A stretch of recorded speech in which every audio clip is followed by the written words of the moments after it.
dey for Oku Road. Gbowi yebe no vive. Oh ya simi woma. Megi gbowi yebe no vive. Oh ya simi woma. I dey for Oku Road of your northeast. Landlord and landladies, people wait up property for this area. Come slow down, slow down.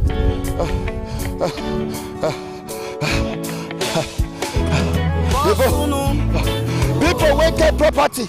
The Siloko Road from Igwabazua. Siloko Road, you go reach a go. Ah, okay.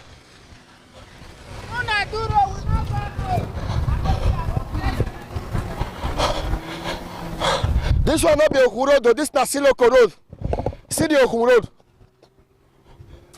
From here, you go come out for Oluku. From here that be the Oku Road. When they pass the crossings. So from here, you go come out for New Lagos Road. This one you go to Road, but make we see am. Okay. Edo State Government project construction of Oku Road off Ugbawo Lagos Road, Benin City. Contractor Heartland. Supervising Ministry Edo State Ministry of Works, Sapele Road, Benin City.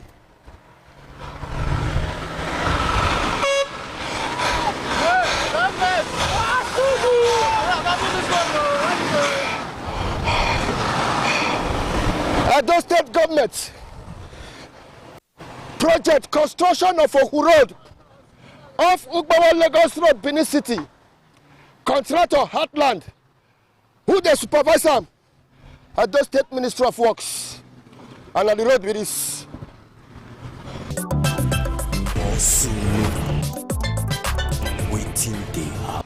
You know, yes, Edo State Government. I want give contract on this road. May they do a series from Siloko Road to look for here. The last 2 years, during the rainy dry season, that they were supposed to tie this road. If you see the pace of walk, that's the pace of walk. It was very slow. You understand? When they tied it to Laba Junction, then that was the end. Before the rainy season set in. Now is not motorable. The contractor not get there again. No. Okay. No contractor. Even the structures the vehicles are all removed. I don't know. Suddenly they disappeared into oblivion.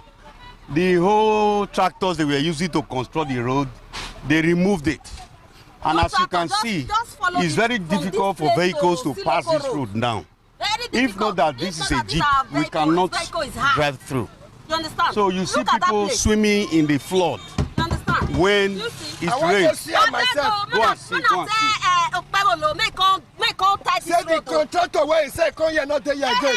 No oversight function. No oversight function. He should come and inspect the work. Come here to come and inspect what is going on. Oversight function. Yes. Now it's not from the governor and the deputy governor. Yes, both of them. If you oversight function. If you are and the legislators. You understand? Go and see the extent what of work there. What is going on? This road have been. Oh my governor, you should be ready to lay good foundation. Earlier the better. Because in the nearest future, you become one of the leaders. So we are praying. You said they don't tire finish. Oku Road. Yes. From Oluku, 7 up to contractor not there. Government give them money. They don't start the road. They not do one. Okay. They start the road at all. They start us small. The government give them money. They not do one. They just not tire. You say governor, I give them money. I want contract. You go to check the contracts. Check the work. You go to check the work when they give them. That the governor of those states is yes. supposed to check the work, make give them. Contract. We check am. Say do the work. This one where they for Oku Road too. They not do one now. I don't go check out. Don't go check out. The video up that side, the video that side, the live center. So they do work. If you go to Wari, they'll do road everywhere. This road a major road to off road, slow road. If road block, here they pass. If of their block, Lagos road block. of their block, here they pass. This was what they do. I'm the first road for those states. Now I want to go remind them now. I better remind them. I want to go remind him. Yes. Deputy governor. Tell her say next name to talk about. Say me do this road. Oh my governor, you should be ready to lay good foundation. Earlier the better, cause in the near future, you become one of the leaders. So we are praying. Governor, visit some of the places where you give. I know say you dey visit some, but Oku Road.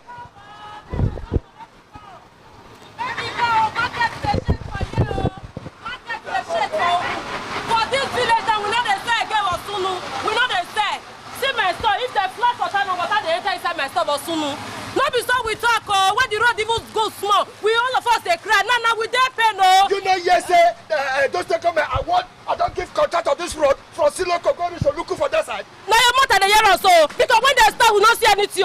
Now for all those and then they don't do something. For soon the children close for school now wahala. All of us they go stand for road they wait for our children. If bad carry children they fall for them for water. But soon the man do something. Our governor do something. Do something. Do something. We they cry. Children they cry. You see how this back when they see so?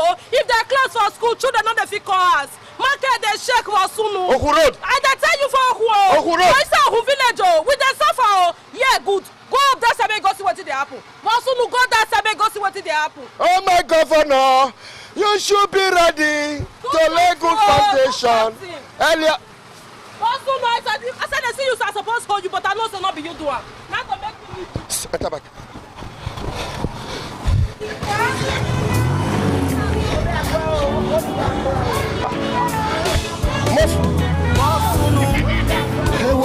I dey for Oku Road for Benin City. I dey for Oku Road for Afia North East. That be that I want the contract, but we don't see the contract again. They don't want the contract. They don't want the contract. Waiting they happen. When I come this road 3 years ago, they never tire me. Oku Road for Afia North East. Hey, whoa! When I come this road 3 years ago, they never tire me. Oku Road for Afia North East.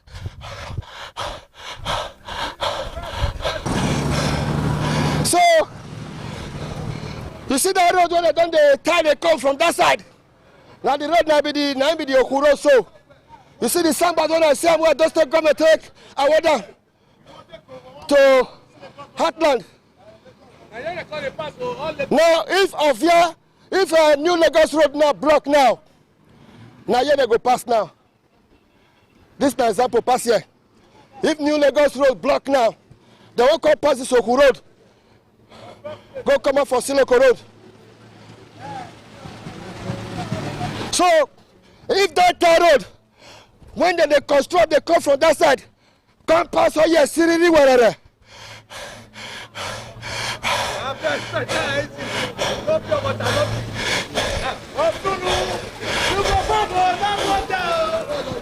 Nagi bovi yeve no vive. Oh yeah, see me woman. You don't say when I come this Oku Road like 3 years ago, it take tough. You see I'm saying government don't award them. But Oku people they surprised. Why Edo State governor never come monitor this project? The Oku community, elders and youth of this community, they surprised say governor they inspect different road. Why he never come inspect this Oku project?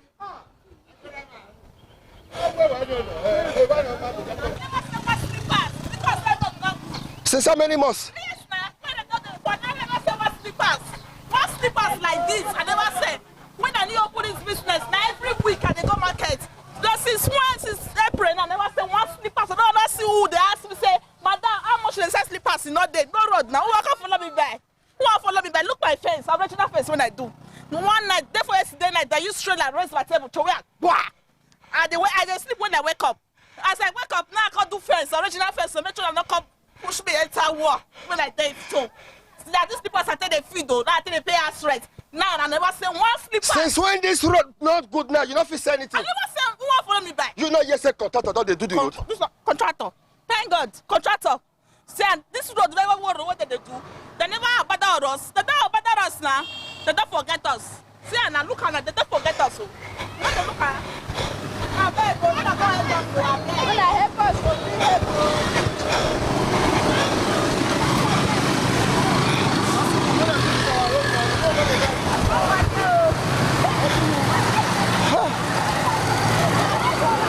Oku Road, Oku Road. Oku Road. Of your northeast, Oku Road. Hey, whoa. I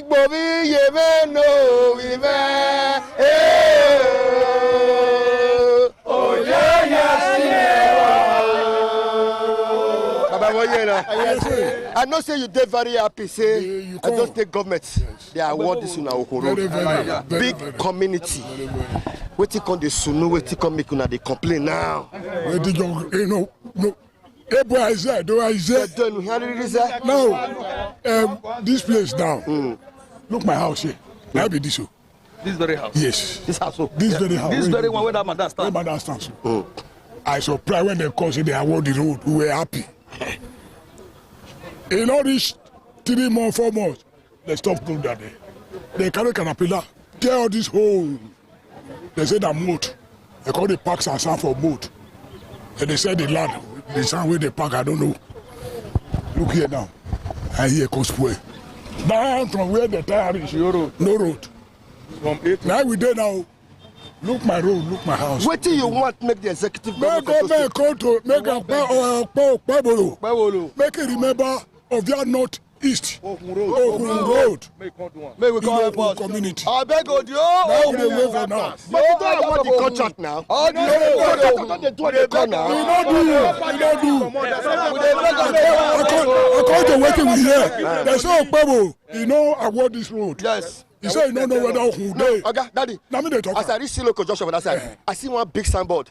Edo State Government project Ohun Road.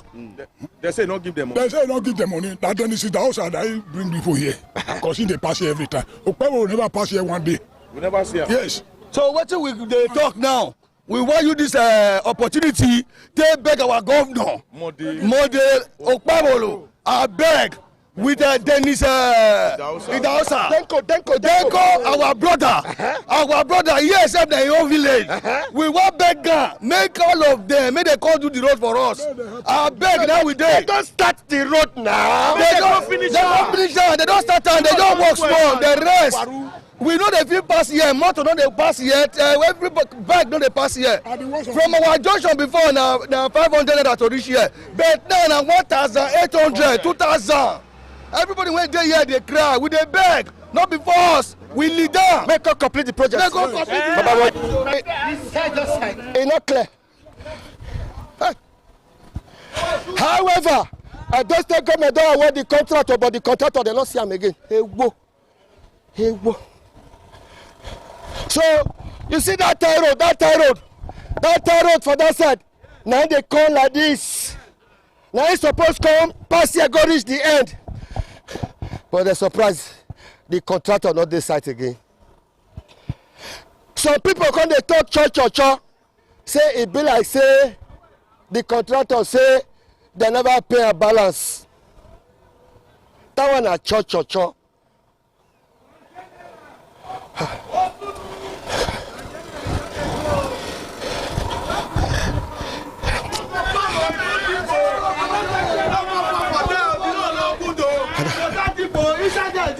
Drop your comment, shut up. Inside there, 2 people. No enter there. Okpo say, oh we na win your way. Okpo say, we na win your way. You don't feel like just take comment for the contractor to return side. Oh, what say? But do man no la wo no when ni man no ma. No come contractor. No work po. E we na no swear na never wo do me. No sala body dey don tell no la wo no kuma dole upo na ji. No ga go women na ba be bagari oba ima be mujane be na mujano mo Amamudana Mame, Mamudana. Politically. Yeah. Politically. Yeah.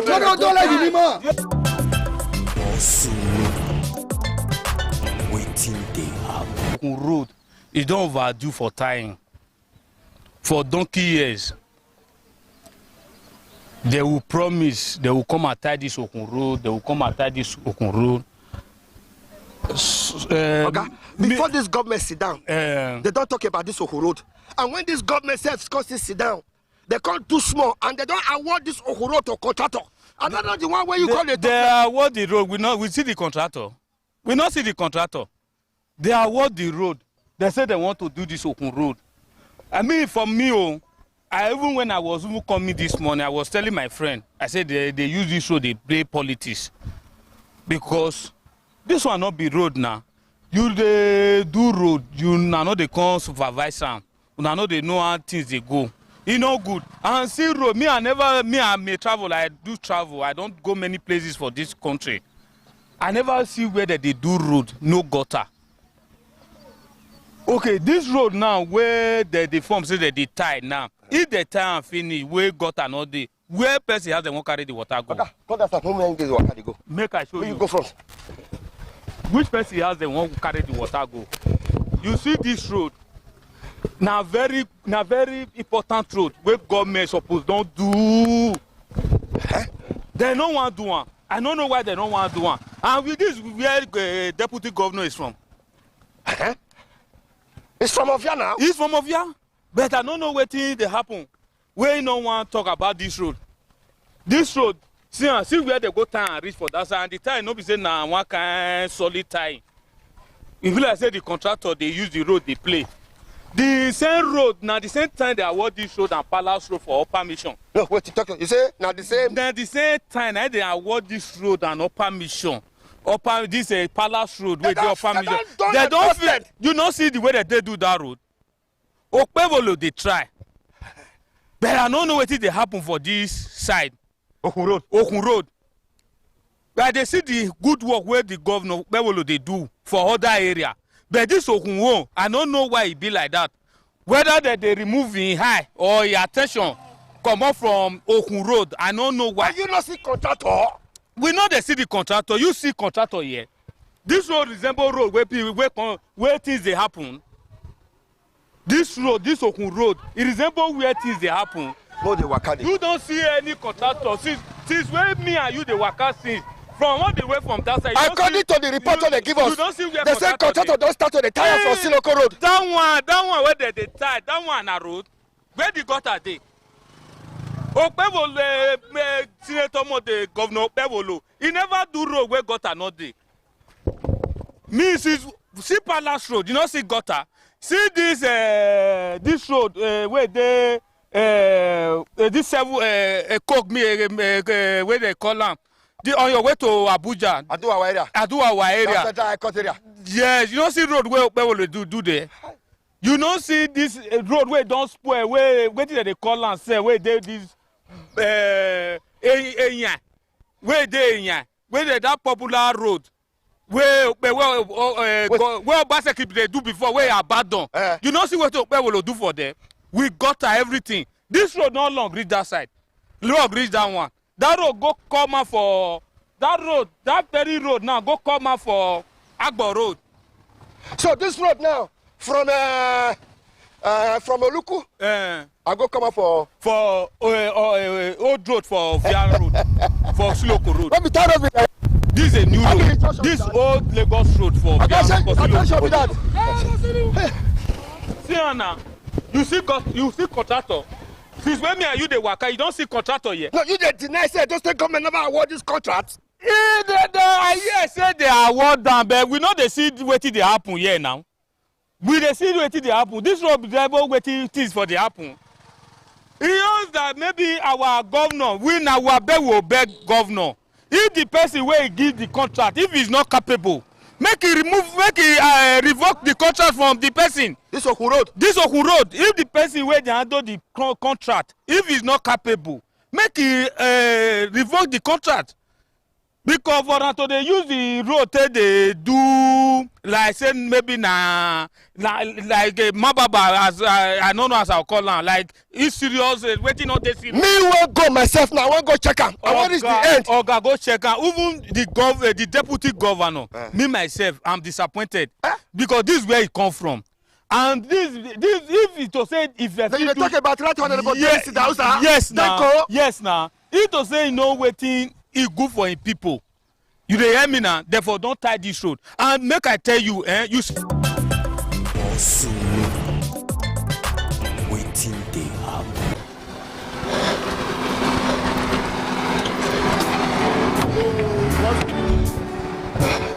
I don't tire. I've been married to this road. They don't award the road. They don't award that. They just do a resharp. They just stop her. The road now is full motor. Every day was sure. And people did this say that they don't even come on because of the bad road. You see this here now. As soon that time when they take start and they just finish and by then but it will turn to express. Look at road now. You know, see, I say contractor don't they do they see tie road from here. That time will be done, but they don't stop the work now. They slow the work. They don't stop the work. No, you know they see loader or caterpillar. I don't see anyone. What's new? I don't see anyone. I don't see anyone. Work again, as I want pass it and I me myself the fear I want to party my motor pass it. And I sat I go, I get work for you. And they go side. Let me say person where they build house now for this area to carry materials come this area. He will first suspend the work. If not me say this work now my wife will not fit drive pass it. If I pass it and I will show by the go now. All this one they spoil Berry, they spoil Danley, everything, sharp, everything. But what will be the importance of this road, this whole road? How it link? You know, they look for Siloko Road now. Let's say of your block now. Oh, now here you will use now. Come on, you don't from here go where you they go. Go Lagos. Yeah, you don't go where they go. No wahala, sir. How the country now? How the phone now? No wahala. Everything. Everything good. No wahala, sir.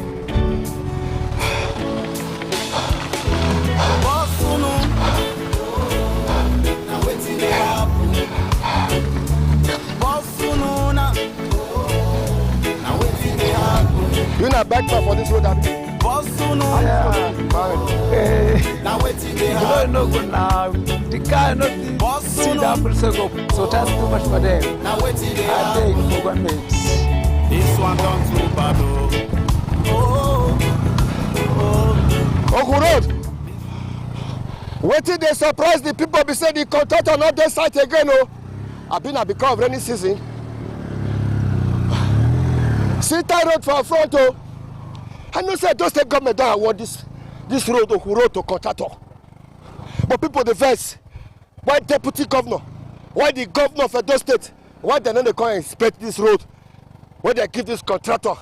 Some say the contractor na bubu yeye. Some say na because they never pay the contractor money.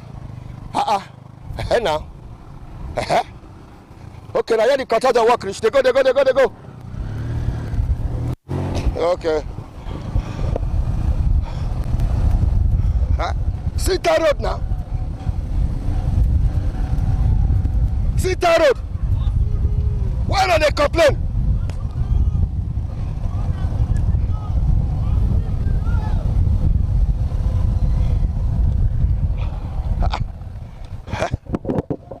Okay.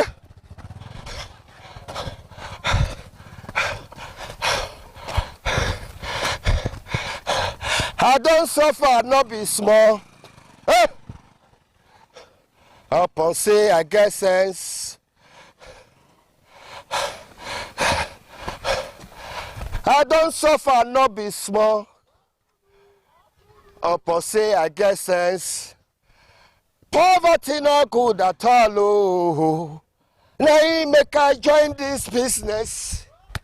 Area journalists, area to area, location to location, state to state. And therefore of your northeast, and therefore Ohun.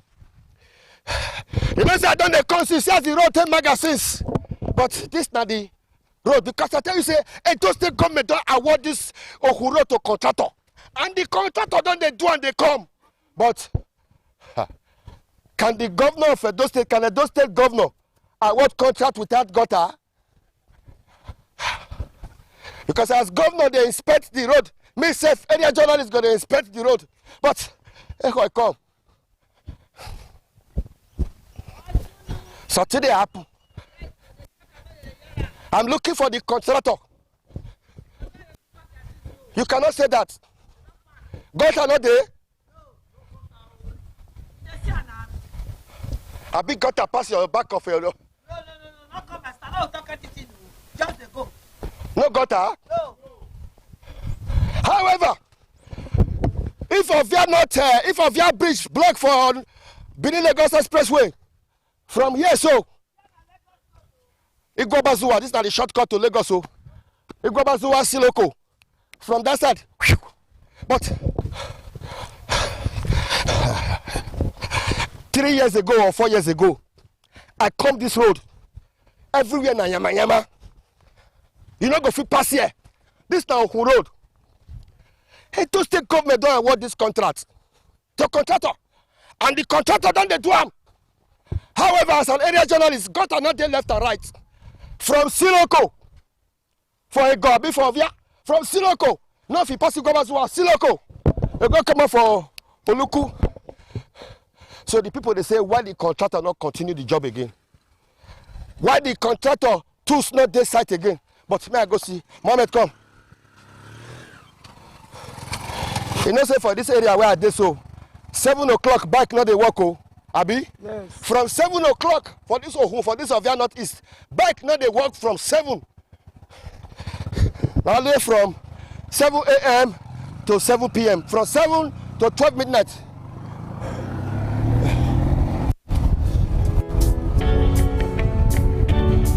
I want to take a state government when I award this contract. Contractor.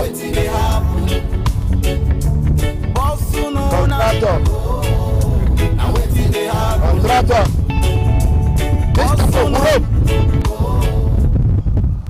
I don't take government don't award the contract.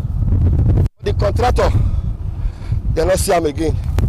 But when the contractor not got the left and right, I think not join the agreement.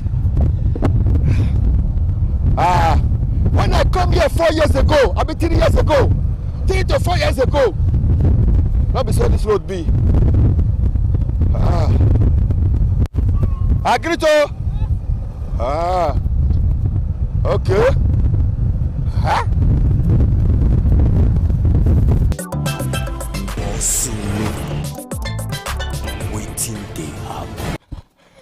This road when I did so from here to Igbobazuwa, from here to Niro Junction, from here to Okada, from here to Ogbese. Go like this, you go come out for a go. Enter like this. Okay. Now Igboshodi community, now you there, so. Igboshodi? Yes, Nebuti community. See problem what we get for here now. Baba, come, that's serious problem. That's serious problem. Brothers and my sisters, what we get the community. That's not be smart, you see, some years ago, yeah, not be like this, oh, bro. Wasunu, that's how we see him, oh. The worst part now, our Baba, they pass here. Deputy. From here I go Igbobazuwa. Yeah, no. From here I go Okada. From here I go Ogbese. You not get. This na Siloko. Upper Siloko Road. Okay, Upper Siloko Road. Now you right from Ring Road. Down to Okada. Now the road be this. If New Lagos Road block now for that side. Now y'all love to follow. See the way we do. We don't talk. We don't tire. We even thank God say we see you, Baba. Which particular spot are they so? Igboshodi Nebudi, between Igwadalo community and Igboshodi community. After Igwadalo you don't pass. So now just stay there. So from that place to this side is Igboshodi Nebudi community. That you there so. Well, soon wait till we want to. That's all we say, Amo. We don't talk. So if Ovia River block now, now here that they follow. Well, that they see that now so a block now. Emmanuel, one way. As you follow here now, back out, so you from New Lagos Road. Down to Lagos where you they go, you don't get problem. The only problem we'll get now here. This very road now lead to Okun. Oh, this Okun now. Yes, Okun. Now that way they investigate the corner territory. Exactly. Now Okun know that they investigate the corner territory. Igboshodi and Okun, we get common boundary together. Igboshodi and Okun. We get common boundary together. They even get plot. It's not too, that place in our boundary not too far for there. We don't talk, we don't tire. Our Baba na here for common. Oh my governor! Deputy governor. Deputy Governor. Yes, now. Denko. Is that on Aviana? Every day. Now the road where serve you now, where serve us now, the one with the old road where they follow. Sell for back. Now it is small car called they follow now. That road we don't abandon them, but that one the whole road before they do this one 1977. The old road. Now they do this one 1977. 1977. Yeah. If I'm not mistaken, bro. More beg. More call this side.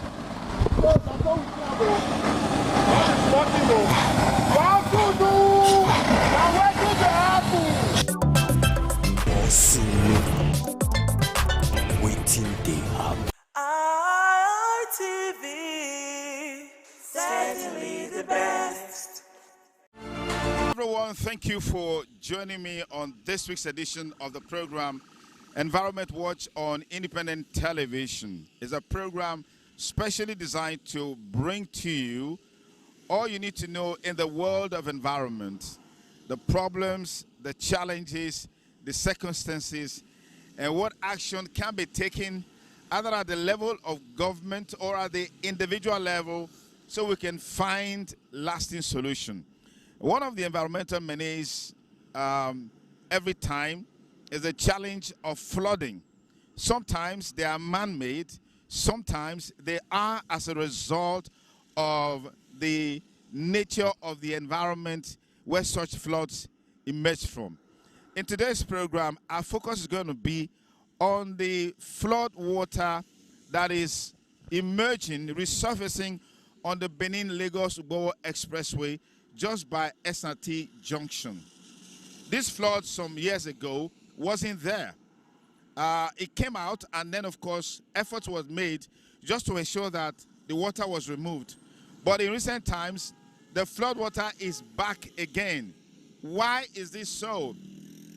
It shows that commuters and motorists plying this Ugbowo-Lagos road, particularly at this section, they're going to have a hectic time navigating through this flood, because most times when it rains and the water is at its full capacity, be rest assured that there's traffic gridlock and all of that. So we'll take a look at why this water has resurfaced here, despite efforts to try to remove it in the past, and what can be done to ensure that the water never returns again. Welcome on board the program Environment Watch on Independent Television. I'm Sonny Duke Okosu. S&T Barrack section of the Lagos-Ugbowo Expressway is about 300 meters between the junction and, of course, the S&T Barrack, where this flood has become a menace. Now, some few years back, this flood emerged. Some efforts were made by government to ensure that the water is, removed from the road. But today, it is back. So what is the circumstances that is responsible for why this flood water is back? We'll find out in today's edition of the program Environment Watch on Independent Television. And when you look at this why a lot of traffic buildup occurs in this place is because of the flood water. People just want to be sure that they can pass through this flood. And most people, when the flood is come, what you have is that at the end of the day, you buy people one way just to avoid the flood water. And ultimately, it breaks the back gridlock. Now, if you look at this right here, you can see the level the water gets up to this point. The water gets to this point when it goes to the speed of it. And for vehicles like this truck that you're seeing, yes, you can bulldoze its way up to because it's high.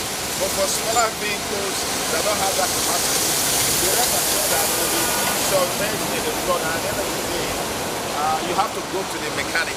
But let's find out from the people here how this problem has been and how they've been surviving just to ensure that they live their life normally, even with this flood area known as Ayo Idiage Street here at Ewomori, where we have this flood challenge. As you can see, on this stretch of road, there's been an embankment here. This embankment was deliberately created by the community to ensure that the flood water doesn't get into this community. Alright, so just to cut off from the flood water. But you see, with this kind of scenario, the water really doesn't have the means to flow into this water because the communities, they have created an embankment with the concrete just to ensure that their vehicles are safe, their houses are safe, and everything here is safe. So you want to ask the question, with this kind of embankment, where will the flood water go to? That's why they say water will always find its level. The water can't get into this community because, to this street, because apparently there are no drains. And then the community have also, the residents of this street, they've carefully ensured that the water can flow into this street. Because if it does, that means they can't come out. That means their vehicles will be affected and their houses will be affected. So now you understand why this flood will be a permanent thing here, except something is done by government to address it. This flood problem. The road, they let us, they pass. If it's small rain, your shower. So even this area, everywhere just full up for water. Everywhere go cover.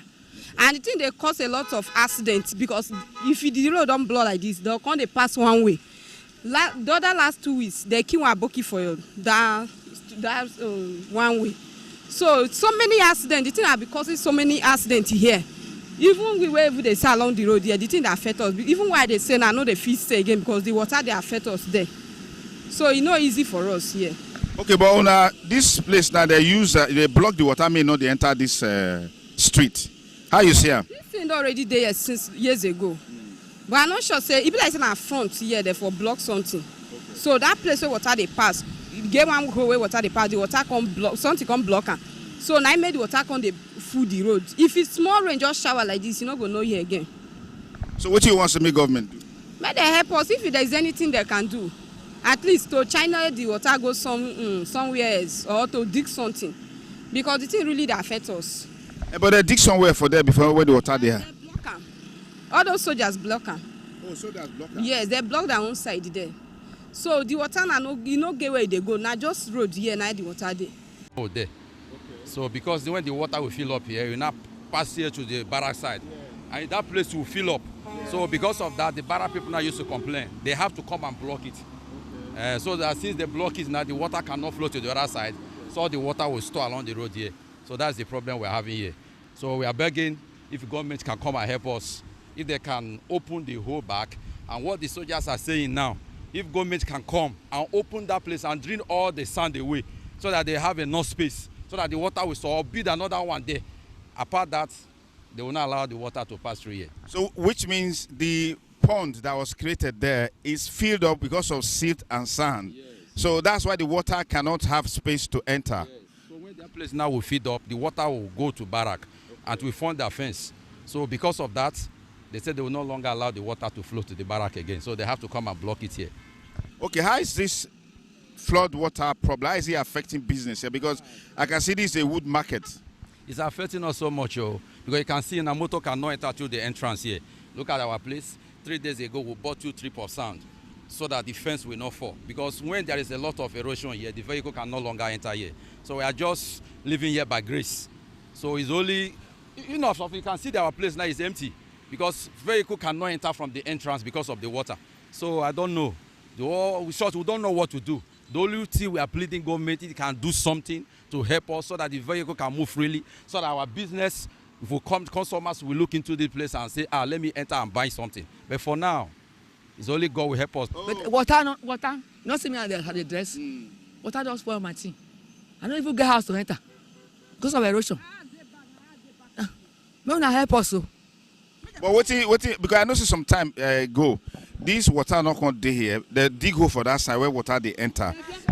So what it go happen? Soldier na block am. They block am na my papa land na be that one. When they dance so, when they bomb me, they marry my mama. They block am. They come block here again. Overnight now they come block am. Soldier. This is SRT. And they block am. They take am block am. Now make water no go come dey waka again. No na help us so. I not get another house mother that too. My God for us, I don't old, not waka. Myself, I don't old. Now water. Yeah. I get this house. How you get? This house, my mother and I get at my shop today. Okay, what will be the problem? Well, one day we just come early in the morning. We come me say soldier, they cross. Carry tipper of granite, cement, wetin they call am, they come put am inside the hole when government dig for here. They say the water dey disturb them, and then block am. So they can't say anybody will open and then they can't put soldier, make soldier they guide them if they open am. Since then and now water they enter. Now even this few period now we come the set block like this. If you reach inside my son now here water reach me last year. So this year and now we decide to dey block am, make it not the enter house again. If you reach house now, you need to come see am. Doing this thing, the cost for here not be small. And so far it has claimed so many lives because some drivers go want to escape this thing. They go to follow one way. Unknowingly to whoever they cross, looking one side, it has taken so many lives. So please, if there's anything the government can do to at least channel the water, make here go down. Not see the way we all they do our own places now. At least make the water not they come cause damages again because the damages is much. That's our plea to the government to do something about it.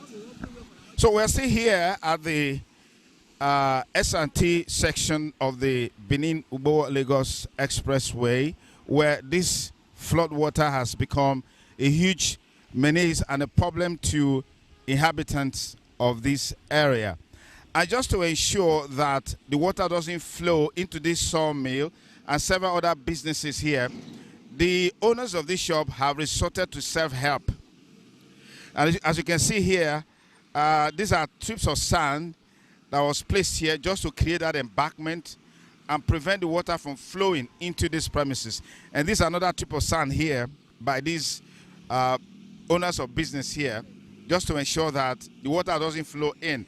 And if you look through this stretch, you will see the embankment created with blocks just to prevent the water from flowing in here.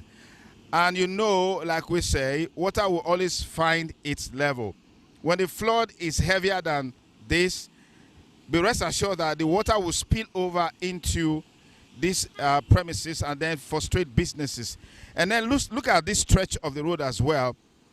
This is an embankment created by the owners of this business premises, particularly the wood place here where they sell wood.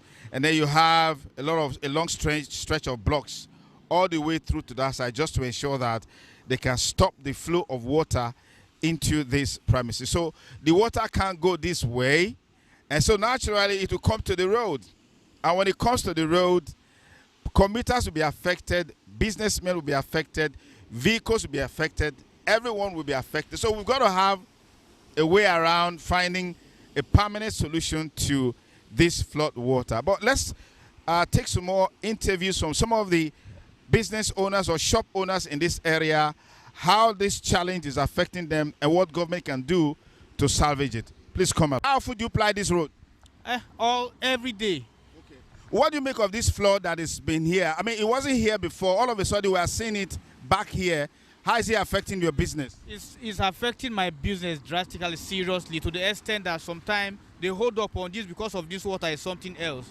And if I'm not mistaken, by now this water have started spoiling this road gradually. And government have nothing to do about it. Whereas, in some cases, all this is supposed to be to provide solution to it for further this thing. But give this registries have not even started. And look at the amount of the water here. So we think the government need to do something, please. Finding a solution to this flood menace here at this section of the Benin-Ugbo-Lagos Expressway may just be an easy thing to do. And in that regards, some time ago, this pond was created. An artificial pond, I would say, was created here so you can have the water drain from this side of the road into this place. And it worked perfectly well because for a while, we actually didn't see flood water here. And just to let you know into some of the challenges that could come, we can see this vehicle now is stuck here. Vehicle is stuck inside this water, apparently as a result of the impact of the flood water on the engine. But to tackle this problem, an artificial pond was created so that the water can flow from this side into this pond.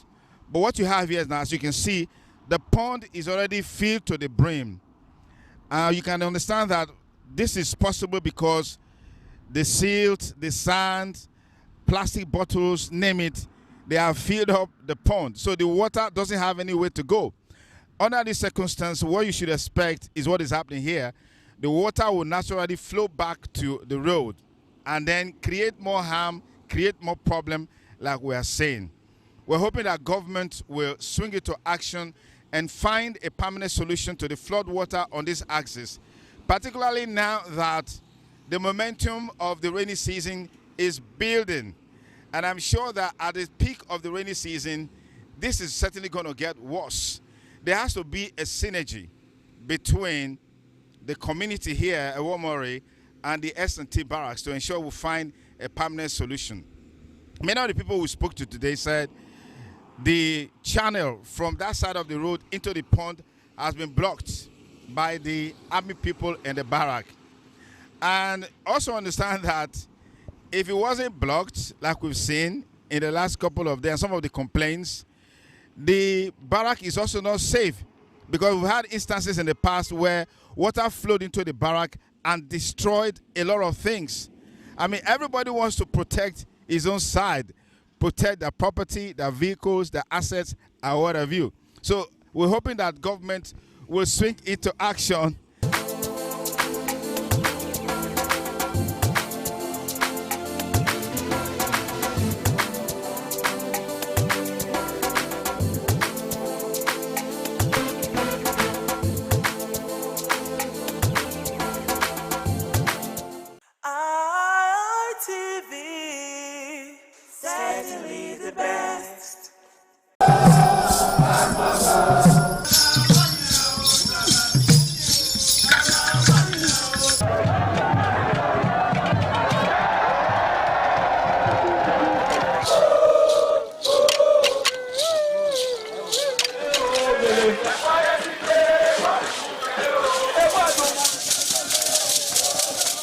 This is Aqua Game, a popular game in Africa played by our ancestors to entertain themselves after each day of farming.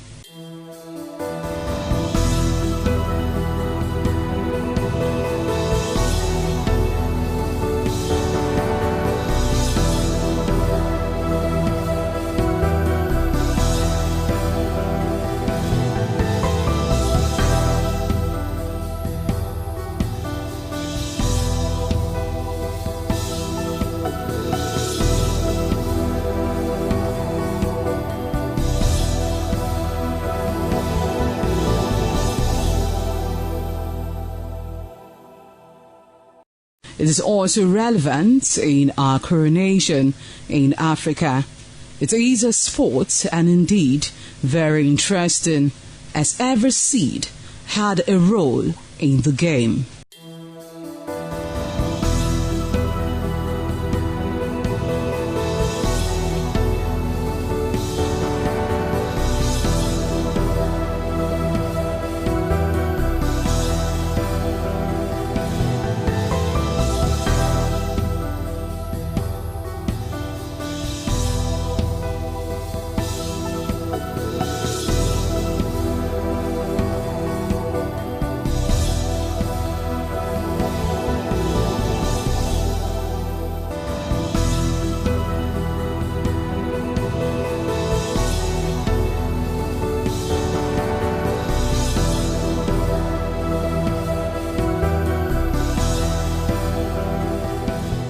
Playtime is 45 minutes per set. There is no age limit as long as you can spin Aqua seed. Ayo or Aqua Game, known as the game of intellectual. This game requires a lot of mathematical skills. Aqua Game is played with carved wooden box containing 12 holes.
some days, there comes the Ugemobo Festival, which the Oba celebrates outside the palace gate.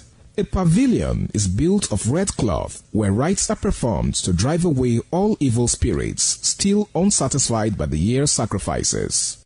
The Emobo Festival is to commemorate an event in Benin history which dates back to 1504 AD.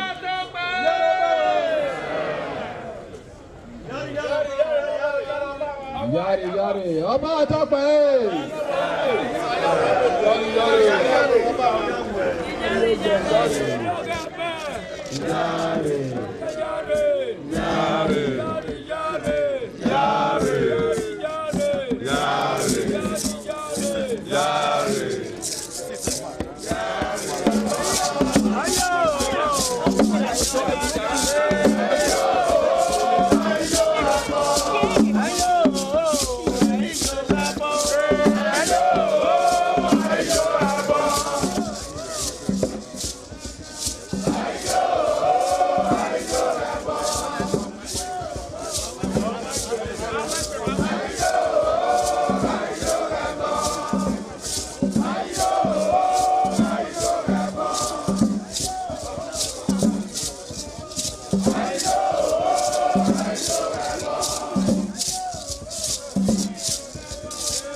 The Oba of Benin added a colorful mood to the year's celebration as he walks round the city center amidst cheers.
ITV,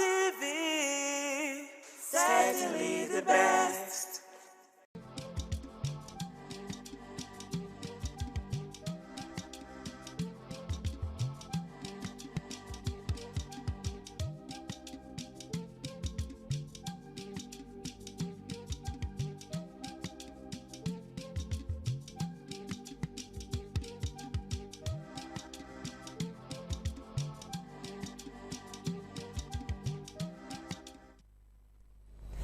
Hello everyone, thank you for joining us today on the program Woman to Woman. I'm Adesiwa Osa Uwagie.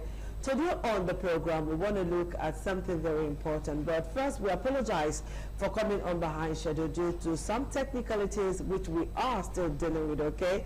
So, you know, a lot of things happen backstage, all right? But never mind, we're here and we're going to serve you and make you happy. So this dish today is very hot and spicy. Yeah, and I have two beautiful women in the house who are going to be talking to us on this issue. So I have Pace Erubami, who is a counselor from the Great University of Benin.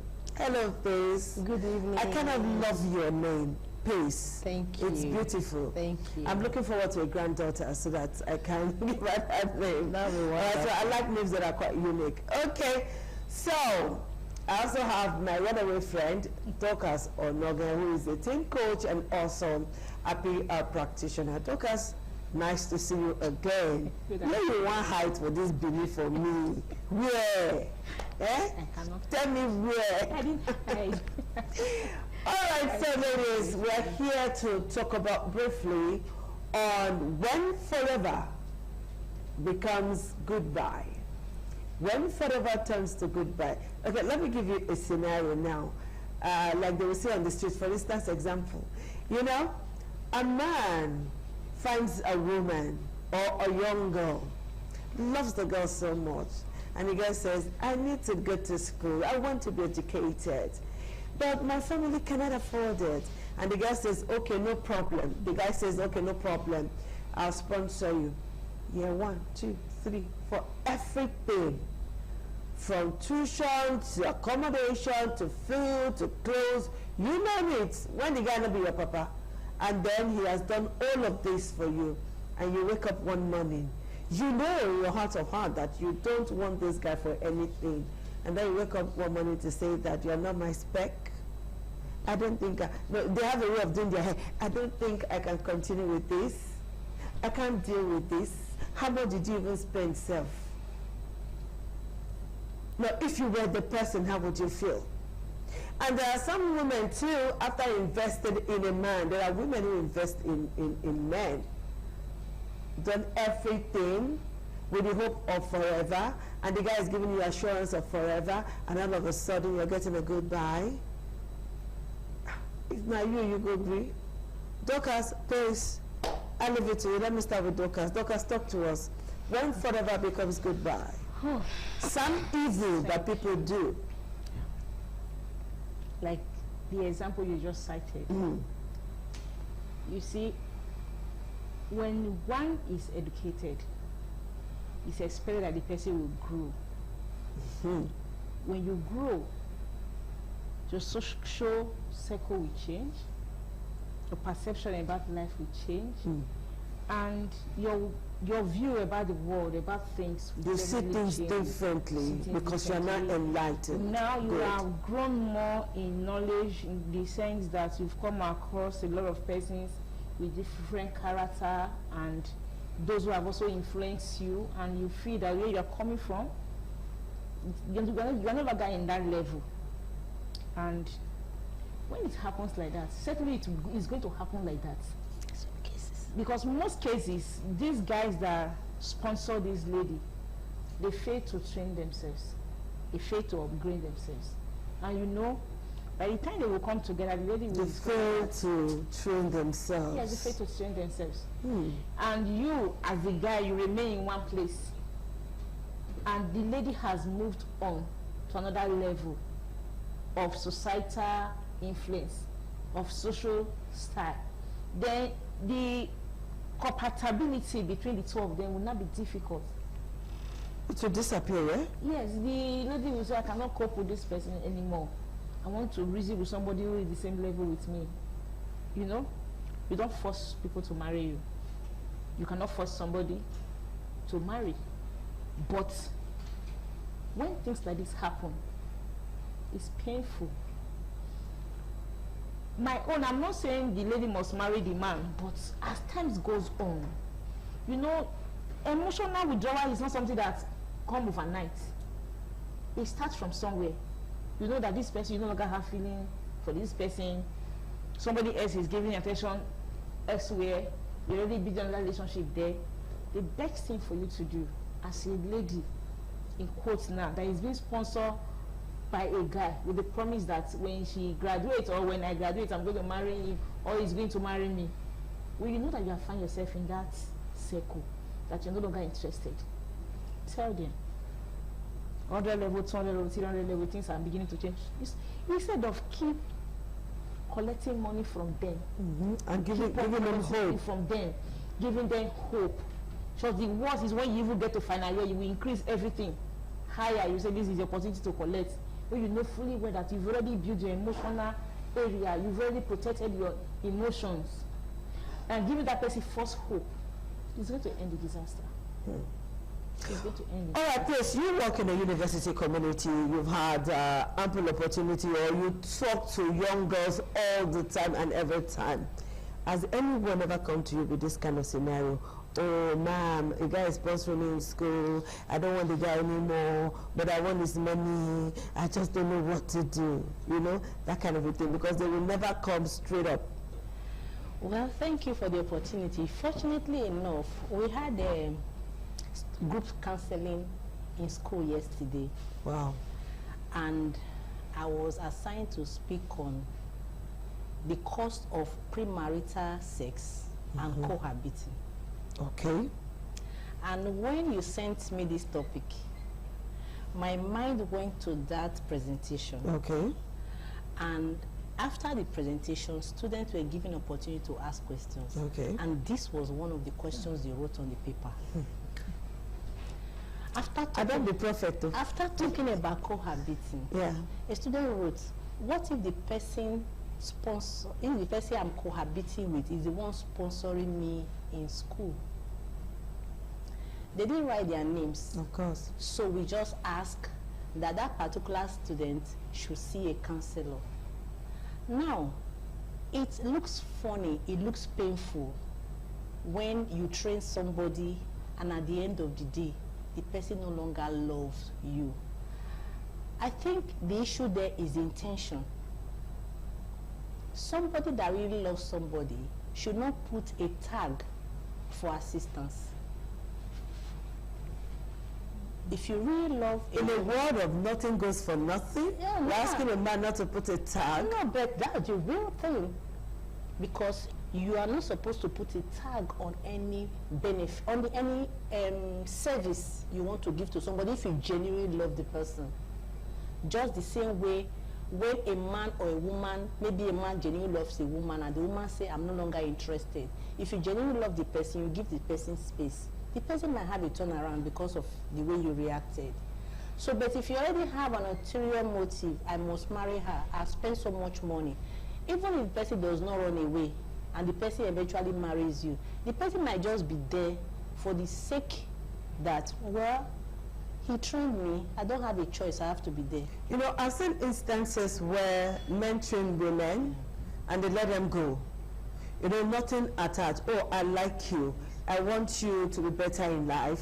Since we are together, let me do the little that I can do for you. Yes. We know that one. But this one, the girl knows that she does not want this man, or maybe she loved the man at a point.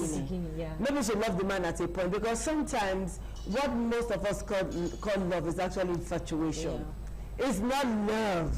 We just say, I love you, I love you, I love you. But when the chips are down, that is when you know somebody really loves you. Okay? Now this guy has come up to say, okay, so what do we do? Are we, you know, sometimes they engage, they marry, they do blood oaths, they do all sorts. And then afterwards, the girl just wake up one morning and say, guy, I know they do. And the way they, if we judge from what we hear, what we see, what we have watched, you see that the girls, they usually come not with clean hands. All right, a guy's been taking care of you, and then one day you say you know. So what is the man supposed to do? Should I what is the man supposed to do? Please go ahead.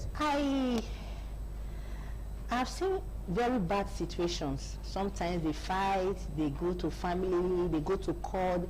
But at the end of the day, the girl does not have the means to pay you back for all the time. Even if they calculate all the amounts you have spent on her school fees, on her maintenance, she cannot pay you outrightly.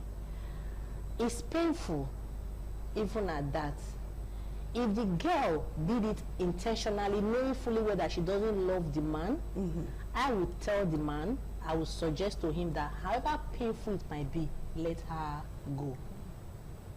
Because even if it results in fighting, maiming, or maybe assaulting her, it won't return all the time and years you've wasted. It's not going to return the money. Do you understand? So I would tell the man to let it be. And secondly, we'll be talking about, in case such situation wants to happen next time, what is the best way? Don't make promises. And for ladies, don't make promises. Okay, let's quickly take a short break. We'll come back. We will come back. Let's take a break now. We'll come back after this break. A short one, please.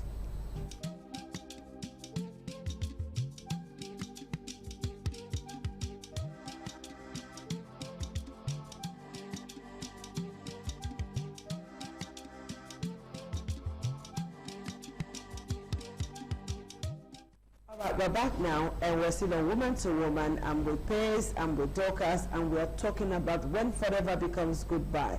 We painted the scenario already. You were going to say something before we went on break, then I will ask you my question. Okay, I should just ask you a question. Okay, now, a young girl knows in her mind that this one is MAGA.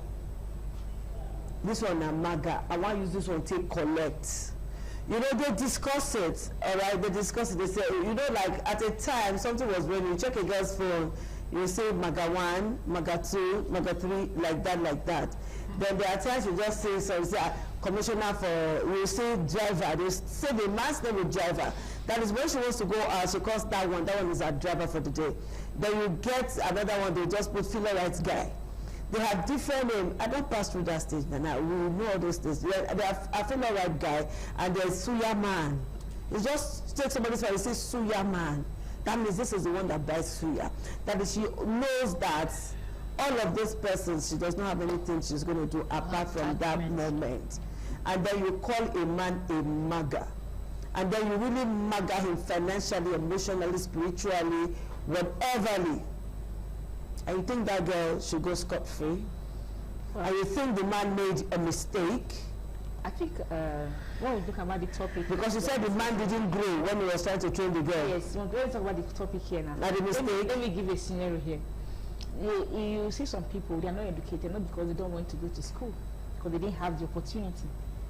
Talking about guys now, they didn't have the opportunity, and they love educated people. You know, at a level, there are people you can relate with. So they pick one of such persons, which is the girl. They just pick up the girl and they say, okay, even though I'm unable to go to school, I want to sponsor you. You go to school for us. Yes, I will sponsor you to school. I'm going to marry you. I'm taking for marriage, but this is what I want you to do for me. And the guy will say, don't worry, during the period of your schooling, I'm not going to disturb you, so that you can be more focused in the school. I will sponsor you. Now, somebody, and you agreed to it. Yeah. It's a promise you have made. And parents are involved most times. And the person is still giving the father, the mother, something. You just said the person, I'm no longer interested. How much have you spent on me? Did that force you? No. Sometimes before we deal with people, before we treat people, before we do something to them, we should put ourselves in their shoes. If the people being treated that way, how are we going to feel it? How are you going to feel the pulse? Unfortunately, people don't know. Then sometimes parents will be supporting their children, their daughters. After that, it should not force you. No. If that person is your son, how will you take it? Like as I said earlier, Yes, as you grow in your education, you grow in everything you are doing. Yes, your compatibility might change. You will feel, oh, this person is no longer good for me. Call the person before you get to that level of after you have graduated everything. You know, tell the person story. No, maybe you are in 200 level or 300 level, and you observe that this person. Just call the person, seek the person, and please. So as we are going, I don't think this relationship still go to lead us to marriage anymore. Long truth, no, let them talk. But that is it. I will advise every young girl to do such thing when it gets to that level. Not the one you will deceive the guy. Now, yes, 100 level, yes, you were faithful to him. 200 level, you were faithful, you were still keeping to your promises. Then 300 level, you're beginning to waver. 400 level, you have settled yourself with another guy by the side.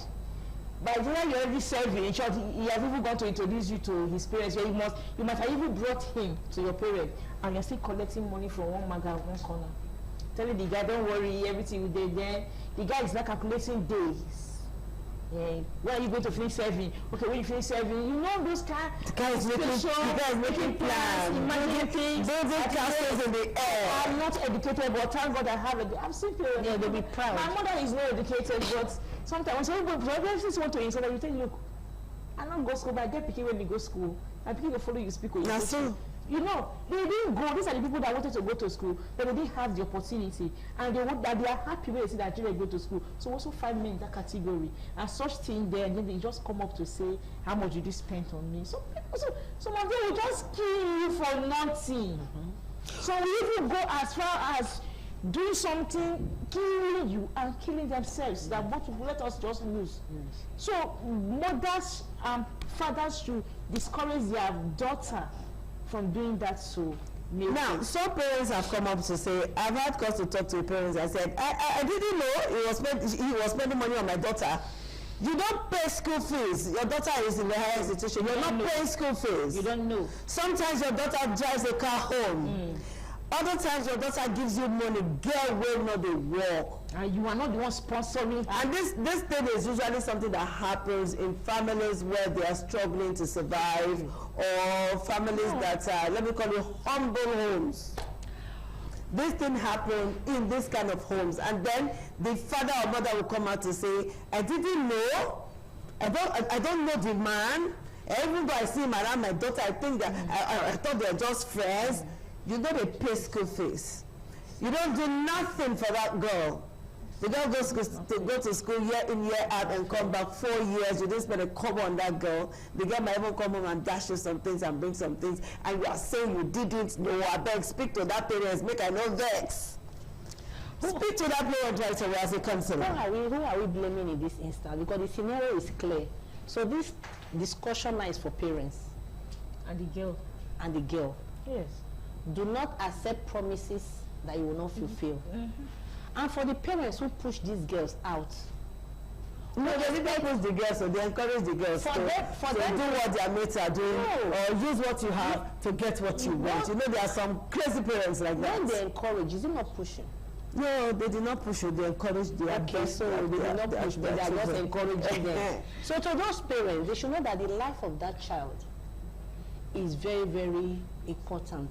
And that they should not push their daughters to do such things, because assuming that man is their son, do you understand? If the table turns around, yes, and their own son now trains a girl, they watched their son train a girl through high institution, and at the end of the day, the girl now turns around and said, I'm no longer interested in relationship. How would you feel as a mother? How will you feel as a parent? So those are the things they should look at before making decisions, because all that glitters is not good. Yes. At the beginning, you might see it as good because at that moment you don't have, let him spend the money. Are you getting it? I am collecting from the guy as well. As time goes by, you now discover that, no, I don't think I can spend my life with this man. Okay, how do we address this now, Dorcas? We're running for time. How do we address this in one sentence? How do we address this issue? You know, make promise you cannot fulfill. That's it. If you know somebody is spending on you with a promise of marriage, and you know that you're no longer interested in the person, quickly inform the person. Talk to the person. If the person is not listening, call people you know that can talk to the person. Explain to them and solve it, rather than keep collecting money from them when you know fully well that you are no longer interested. Okay, so please. Yes, parents teach your children right, and help them to have self-awareness. Let them not make promises that they cannot keep because it starts from home. Okay, and if your girl must be educated, you can also advise your girl go to Open University where you can work and then continue with your education. You go bring the certificate home. She does not have to go to the conventional universities. Open universities, the certificates are recognized everywhere. All right. Time is not our friend because I was going to ask if it's okay. Just give me a yes or no question, yes or no answer. Is it right for the man to say all the things I bought for you, the earrings, the jewelry, the how do you say it on the street, the pants, the singlets, the all of them, the phone, bring them back? Is it right for the guy to say, oh my thing, give me back? It's his money, it's his decision. Those ones come out of anger. Out of anger. But is it right for the man to say, give me back? It's not a matter of being right. For me, the guy has been hurt already. You will give me back. I've seen a case where the man emptied the room and took out all the property. Everything. You know, and he was the one paying the rent, you know, it was horrible. So I've seen the one that the man removed the roof. Remove the roof of the parents' house. So what is that? Please, let's teach our daughters right. We know that the economic situation in the country is biting on everybody, but don't be part of something that may harm a man forever, or a woman also, because women suffer it too. Don't be part of those things that will harm somebody. All right? We'll see you again next week. Yeah, go collect my tinsel. Later. All right, bye-bye for now. Bye.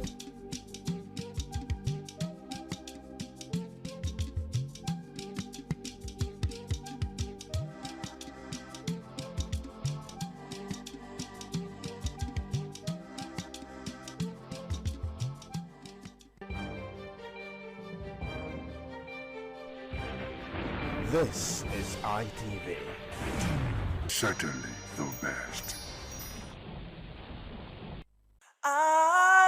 ITV, certainly the best.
This is Anegbete community, situated in Isako Central Local Government Area of Edo State. It is an agrarian community with united people that promotes unity and oneness for peaceful coexistence. The inhabitants of the community migrated from Benin, the cradle of black civilization, a kingdom where king is truly king. The ancestors of Anegbete saw that age was the main determinant of leadership in the rural setting, and the eldest man in the settlement was regarded as the leader who presided over meetings, and his authority is held in high esteem. To further strengthen this unique system of leadership, age group evolved in Anegbete.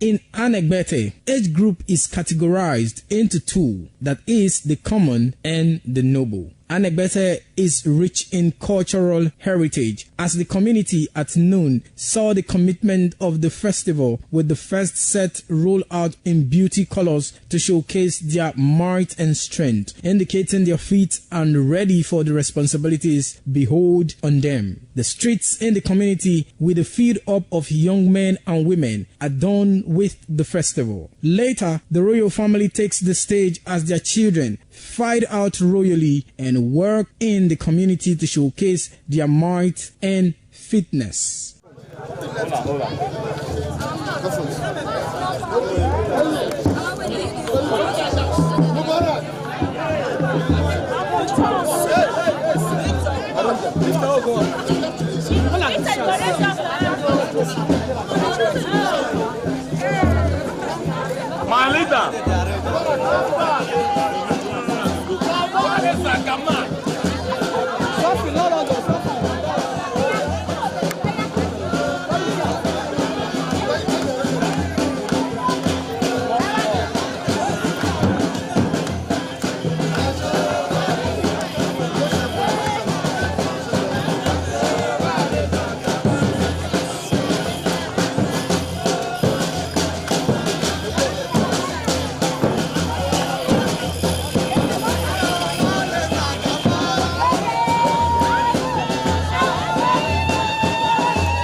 ITV, certainly the best. Yeah, the queen bee.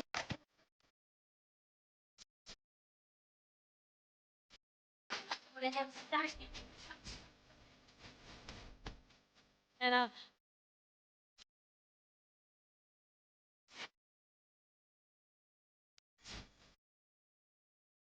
Thank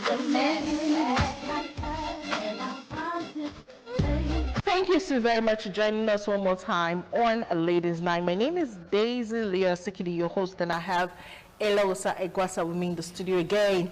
It's a delight to have you, Elosa. Yeah, good evening. Good How evening. Are you? I'm fine. Yeah. You look good. Thank you very much. And you? Neat and well put together.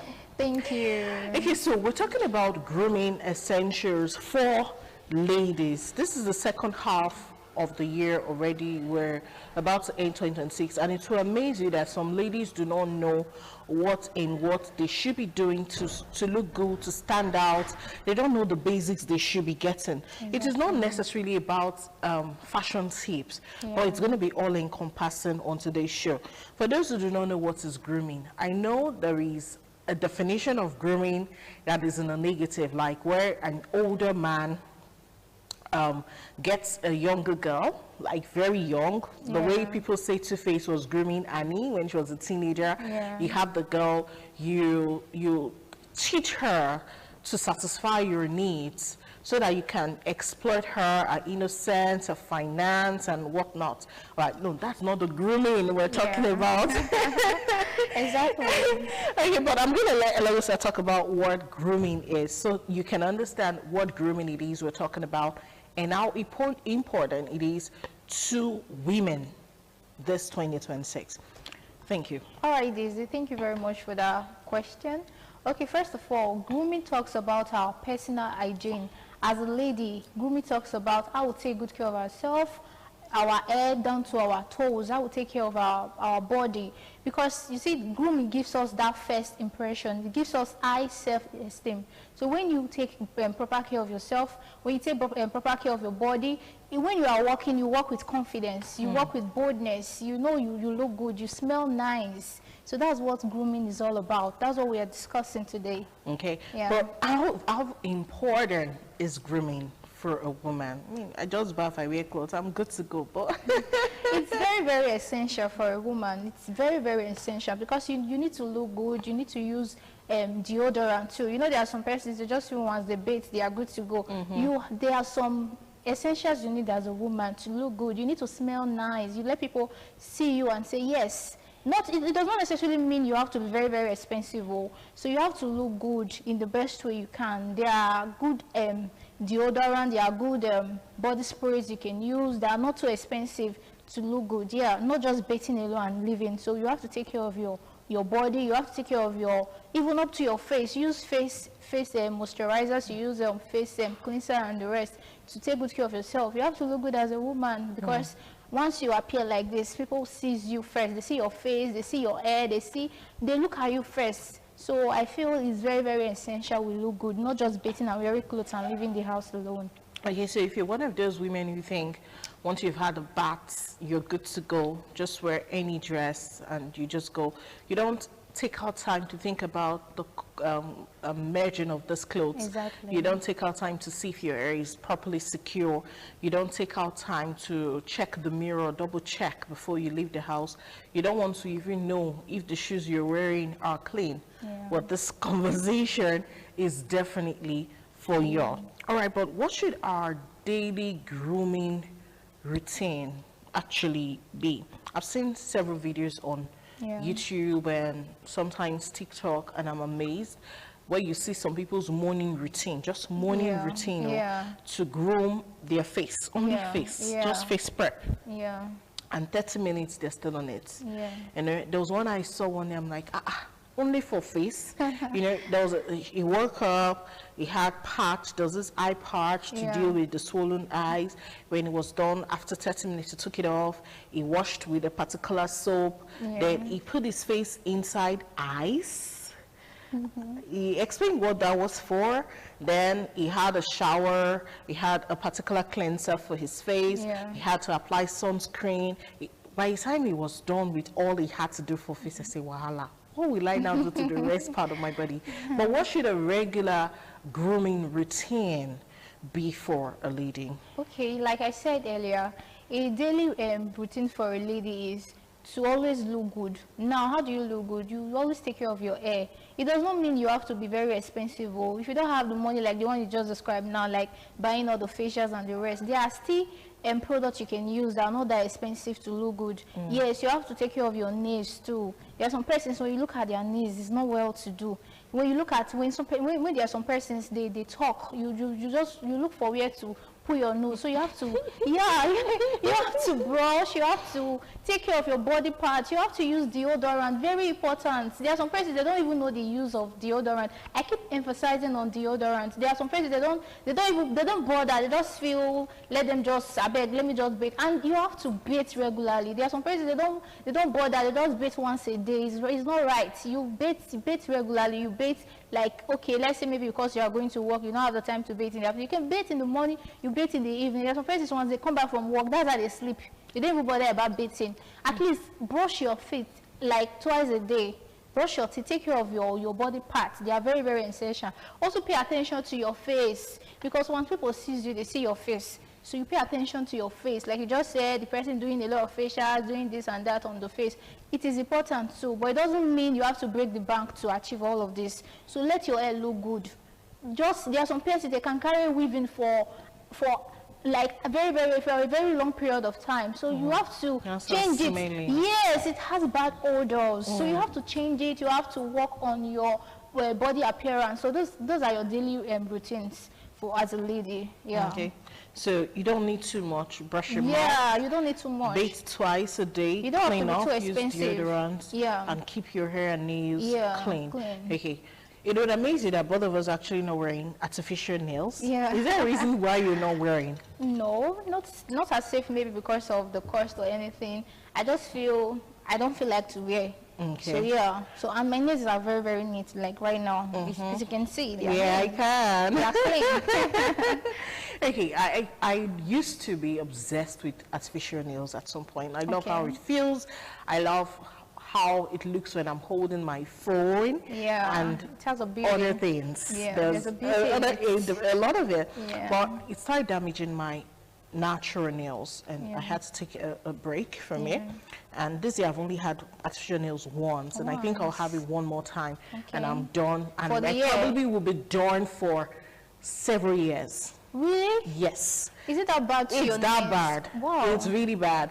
It's so bad. I don't love how I react to it. So I'll just keep it trained, keep it neat, and if I really must have cutters on, okay, I'll wear the cutters. The problem I have with the cutters we have now is many of them don't last. And, it start breaking after 2 days. It's washing off. And if you need to look properly groomed, you can't be going with cheap nails and nail cutters that is already peeling off. So it looks odd and tacky. Yeah. So after 2 days, I'm going to have to clean off and cut it again. So it's a lot of work. Grooming takes time. Exactly. But to follow the trend, all right, how often should we update our grooming toolkits? I want to put it like that. Like, I know toothbrushes, some people will say you change your brush after 3 months. Yeah. So you can still, your hairbrush, should you change it often?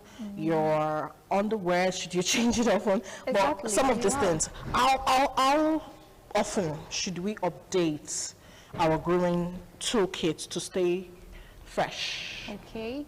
Yeah, as a lady, you have to update them monthly. You check out for expired products, especially the sanitary towel. Yeah, sanitary towels and the rest. Especially for the face too. Those your makeup kits you use is like I said earlier, you don't have to be too expensive. Check out for the expiry dates too. So you have to change monthly. And for your toothbrush, like they said, 2 months or 3 months, it's fine. You don't need to overuse it until the thing is now bent. Like there's some places they will use it over and over and over again. No, you have to change your grooming tools monthly. Check for them, check for their expiring date and the rest, and you have to be very, very updated every month. Okay, before I go on a quick break, I want to ask, are there mistakes? Okay, I believe there are some mistakes we make. Like, you've mentioned one where we want to use expensive things. Yeah. But are there other mistakes people make as regards grooming you would want to address? Yeah, there are. There are some persons, they don't, like I said before, they don't take proper care of their body. They don't bathe well. There are some persons, they don't bathe, they just bathe once in a day. There are some persons, when once they come back from the market, they come back from wherever they are coming from, they just sleep like that. That's a very big mistake. You have to bathe. You have to brush your teeth. Take care of your body. There are some persons, they don't care about all of those things. They just feel it's a normal thing. So those are the kind of mistakes some persons usually make. They forget about their hair, they forget about their nails. So far, they are just doing their thing. So those are the kind of mistakes. Some persons, they overuse clothes. There are some clothes that you know is dirty that you're supposed to change. You're supposed to change your clothes, like the clothes you wear to the market, that you wear to that you wear to work. You're not supposed to wear it and sleep. So some of these are the kind of mistakes some persons made. They don't take good care of their clothing. They don't take proper care of their hair. They don't take proper care of their makeup kit and the rest. So those are the kind of mistakes. We're going to go on a break on Ladies' Night. When we return, we'll take it up from where we stopped and continue from there.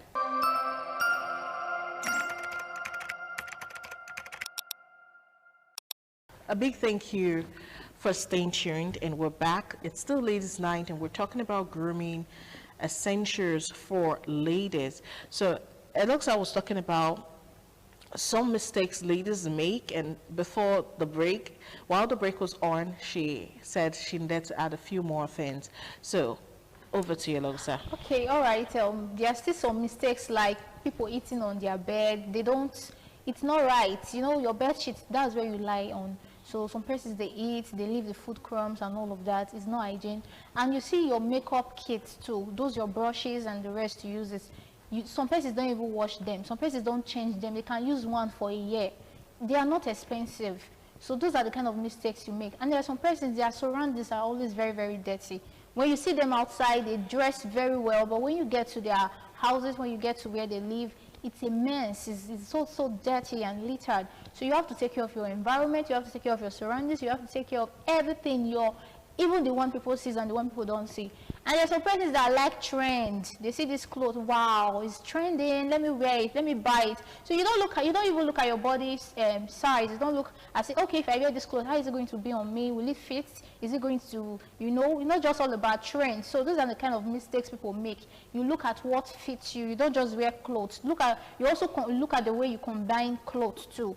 You combine your bag, your shoe, and the rest. So there are some ladies, they don't, so far it's trending, so far it's on board, they just want to do it, they just want to follow the trend. So these are the kind of mistakes a lot of ladies make out there. Interesting. Yeah. Now that you've mentioned wardrobes, you've talked about clothes a bit, I think I would use this opportunity to ask, what are some of the things every woman, every lady, every young girl out there must have in their wardrobes to pull off certain looks flawlessly, effortlessly? You know, when they call you for an interview, you would have something. You're going to church, you have something. So what are some of the essentials you should have in the wardrobe? Okay. Now, as a lady, you're supposed to have your sanitary pad. That shouldn't be something that anytime you need it, you negotiate. You need to have it in your bag. Anywhere you are going to, always go around with it. And also, you have to have a makeup kit, even if it's not expensive, even if you don't have the complete one. As a lady, you have to look good. There are sometimes your duty calls, like you just said, you are going for an important occasion. You don't have to start looking for a makeup artist. You can just quickly do a light makeup. You need all of that. And also, you need deodorants. You need perfumes. Even if they are not that expensive, but you just need those sprays to smell good. When people see you, when people feels you, they pass you, they feel your smell, they'll know, yes, those are the things that boost your self-confidence. Those are the things that makes you perfect. Even if you are not 100/100 perfect, you're not 100% perfect, but those things, they boost your self-confidence. When you look good, you know, yes, you walk with confidence. So those are the kind of things a lady is supposed to have. You need to have a black shoe, a black pants, that's a trouser pants, a black shirt. You need to have a good wig. Talking about black shoes, black pants, black bag and all, as a lady now, when you have all of those, it does not select black. You can use black in any occasion.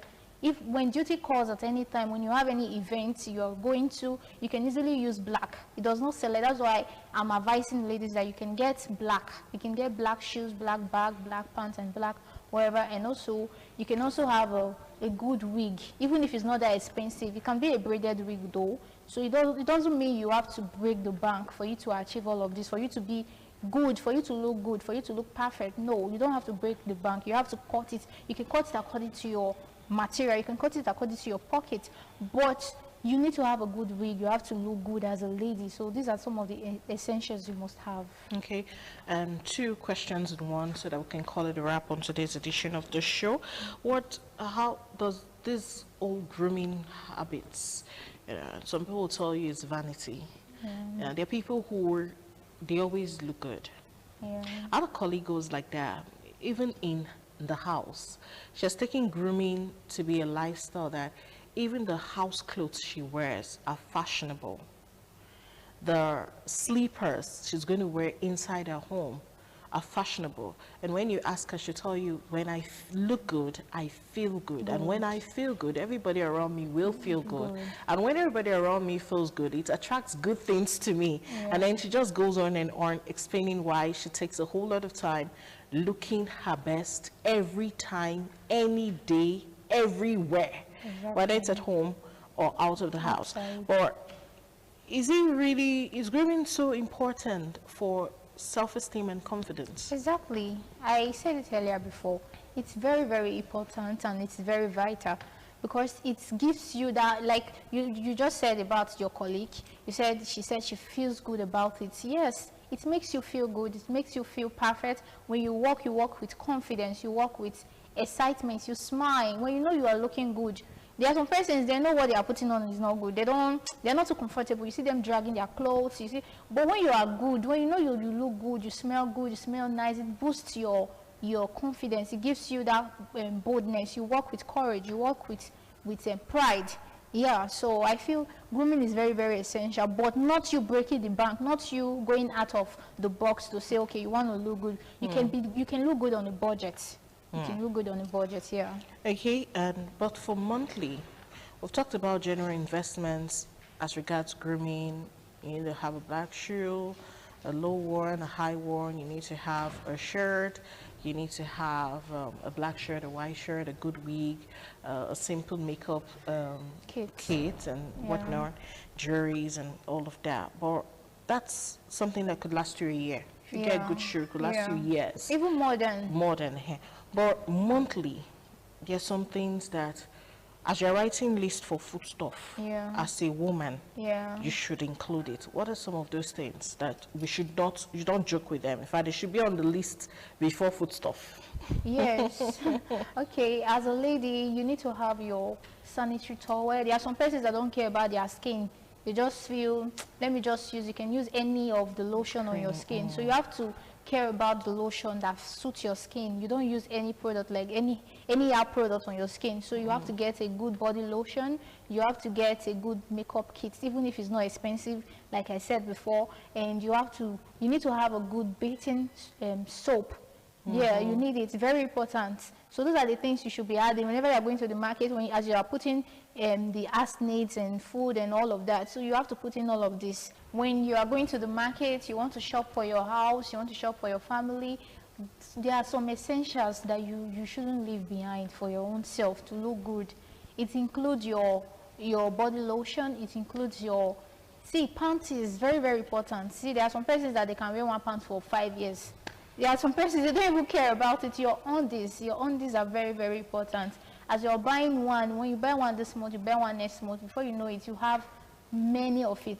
So you also buy fruits too, very important. It's going to help freshen your body, it gives you a good body texture and the rest. So also you need to get some, there are some jewelries you can still buy that are not so expensive. You can still write them in your list and say, okay, let me have this. So you see these things now, they can last you for a very long time. You can have your antiperspirant also, and also your roll-on and the rest. So these are not too expensive. These are things that when you start buying them gradually, you already have them in your closet. They are going to last you for a long period of time.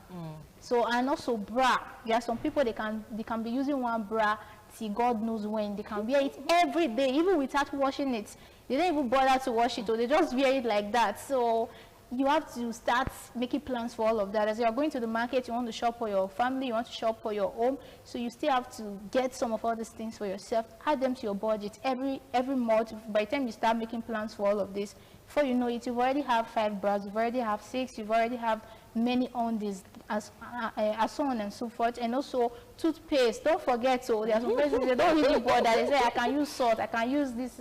Toothpaste is very, very important. You need to, when you are talking, your breath must be very, very good. There are some persons where they are talking to you, you just look for where to hide your face. So you are looking for where to, oh yeah, I can hear you. You're hiding your face just because of bad breath. So you don't forget to always add your own personal hygiene kits to your budget whenever you are going to the market every month. They are very, very important. Thank you so much, Elisa, for your time. Welcome. It's been an enlightening and interesting conversation right here on Ladies' Night today. So I did learn a couple of things. I cannot just go about living my life without having some things in my wardrobe. And that's where the grooming starts from within. It starts from taking care of your home. It starts from checking the underwears you wear. That one shocked me, you know, and then taking care of your surroundings, and you can now begin to also cater for your appearance. I was even shocked that fruits and vegetables inside the grooming. Yeah, you need it, so it's very important. For your skin to glow. Yeah, there's some persons, they don't even bother. They just eat, swallow, eat food, strong food, eat vegetables, eat fruit. They are good for your system. They are good for your skin. Yeah. It freshens your skin. And you look fresh. Yeah. And good. Yeah. No, exactly. I've seen some skin that you want to eat the skin. Exactly. It glows. It glows as if it's mirror. It's a mirror, yeah. Well, it's all part of grooming. You don't really have to break a bank to do a lot of things. You don't need to break a bank to bathe twice a day. Yeah. You don't need to break a bank to use roll-on before you go out. And if possible, maybe before you go to bed after you've bathed, just so that you feel good and smell good. Then when you start buying all those things, you can even take it further by reading the components of these things you're buying. Roll-ons that have too much of aluminium in them are not good. The research said they can cause cancer, and then you can take it further and say, okay, this product might be very expensive, but it's not safe. Oh, this one is very cheap, but it's not safe. But first learn the habit of using these things. And after that, you start also learning how to pick the healthier stuff as time goes on. You cannot be contemplating between tissue paper and pad. Exactly. Monthly as a lady. No, the risks are much. And then you now, when you've taught yourself that you have to use pad, you can now start talking about which products are better for you. You can use pad and you start having itching. And there are times some people might not even need pad, they would rather tampons, which are fine. So you cannot be using tampon when you want to use the toilet, you've taken it out, when you're done, you now put it back. No. So just learn the basics. Get certain things. Eloxa said you need a black shoe, a low one, a high one. It's versatile. It can cover all occasions. So when you have parties, you bring out the high one. When you go official, you can use the flats. You need a black pant trouser and a black jean. She said you need a black shirt, a white t-shirt, a white t-shirt as well. And she also talked about a good wig. 1 week, whether a braided wig or that bone straight, but she just look good. It'll be fine and clean. Exactly. Okay, so get one of those, and you can always use it for very important occasions. And if you don't want to use your natural hair, if you must use the natural hair, keep it clean. All right. And personally, I will add that your monthly essentials should include more need for your hair. So money to buy the product you need to wash it. The money you need to go to the salon to cut it, the money you need to go to the salon to make it. So include it monthly. Don't carry your hair like it's pregnancy. She mentioned that earlier, so I'm just further buttressing. Grooming is very important for confidence. It's very important to attract good things. People see you first before they hear you. If you look like your problems, they're going to treat you like your problem. Exactly. Look good, feel good, and win good things. I'm Daisy Leah Sekedi. Thanks for watching. I'll see you again next week. Bye for now. You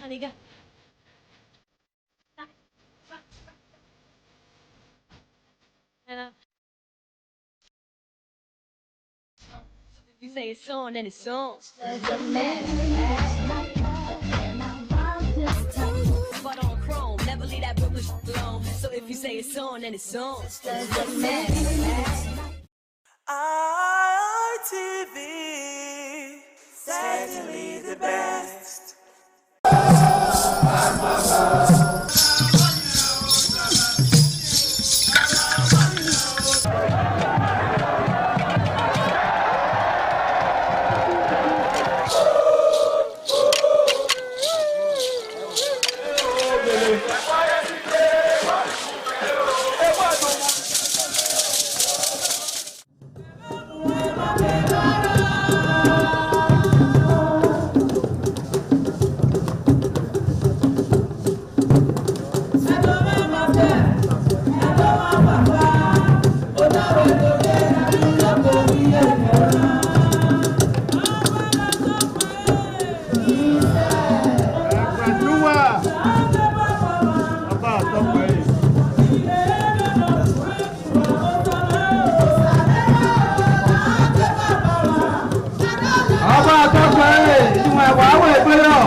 All right, distinguished ladies and gentlemen, it's another lovely Monday evening, and of course, it's my pleasure to have you join us on yet another amazing episode of your ultimate rendezvous for guys on television. And I'm talking the Guys Hangout Show on independent television, reaching you live from the city of Benin. Now, for starters, the Guys Hangout Show is a unique show that teaches men to put themselves first in a society where the needs of men are hardly catered for.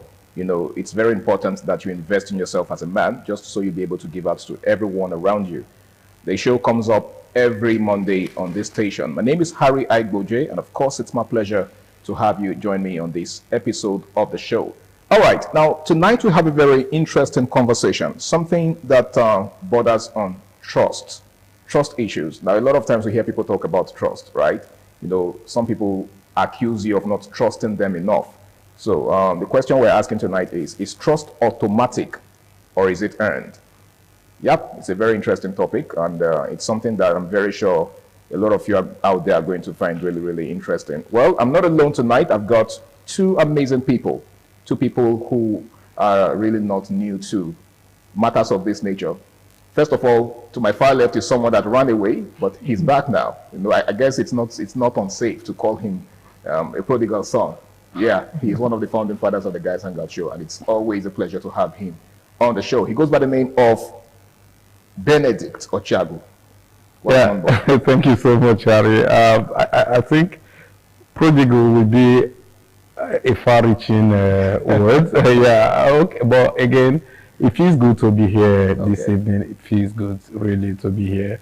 I've missed it here. I've missed the audience here on the Guys Hangout Show. I've missed you as well. Yeah, so sometimes it's just like that. We have to pay attention to more things, but sometimes you just have to have a blend, like a popular politician will say, Inyendeba. So it feels good to be here, and it's a pleasure being here. And of course, it's a pleasure to have you. And of course, seated next to him is someone else who, you know, has been away for a while, but he's back with us now, and he goes by the name of Osas Zabayo. Welcome on board, Osas. Yeah, thank you very much. It's great being here again. Though the last time I was here was on radio. Okay. The first time I'll be joining the Guys Hangout. What was your experience on radio, though? Wonderful, amazing. Very, very interesting, because back then you can just have fun behind the... Yeah, behind the camera. I mean, nobody's watching you. I'm telling you, but it was very interesting. Yeah, and I'm sure it's going to be just as interesting tonight. All right, so let's get right to the business of the day. It's actually a very interesting conversation that we have before us. Trust issues. Now, I'm sure you guys can relate to, you know, the debates, or should I say the talking points around trust and trust issues, right? It's not uncommon to hear people say, because you love them, you should automatically trust them.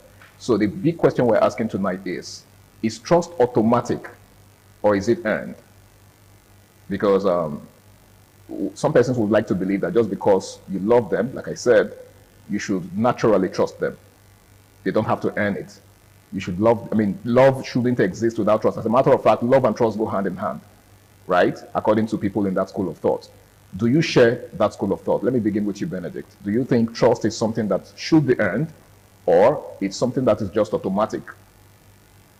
Well, for me, for the fact that it is the word trust, for me there is no line, there's no room for it being automatic, as long as it is the word trust. Okay. It is captured in the right sense of the fact that you have to earn it. There is something that happens over time. Even in trusting, you have to take your time to trust.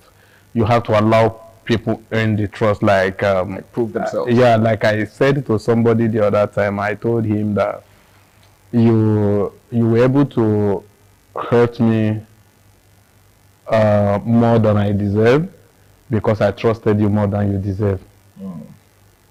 Right? Yeah. People, when you trust people more than they deserve, the chances are that they might not really treasure that trust, and they might just give it away at any slightest chance. But when you allow people earn trust, they learn the skill of protecting it because they earned it.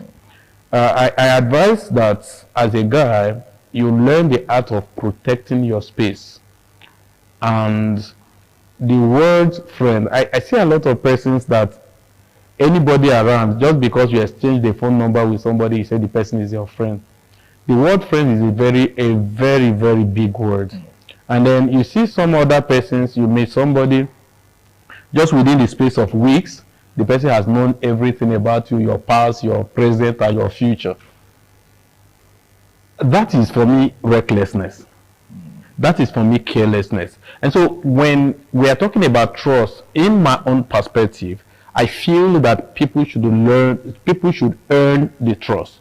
People should really get a measure of trust, because sometimes trust is not holistic at the beginning.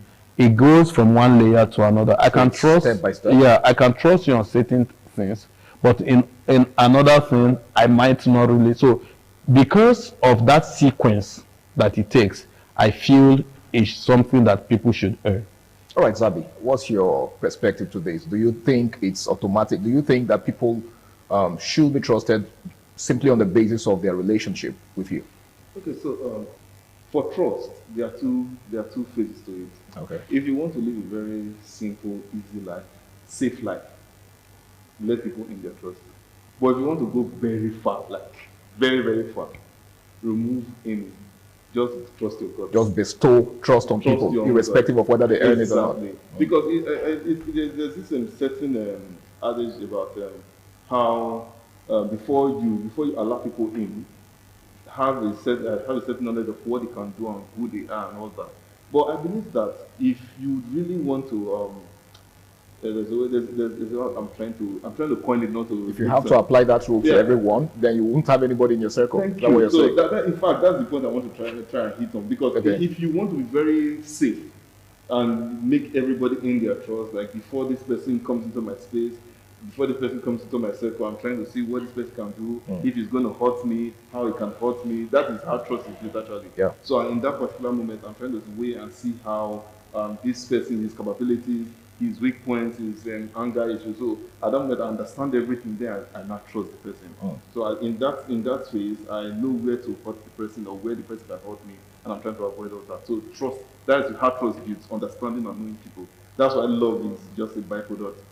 Trust is a byproduct of love. Okay. Because when you love somebody, you trust just comes with it. It's just like one of the backpacks in love. So because you've known the person, you understand the person. But if you really want to go far, like most businessmen, entrepreneurs that go far, if you want to start banking on trust so much, you will not really go far. So that's you taking it to the business angle. Business angle, life angle, and all that. And in fact, relationship, there are most relationships that have started and this person throw trust out of the window. Like, let's just see how it goes. But there's like I said, there are two ways about it. It might end well, it might not end well. If it ends well, it ends very well. But if it doesn't end well, it doesn't end very well. Okay. So most of the time, you might not be alive to see that it ends well. Oh, okay. But if it ends well, you're going to enjoy the ride. So that is one thing about trusting your guts. And then it's like you trusting yourself, trusting your gut, instead of relying on trusting the person. Now I trust myself. Do I want to do this? So that's how I see it, actually. All right. So there are two areas. Fair enough. Benedict, Zabi's perspective sounds really realistic. He tends to look at it from a realistic point of view, whereby he's saying that, you know what, if you're going to judge everyone based on their level of, should I say, credibility, you might end up not having anyone in your circle. And of course, the area that he mentioned is one that we are very much familiar with. You are a businessman, so I'm very sure you can relate to that. So what's your take to it? Well, the thing is, I quite understand what Zabi is trying to say, but there are extreme for me to his submission, because when you're talking about, for example, you just love and he talked about trust being a byproduct of love. I quite disagree with that, because you can love somebody without trusting the person. Is that possible? It's possible. Like, you think it's practical? It's possible. No, okay, it's explain. Throw more light on that. Okay. Yeah, you can, for example, I can meet a lady, and maybe because of how, on the basis of certain parameters, I can fall in love with her. For example, they say you fall in love, right? So But that may not necessarily mean that I trust that she can do this, I can depend on her on this. That may not necessarily mean that I trust that she isn't cheating on me. In fact, the people that are so much in love are being cheated on most, because love has a way of blindfolding them from taking account of certain things. You understand? Even when the red flags, even when the traces of that is supposed to be checked, because this trust or lack of trust is checked for sometimes, especially for those in love, because this is the guys' hangout show. And I know there are a lot of, especially younger guys out there that they are butterflies, you know, the kind of butterfly love and all of that. So this might just be a knowledge for them that, yes, you can love. For those who believe that you can fall in love, I know that with age, a lot of you will understand that you don't necessarily need to fall. You need to stand. But again, that is that comes with experience. With experience. So you can fall in love, you can love. But the fact that you love, for me, I believe that love should real love should be a byproduct of trust. Okay. Yes. Because the reason why we have problem in our generation, people jump into marriages, jump into things they don't understand without taking account elements that makes marriage work. And the elements that makes marriage love is not necessarily love. It is trust, it is respect, right, and communication. Then if that is what makes marriage or relationship work, then it means that those things are as powerful as love itself. Right? So that is it. Then again, talking about the area where I agree with him in terms of business, because if you want to really do much in terms of business, you have to deal with people who are available. Sometimes you don't need to trust them. What you do, like he said, you trust your own girls. You create a system and trust your system. And so anybody you are bringing in works within that system. So you don't necessarily trust the individual, but you trust your system. Because if the person is this or that, the system will fish out the person. If we have been able to create a strong and dependable system for that. But even at that, when you are applying for the job, they will ask you to bring a reference, 2 references. And this person they ask you to bring are trust currencies. Like guarantors. Guarantors, yeah, that is the word, guarantors. These are trust currencies. And when they vet these persons that you are bringing, it is on the currency of these persons, because this person has been proven over time.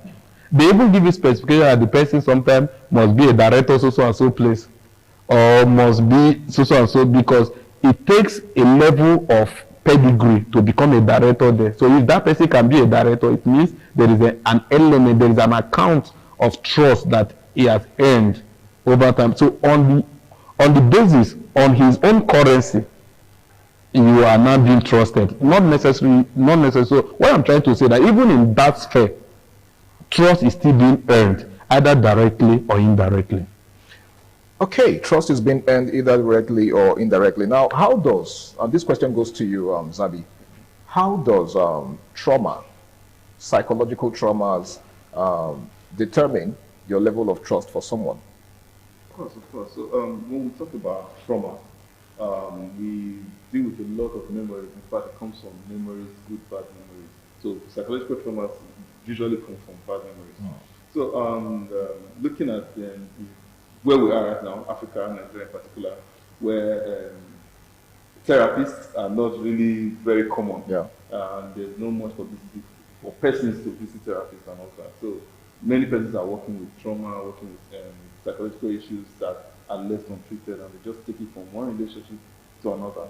So that's why you see in a relationship, a girl that's gone through a traumatic relationship, and then she's in another relationship. And then the new guy just comes in and does a dance step. The dance step triggers a memory that she has with the previous relationship of her with her ex having that same dance step. Something as basic as a dance step. Something as basic as a dance step, and then it triggers trauma. So this is where trauma has to be treated. So I think this is another campaign for treating trauma and mental issues. But if you're not properly healed from issues of maybe past issues that led to trauma, you're just going to continue. You're going to continue taking it to the next relationship and the next relationship. And then, if this, like I keep saying, every man has his flaws. In fact, every man has one side that he's struggling with. Even a pastor has something he's struggling with. Most pastors will shy away from that. So, if you not see one particular flaw that is actually supposed to be common or normal, it becomes a trigger for you, and then you start saying, "Oh men." So that's why that's where the art statement comes in. All men are the same. Men has come. All men has come. All men are the same. And did you try all of them? No, it's just a few of them that you just saw the same issue, the same trend, and then not that they are totally bad. Just one particular flaw. Maybe this man doesn't does his shoe before he enters the house, and then the whole house is dirty. That triggers trauma. So I believe this area, this totally goes away from trust actually, because at that particular moment, the person just does something with you, and then distrust comes in. Even if this is the best person for you, even if he treats you right, I think it's, a popular artist says 99 good plus one bad makes you a bad person. So just that one bad, totally, the distrust totally comes in, and then you forget the 99 times that you had good experience. Okay. So that is how trauma works, and I believe that you just have to increase campaign for mental health issues, treatment of traumas and all that, which is totally in the low in this side of the world. Well, in case you just joined us, it is the Guys Hangout Show on Independence Television, and tonight we're taking a look at trust issues. Is trust earned or is it automatic? Now, I would like to ask you this, Benedict. What do you think? Let's look at the patience factor. Okay, do you think patience is relevant in this discourse that has to do with trust and trust issues? Because a lot of times we tend to judge people before we even get to know them. So what role do you think patience plays in this? Well, because I believe strongly that trust should be earned, and so I also have to prioritize and give a place of pride or a place of dominance to patience. Because if people will earn the trust, it means that I have to give them time to earn it, right? So I have to give them time to earn the trust, and if I have to give them time, one element that is key is patience. Okay. Yeah, you have to give people time. But the question is, how much time is enough time? If we are talking patience, if we are talking about giving people enough time to prove themselves, how much time do you think you could possibly give someone to prove themselves? I think that is not cast on stone. Okay. It differs with individuals. And it's based on discretion? Yeah, on discretion, and also with the person that you are dealing with. Okay. You might be lucky sometimes to find somebody who is great, a fast learner, who adjusts easily and all of that. But I think in building that trust, the first thing you look at is loyalty. Because until people are loyal to you, they cannot earn trust with you. Yeah, betrayal always comes with lack of loyalty. For example, if I'm working with Zabi and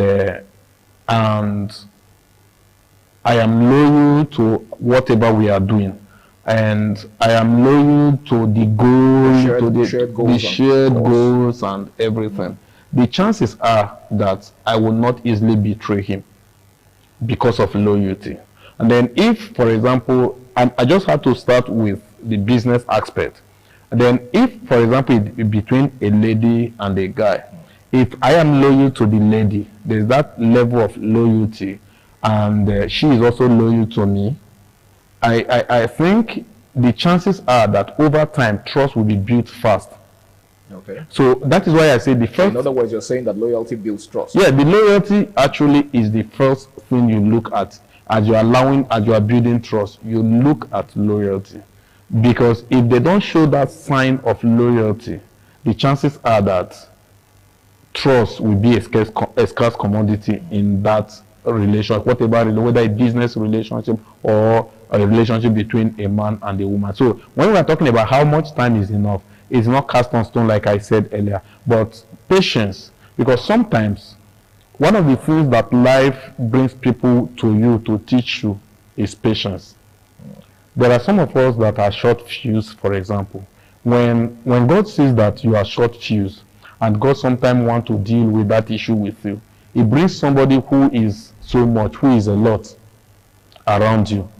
And then if you can manage that person, automatically you are not just making that person better. You will find out that over time you have become a better person. Okay. That is why you see that men that are married for 10 years, for example, after 10 years of marriage, single ladies always seem to be attracted to those men. Let me tell you why. Why? Yes, single ladies actually seem to be attracted to men that are married maybe after 10 years, after 15, 20 years. Because they have an experience with women. Single ladies actually, the reason is that when you make comparison between your single guy and this guy and the married man has learned patience with his wife. The married man has learned to take nonsense, that nonsense that your single guy does not take. This married man has learned the art of taking nonsense. He has learned the art of being patient, because his wife is a lot. They are trying to get ready to go to church. The wife woke up by 5 a.m. The man woke up by 6:30. He will still get ready before the wife and be waiting for the wife. They will quarrel for some time, but after some time, the man will just learn that this is woman for you. And for us to have peace and for us not to spoil our Sunday every day, I have to be patient. So naturally, the man will adjust and learn the art of patience in order to deal with his wife. And so with that, because of that, there is something that has shifted in the man, in as much as he has worked on a woman, but something again positive has also happened to the man. That is why you see that young ladies sometimes seem to, beyond the financial, because the older a man becomes, the older sometimes, the more successful the man becomes. So young ladies, they also like successful. They are attracted to success. And then again, there are traits. Okay. There are traits. For example, Zabi is married. The way, those days when he was not married, when we rode together, the way he handled issue then, for example, when he arrived at the studio, he just called me that I'm here.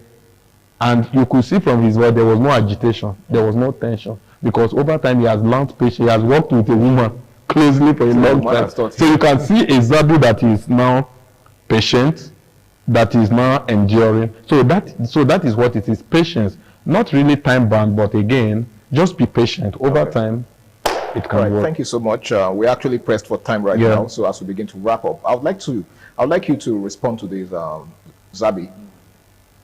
Betrayal. How does betrayal ruin trust? Okay, so betrayal. How does it ruin trust? Yes. Okay. I already have something that I was already planning to say. Okay. But betrayal would always find a way to ruin trust. That I would not blame the person actually betraying. I would blame the person that actually trusted. Really? Yeah. So I think now let me now go back to what I was planning to say. Okay. Yeah. So in this life, I would advise don't trust anybody. Trusting somebody. Now you are sounding like Tubaba. I know you can't trust nobody. You have to trust someone. Yeah. And give him to the person. Okay. The only person you should give that gun to is the spouse. The only person that can actually betray me right now is my spouse. That's it. Not my kids, not my parents. Nobody should be able to betray me, because when you're interacting and working with persons, you should always have boundaries. Not just boundaries. In fact, don't have boundaries, but always analyze everything you see and hear. Everything you take in, analyze it. There should always be, okay, if you're working with somebody, there should always be a plan B and then a plan C. There should always be contingency, because nobody should be trusted. If push comes to shove, everybody wants to save their head. Sure. So it's every man for himself. So save yourself from betrayal. I believe this is what is taught to most of these guys in the forces. You don't trust the next person standing next to you except your brother. You understand? So to avoid every form of betrayal, don't trust anybody. I believe we're all talking about trust. Yeah, sure. Don't trust anybody. The safe side, right? The truth is that betrayal does a lot of damage to trust. In fact, sometimes it goes beyond the person that even betrayed you. But again, betrayal is also an important teacher, because it teaches you. Because like what Zabi was trying to say, I learned that very late. Because before somebody will betray you, there will be traces to it. People don't just wake up to betray. You will see disrespect. You will see traces. So work analyze those traces and deal with it before it gets to the big analyze issues. those traces, deal with them, and ensure you tackle them before they become a monster that you have to start running helter-skelter in order to conquer. Well, it's been an amazing show tonight, and I want to say a very big thank you to my guests, Benedict Ochagu, and of course, Zabayo Osas. It's been a very interesting conversation, and I'm sure those of you out there that have been watching have been taking notes, because there's a whole lot to learn from what they've said so far. Now, should trust be given to people without earning it, or should it be earned? Well, I guess that's left for you to answer. My name is Harry Agboje, and until I come your way again, same time, same station next week, do the right thing, stay out of trouble, and have yourself a lovely night rest. Bye for now.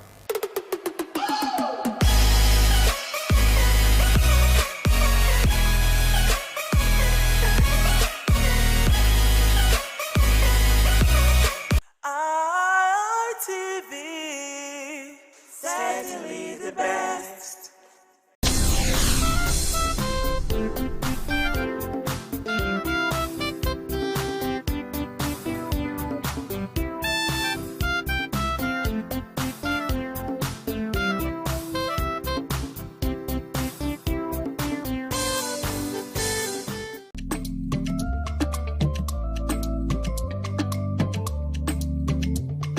The man went out to bring in thugs to come and beat her. Yeah. In a situation like that, do you think women would have seen that and still want to speak? Really, we're talking That's about... what I said. So that's... when they bullied her, Yeah. now, if she's not bold enough, she will shut up. What is your advice for girls out there that are so desperate to be married? We women, we have to be really intentional about our parenting. If you know a child is being abused, or you see signs, a bruise or a child, it has to be investigated. People barely even breathe when they are going for a shady and something. Party. You have to be They can't smart. sit If down. you see where they are dressing them or are dragging on both sides, you cannot you cannot breathe. And these women will stay in those events for hours just to keep up with that beauty trend. Is that healthy? That's not healthy. I am Patricia Uremu Gabriels, and we're reaching you live from our Lagos Network studio. Of course, Women in Conversation is a program designed for women to discuss about themselves.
ITV, certainly the best.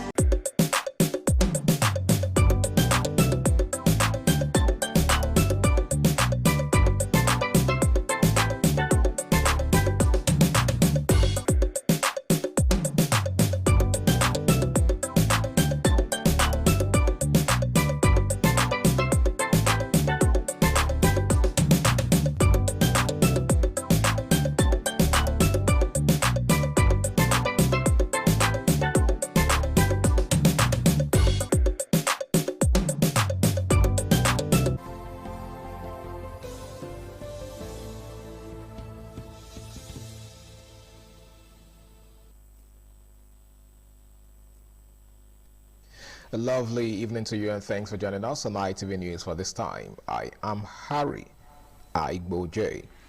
Edo Independent Electoral Commission has declared candidates of the ruling party All Progressives Congress winners of Saturday's chairmanship elections across 18 local government areas. Chairman, Edo State Independent Electoral Commission Sir Jonathan Ifowuka announced the results of the election, While speaking with newsmen in Benin City on Sunday, the report by Ohide Emir David is presented by Efosa Wangwe.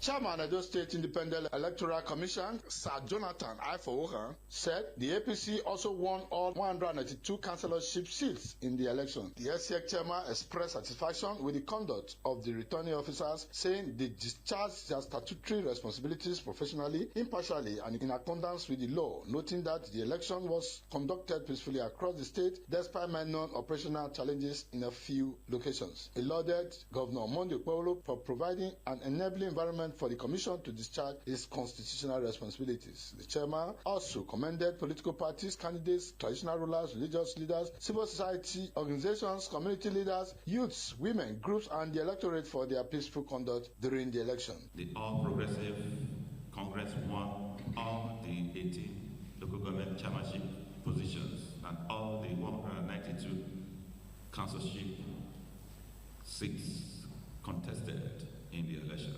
The SF boss praised the Nigerian police force and other security agencies for maintaining law and order while acknowledging the role of the media, election observers, and LCX staff, including electoral officers, returning officers, presiding officers, ICT personnel, and logistics teams for ensuring the successful conduct of the poll. He urged political actors to work together in the interest of grassroots development and advised aggrieved parties to seek a redress through lawful channels. The SCX chairman congratulated the elected chairmen and councillors, urging them to see their victory as a call to selfless service, accountability, and inclusive governance. We appreciate His Excellency, the Governor of Edo State, for providing an enabling environment that allows the Commission to discharge its constitutional and statutory responsibilities independently. Sir Ifowohan said certificate of return will be presented to the elected chairmen and councillors on Monday. From Benin, Fosa Wangwe, ITV News.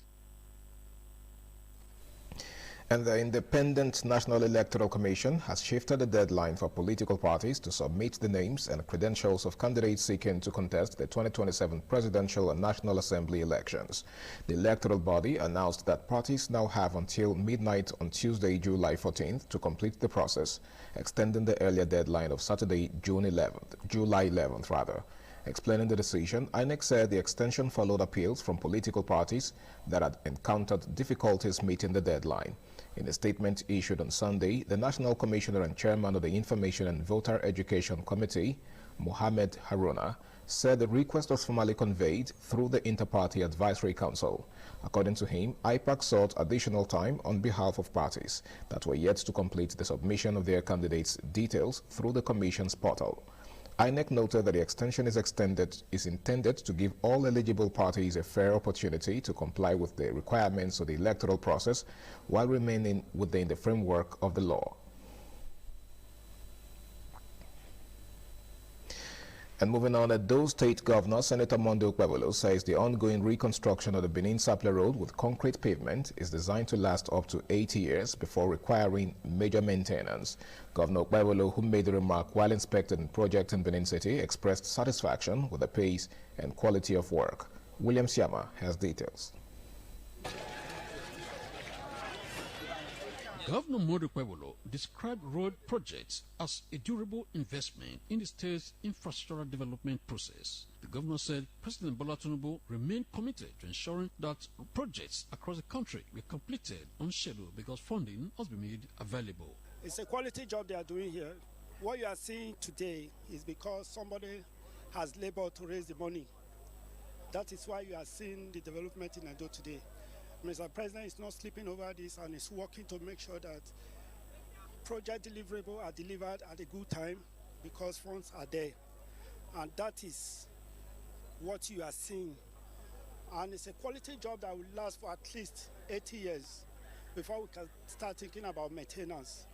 Some residents praised the governor for the ongoing reconstruction, saying it had eased traffic congestion and improved movement along the busy highway. Mrs. Patoge said motorists and commuters had previously endured long hours in traffic on the road, but that this situation had improved significantly since work began.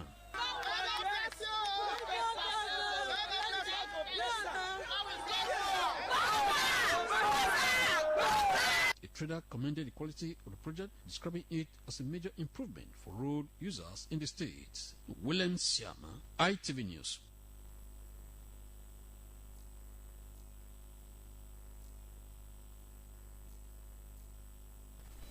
And now to neighboring Delta State, where the police command has apprehended one Kelvin Ogaga Emifie, a motorcyclist operator at Ugeli in Ugeli local government area for alleged kidnapping of a 3-year-old child. Warri correspondent Gbenga Ahmed reports. It was a pathetic situation when a motorcyclist operator who was engaged to convey a 3-year-old child to school turned out to be a kidnapper.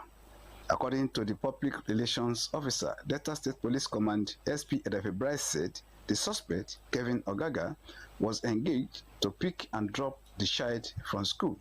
However, he allegedly adopted the puppy and demanded 2 million naira ransom from the parents. The family was able to raise 500,000 naira.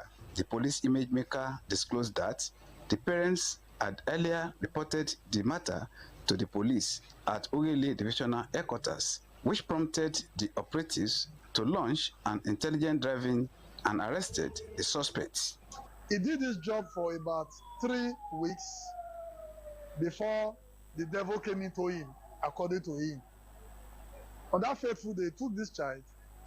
Instead of taking the child to school, he took the child to wherever he took the child to and started calling the parents with another line that the child has been kidnapped and they should bring the ransom of 2 million naira. The suspect admitted his involvement in the crime and begged for forgiveness. A friend of mine told me that I should take the child. So when I carry the child, so that I will ask the parents to give us money. Collected 500,000. So when you collect 500,000, what do you go do to the pikin? They will release the pikin. Delta State Police Command urged parents and guardians to be wary of those they entrust their children with in order to be security conscious and promptly report suspicious activities of criminal elements to the police. From Warri, Gbenga Ahmed, ITV News. Let's now shift our focus to the pulpit, where parishioners at St. Gabriel the Archangel Catholic Church, Sapele Road, Benin City, have been urged not to continue to mourn like people without hope. This admonition was given by Reverend Father Benjamin Broderick while eulogizing the life and times of the late Catholic Archbishop of Benin Metropolitan See, Most Reverend Augustine Obiora Kubeze, who passed away recently. Jonah Morwa has details.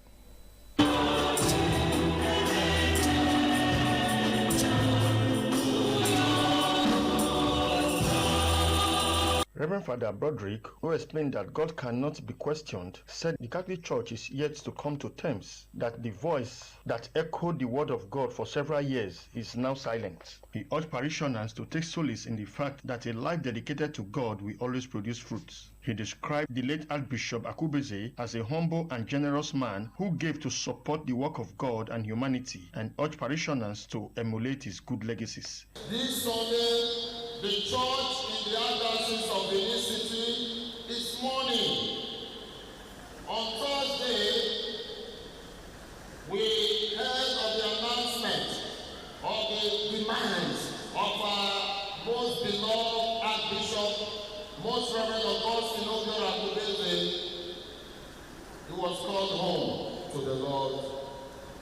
His passing has left us deeply saddened, both priests, religious and faithful of this diocese. We feel the pain of losing a father, a shepherd, and a friend. Many of us will still struggle to accept that the gentle voice we listened to for over 15 years is now silent.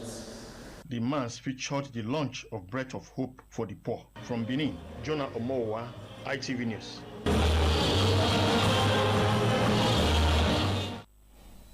And still on religious matters, where Christians have been reminded that what God did in the days of the old are much alive. And Pastor Nelson Idausa stated this on Sunday during the service at God's Historic Church, JRA, Benin City. The report by Samuel Bomo is presented by William Siama. Delivering his sermon on the message titled, "Fear Not, for I Am With You," Pastor Nelson Idausa said God does not forsake those that put trust in him. He said it's not because one is holy or righteous is the reason for being alive, but for the mercy of God. Pastor Idausa urged Christians not to go after worldly things, but stay connected to God through his Son, Jesus Christ. Anybody wants to belong to said, God will uphold them. Lord will say, so in the name of Jesus, no weapon formed against me that will prosper. Everything you put your hand, it will work in Jesus' name. I pray for the men, the head of the house, the glory of God will rest upon you. God will uplift you all in Jesus' name. Special prayers were offered for God's historic women by clergymen in the church. The church choir was on the ground to render melodious songs to glorify God. William Siama, ITV News. And that's the size of our package on ITV News for this time. Many thanks for watching. I am Harry Igbo. Good night.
ITV, certainly the best.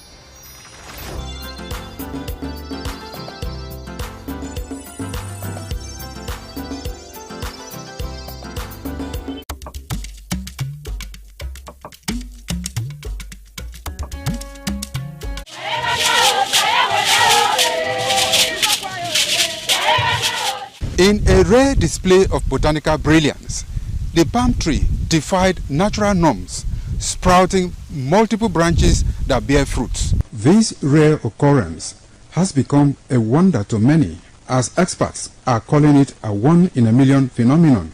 Could this multiple-headed marvel hold secret to agricultural breakthroughs, or is it simply a freak accident of nature? An agronomist with Nigeria Institute for Oil Palm Research, NIFOR Benin. The strange palm tree also raises issues of a blend of science with human interest and cultural significance for maximum impact.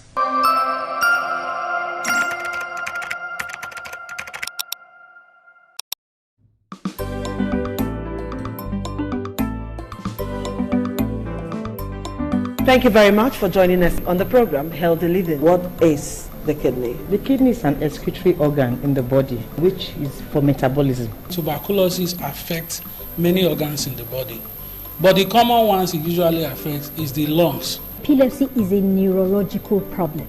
Okay. It is an injury in the brain which causes someone to begin to convulse, to go into fits. It is curable, but the cure is a long-term thing. If you eat well and avoid those risk factors that will make your immunity to be down, then the risk of contracting tuberculosis will be reduced. If you're healthy, then you're wealthy.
The Ugewe is the final ceremony of the series of festivals. It is one of peace and lightheartedness, following the more solemn of the ritual year. Ugewe is the festival of the Ewe leaves, a symbol of good luck and joy. It is the most popular of all that heralds the dawn of a Benin New Year, new vow, newness of life and freshness of life, and a new hope for the future.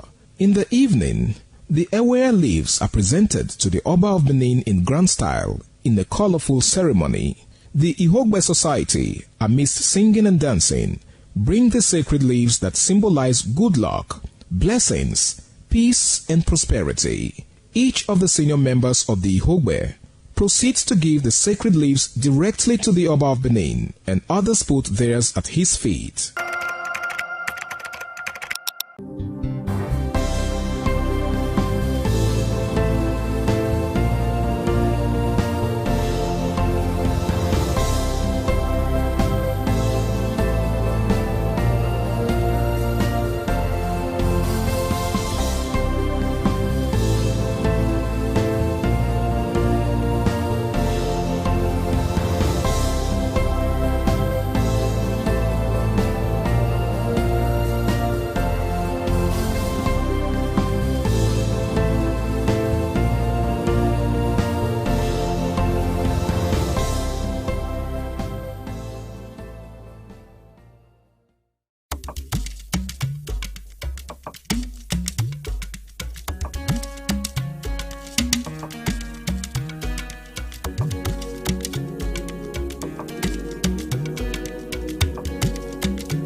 Benin Cultural Dance, a unique dance and quality dance steps of the Benin people.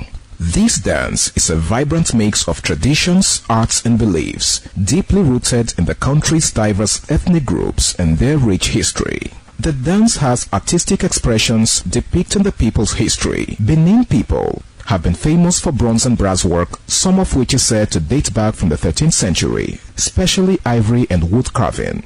In Benin, the people dance to show respect, honor, dignity, which they honor. They dance to show royalty, as natives are seen in their numbers around their body depicting the symbol of kingship. The threat of global warming is real. You have seen the destruction of lives and property as a result of incessant flooding.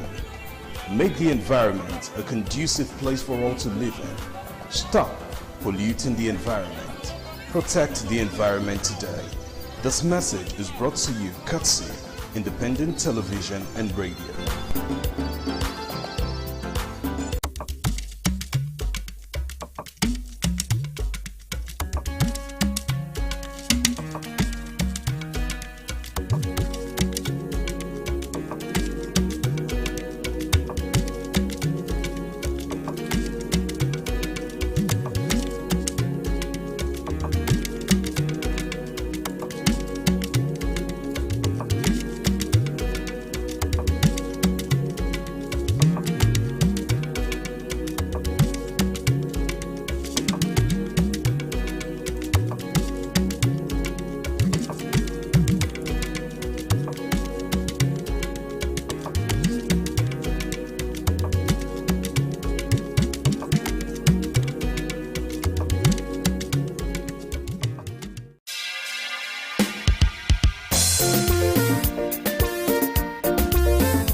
Some days, there comes the Ugemobo Festival, which the Oba celebrates outside the palace gate. A pavilion is built of red cloth where rites are performed to drive away all evil spirits still unsatisfied by the year's sacrifices. The Ugemobo Festival is to commemorate an event in Benin history which dates back to 1504 AD.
What does one do with a bunch of memories?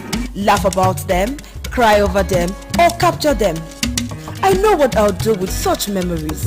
I'll showcase those memories. Yes, I will show them to the world. I will flaunt those memories. Showcase that marriage ceremony of yours. Burial ceremony? Yes, let the people know that you buried your person in a grand style. Thanksgiving, ordination, baby dedication, housewarming party, and lots more on your entertainment program, Memories, on Independent Television. Every Sunday, remember, for your event to be considered thick and classic, then it has to be on Memories. Memories.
ITV, certainly the best.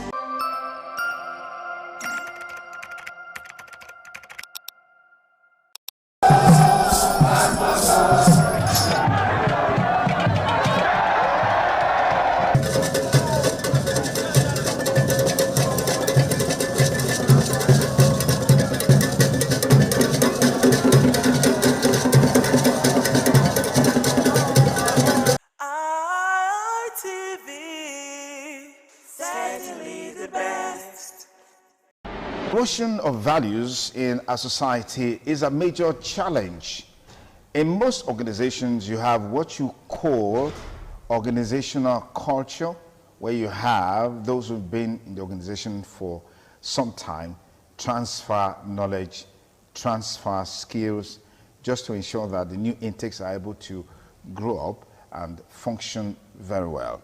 In our society today, we've always had that culture where our elders will be on the vanguard of indoctrinating the younger ones so they can learn from them, adopt the values and virtues that has kept them far in life. That way, we can sort of maintain a society that is better for us all to live in.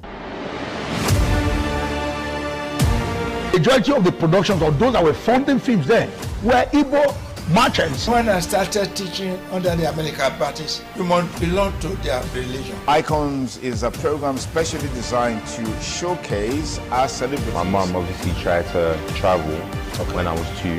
Bothers me whether we have been able to impart total truth to the upcoming generation. Today, our society is bedeviled by so many challenges. And these challenges that we see in the society, they are a function of dysfunctional families. And today on the program, we'll be talking to a retired civil servant who worked her way from being a typist to becoming a cash officer in the Treasury Department of Edo State. You know what that means if you've been a civil servant, so someone to start his work as a typist and then move through the ranks. That will be years of development, years of acquiring knowledge and skills, and then get to that peak of a career before you retire. We have with us in the studio Pastor Mrs. Grace Okoje. Well, she's over 70, but I tell you, she still looks 16. Anyways, that's on the lighter side. Pastor Mrs. Okoje, thank you for joining us on the program. Bless you. Good morning. Okay, fantastic. Let's begin by looking at how it was like for you to grow up. You know, there are those who are very privileged. We have this system where, we say the person is born with silver spoon in his mouth or diamond spoon, as the case may be. For you, how was it like growing up? Were your parents so wealthy? Because I know for you to be able to work in the civil service, there would have been that level of formal education and all. So how was it like growing up, you know, through school and all of that? Bless you. My growing up with my father and my mom, both of them were farmers. Then I have an elder brother who was working in Rubber Research Institute. When he came home, my mother told him that I want Grace to go to college. My brother said, how? I said, okay, if he is going back to Benin, I will follow him.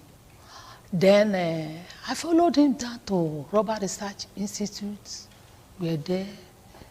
I read up my primary 6.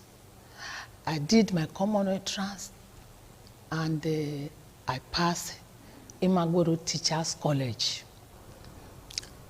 Thereafter, he said I should go and stay with my elder sister in Benin City at Igbesama Barak. She is a tailor, which is a fashion designer. She said she's also a petty trader. Okay. He said I should stay with her. Both of them discussed about me. He said I have to follow the line of my elder sister. My sister said, no, I am a fashion designer. Her younger ones will also take to no, we should look for. He said, but my little salary cannot pay for college. He said, well, is it not anyone look like school? My sister said, then we will look for. Then I look for institutes.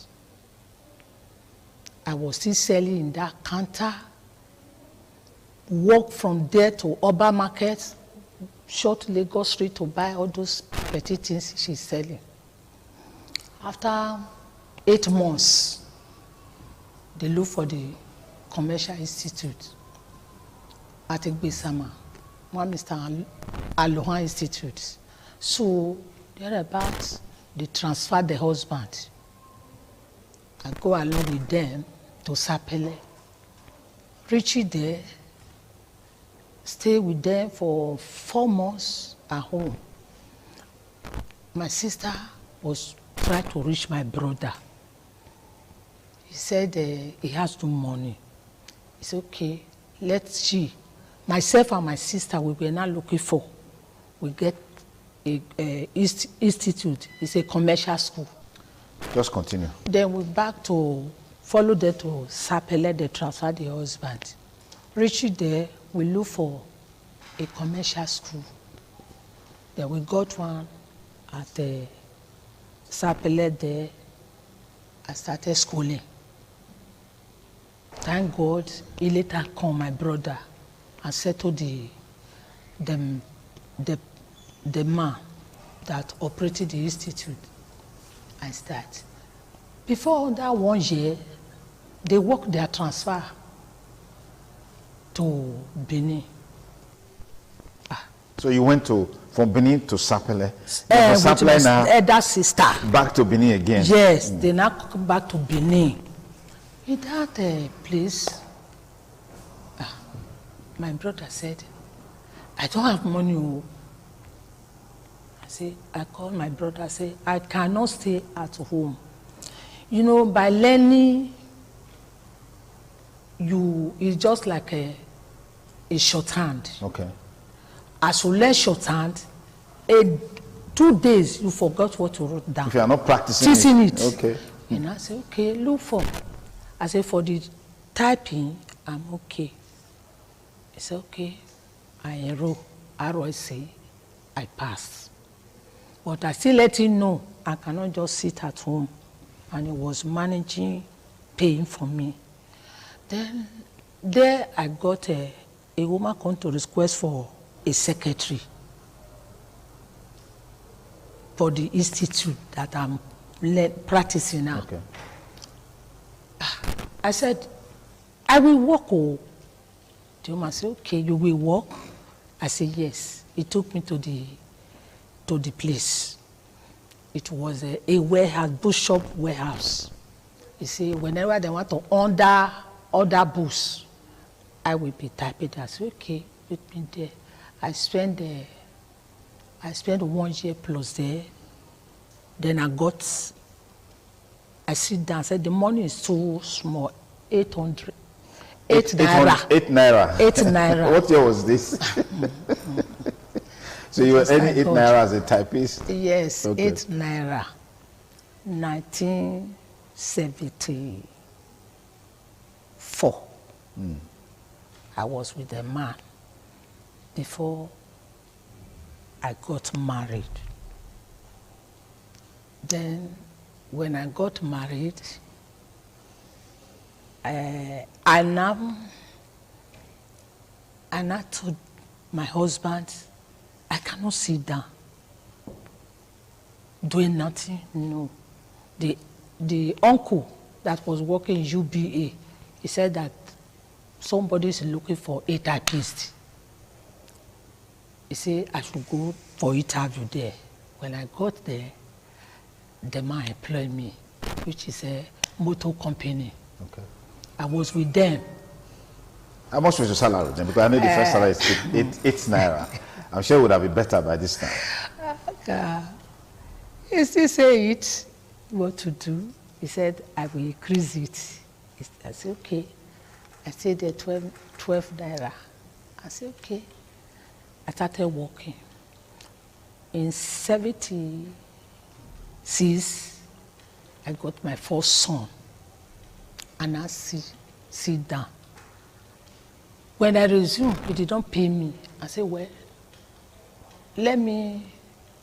Then he now employ the security man.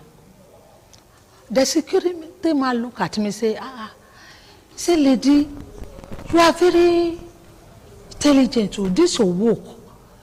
You are not the type to work in this kind of company. Look for government job.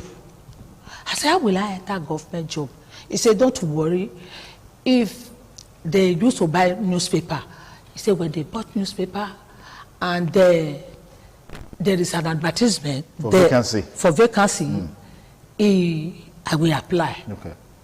Let you go. My husband took he applied. I sent the application into 3 places: Ministry of Agri, Ministry of Education, Ministry of Finance. I went for interview for finance first, and they replied me. They employed me. Wow. That's how in that I entered the government job. Then we are still there. The director will say, no, I will increase your money to 90. Do you know how much government is paying? Do you know 30-something naira?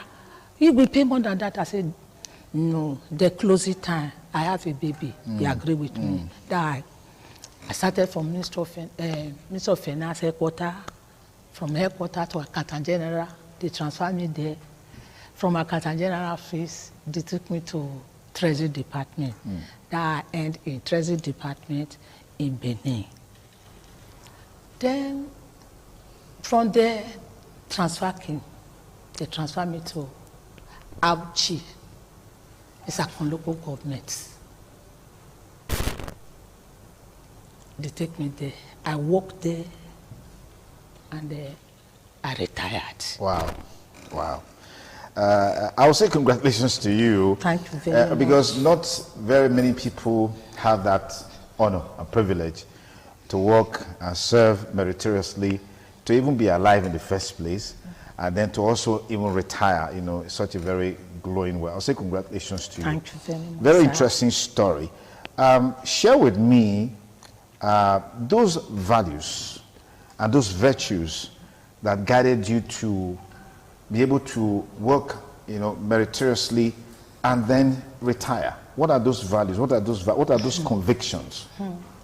Well, I thank God. One of the things that really guide me, I learned many from my elder sister, which I was thinking is punishing me. I never know I'm under training. Any offices that I work, wholeheartedly I work with them. Where the company number 1, number 2 to the government office, I work with them well, and I love my marriage. I love the children, even my husband. To the office I work, I retired, and those things that I put in place, it is not by my power. I see I put them. I value myself. I value my next neighbor. I even to other children, even to the where I'm married to. So there are things I do that one of them was saying it. It's not that you put as a pastor. You have been a pastor for us the day of my celebration. Okay. He said you have been a woman of God when you come into our compound. So I really place things so that the way many followed it in the offices before you will hear, Mama, I know you are praying, I know you are reading the Bible. I will say, come and join me, come and join me. So I started doing all those things. I got some things that I put in place today that I never shake for anything. Fantastic, fantastic.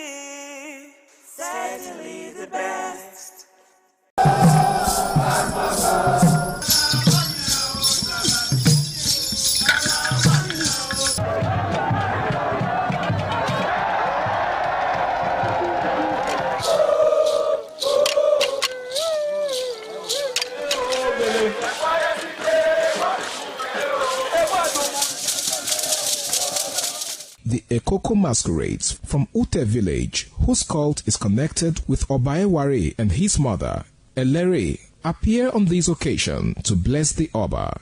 Ekoko is a ritual masquerade that dances to please the guests and the Oba.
ITV, certainly the best.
Ojúde aṣáájú ẹ̀ abẹ́rẹ́ pẹ́.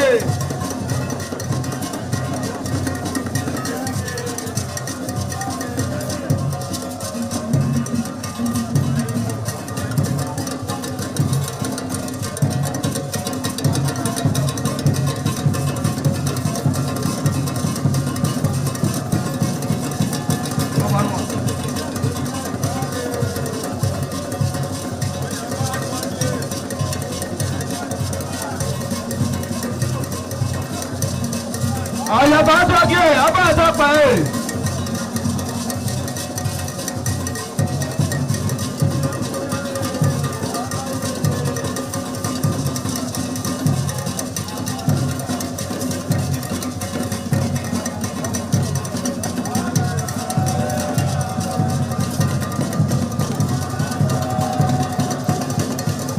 Àlàyé aṣáájú ẹ̀ abẹ́rẹ́ pẹ́.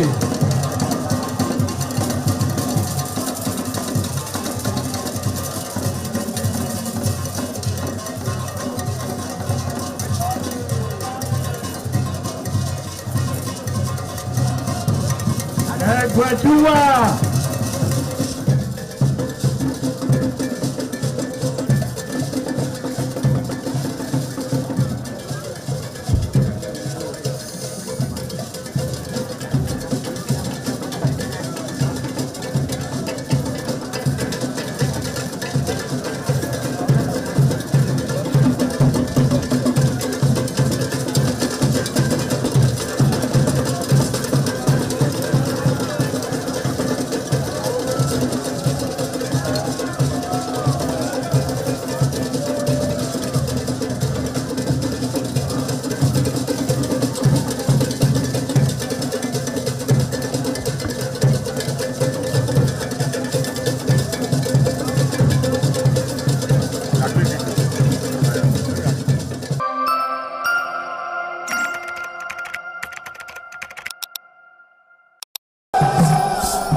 ITV, certainly the best.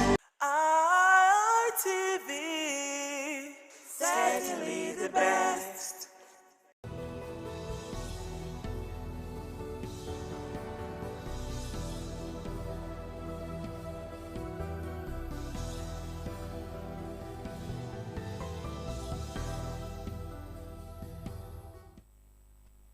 Thank you so much for staying tuned to this edition of Politics Today. I am Wilson Marshall, standing for Dr. Sonny Kokoso, who is unavoidably absent, perhaps due to the local government election taking place in Edo State today. Don't forget that there is restriction of movement, okay, till about 3 p.m. today. Well, it's all about the local government election taking place today in Edo State. That's going to be one of our talking points, and it will be followed by, yes, what transpired yesterday. People like, so happy about the cheering news of the abducted pupils and students in a rural local government area.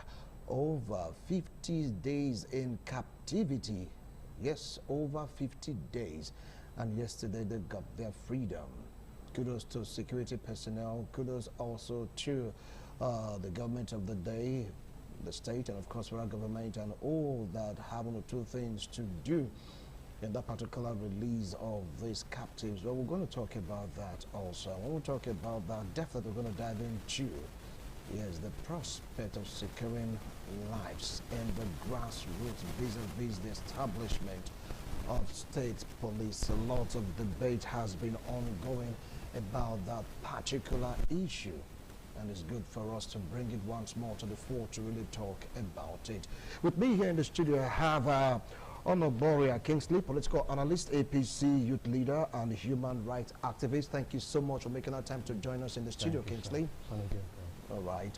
And we're still expecting Professor Anthony Ijewere, due to the restriction of movement, he's not been able to make it to the studio, but I believe that due to the fact that he is on essential duty, definitely they may just grant him powers to come to the studio. We're expecting Comrade Godsent Irmose, PhD, who will join us virtually all the way from Abuja to share his own thoughts on this particular discussion, these three topics. Don't forget to mention Austin Brimer, definitely seasoned political analyst, will also join us virtually in course of this particular program, today's edition of Politics Today. Well, Kingsley, let's put the show on the road. Today, 11th of July, since last year, it's been like in the know, so to speak, that there will be a local government election this month. No changes here and there.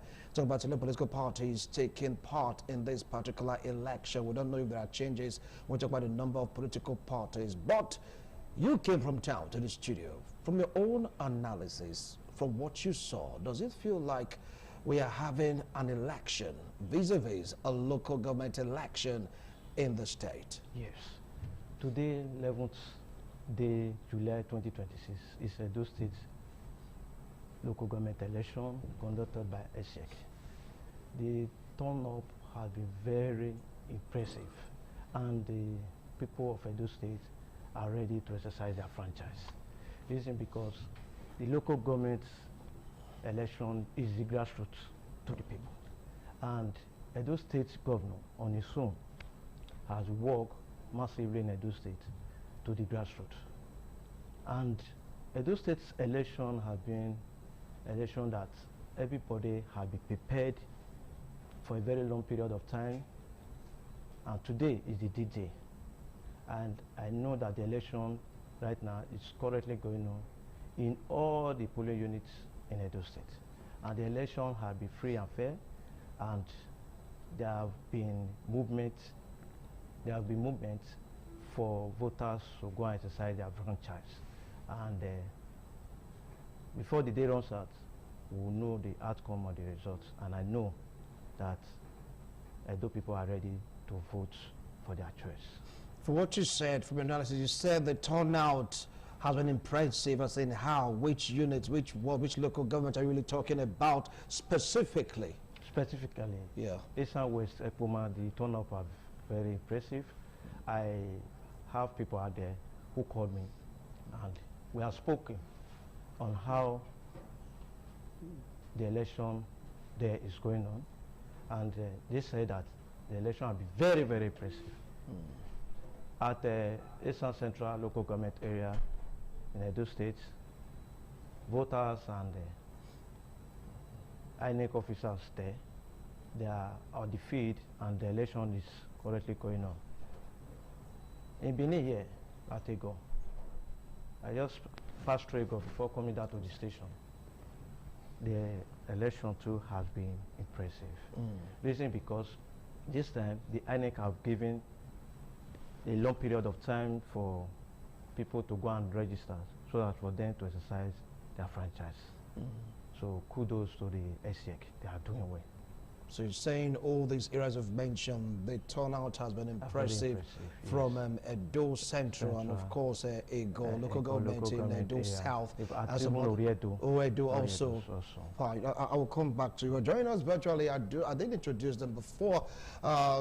Yes, Dr. Godsent Irimose, political analyst, political affairs commentator. Godsent, it's a pleasure to have you join us, though virtually. Good morning. Thank you, Winston. It's my pleasure to be here again. Good morning, Edo State and Nigeria. It's good to be here. Thank you. All right, Godsent. So quickly, let's just get straight to the point. I believe that you've heard the opinion of Kingsley. He said the election, the turnout so far from the local government, he has accounted from the information made available to him that the election is going on smoothly and the turnout has been impressive. He talked about Edo Central. He mentioned some local government in Edo South vis-a-vis Ego local government and, of course, Oedo local government. So what do you have to say about this? Well, thank you, Winston. I was surprised by my co-discussants drawing such conclusions because, as you know, I'm speaking from Abuja. Some of the information I have and one or two clips that one has seen has not shown too good turnout across board. Remember, this election, Winston, is being conducted across the 18 local governments of Edo State. So if you have an information or an intel that one specific local government, the turnout is good, it will not be too fair to generalize. Because there are some local governments that so far so good. It may be too early to conclude, in my own opinion, because this is just about 10:30 or thereabouts, and as it is in our local government election, the feel, the vibes, more often than not, is usually in the rural areas. And you notice that in the rural areas, there are a lot of farmers, and sometimes I vote in the village, for example. Sometimes before they come to the field, they have to go to their farm and rush in and rush out. So for me, it is too early to say the turn up is good. If you have information about one local government, you need to fact check with other local governments. I really differ on that. Then again, I don't think it is also right for us to conclude yet. The election is just starting, is ongoing. Rather, for me, I would like to be charging INEC, the Edo State electoral body now, to make sure that they pass the credibility test. It will not be too fair for me to jump into conclusions on the level of voters' apathy, whether the turnout was good or not, whether the system is being fair. The system is just being open. I'm sure that there will be accreditation going on now in some polling unit. I'm also sure, I can't conclude that in some of our polling units, the electoral officers, the ad hoc staff may even still be trying to locate. I have been involved in playing a role as a polling unit officer, presiding officer, so I know what it means, trying to even get to the heater part of Edo State. So I think we should focus more. My focus is rather on charging the Edo State electoral body to make sure this is an opportunity to redeem the image of electioneering pattern in Nigeria, not just in Edo State. I will be encouraging INEC, our Edo State electoral body, to ensure that logistics and are attended to speedily, because you can't hide the fact that some PVAS machines are going to be having glitches. I'm going to be asking the electoral body within the state to ensure that there is a fast move on replacement, communication channels are effective, where there are issues of delay or malfunctioning or complaint.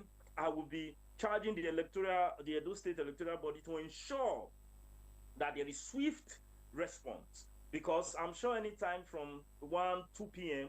we cannot start looking at what was the turn up like, eventually in this local government and that local government. But from 1 or 2 local governments I've been able to monitor from here, the turn up has not been fair, and I would not like to conclude that automatically there is a voters' apathy. But if I am to go by what we have seen in the past, Winston, if I'm to go by what we have seen in the past, the local government elections, not just only in Edo State, across the nation, it is more or less a one-way election. It is more or less a one-way election. Hardly, or on very rare occasion, have you seen that the ruling party, fail massively at the local government level. Most times they have up to 80%, 90%. In fact, in some occasions... I will come back to you, Comrade Godson. Just hold on. I will definitely come back to you, okay?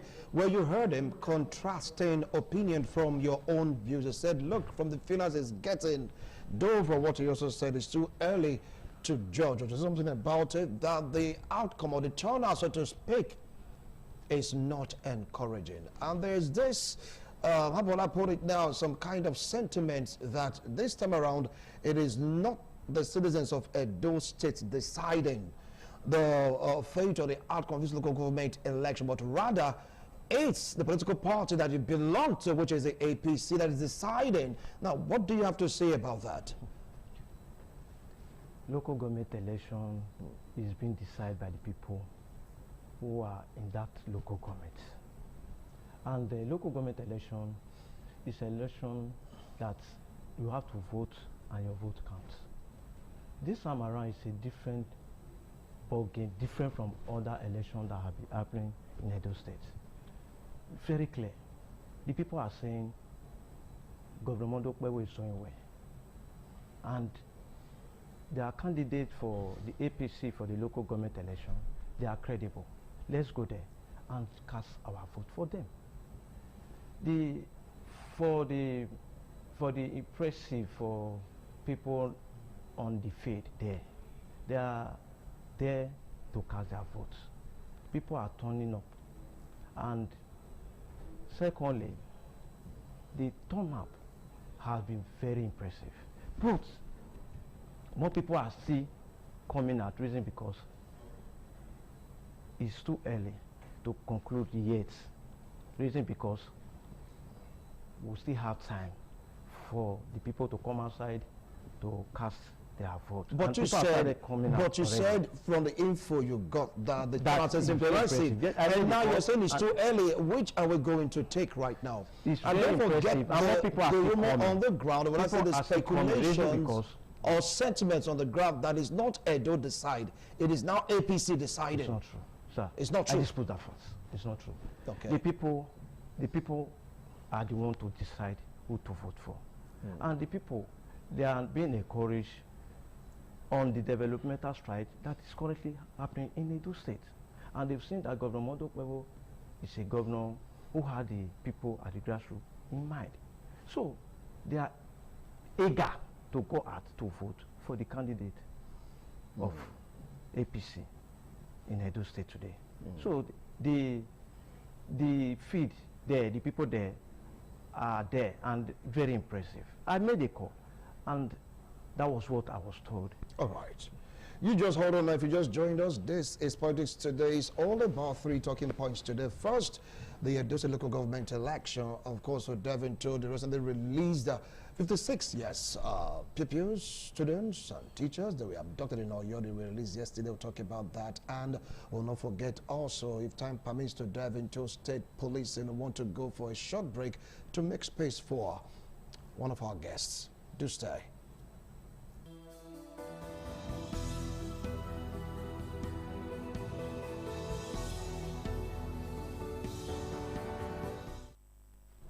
Thank you so much for staying tuned. If you just joined us, this is Politics Today. Join us right now in the studio is Professor Anthony Jure, political analyst, political affairs commentator, and of course a lecturer in UNIBEN. Bro, thank you so much for making our time to join us this morning. It's a great pleasure to be here. All right, it's okay. How was traffic? Was it minimal? Was it free? Buses plying the roads of Benin City? Yeah, it was free. It's just that a few buses. A few buses. Were plying the road. So they're not aware of the restriction of movement? No. Interesting. Those in the internal part of the city, you know, especially my area, Ekosodi, they were staying indoors. Some were playing football, some opened their local stores, and but the major highway is free. Free. Yes. Interesting. Well, we're having two contrasting opinions. One from God Center on say join us virtually from Abuja, and of course from Kingsley here. Kingsley's opinion that the outcome or the turnout, though it's too early to say, is encouraging from the feelers he got. Why God Sent said that look, from the feelers he got also is getting still that the outcome or the turnout of the election is nothing to write home about. So what's your own angle on this? Well, we've seen traditionally aware that initially people take time before they come out for elections. Even in major normal elections, they take time before they come out to cast their vote. But is this very scenario? I think people are a little bit reluctant. They have this belief that as long as the party that is in power is conducting local government election conducted by the state government, so they believe there's just no need, because at the end of the day, it will be 24, it will be 18 over 18. So I believe that is what is disturbing people from coming out. But again, all parties are guilty of that thing. You know, I think they should allow some level of competition, because democracy is competition, whereby the electorate will be given the opportunity to choose the best candidate they feel that can represent their interests, especially in an economic system that is in shambles, where there's insecurity, where there's a problem of people, consumable income, disposable income is low. People cannot no longer buy what they want to buy. People are really economizing their life to be able to survive the very harsh and unfriendly economic environment they find themselves. And so one would have expected that there should be some level playing ground whereby oppositions will be allowed to also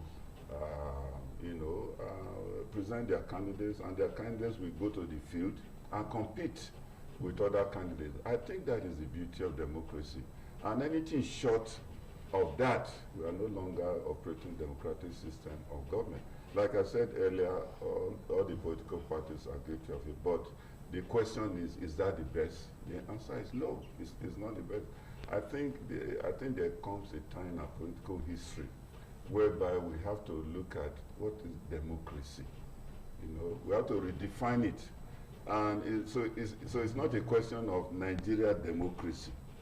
I think democracy, the tenets of democracy and the philosophy of democracy advocates that there should be level playing ground, there should be competition.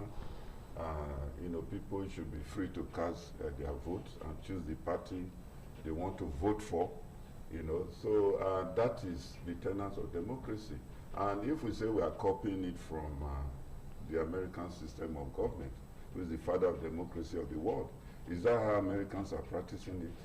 So that is why you see, we're seeing some people even calling for a change in the system of government, because democracy is really not working. And besides, it's also a very expensive venture, especially for a developing nation such as ours. So I think with time, the Senate and House of Rep, the lawmakers should look at it seriously, whether Nigeria is ripe, is ready to practice democracy. Because from the look of things over the various elections that have been conducted in this country, it was devoid of democracy, it was devoid of competition, it was devoid of government for the people, by the people. So I think as Nigerians or legislators, should take a closer look about the system of government we are running, so that if we have to run a system of government whereby we get the best candidate, that we vie for positions and protect the interests of the electorate. Because which is very funny. The average Nigerian politicians, they have this wrong belief. They have this wrong belief that, whereas the electorate are the servants, whereas they are the lords. And it's not supposed to be like that. The reverse is supposed to be the case. The electorate are supposed to be those that will determine who will be there.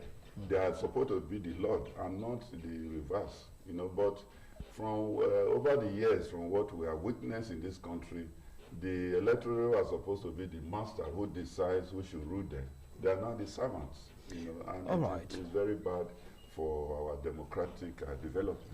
You can see the field on the screen. You just saw the deputy governor, right, casting his votes. Yeah, the man on the hot, that was the deputy governor, if I'm making any mistake, casting his vote. You could see persons coming out. Now, let me go to Abuja, where Godsend is joining us. Virtually not Godsend. Some are saying that this might just be an acid test to really test the promise made by the governor to the presidency, saying that in Edo State, 2.5 million votes will be given to the cause of re-electing President Bola Ahmed Tinubu. From what you just saw from that field, is it going to be a possibility? Well, Wilson, you are dragging me into this guy's politics. You know that is just a political talk. Go back to history and check the number of voters we have had in the history of our election, if it is up to 2.5. I'm talking about vote cast now, not just accredited vote or names as appear in the voters register. So those are just political talk as far as I'm concerned. Those are promises gone overboard. They are not really necessary. Presently, we live in Nigeria. I know when we are on media, we are trying to be a big professional and careful with our utterances, but we can't hide from the fact that, the current Nigerian mood when it comes to voting, when it comes to casting of votes, when it comes to going through the stress and the hurdles to electing who represents you. The current phobia, so if the governor says he's going to give Asiwaju Tinubu 2.5 million votes, I wonder where he's going to get that from. That's why I said just go into history. It's not a spiritual matter. You check the various electionary votes, the turn-up, and the voters. Even when you had high-heighting campaign, when there were billboard and strong campaign everywhere, yet we still do not have a substantial margin of people coming out to really cast their votes. Now, why did I say so? I said this to establish a point that the average Nigerian has lost confidence in the electoral system. And that's why I said, we are Nigerian, we are here, we are seeing what is happening. Like I told you initially, beside this local government election and every other local government election you have across the Nigeria states, both with this present government and also, like Prof have said, with other parties, you can predict the outcomes. You can predict the outcome. You can tell the result. I can guess the result and tell you what you are going to have at the end of this election. Because the truth is, our local government election have always, in the past, tinted towards one direction. And even in this local government election, I didn't see much of a vibrant campaign, on issues, on policies. It's usually a case where the present political party take it all, half the day. So when the governor said, if you want me to speak to that 2.5 million votes, it's just a political statement. I don't want us to drag the governor into this debate. It's just somebody trying to promise his master that this is what I will do. But you and I know that that is not visible.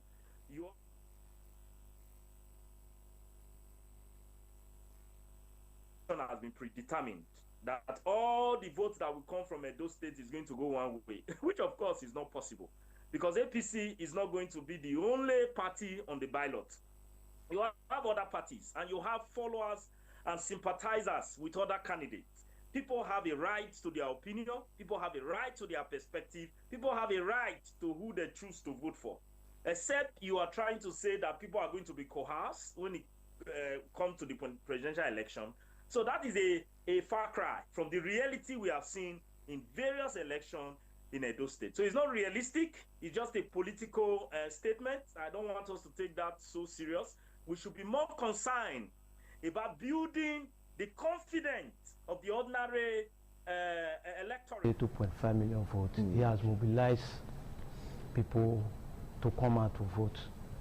The 2.5 million votes is a litmus paper to determine the vote that is coming up January 2027 for President Bola Ahmed Tinubu. Two things that determines voters' population.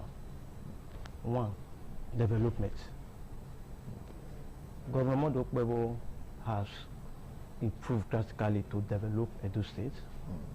And secondly, the INEC on their own have extended the number they have extended the number of period of voters registration for phase 1, phase 2. And this phase 1 and 2 is to enable voters to go and register so as for them to exercise their franchise. So the 2.5 million votes is possible. This is because Edo State people, they have said reasons why they should go and vote. And they have said reasons why they should vote for a candidate of their choice. You can see from the screen here that the voters registration and the accreditation that is currently going on here, that the population is much. We should have more than at least 1,000 here. And they are still coming to come and exercise their franchise. So for Godson to say that the 2.5 million vote is not possible, I don't accept that, and it's not acceptable. All right, now you just hold your horses. We want to take a break. When we return, we'll continue this discussion. Do not go away. We'll be right back.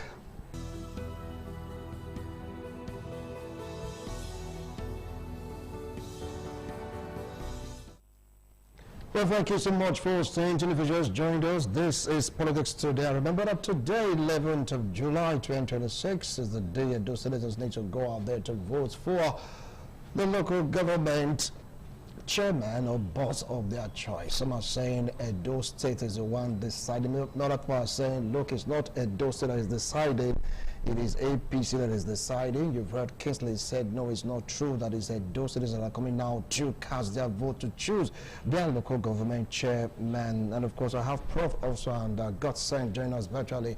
They've all agreed that really it is too early to really conclude because it's just started. We are still very much just 5 minutes past 11 and the process is still on. But you saw the field getting from the unit of the deputy governor. You get to see, you know, the crowd coming out to say yes, they really want to exercise their franchise. For now, let's just leave it for now. Maybe later in course of the show, time permits, we'll come back again to the election. Yesterday, something exciting, something cheery happened and Nigerians were so happy about it. After 56 days in captivity, students, pupils and teachers were released. Though it was welcomed with so many misgivings, controversies, talking about statement that maybe ransom were paid for them to be released, but President came out to say no ransom was given. That was the combined effort of security personnel that saw to the fact that these persons regained their freedom. You could just see the clip, you see the joy, the happiness, the sadness, the bitterness, mixed emotions emanating from the freed captors. Right now, they are now free, they are happy, they're being rehabilitated and all that. But let me start off with Godson Irunse. Yesterday, after 56 days in captivity, they were released. The process, the manner, and of course the timing of their release. What can you really deduce from all this? Well, I want to permit me to quickly congratulate the children, the teachers, the families, the mothers, the father, the security bodies, and of course the religious and every Nigerian for the good news. my heart goes to the period of nightmare that the relatives of those children and the torture that they had to go through. I mean, the relatives.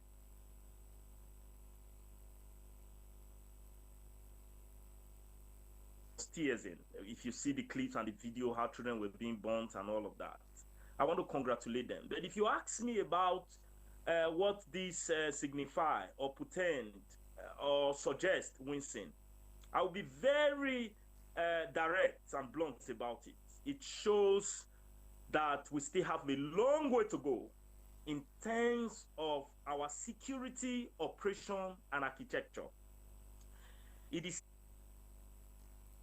these children have to stay for 56 days of trauma and nightmare. It is sad that, of course, one of the teachers' life was lost in the process, you know. It is sad that at this time and age, our security bodies have to still resort to crude method, archaic way to lay siege. I mean, what we refer to as siege laying. I mean, in the early days, I mean, in the early 30s and 40s of this nation. It is sad that I have been eager to see a part of that news, that all the bandits that capture these children will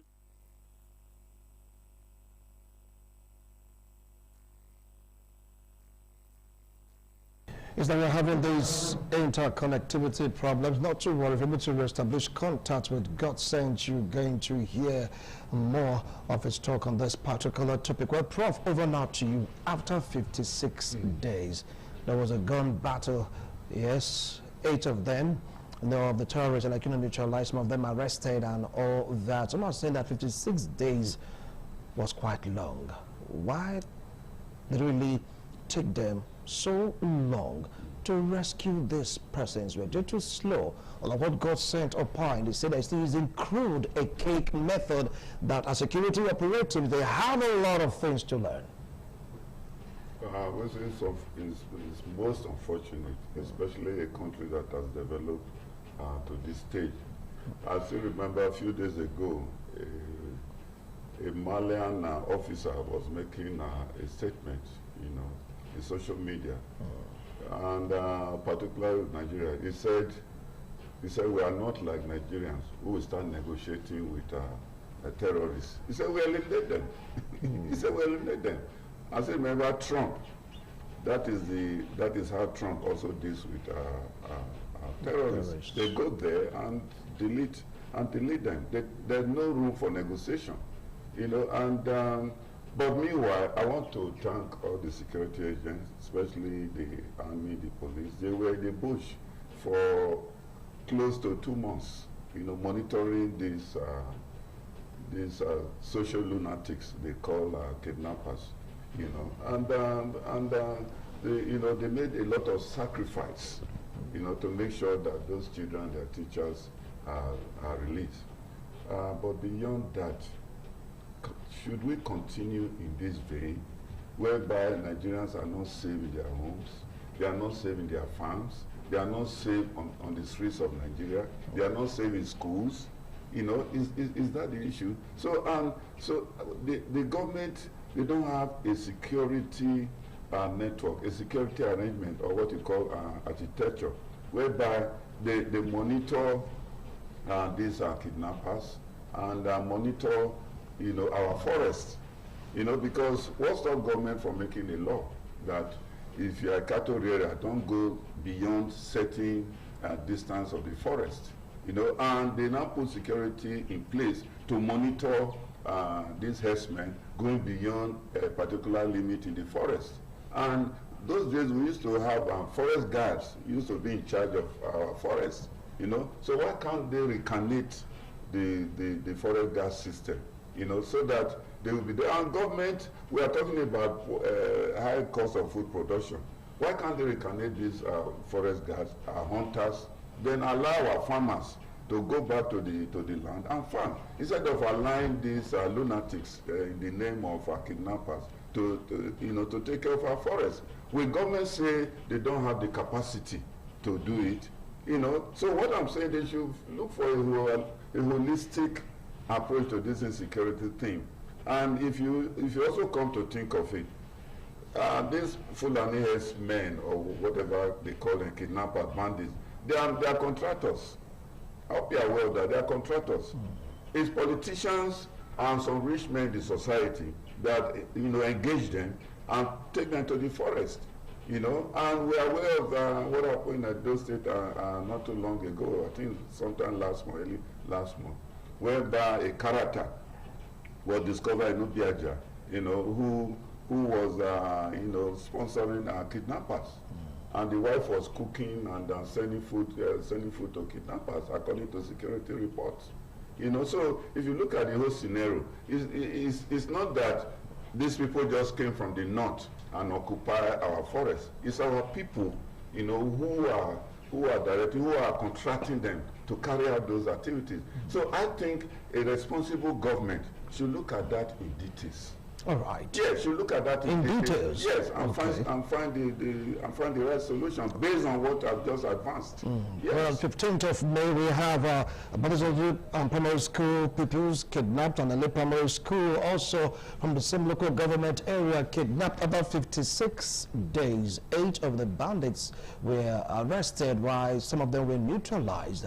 Now, some of the people that there is no way you could regain these people, or will last say rescue them without ransom being paid.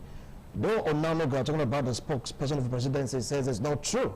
That is due to purely efforts of the security agents. That was the reason why we're able to see these children and, of course, their teachers on hot. Remember what happened to the Chibok, well, I said, Baptist school children. They were given something. They were welcomed during the time of late President Muhammadu Buhari.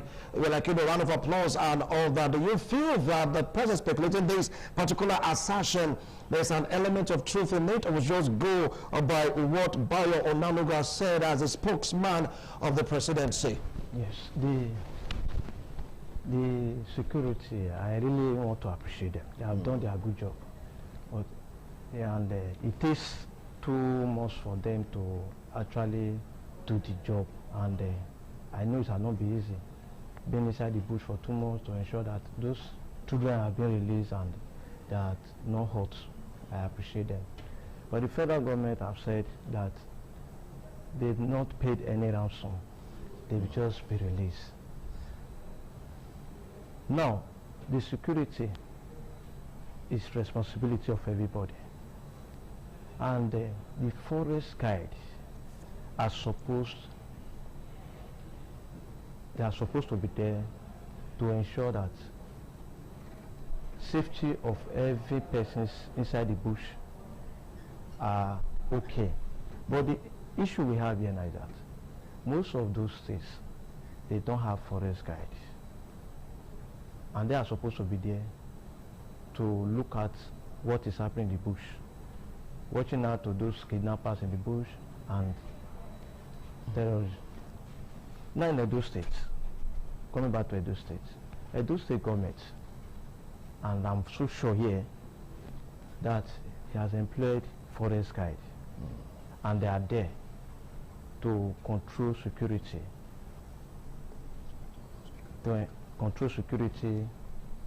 to Edo State people.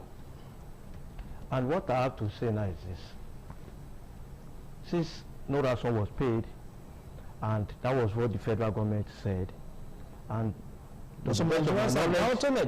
to the best of my knowledge, it's true. Why reason? Because it takes a long period of time for them to bring out those children. They must have been working hard the security to ensure that those children are brought out. If the federal government has paid, they probably negotiating with them. They must have, maybe they must have been released before now. But for taking a long period of time like this, the federal government are saying they didn't pay any ransom. That the security did their job. So we should ask. Can I go add something here? Sure, please. Yes. Yes. Now, if the government claimed that 8 were deleted, they were wasted. No, 8 were arrested, 7 deleted. Eight arrested. Okay. Several of them neutralized. Yes. Why can't they show Nigerians the clips of those that were neutralized? So you're having a doubt also? Yes, as an evidence that, oh, these people were really dealt with. Why can't they also show clips of those that were arrested?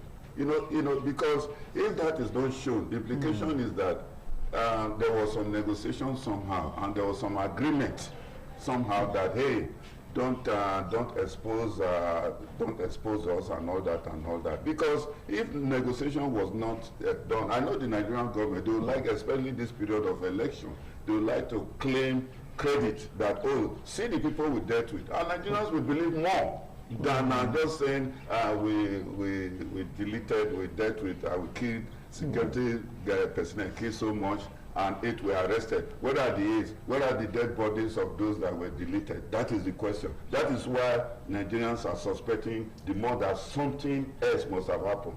Perhaps negotiation and ransom paid. Perhaps negotiation and ransom paid. Perhaps no negotiation was paid. No, you were not there. You took up, you're not there. You're not there. But I created the scenario. The scenario, yeah. I created the scenario. Okay, now what's the scenario to say that it was security at the dead bush? All right, listeners on radio and of course viewers on television, and number 2, a court will be part of this particular edition of Politics Today. It is right there on the screen, and 070. Just take a look at it from that particular point of view for us to really get to bring out this number for us to let them know. 080-7777-0300. I repeat, 080-7777-0300. I think this will now bring to us the issue of state policing. This is where you come in. Comrade God-sent Erimose, do you think that the state police was established way before this deliberation, way before it was placed in the Senate and the House of Representatives? The kidnapped people, students and their teachers would have spent more time in the kidnappers' den. Thank you so much, Winston. I want to thank Prof because I was just screaming from my side this way to say, can they show us the bodies? Can they show us the people that have been arrested? Before it was as if Prof was in my thoughts. Common sense is not difficult to know the character of the kind of persons we are dealing with. Why we do not have any proof to say whether there was ransom or not, but just show us the body and all of that. So, but away from that, the issue of the state policing has been a call. For me, I believe in this move. I believe that the coming of the state policing is going to help to abate a lot of the security issues we currently have in this country and, of course, in our state, Edo State. But, however, there are some reservations and fear that some of us observers also have. I understand that because of the peculiarity of the season and of the period, the president seems to be in a hurry to find a way to solve this menace, because our security issue has become a global mockery, so to speak, in the present day Nigeria. Now, with the coming of the state police, what it simply means is that our security approach is now being made local. It's now localized. Now, when I say localized, this is what I mean. Gone are the days when you bring one malam from somewhere who does not even know the terrain in the first place, who have to wait to take order from federal government or from his boss in Abuja before he can act and take some step. Then again, you are aware that in the Constitution of the Federal Republic of Nigeria, the safety and the security of life and property is the primary responsibility of government. And the number one principal officers of government in each state is the governor of the state. A governor has the responsibility to enforce and ensure the security of life and property, yet he does not have the power of control to direct, to observe, to monitor, to fire and hire. So for me, it's a welcome development because it now points us as citizens to know who to hold responsible now. By the time that law has been gazetted and it has been implemented, we now know who we are owing responsible for the failure of security from state to state. It now means that the governors of each state do not only have the constitutional obligation to be the number one chief security officer of their state, but they also now have the direct control of the police and the security architecture. So now, that for me, that is welcoming. That is laudable. So we are now going to be holding the governor responsible. And of course, in recent times, you're also aware that the allocation to different states have also been increased. So no governors from each of the 36 states of Nigeria is going to be selling the cook and boo story like they don't have money to fund the security architecture. But meanwhile, my final remark before we have issues in this internet again is that some of our concern is that the coming of the state police should not now be a political power, a political tool by the various state governments to influence elections in Nigeria. Those are some of the fears and the observations. My call to the federal government is that the nitty-gritty of that law should be attended to, no matter how hasty the law is. For example, I am not aware that a public forum, there have been a forum organized to seek public interest. You know, public comment, public Let's take this call, Godson. You just hold on. Let's take this call. I know you have so much to say. Let's take this call. Hello. Hello, good morning, sir. Yeah, good morning. Welcome to Politics Today. What's your name and where are you calling from? I'm JB Dennis, calling from Tapler Road now. All right, JB Dennis, from the three topics we have before us, what's your view? First of all, I want to quickly congratulate the children who have been in captivity for many days, for almost 2 months now, for them to come back. And I don't see the reason for us to say harmony, want to lose among the pay. The federal government told us that there was release on us. And if it is our children, we will not be happy of that. Now, the good thing is the guilty party, they have been released. And local government election is taking place in Edo State today. And it's a very painful one. And if you see, if you went to the state now, there's no war, there's no fighting. Everybody is voting for their choice. So everything is moving on well. That's just what I think this morning. All right, thank you so much for calling 08077770300. That's the number to call to be part of this show. Hello. Good morning. Good morning. All right, Prof, the issue of state police, and do you still having that? They not show us the bodies of those neutralized. They didn't show those that were like arrested. If that state police will really nip this in the bud. After all, these were done, or the dastardly acts were carried out in soft target, the hinterlands. State police is a good innovation. It's a good innovation because, like my fellow discussant said, you know, the people know the terrain. State police is almost like vigilante, you know, if you like. It's like vigilante in another form. It's just that in this case, these people are called police. They have been officially recognized and all that, even by the federal government, as compared to the local vigilante. So state police is a good thing because they know the terrain, they know the people, they know who is who in the various local governments. John, hold on, let's take this call. Hello. Hello, good morning. Yeah, good morning. What's your name and where are you calling from? My name is Manakata. I'm calling from Benin. All right, tomorrow, let's get to hear from you. We're calling from Benin. We can hear you. Go ahead. The three topics before us. Okay, sir. I said, don't let the kidnapping to your state. They did not pay for their accommodation. They did not pay for their feeding. Then they just released them to the Nigerian government like that. How can that be? Okay. And they brought them without, we did not see the people, the party they neutralized, or the example of the people they arrested. Nothing like that.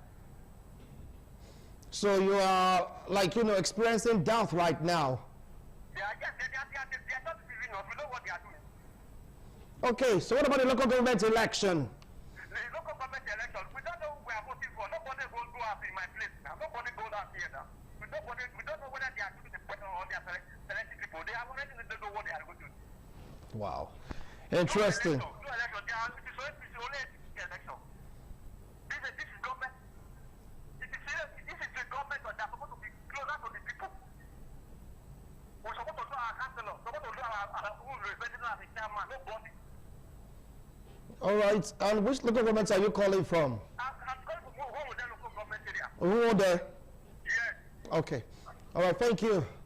Thank you. But Comrade Kingsley said that, look, it is not an APC election as been opined by so many persons. It is a Edo State election.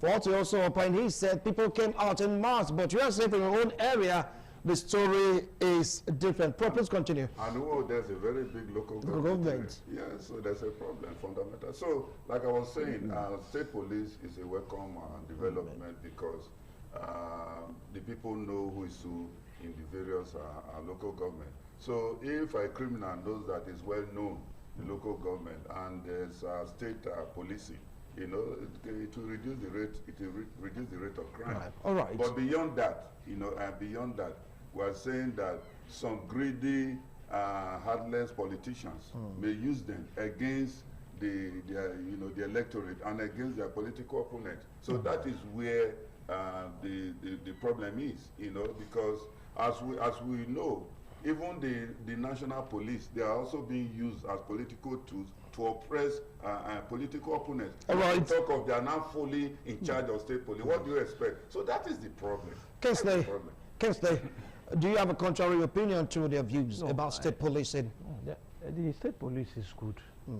I encourage every state government to assess state police. It's a way to protect the people of the state. And the state police, they knows the terrain of the place and of the area. So I will encourage the states to put on an approved state police so that they can secure the security of life and people in every state. It's a good thing. It's a good thing. But I'm critical on the issue of the politicians or the governors who had fear in that they might likely use the state police for other things. So we just have to checkmate to know the rules and regulations and the laws before we establish a state police.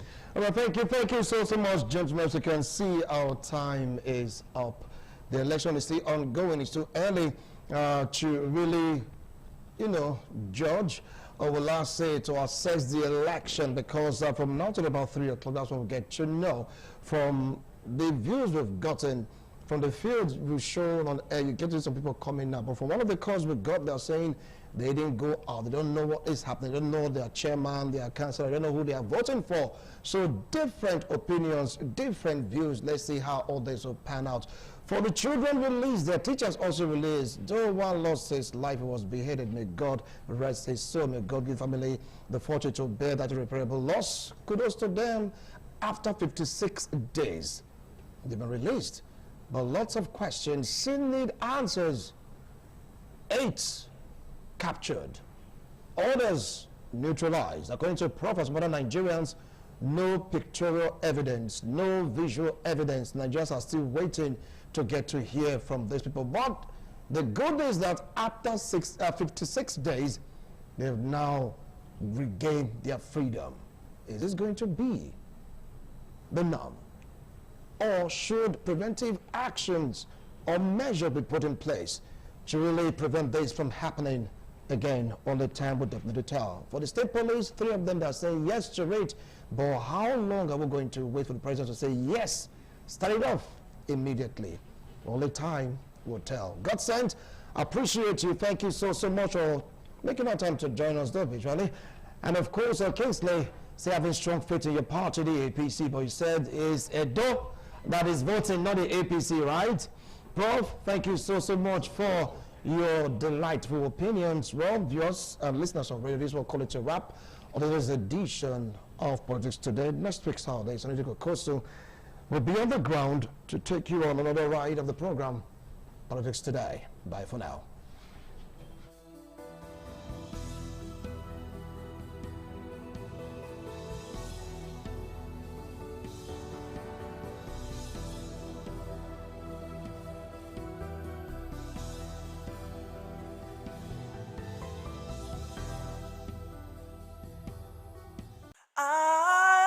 ITV, certainly the best.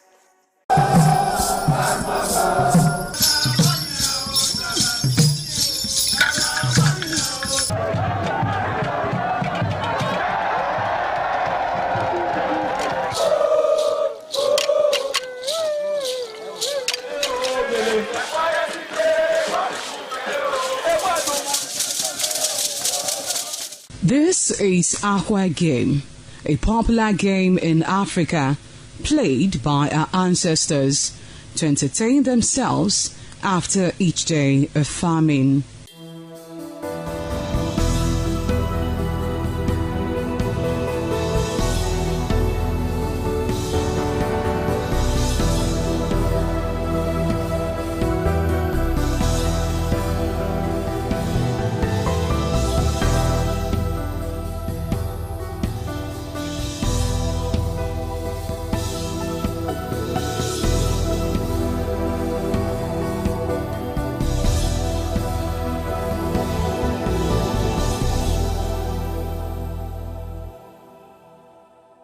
It is also relevant in our coronation in Africa.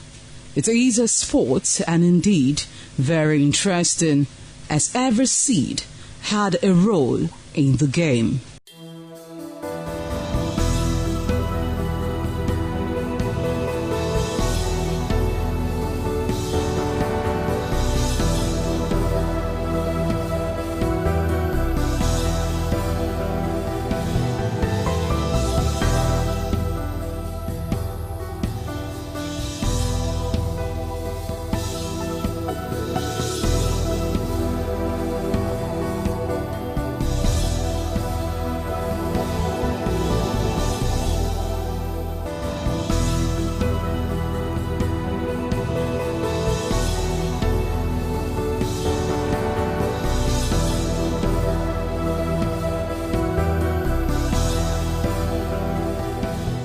Playtime is 45 minutes per set.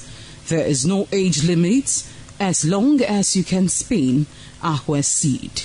Ayo or Aqua Game, known as the game of intellectual. This game requires a lot of mathematical skills. Aqua Game is played with carved wooden box containing 12 holes.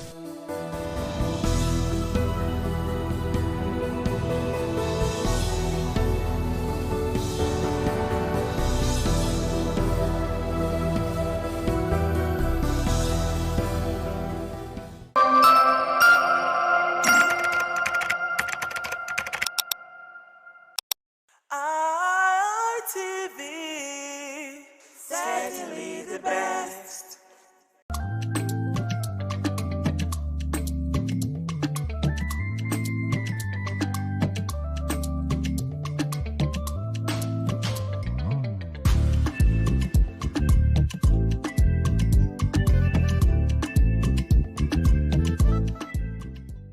Conversation, WIC in short, in the table where women sit together to discuss things that are happening around us, not just in Nigeria, around the world. And also we talk about our children here. Sometimes people mention and say, why don't you talk about your men? We try to bring in the men here. But honestly, this red table is made for women, for us to sit down and discuss how we could help each other in the society and advice that could help younger girls growing up in the society. And so today we're going to be looking at women that changes their name after marriage or name change after marriage. That's what we're going to be looking at from this red table today. But we need to do that on the table. I'm not going to be doing this alone. I have on my left Barrister Chisom. We've not had Chisom here for a long time, but that's because she's been traveling around the world. And you know, today she has our time. Chisom, you're welcome to the program. Thank you so much. I'm so excited to be here. Like, it's been a while, so I'm so happy. Thank you. Behind camera, I told you how pretty you are, and you told me I was hyping you. But anyway, let me go to Abe. Abe too has not had time to come, and that's because Abe has been traveling around. Where should I? Well, I know that it's UK, but I know that Abe can cross border and go to other places. She's found time to join us today on the program. Abe, you're welcome. Thank you. Missed you loads. Missed you too. And then on my right, you know, don't smile. You know what I want to say. You know what I want to say. Don't smile. But I'm not going to say you're northern, because you look like one. Yes, I have Toyin on my right. Toyin, thank you for having time to come this morning. It looks like now only two of us never travel. But God will do it. Thank you. It's nice having you all around me. Thank you, Abe, to Toyin finding time to join us this morning. And like I said, we'll be looking at name change after marriage. And honestly, it's been a concern amongst women. Some women say, why do you have to change your name? Some say it is very important to change your name. And I have also heard a woman that said she actually married her husband because she wanted her husband's name. So let me just read through a little write-up that some women came to discuss with me. So she says, she was born and the name was given to her. So why does marriage take the name away? In Nigeria, changing your surname after marriage is often called tradition, but history tells us otherwise. Before the colonial era, her name was her identity. Let's take a look at some of these great women who never changed their names in Nigeria. We have Emota of Benin Kingdom, and we also have Moremi Ajasoro of Ile-Ife, and we have Queen Amina of Khan. These are amongst other women who never changed their name. And these women are not remembered as Mrs. Someone.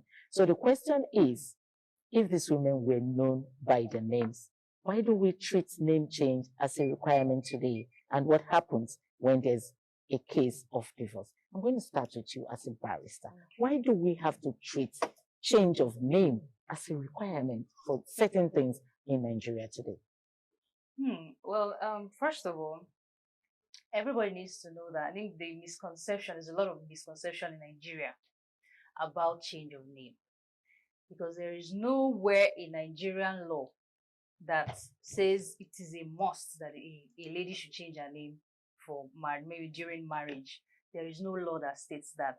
Your name is your identity. And then change of name has its own implications. I think that is what, one of the misconceptions people don't know. Don't feel, oh, because I'm married, it is compulsory I change my name. Change of name is just just a mere tradition, or like, let's say a romantic tradition. Let's put it that way. Change of name is a romantic tradition. It is more like a rebranding exercise. It has nothing to do with, it's a must. It is not compulsory in anywhere in Nigerian law for a lady to change her name. I mean, I see ladies who go through divorce and then you find out that she changed her name. Maybe you married before you went to school. And then your husband's name is on the certificate. Yeah. It's on the certificate, it's on contract, it's on your license, it's on everything. And now it's time for divorce, right? It is not your name. It's on properties that you own and all of that. That is actually not your name. So women have to go through rigorous means. It's a whole process. Going to go back and change the name, the school certificates and all of that. After divorce, it could be really messy. So change of name is just a romantic tradition, in my opinion. In your opinion. Yes. Okay, Toyin, let me come to you. We went through these great women in Nigeria who never changed their name. We talked about Emota of the Nim Kingdom. We talked about Moremi. Of course, I schooled in Lagos. I was in the University of Lagos. And Moremi Hall, of course, was the height of it. As at that time, I don't know of. And also we have Queen Amina, among some other women who never changed their names. And these names were their identity. What's your take on this? Thank you, my sister. I think I share the same opinion with Barrister. Because ever since when I was even younger, when I was in secondary school, with my friends those days, I used to say, if I cannot win Miss World, if I cannot win Miss in any beauty pageant, I'm proud to be Miss Sunny. That is my name. That is my surname. I want that from birth. And I'm proud of it. Because sincerely, if we look at what is going on in our society, I've had this question once again from my late dad, that do you mean when I grow up and get married, I'll just drop this name? Daddy said, if you like. If you want to. If you want to. You can as well add your husband's name. So you so much you love my name. Up till now, I remain Oluwatoyin Sam.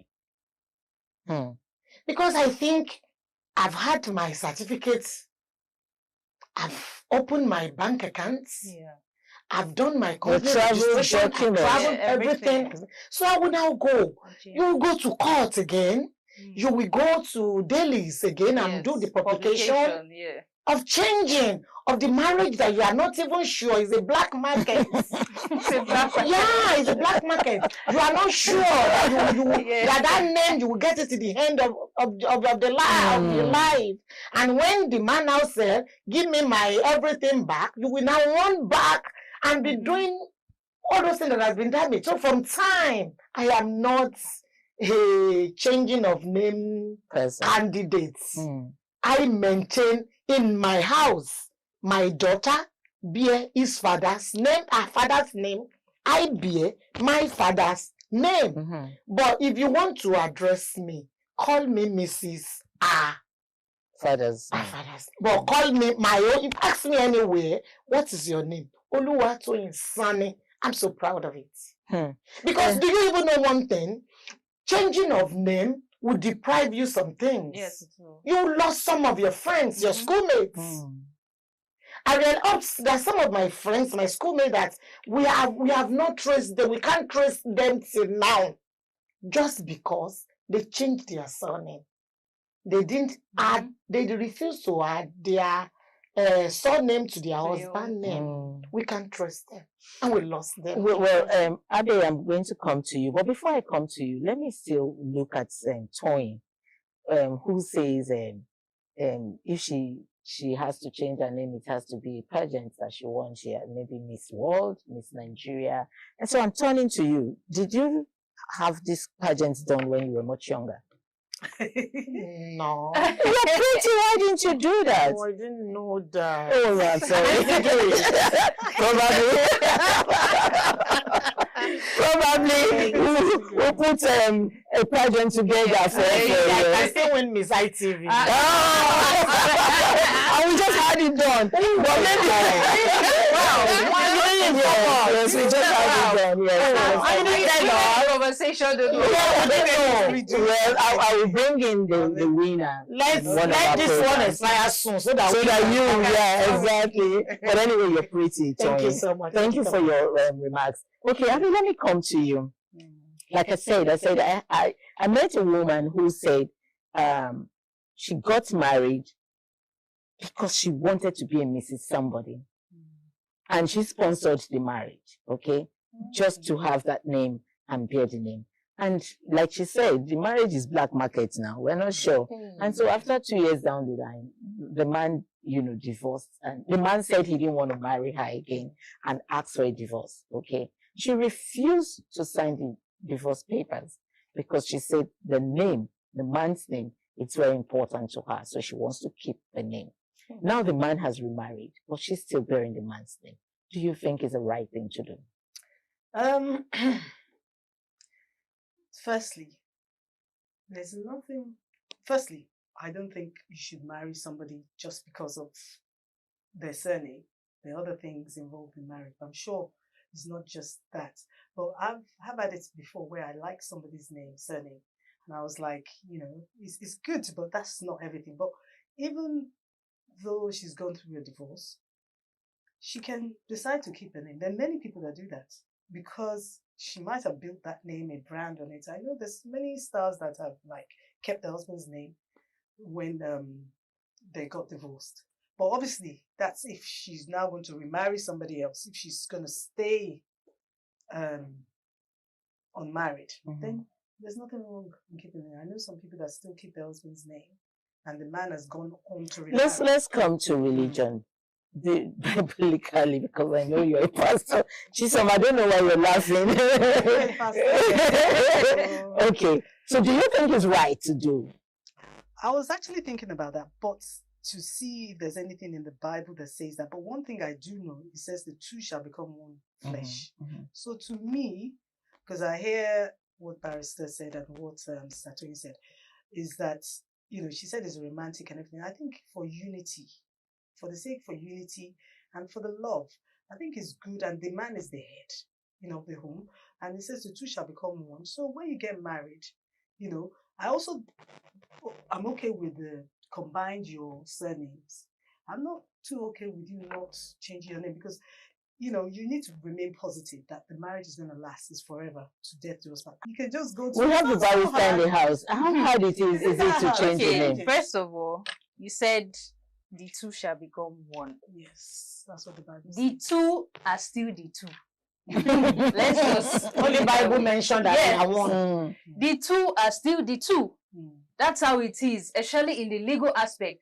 For protection, ladies, for my ladies out there, listen, to protect, this is beyond biblical reasons, because even the most sanctimonious couple have had divorce in court. Their matters are even still pending. Even the Jews? Yes. Yeah. So the two remains the two. That's it. Both of you are living together. Then, if it's religious, you can say one, but know that you are still your own. You guys are still the two. But Chisom, like I said, you probably have built, your brand. A brand around that name. Yeah. So it becomes your identity. It becomes your identity, right? That's what I'm saying. But then when it no longer becomes your identity, what happens? There are consequences, there are legal implications. And she said, oh, it's easy to change your name. It's not so easy. I said it's not so difficult, it's not life and death. Okay, it's not life and death, but it would change it. It would affect you. That's if you want to. You don't have to. Yeah, you don't have to. Name, you can keep. You can keep it, but then it's no longer yours. Barrister, as much as even in the Bible, everybody has his or her own identity. Correct. Adam and Eve. When they come together, they did not say Eve, Adam. Adam is Adam. Eve is Eve. Abraham is Abraham. Sarah is Sarah. Would want to, bear names like a mother of the name, that didn't bother to change her name. Do you think we have such women out there? That's what I'm saying, that protection, right? Women lack protection in that they don't understand protection with your name, right? These women have achieved a lot. If they know you as Patricia Gabriels, right? This is like the name that you have started from. Maybe it's your father's name, right? And you built a brand, you built, a very big platform in journalism, right? And then you get married and then you have to remove Gabriels and put something else there.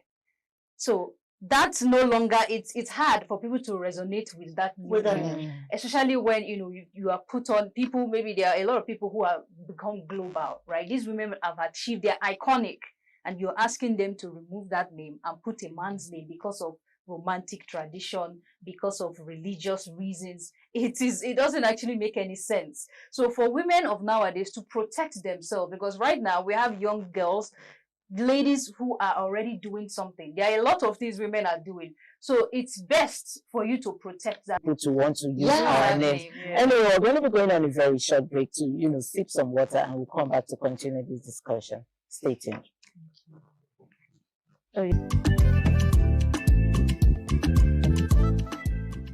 Welcome back to WIC Women in Conversation. Change of name after marriage. Is it very necessary to change your name after marriage. And then we also talked about the great women that never changed their names, and they were known for who they are. They were known for their names, their names given to them when they were born, not adding a husband's name. We don't even know if these women actually got married.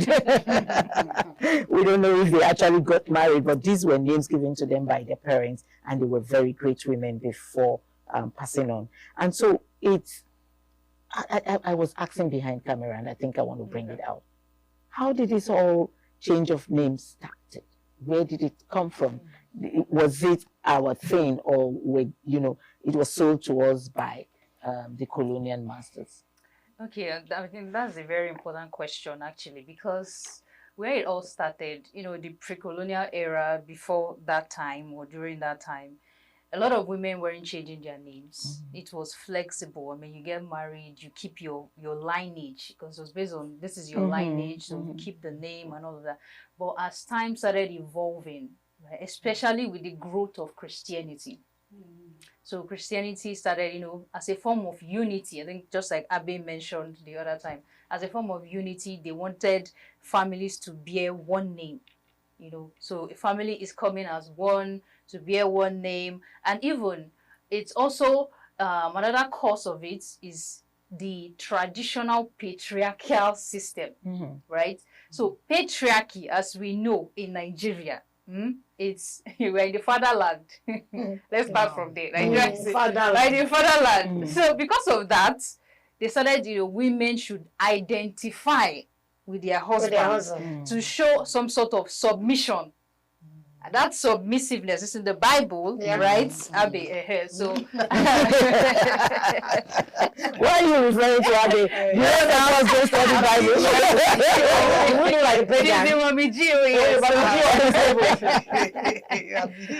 so because they want women to submit to their husbands and all of that, so they wanted women to have that particular name, and it's nowhere in Nigeria legal system that you should change your name. Although in the British system, because we are aligning ourselves with some of their laws and all of that, they started, women could easily change their name just because of that family identity. This is one family, this is another family, instead of different names to, So I think that's how the shift started. That's how it started. And we have really, really grabbed it and taken it personal. Yes, and we normalized it so much that it's now becoming should I say, and let me not say a menace, but it's a norm now. Yeah.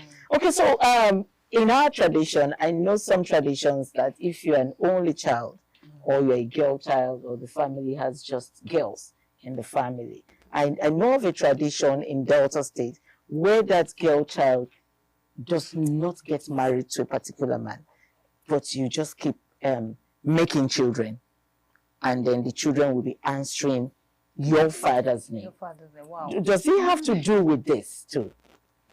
I think. Let me go to you, Tony. I think that is to keep the family's name. Yes. Because when you happen to have daughters only, there's no son, and you married all the daughters out, nobody will keep the name of that family. We're talking of name. Don't the daughters have their names? What name are we keeping? We're keeping their own father's name. I keep telling you that even my father's name, it is his name. My name is Oluwatoyin. And I am to build on that Oluwatoyin. But one thing, that's why I keep saying it in the Bible. Abraham is Abraham. They can now say Abraham, son of. But Abraham is Abraham. Joseph is Joseph. And they built on that their name. And whatever we are reading about them, it is them. It is them, true. So it is right to me. Build on your name. Your name is your identity. It's about you. For continuity. For continuity. Whether a girl child or a boy child. And your fulfillment is on your name. You are talking of all those women. Queen Fatima, all of them, they built on their names. Yes. And they fulfilled. And the names are still ringing tomorrow. Yes. It is even the race of running after someone else's name that is distracting us from being concentrating on ourselves. Because Sister Biodu's surname is beautiful, the name open door, pave ways, so I have to lost my own name for Mrs. That. Mrs. is just a title. Yeah. You are Mrs., you are Mrs., you are Mrs., I'm Mrs. So it's a title. To identify us now, I have to call you by your name. True. So I will advise our ladies, everybody, build on your name. That will make you to fulfill. That is my own point on it. Especially the career women, you know. Yes. Those ones that are building their careers. Do you think they should build on their name or build on the names that they have changed to their husband's name? No, I agree with Mr. Toyin that you build on your name because your name is your character, your attitude. Because when people remember you, your name, I know the surname now, because things have changed now, they will say like Oprah Winfrey, Whitney Houston. Do you understand? So it's always, but when you look at it, they're built on their own name as well. Because there's many Whitney. So you need to identify that surname, which Whitney. Do you understand? So that's why maybe that's second, because there's many Toyins, but which Toyin? Is the Toyin Sani this? And then, do you understand? And then you find out that it's probably another Toyin Sani somewhere.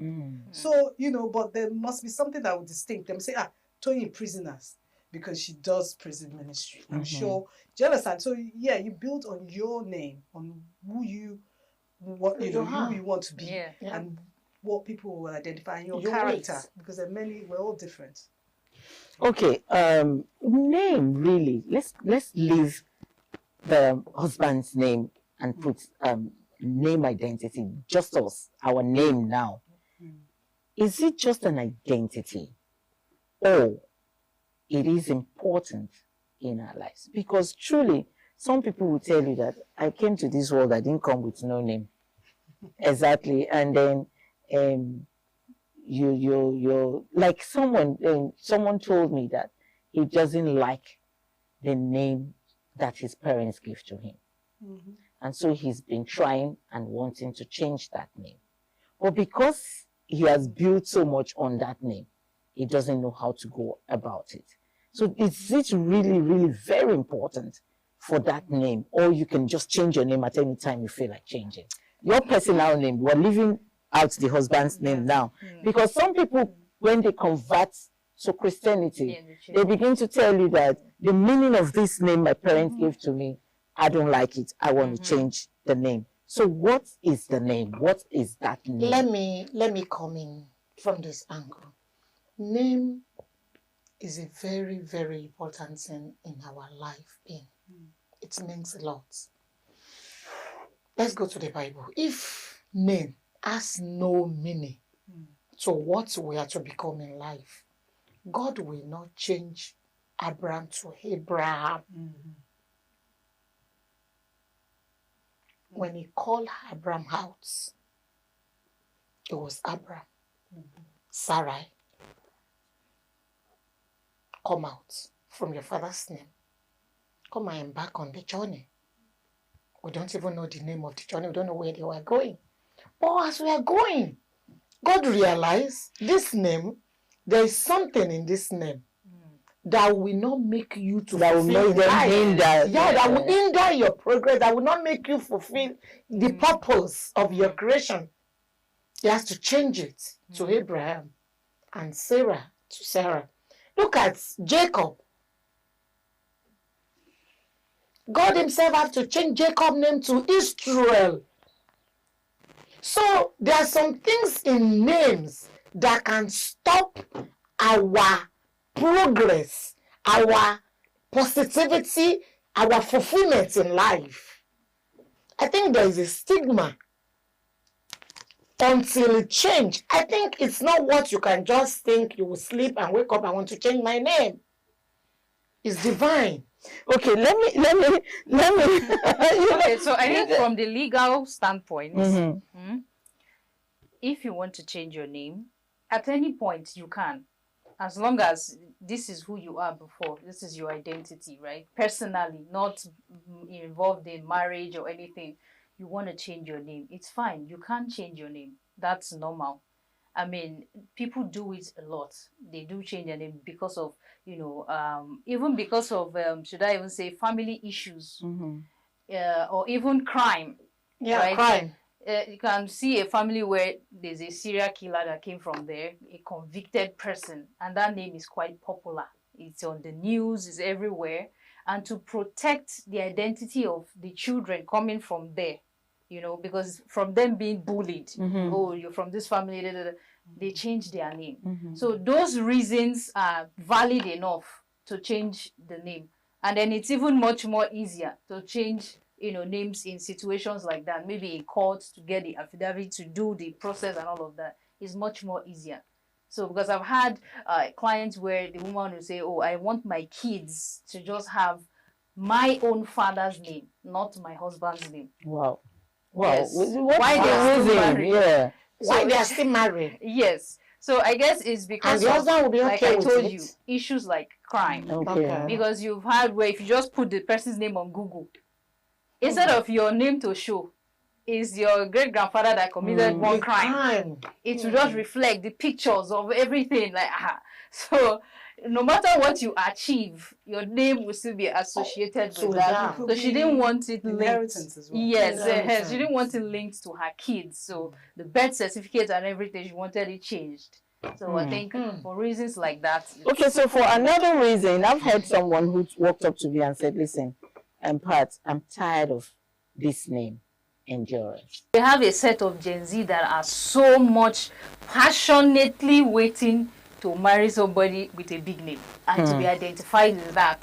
Just for the aesthetic of it or for the beauty of it, for pride and all of that. Then we have another set of people who are looking to build on their name and they don't know about the implication of it. That is the legal implication. They just want to, oh, let me do this. Oh, just to please my husband, I have to do this. Because there are women who have been tagged nonchalant or people who are not serious in their marriage when they don't change name. You have in-law problems now around.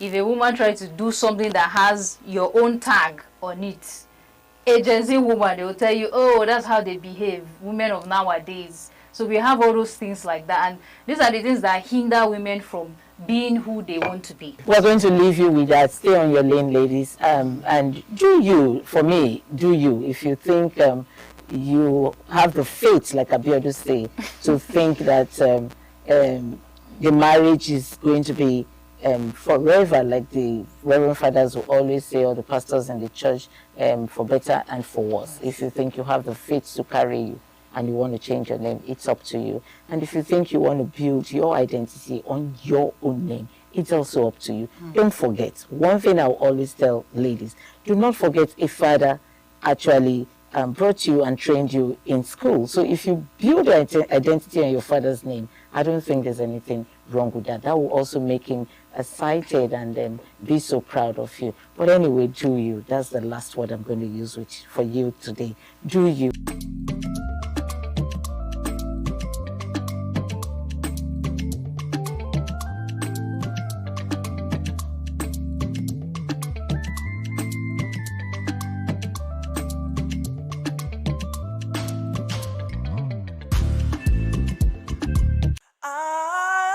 ITV, certainly the best.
It's always an exciting time to have you join us on the program Heritage with yours sincerely, Oloije Oikokai. Getting you closer to your custom and tradition is what we know how to do best. Yes, letting you know about individual tradition, letting you also know that it's always good for us to associate ourselves with our tradition. Now, talking about tradition, today we will be taking a ride down to Enugu State to go see Obolo Masquerade Dance. I tell you, if you are not energetic enough to dance this, I tell you, you ought to just, leave it down for the professionals. So let's go over to Enugu State to go see the wonderful and colorful display of Obolo Masquerade Dance.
This is Obolo for Masquerade Dance that originated in Udenu local government area of Enugu State, Nigeria.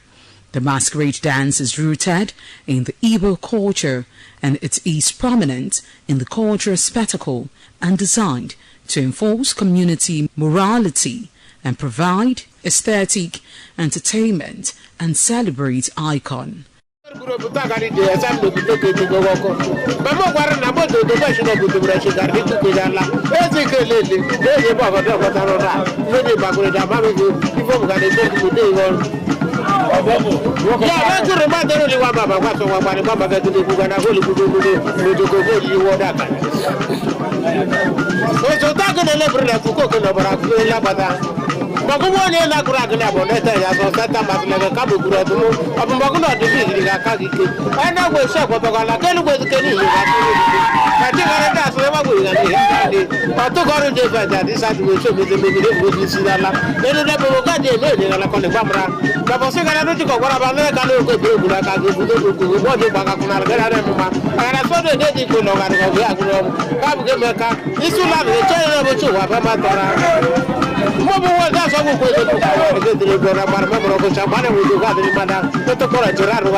This masquerade dance is performed for several core spiritual, social, and cultural reasons, such as Omadi, which are seen as sacred pageants, arriving briefly from the spirit world. They are believed to be reincarnated spirits of ancestors returning to interact with and bless the living. In Obolo Ofo community, these masquerades steps in to maintain social order and discipline during festivals and public gatherings.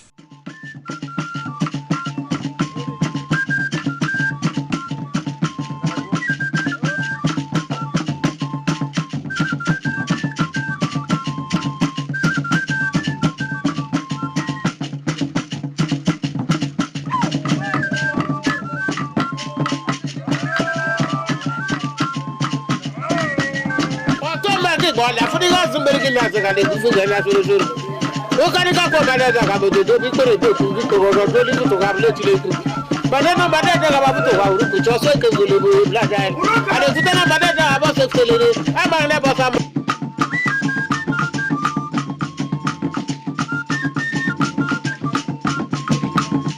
utilize na remero le ka uru la no para pro no ka ro ba no to ko dimede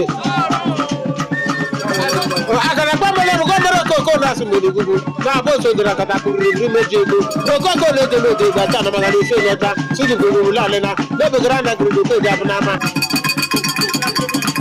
ko be mo na na ka o ka ta le ja ta ko na fu mo fu bi ga na do nya o fu bi na do e mo ko bi ni bra bra o fu bi ni ka le to ba le ka ga de wo so ko ri eti le se da mo ma ba wa so wa na no ma za de mi na za lo ko na bu ko do do mo na za za ka ko le ba ko lo to sa dre ma na ne gure mar mo de le gure za ma ni wa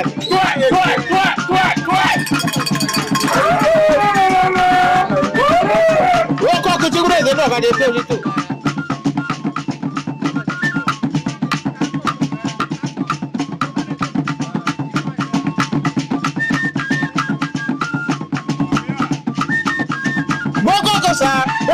Bula na ko ko suro ko ra be bi ko la de ko se ni bare ha wa ba wa so wa la pa ti le me ko mi go me ko fi ko mo ko tara tara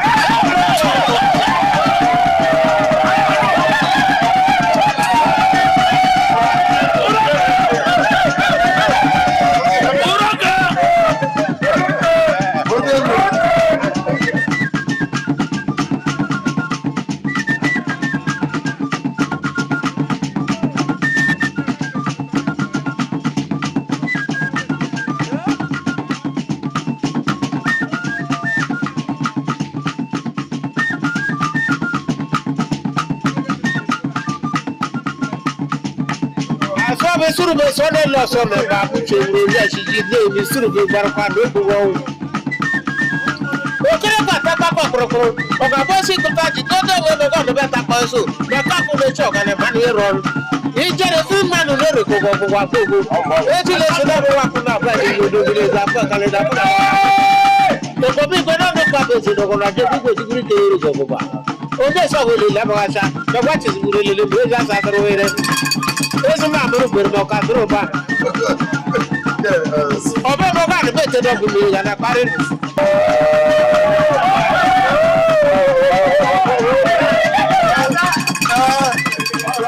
This masquerades in Obolo Ofo community. They are known as entertaining masquerades as they provide vibrant, acrobatic entertainment and joy to the community. The dances and display were heavily featured during planting and New Yam festivals to invoke blessings for fertility and bountiful harvests.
Wata bana tu go na bro, wata mo ne de tu go wa. Wata ma go da go no da lo ga go na fu ma bo do ga na fu ya ma.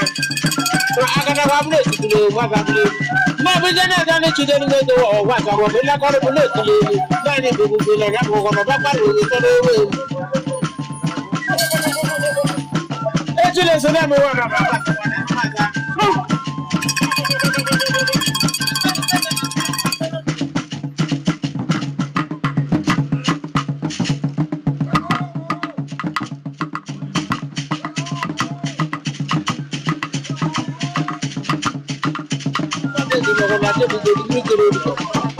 Oka kuchukura dolo kade tori to.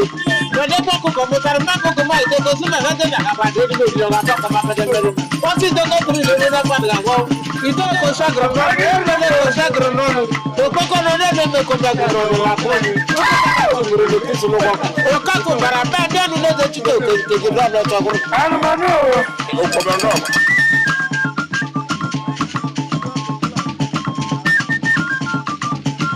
Agbara nga chono ebe jile yini kokor lagana aka ma ka me ku ga bere no no jina la bere te fresh na bere ku gube mo ma ga ngo ko wa mo bia la ro ngure nchi jo le woro pata ya ze honya ga ijo le yalla ibia na agbo nya ga bia pa gbogu honya la re na paga to ma ne fo ngoro gede gede ano ma no bo na chi me kiri be na nya wo go da ga lo From the eastern part of our country, Nigeria, I sure do know you had an exciting time today watching Obolo Masquerade dance. Yes, colorful display and energetic display, I must tell you. So we'll be seeing you again next week for another exciting time on Heritage. Taking you around the world, taking you around Nigeria is what we know how to do best. Till then, do have yourself a blessed day. Bye for now.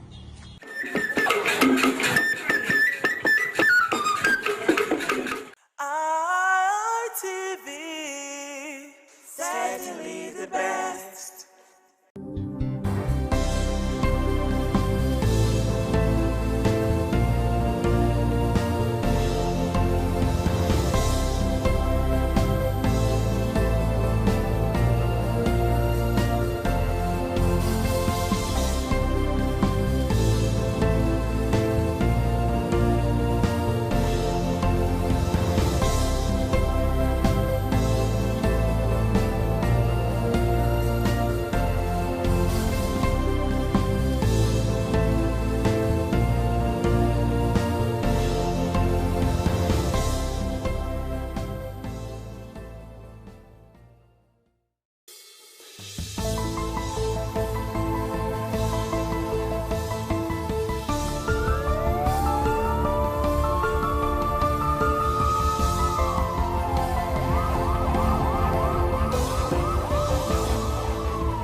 Omonoba Nedu Ukwakolopolo, Ewai II, Oba of Benin, stepped out majestically with loud crowd to perform the Sotun rites of his late mother, Queen Mother Ioba Omoni Ikoyeme, Ioba Ewai II, who departed this world 49 years ago.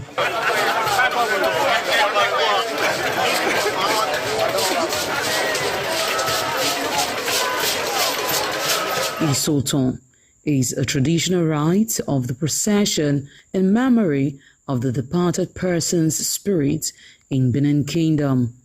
It is usually heralded by public display of the departed person's influence during their sojourn on earth. The display of a human effigy symbolizing the departed royal matriarch was preceded by the Oba of Benin, who led the procession from his palace to the Immortal Shrine at King Square in Benin City, where he offered prayers for the repose of the soul of the Queen Mother, Ioba Ewai II.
Thereafter, a priest assigned to the Immortal Shrine offered Oba Ewai II items for Isoton on behalf of his family.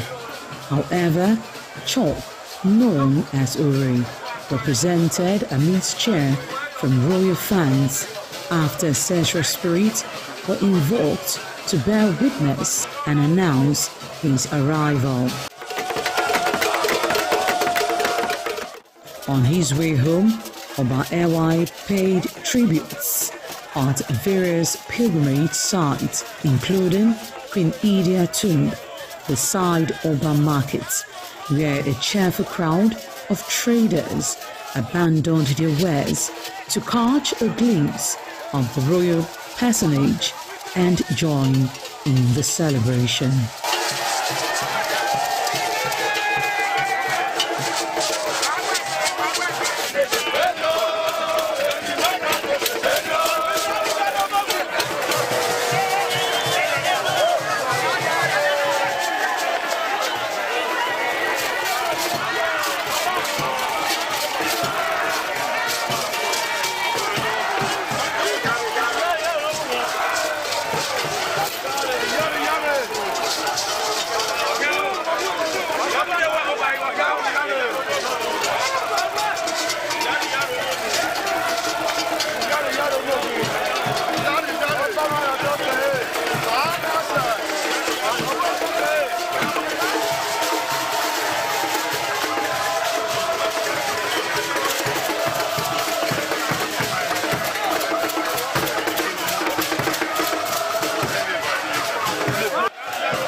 ITV, certainly the best.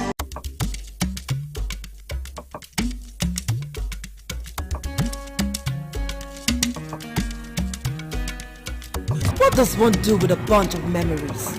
Laugh about them, cry over them, or capture them? I know what I'll do with such memories. I'll showcase those memories. Yes, I will show them to the world. I will flaunt those memories. Showcase that marriage ceremony of yours. Burial ceremony? Yes, let the people know that you buried your person in a grand style. Thanksgiving, ordination, baby dedication, housewarming party, and lots more on your entertainment program, Memories, on Independent Television. Every Sunday, remember, for your event to be considered thick and classic, then it has to be on Memories.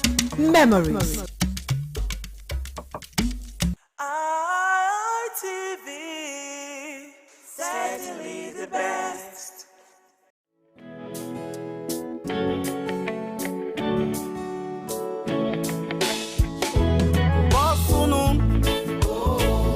Now wetin dey happen? Boss Sununa. Now wetin dey happen? Boss Sunun. Now wetin dey happen? Boss Sunun. Boss Sunun. Wetin dey happen? Dey for Oku Road. Egi gbomi yebe no vive. Oh ya sim ye wama. Megi gbomi yebe no vive. Oh ya sim ye wama. I dey for Oku Road of your northeast. Landlord and landladies, people wey get property for this area. Come slow down. Slow down.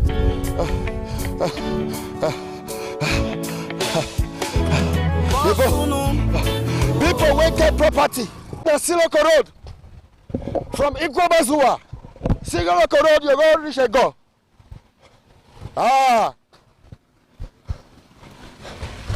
Okay.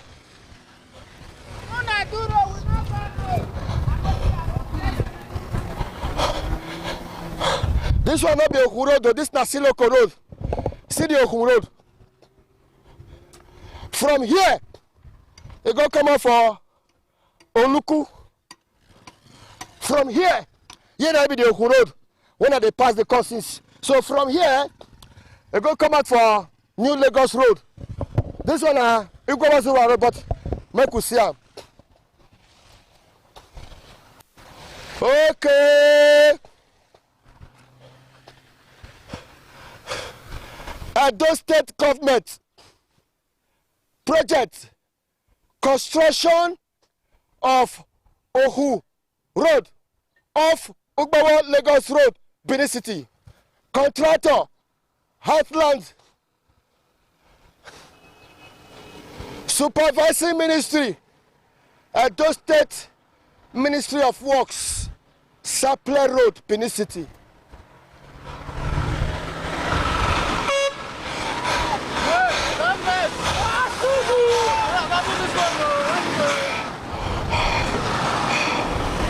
Edo State Government project construction of Ohu Road off Ugbawa Lagos Road, Benin City. Contractor Heartland. Who they supervise them? Edo State Ministry of Works. And on the road with this.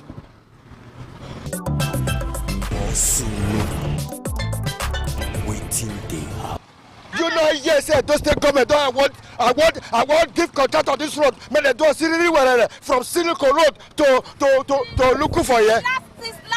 The last 2 years, during the rainy dry season, that they were supposed to tie this road. If you see the pace of walk, that's the pace of walk. It was very slow. You understand? When they tied it to Laba Junction there, that was the end. Before the rainy season set in. Now is not motorable. The contractor not get there again? No. Okay. No contractor. Even the no structures contractor, the vehicles are all removed. I don't know. Suddenly they disappeared into oblivion. The whole tractors they were using to construct the road, they removed it. And as you can see, it's very difficult for vehicles to pass this road now. If not that this is a jeep, we cannot drive through. You understand? So you see people swimming in the flood when it rains. Go and see. Say the contractor where he said come here, not there again. No oversight function. No oversight function. You should come and inspect the work. To come and inspect what is going on. Oversight function. Yes, now it's not from the governor and the deputy governor. Yes, both of them. If you are oversight function. If you are and the legislators. You understand? Go and see the extent What of is work going there. on? What is going on?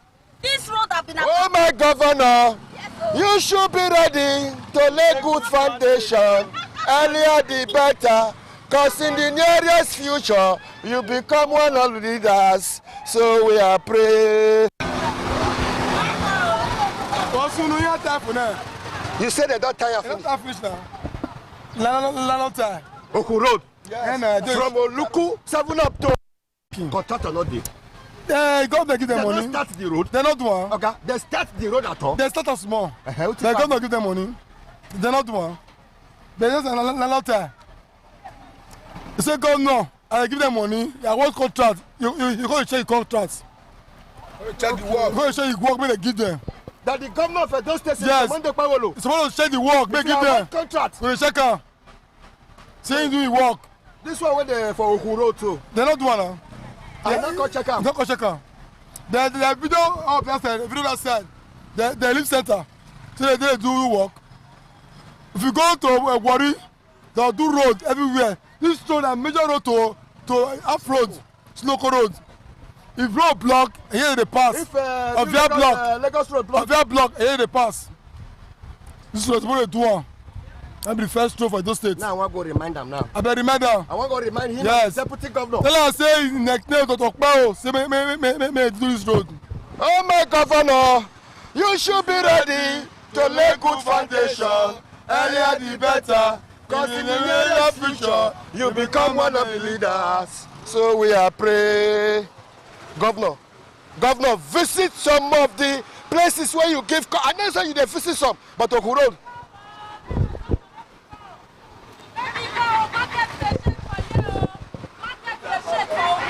For this village, we know they say again Osunu. We know they say. See my store. If they flat water, no water, they enter inside my store Osunu. No be so we talk. Oh, when the road even go small, we all of us they cry. Now we dey pay no. You know yes say those they come. I don't give contract on this road from Siloko going to looking for that side. Now your mother they hear us so because when they start we not see anything. Oh. Now for all those and then they don't do something. Oh. For soon the children close for school now wahala. Oh. All of us they go stand for road they wait for our children. Oh. If bad carry children they fall for them for water. Oh. For soon the man do something. Oh. Our governor do something. Oh. Do something. Oh. Better do something. We they cry. Children they cry. You see how this back when they see so. If they close for school, children not they fit call us. Market they shake for Sunu. Oku Road. I dey tell you for Oku Road. I say Oku village oh. We dey suffer oh. Yeah good. Go up that side and go see what they happen. Sunu go that side and go see what they happen. Oh my governor, you should be ready to lay good foundation. Earlier. Sunu I said they see you so I suppose hold you but I know say not be you do am. Now to make me leave. Enter back.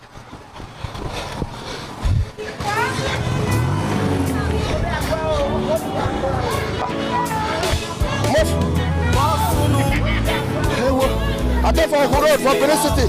I dey for Oku Road for Avia North East. They be don't want the contract, but we don't see the contract again. They don't want the contract. They don't want the contract. Waiting they happen. When I come this road 3 years ago, they never tire me. Oku Road for Avia North East. Hey, whoa! When I come this road 3 years ago, they never tire me. Oku Road for Avia North East.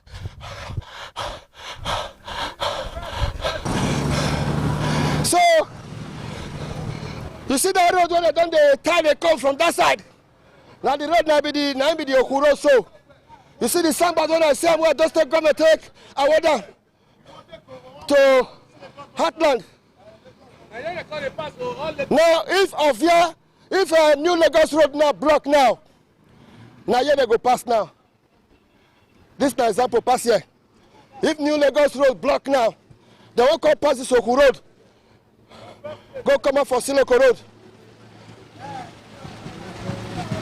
So if that road, when they construct, they come from that side, come pass all here, Siriri wherever.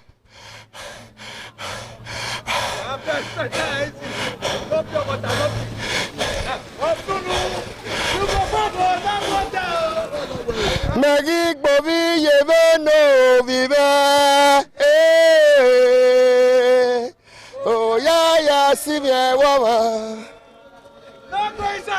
You know, say when I come this Okun Road like 3 years ago, it take tough. You see, I'm saying government don't want them, but who people they surprised why Edo State governor never come monitor this project. The Oku community, elders and youth of this community, they surprised say governor they inspect different roads. Why he never come inspect this Oku project?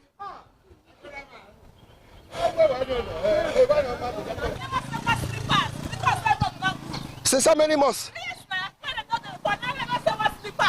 What slippers like this? I never said. When I need open this business, now every week I go market. Since April, I never say one slippers. I don't see who they ask me say, Madam, how much they say slippers is not there? No road now. Who can follow me back? Who can follow me back? Look my fence. I'm original fence when I do. One night, therefore yesterday night, I use stroller, raise my table to work.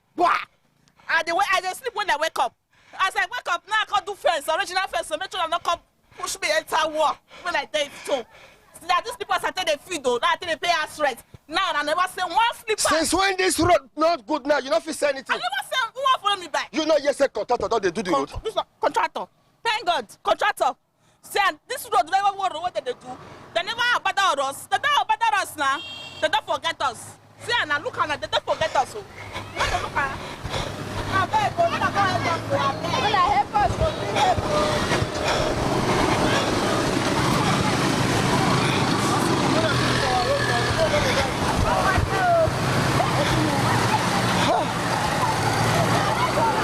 Okun Road. Okun Road. Of your northeast, Okun Road. Hey, whoa.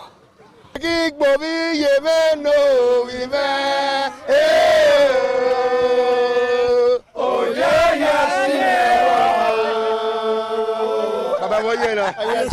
I know say you did very happy. Say I just take government. They award this in Okun Road. Big community. Wetin come dey sunu, wetin come make una dey complain now. No. Hey boy, I said. No, this place now. Look my house here. I be this. This very house? Yes. This house? This very house. This very one where that madam stands? Where madam stands. I surprised when they come say they award the road. We were happy. In all these 3 months, 4 months, they stop doing that. They carry caterpillar, tear all this hole.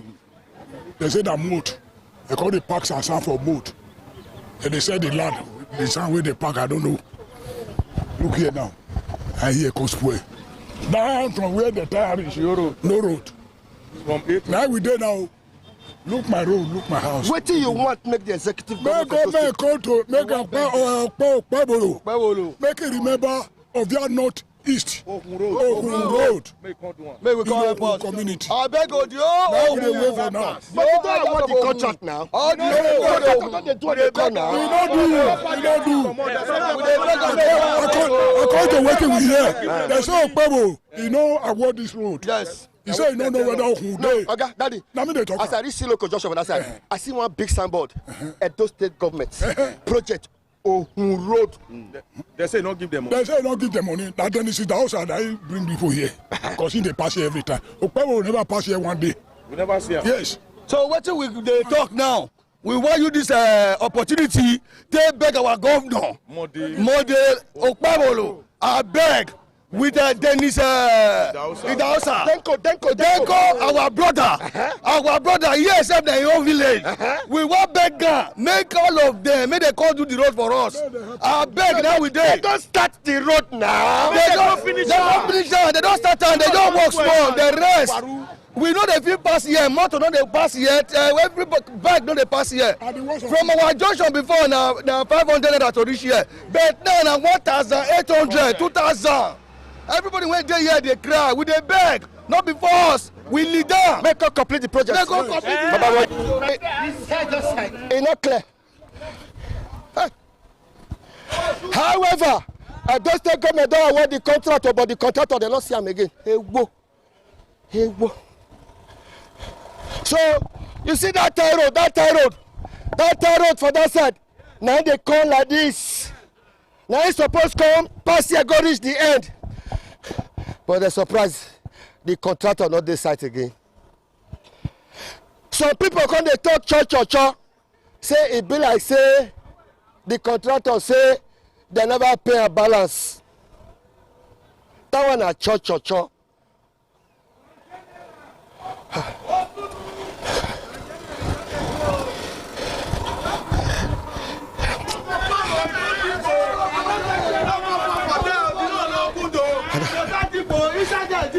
Drop your comment, shut up. Inside there, 2 people. No enter there. Okpowese, win your way. Okpowese, win your way. You don't feel like I just take comment for the contractor to return on site. Always say, baby, man, no la wo no when man on ma. No ka be contractor, no when po. Eh, we na no issue na never wo do me. No sala body dey don time no la wo no kuma dole upo na ji. No ka go women na ba gari oba ima be mujane be na mujano wa. Ama mujano ba be yen ba mujana politically. Yeah, politically. Yeah. No dole yi ma.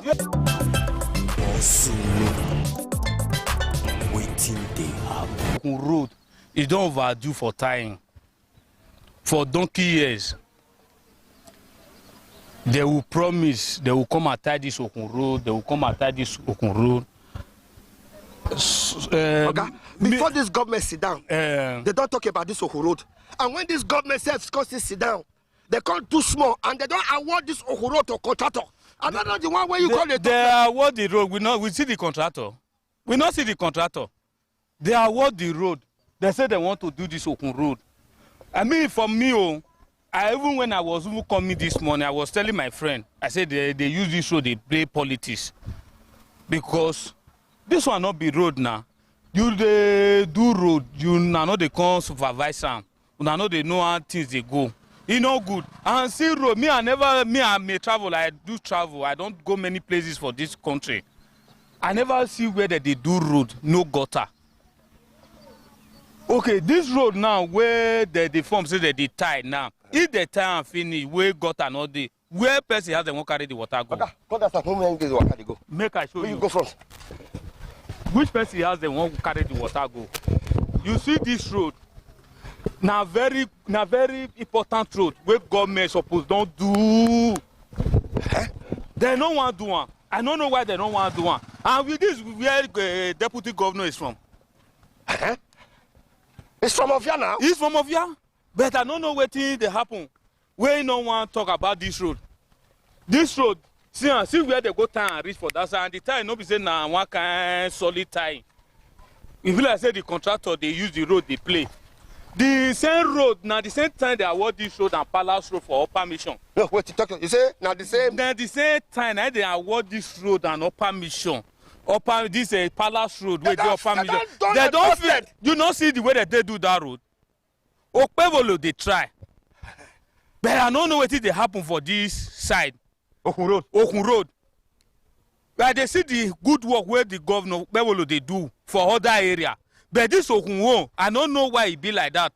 Whether they remove in high or your attention come up from Okun Road, I don't know why. Are you not see contractor? We know they see the contractor. You see contractor here. This road resemble road where people where things they happen. This road, this Okun Road, it resembles where things they happen. You don't see any contractor. Since where me and you the workers since from all the way from that side. According to the report they give us, they say contractor don't start on the tire for Siloko Road. That one where they tie, that one na road. Where the gutter dey? Okpevolo, Senator Mo, the Governor Okpevolo, he never do road where gutter not dey. Me see Palace Road, you know see gutter. See this road where they this seven coke me where they call them. On your way to Abuja. Aduawa area. Yes, you don't see road where will do there. You don't see this road where don't spoil where did they call and say where they this where they that popular road where Obaseki they do before where abandon. You don't see what will do for them. We got everything. This road no long reach that side. Long reach that one. That road go come out for that very road now go come out for Agbo Road. So this road now from From Oluku. I go come up for Old Road for Vian Road for Siloko Road. Let me tell you. This is a new road. This old Lagos road for Siloko Road. See Anna, you see contractor. Since when me and you dey waka, you don't see contractor yet. No, you dey deny say those state government never award this contract. I hear say they award them, but we know they see wetin dey happen here now. We dey see wetin dey happen. This road driver wetin things for dey happen. He knows that maybe our governor, we now will beg governor. If the person wey give the contract, if he's not capable, make he revoke the contract from the person. This Okun Road. If the person wey dey handle the contract, if he's not capable, make he revoke the contract. Because for that they use the road they do like say maybe like Mababa as I don't know as I'll call am, like it's serious waiting on this. Me will go myself now. I want go check am. And what is the end? Oga go check am. Even the deputy governor, me myself, I'm disappointed because this is where it come from. And this if to say if you talk about 300 yes now if to say waiting. It's good for him people. You dey hear me now? Therefore, don't tie this road. And make I tell you, you. Waiting dey happen.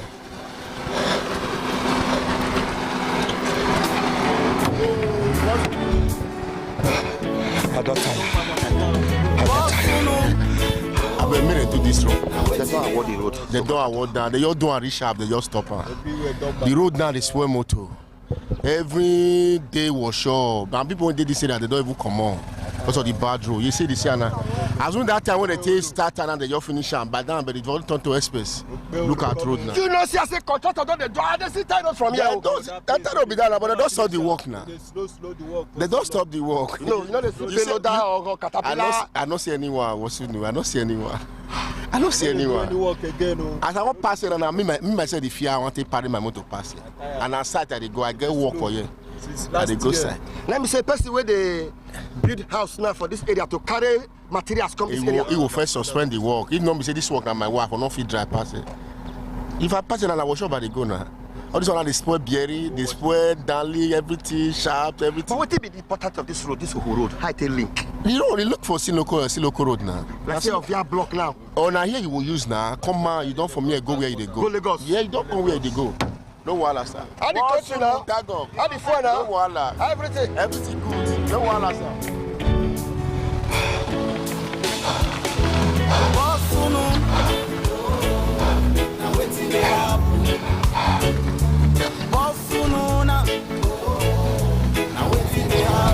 You not back for this road, Abby? You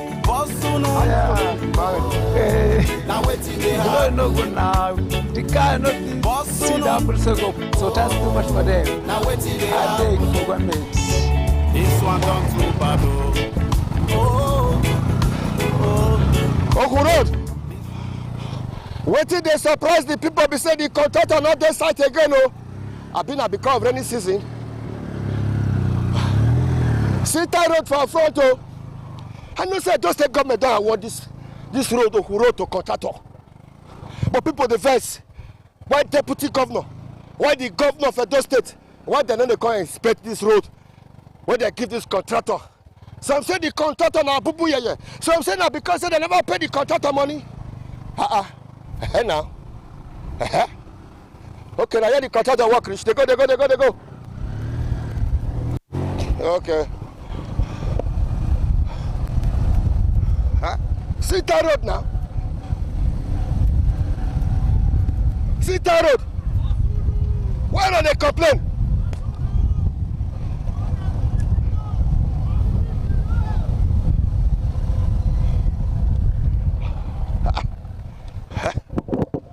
Okay.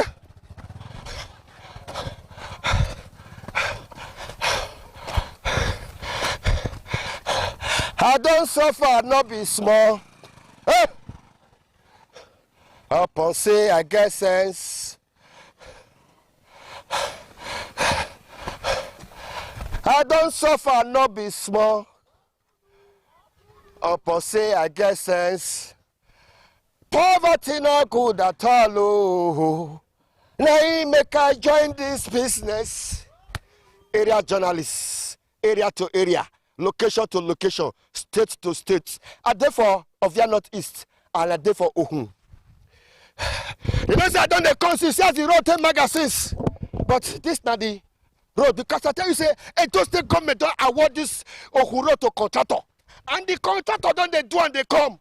But can the governor of Edo State, can Edo State governor award contract without gutter? Because as governor, they inspect the road. Me, safe area journalists going to inspect the road. But, I come. So today happen. I'm looking for the contractor. You cannot say that. God are not there. A big gutter pass your back of your. No, come and start. No, talk anything. Just the go. No gutter? No. However, if Ovia Bridge block for Benin Lagos Expressway from here, so Igwabazuwa, this is not the shortcut to Lagos, so Igwabazuwa Siloko from that side. But 3 years ago or 4 years ago, I come this road everywhere na yama. You not go fit pass here. This now Ohun road. Edo State government don't award this contract to contractor, and the contractor don't they do am. However, as an area journalist, got another left and right. From Siloko for a go before Ovia. From Siloko, now if you pass go as well, Siloko, they go come up for Oluku. So the people they say, why the contractor not continue the job again? Why the contractor tools not this site again? But may I go see Mohammed, come. You know, say for this area where I did so 7 o'clock bike not they walk, oh, Abi? Yes. From 7 o'clock for this Ovia Northeast, bike not they walk from 7. Only from 7 a.m. to 7 p.m. From 7 to 12 midnight.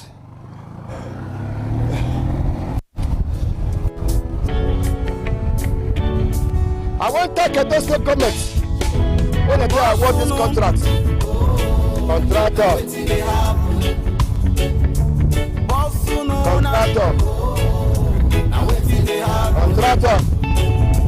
This type of road.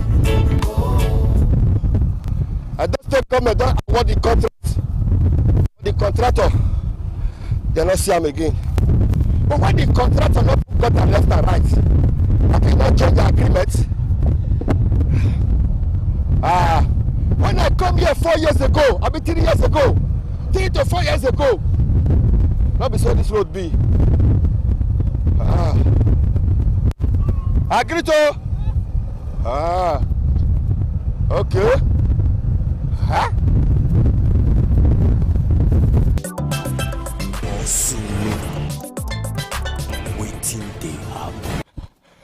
This road when I did so from here to Igwabazuwa, from here to Nero Junction, from here to Okada, from here to Ogbese. Go like this, you go come out for a go. Enter like this. Okay. Now Igwashodi the community, now you there, so. Igwashodi? Yes, Deputy community. See problem what we get for here now. Baba, come, a serious problem. A serious problem. My brothers and my sisters, what we got the community. That's not be smart, you see, some years ago, yeah, not be like this, oh, bro. Wasunu, that's how we say, the worst part now, our Baba, they pass here. Deputy. From here, I go Igwabazuwa. Yeah, no. From here, I go Kada. From here, I go Ogbese. You not get. This na Siloko. Upper Siloko Road. Okay, Upper Siloko Road. Now you're right from Ring Road. Down to Okada. Now the road be this. It's New Lagos Road block now. For that side. Now y'all love to follow. See the way we do. We don't talk, we don't tire. We even tag us say we see you, Baba. Which particular spot are they so? Igwashodi Nebudi, between Igwadalo community and Igwashodi community.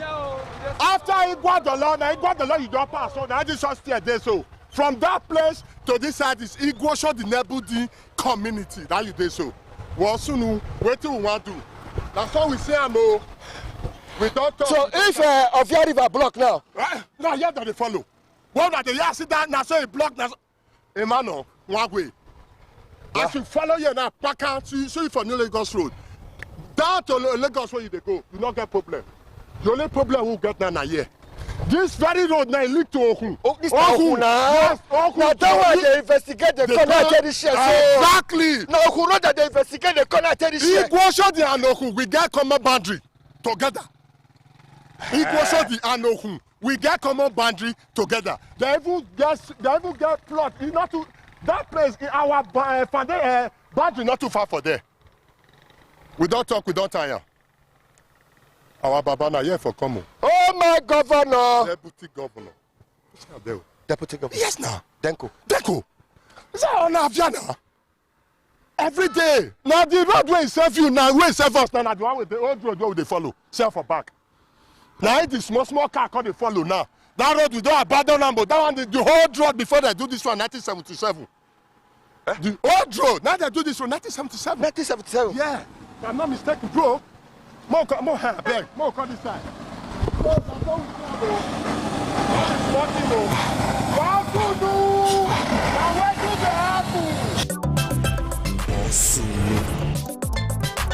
Waiting they have. ITV, certainly the best.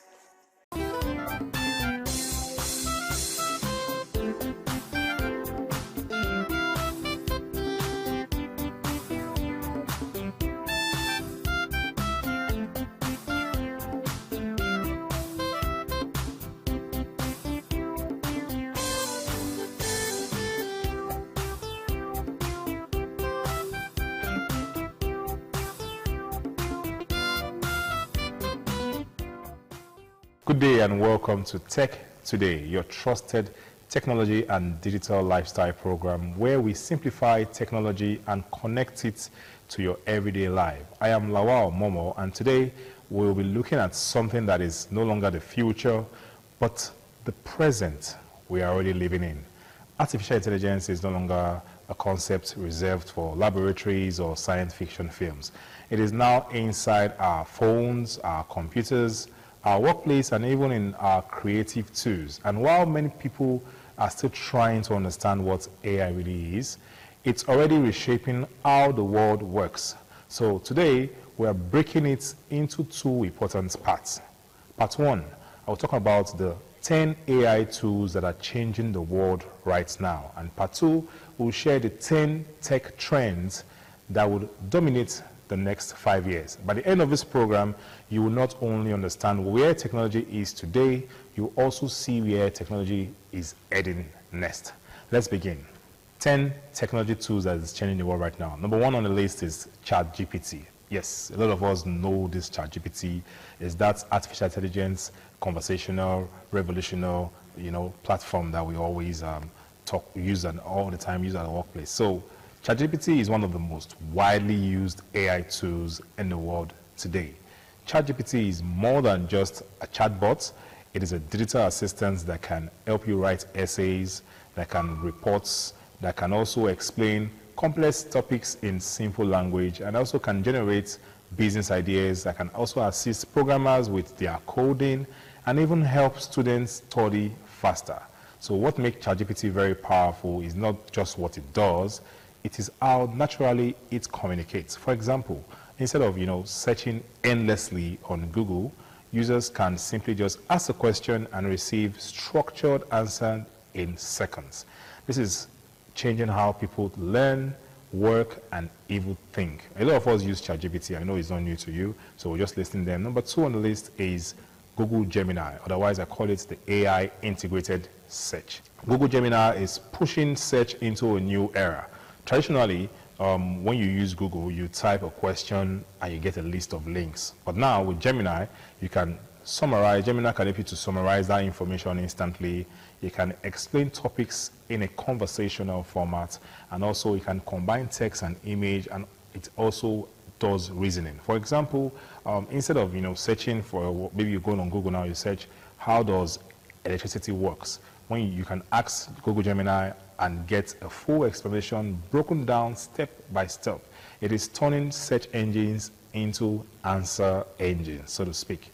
The third on the list is Microsoft Copilot, what I call AI inside the office work tools. So Microsoft Copilot is built directly into tools like Microsoft Word, Microsoft Excel, and Microsoft PowerPoint. This means artificial intelligence is no longer a separate tool. It is part of our everyday work software.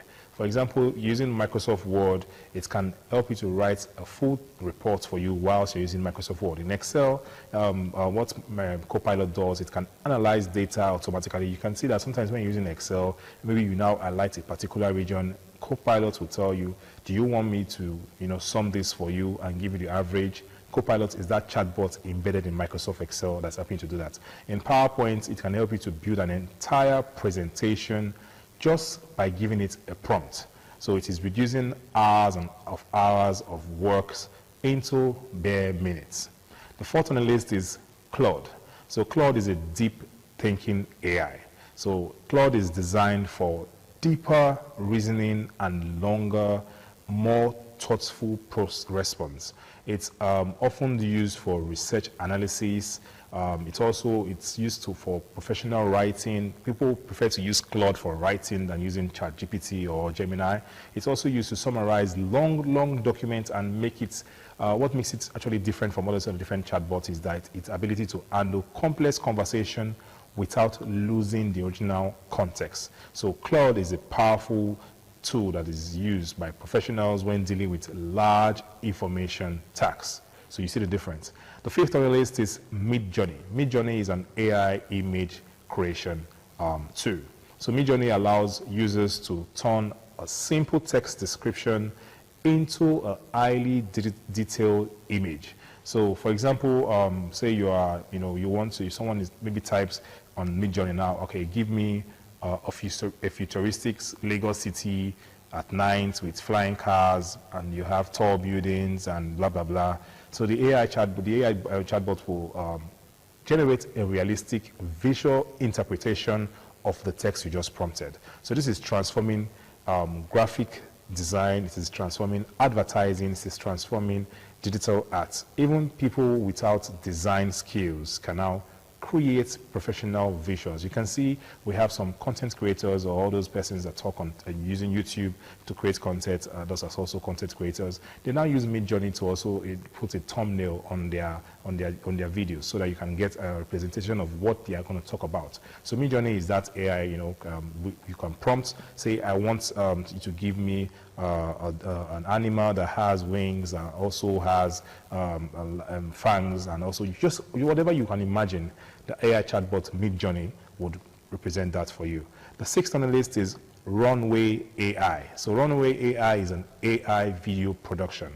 Runway AI is changing filmmaking, it is changing video editing. It can generate video scenes just from a text. It can remove objects from videos. Yes, you heard me. You can tell Runway AI to remove objects from a particular video. It can also help you to enhance or edit footage automatically. People now use this to produce different kind of content. This means that small creators can now produce content that once require a full production studio. People now even use this for musical videos. You see some musical videos now, they're now AI related. Yes, it's one of those AI tools that is being used, and Runway AI is one of those tools that people now use to do short videos and short content. And it's not free. You have to buy some credits, and they are quite expensive. So it's not as if but there are some free versions where you can create short videos just to test and see how this work. I'm bringing these tools to you because you may already know them, some of you are already using them, but just also bring you on light to tell you these are the top 10 tech tools that are actually changing the world right now. Number 7 on the list is 11 Labs. So 11 Labs is a realistic AI voice. 11 Labs is that tool that helps you to create a very natural sounding human voice. It is used for dubbing movies into different languages. It's also used to create audiobooks. It's also used for voiceover for content. You're watching a video on TikTok and you see that there's a voice behind it just telling you what is describing what the content is.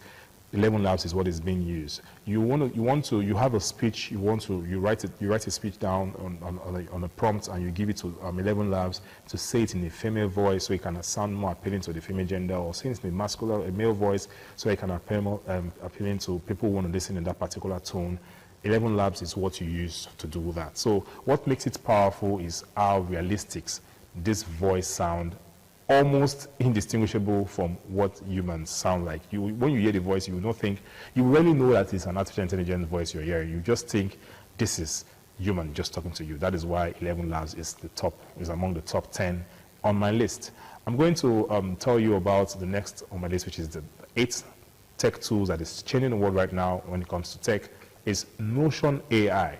Yes, Notion AI is a smart organization tool. I used this tool one time for a freelancing job. It helps you to organize your work and your ideas. So it can help you summarize meeting notes. It can help you to generate documents. It can help you to structure your project plans accordingly. Instead of starting from scratch, users can now build from an AI-assisted framework. Notion AI. You can search it on Google and you get to the site and you get to explore more on it. It improves the productivity for teams and individuals. I'm going to chip in one other tool right here that is not on the list. It's known as Napkin AI. Napkin AI, I use it sometimes when I want to create presentations I want to put some visuals into my presentation, my PowerPoint presentation. You know, when you write out PowerPoint, you want to put those visuals, you want to put pictures, you want to design a particular kind of picture. I use Napkin AI. Yes, Napkin AI is very easy to use. When you just put it, you can start from scratch by typing out what you want using the prompt, or you can copy the already prompted or the text from whatever PowerPoint or document you must have created it from and put it in Napkin, and Napkin will regenerate it with different AI pictures.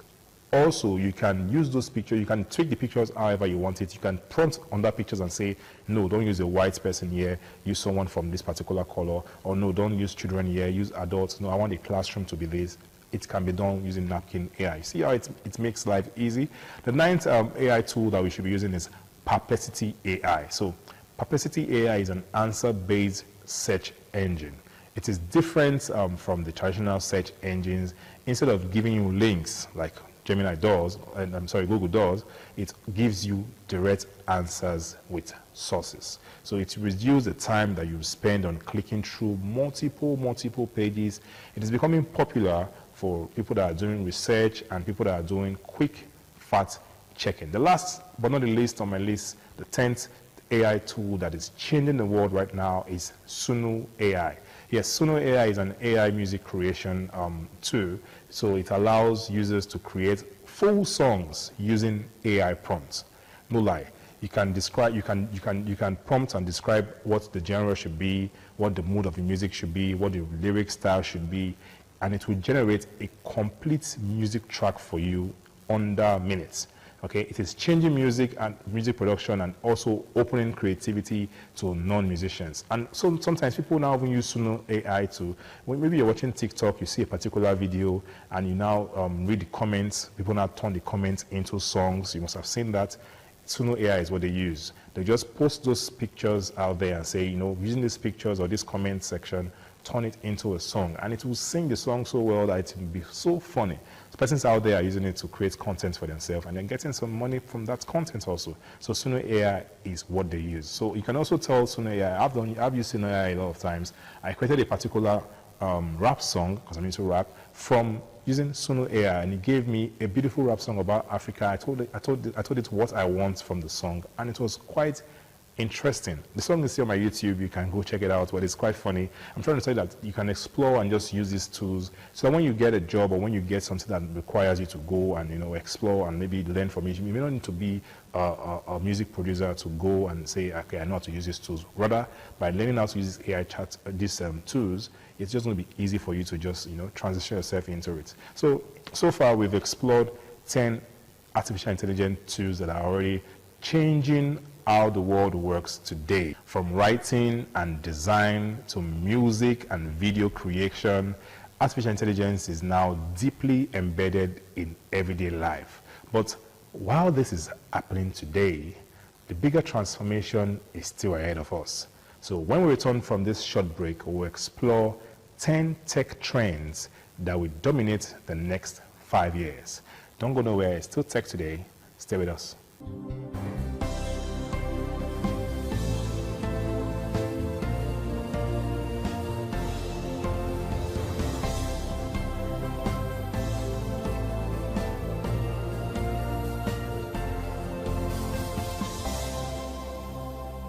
Welcome back from the short break. I hope you enjoyed it. I'm going to talk about the part 2 of this program, where it's the top 10 trends that will be changing the world in the next 5 years. What do we expect to see in the area of tech in the next 5 years? One of them is AI will be everywhere. So in the next 5 years, I believe that AI will not be a separate tool anymore. It will be built into everything, whether it's your phone, whether it is your car, whether it's our school system or the banking system. AI will become invisible, but everywhere, all right? I am already seeing this happen in some countries right now, where AI is now used in all of these sectors I just mentioned, whether it's a bank, your phone. We now have, this artificial intelligence embedded into them. Number 2 is, next 5 years, we are expected to see cashless economy expansion. Digital platforms will continue replacing physical cash in many countries, and increasingly in Nigeria, transactions will become fully digital. Even small roadside businesses will adopt to mobile payments. It's already happening with our points of sales. Now, in every corner where you go, people want to, do business digitally. They want to say, pay into my account, pay into my, point of sale, using point of sale system rather than just give me cash. People would rather just say, okay, just put it, where's your ATM, and let's just make this work. And it works very easily. It's no longer cash all the time, but it's not integrated everywhere. Maybe in the future we may not start seeing bus drivers or taxi drivers going around with their own POS machine. We don't know, but then this is what we are expecting to happen in the future. Number 3 is we would expect to see smart homes becoming normal. Yes, we know smart homes, it's only restricted to some persons now in Lagos or Abuja, but we are expected to see that in the next 5 years, smart home will start automating daily tasks. Smart home, that's what they do actually. Smart home help you can just tell your smart home to turn on the light or turn off the light, and it does it automatically. Your security system will be learning the behavior of your surroundings. Your appliances will be responding to your voice command. Smart home will now begin. When you're using smart home, it's like your home now beginning to think. You will just walk into your house and you just tell your lights to turn off, and it does turn off. When it's observed that the cool room is too cold, the air conditioner will turn off by itself. By itself, automation also works in smart home, when you now see your vacuum cleaner just goes around at a particular time period. Even when you're not at home, it does the cleaning in the house, and it works, and it packs itself by itself. You don't need to come and operate it. You have cameras, you have security system that is checking around the neighborhood for you and giving you reports in real time on your mobile phone. That is smart home in reality. So we're looking at, in the next 5 years, we're going to be seeing smart home almost everywhere, okay? Next, we envision to see on the list is the rise of robotics. Robots will expand beyond what they're having in the factories right now. We'll see robots in healthcare, we'll see robots in delivery system, we'll see robots in agriculture. This will assist humans in physical tasks, not just the digital ones. Currently, there's a video I saw recently about in China, where we have robots and even robots and drones delivering packages to people, the end users. We now have robots in the streets, and you can interact with them, and they talk to you back, and they now do tasks for you. You can tell them to dance, and they would dance. Yeah, there was a video I saw recently, where in China, currently now, this is 2026, robots are now on the street, literally, although people are supervising them from afar, because they don't want people to, take them away and all of that. But then this is already happening, and they have cameras and all of that embedded in them, so they can see you, and when you talk to them, they now operate as you want them to do so. So we're envisioning that in the next 5 years, robots will be everywhere. So open your eyes and be expectant of that, because we always see that in movies, but now we are seeing that happening in our everyday life. Next is we have AR and VR expansion. Now, AR means augmented reality. VR means virtual reality. I'm going to pause and just explain what the two mean. Augmented reality is the difference between AR and VR for short is that for AR, you can maybe wear a Google Glass now, and you'll be able to see some things that will be, like the word said, augmented reality. They'll put some objects in your reality. You can still see your surroundings, but then you'll not be seeing things that are not actually there. So you're not cut short from what is happening in real life. But for VR, virtual reality, where you wear AirPod on your ears, or headphone also on your ear, to cover you from what is happening in reality, and then it gives you a virtual world. Maybe you now see that you're in a train mill, or you see that you are in a roller coaster and there are snakes everywhere, and so on and so forth. That is virtual reality. So augmented reality happens in real life. People use it, and VR, people use it also. AR, people use it now with the Google Glass, Google Lens. You have Google Lens, and then it tells you things, you move around, and it just starts writing things out for you and telling you this is what this is, and this is what you can now, change what your reality is. That does not cut you short from what you are seeing in real life. So you see the difference? So we are envisioning that in the next 5 years, reality will transform education. In education, we are seeing we are going to have more virtual classrooms,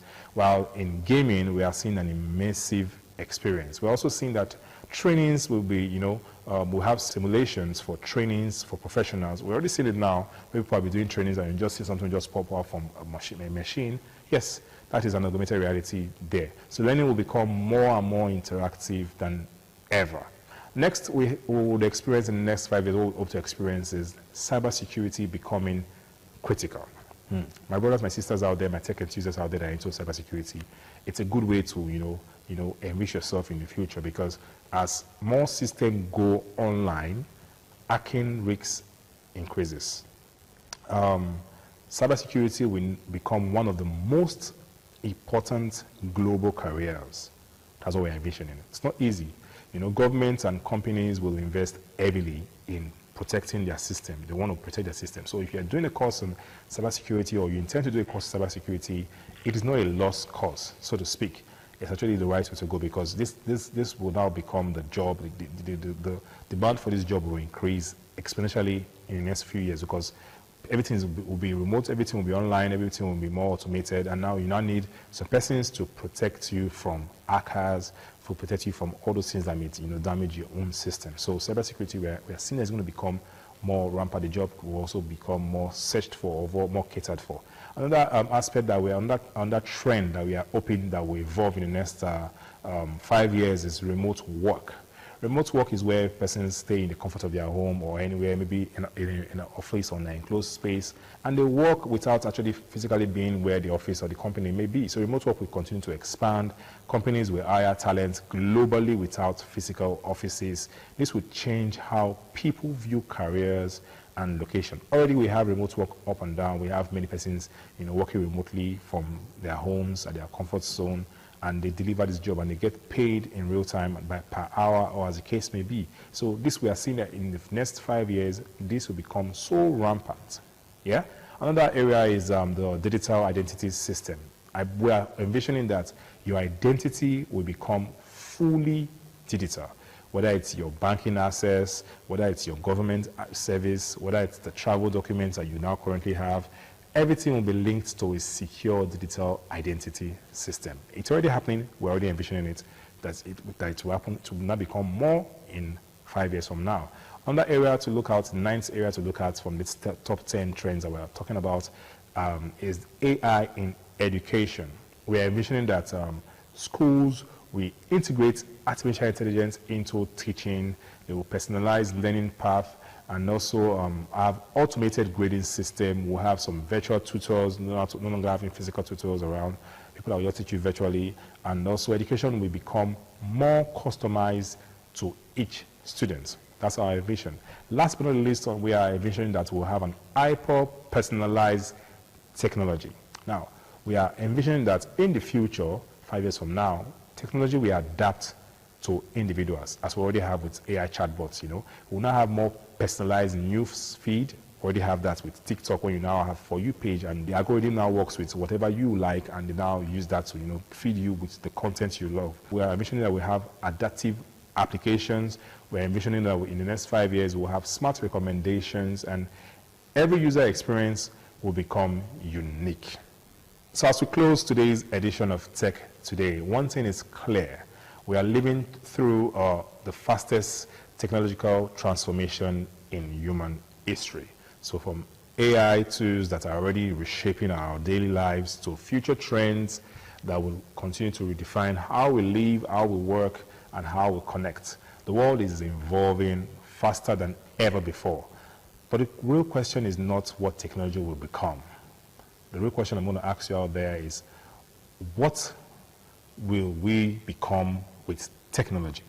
Because in the end, technology does not replace humans. It only amplifies human choices. Thank you for joining me on the program Tech today. It's always a delight having to sit here and inform you and also educate and also learn from one of the beautiful things that's happening in the world of technology. I am Lawal Momo, and join us again next week for another interesting episode of this program. Until then, I say you should always stay informed, stay curious, and stay ahead of the future. Bye for now.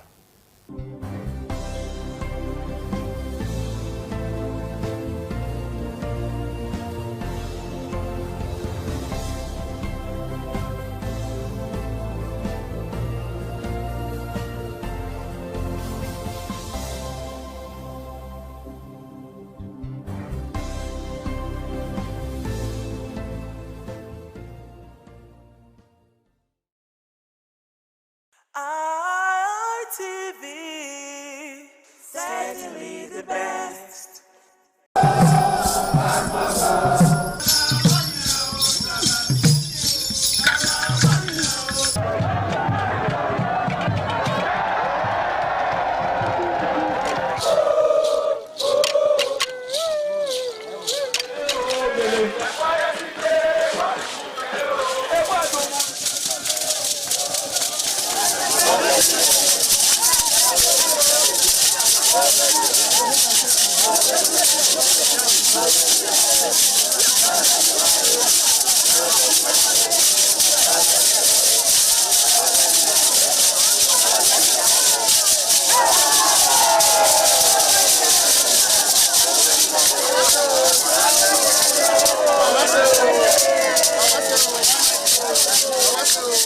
Top on the list of the initiates was the eldest son of the Esama of Benin and former governor of Edo State, Chief Lucky Nosakare Igbenedion. 11 of his siblings, namely Bright Ayamekwe Igbenedion, Honorable Charles Osemwige Igbenedion, Peter Osawari Igbenedion, Dr. Fred Osamui Igbenedion, Barrister Mike Osarene Igbenedion, Efosa Douglas Igbenedion, Upoma Ernest Igbenedion, Osawe Igbenedion, Edosa Igbenedion, Dr. Daniel Omorige Igbenedion, Agbon Steve Igbenedion, as well as the Executive Director Operations, ITV and Radio, Chief Elder Ugbeide Nwonse.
It was a vital aspect of Okada community's cultural heritage, which emphasized the significance of age, responsibility, and community service. Over 50 notable sons of Okada were also initiated. According to tradition and customs, those initiated dressed in white traditional attire were made to undergo some rituals, while the Odionwe pronounces blessings on them and assisted them to take a seat with the elders.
RTV, certainly the best.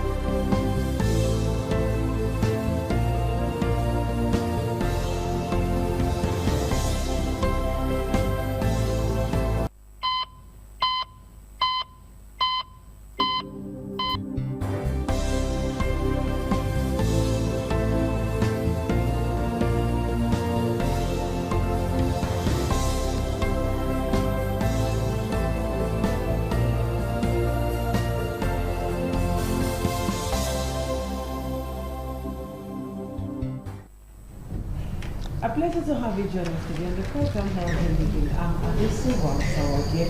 Today on Healthy Living, we shall be looking at malaria. They say malaria.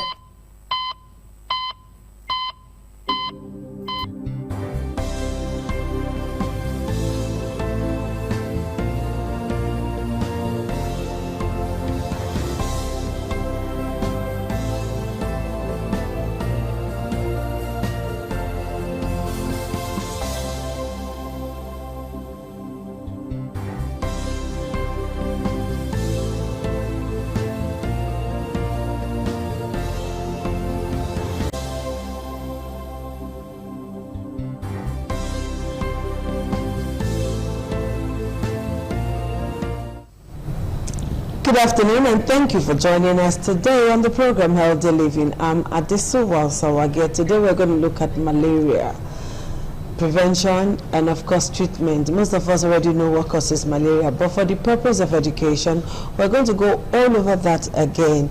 And I have with me in the studios Dr. Jolly Nosa Iguma, the CMD Jonas Medical Center here in Benin City. A pleasure to have you join us today again, Doctor. Good afternoon. Good afternoon, viewers. Okay, so how is everything? Everything is fine. All right, we are in the rainy season and malaria is everywhere. Talk to us. Walk us through that line. Malaria, what malaria is, what fever is, how do we get malaria, what not should be done and be done in this regard. Yes, malaria, as common as it is the commonest cause of death in Nigeria. The commonest cause of death in Nigeria is not killer asthma and is not bandits. But you know that's very hard to believe because people will say ordinary malaria. At what point does it kill? Yes. You know that kind of a question because you just said is the #1 killer disease in the world. But for me and some other persons, we are finding it so difficult to understand that. Yes, malaria is an endemic disease that is restricted to some particular part of the world. It is not a pandemic as we have in the COVID-19 that affects or ravage the entire part of the world. And by definition, we say that malaria is a parasitic infection that is carried by vector from one person to another. And this malaria carrying vector or the mosquito that carries this parasitic infection must be available for malaria to be able to be transmitted from one person to another. And this parasitic infection is called the Plasmodium parasite. And this Plasmodium parasite is of different types. We have the Plasmodium vivax, which is the commonest. We have the Plasmodium falciparum, which is the deadliest or the most fatal of this, parasitic infection. So where do we find all of this in this Nigeria? Yes, they are actually found in the gut of the mosquito. Of the mosquito. Because the mosquito feeding habit is sucking of blood. There are different types of the mosquito. We have the Anopheles mosquito, we have the Culex, we have the Aedes. Those one might be feeding on mosquito on the flower nectars. That's that color part of the flower. But however, this Anopheles stephensi feeds on blood. Yes, feeds strictly on blood. And during the process of feeding blood, they will have been infected through the process of sucking an infected person that has malaria, thereby carrying it to another person that is non-infected. So that is to say that for the malaria to be very common, for malaria to be prevalent, it therefore means that there must be mosquito that is the vector carrying the organism. According to World Health Organization, more than 300 million cases are reported worldwide.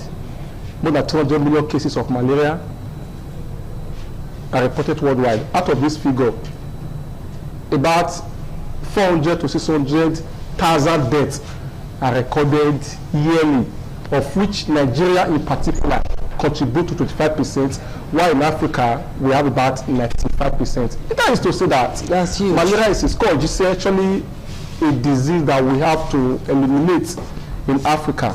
And this disease actually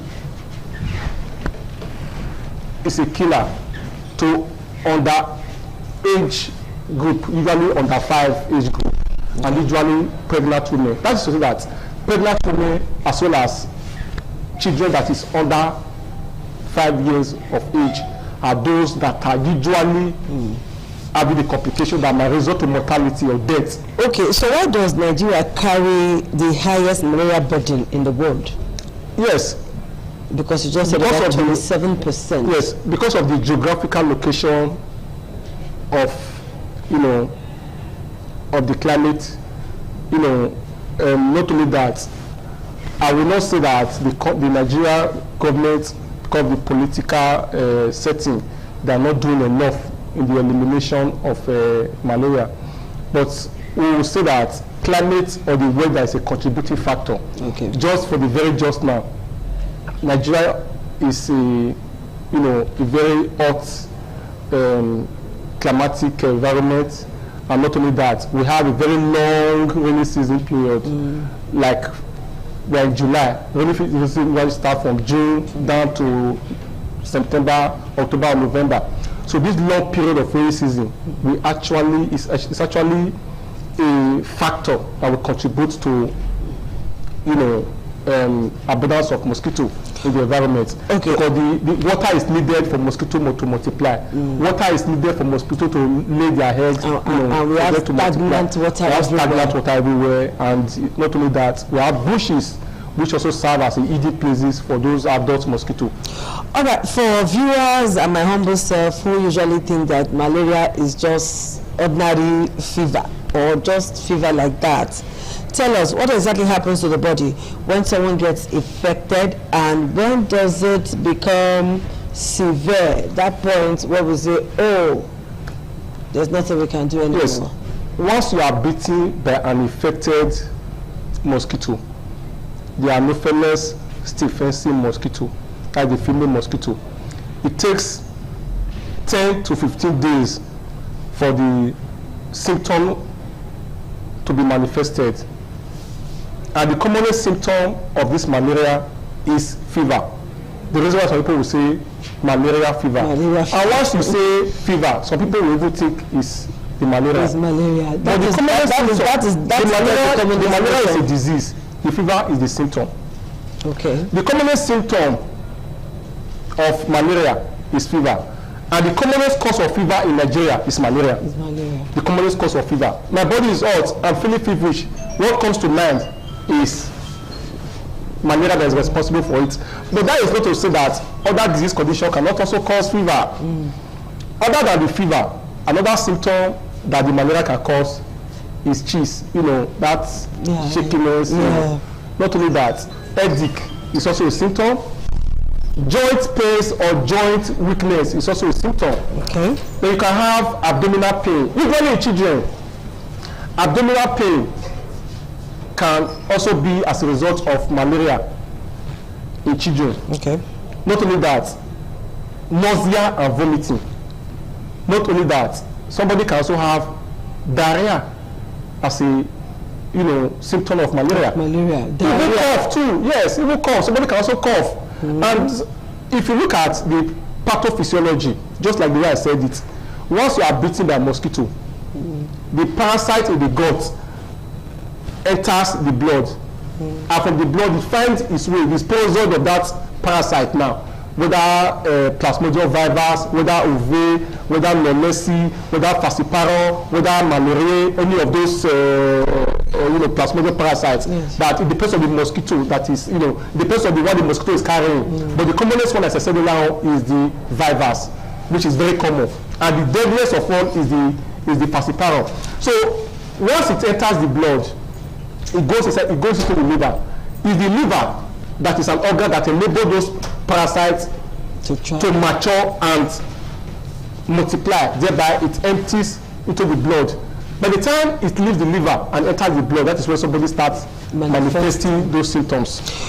All right, we're going to take a short break now. When we come back, Doctor, we'll be talking about prevention and, of course, protection, because that is the point we're getting to now. Malaria is started hitting people now again, and in a very, very, very serious way. All right, we're still here, and we're talking about malaria with Dr. Jolly Nusa Igoma. So at this point, Doctor, let me ask you this question. You know that once somebody is feverish, we look for PCM, we look for something, or somebody can even go all out to say, let me go get malaria drugs, we do self-medication, we rest. Maybe after some weeks, the symptoms comes back again. So what are the danger signs that means that someone with malaria needs to go to the hospital immediately and not stay at home and be doing self-nurse and self-doctor? Yes, malaria symptom can be acute. It could also be a severe form. The acute symptoms that include fever, the chills, the headache, the cough, the diarrhea, the joint pains or the joint weakness, abdominal pain, usually in children. Those might just be an acute manifestation of the disease condition. But in chronic, somebody might begin to have convulsion or seizure, as the case may be. They might even go into coma. As a result of malaria. As a result of malaria, what we call cerebral malaria. It therefore means, you see, when people will say that after the feverish condition, they now start talking, having what you call, hallucination. They start saying things, visual hallucination. Yes. So malaria does that when it enters the brain, the parasite can cause the blood-brain barrier. That will cause the person to have that kind of a symptom, become a severe form. Of course, you don't have to wait till it gets to that before it gets to that stage.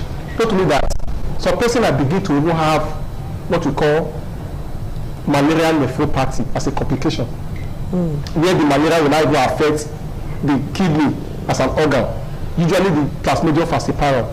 Some people can come down with kidney failure because of malaria. So a person might even come down with, a pulmonary congestion. They will be having difficulty breathing because of, malaria, as the case may be.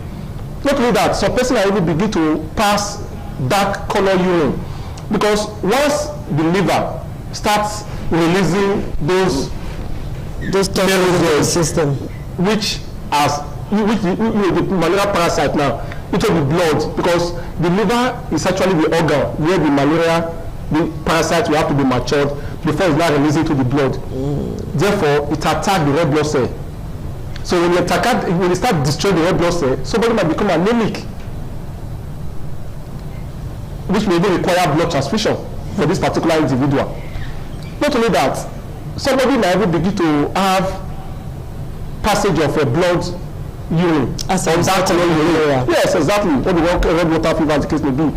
So you see that malaria can cause death. Malaria is curable and is preventable, and it's also a killer disease. Okay, let's look at the R21 vaccine that was somewhat talked about in 2024, I think middle 2024, and we had states like Bayelsa and one other northern state as pilot state to try out the vaccines. How far with the vaccine, doctor? Yes, the vaccine is still on trial. Okay. It is not a vaccine for the very just now. You can just go to any clinic or hospital and you access. It's still on because the target is for children and young adults. Well, what about pregnant women? Because they also it's very dangerous for them to have malaria. For the pregnant women, we already have a target for them. There's what we call intermittent prevention treatment. For the reason that, for the fact that we are aware that if a woman is pregnant and this woman develops malaria, this woman is at risk of having preterm labor or preterm contraction that will result to a preterm death. Not only that, it's still possible for a woman that is pregnant that develops malaria in pregnancy to have what we call intrauterine growth retardation. The baby will be having a stunted growth that might even be, comfortable to life, but might not even be able to survive in that early stage of life. So as a result of that, every woman that comes for antenatal, we give them 3 doses of IPT at different time. Whether they come down with malaria symptom or not. But that is different from malaria in pregnancy. Somebody that is pregnant can come down, somebody that is pregnant can come down with malaria symptoms. And we must be very sure that it is malaria. That is why the investigation, the laboratory investigation is very important. Either the use of microscopy or the use of rapid diagnostic test, which will actually reveal that, this patient has malaria. But we can treat this patient like a normal patient, considering the risk against, pregnancy. Yes. So, for pregnant women, we already have a target for it. So the vaccine is to target young children, is to target under 5 age group and young, adult, as the case may be. Because the major deaths that we say that 300,000 to 400,000 deaths are recorded yearly. I will tell you that pregnant women as well as underage children, usually less than 5 age, are usually the highest number that is recorded in terms of deaths. So those persons need the vaccine. However, we are still expecting that very soon the vaccine will be very common. It was a great relief, and it was well accepted when federal government came out with the announcement that there's going to be malaria vaccine and all of that since 2024. Abi? Yes. Maybe so, doctors. Yes, actually, the came up with it in 2021. Okay. So it was in 2024, it got to Nigeria, but not too very accessible.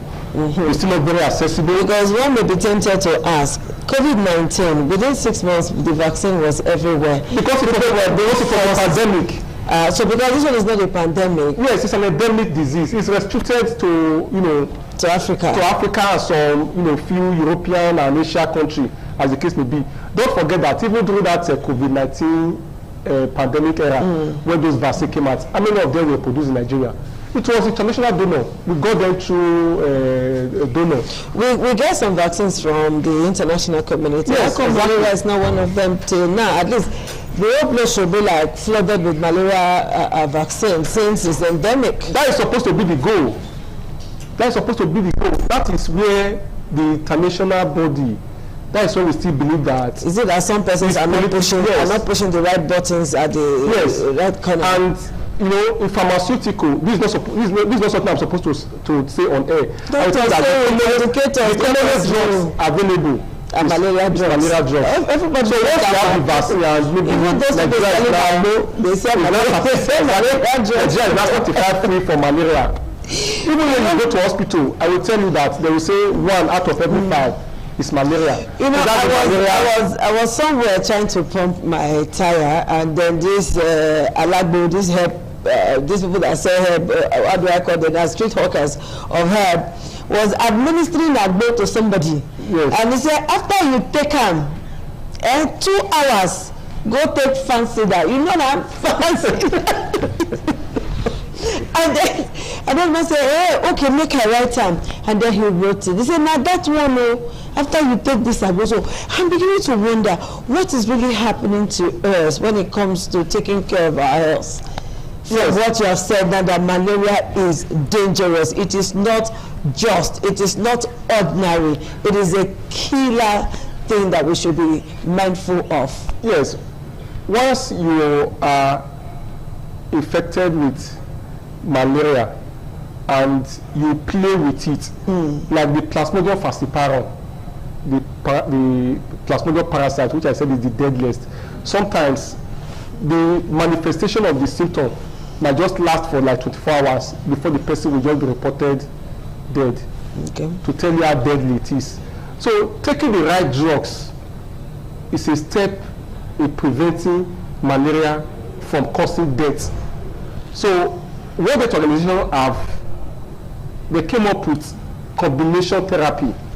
You see, most of the drugs that we used to know, they are not resistant. Chloroquine was a very common drug for treating malaria, but chloroquine is no longer in use for the treatment of malaria because even the Plasmodium parasite now is resistant to chloroquine. So the accepted World Health Organization regimen, in fact, most of the drugs, very common drugs that we know, they are either a combination of artemether plus artesunate. All right, what's the way forward now? We have just a minute to do that. What's the way forward now? Yes, the way forward is to ensure that your environment is free from mosquito.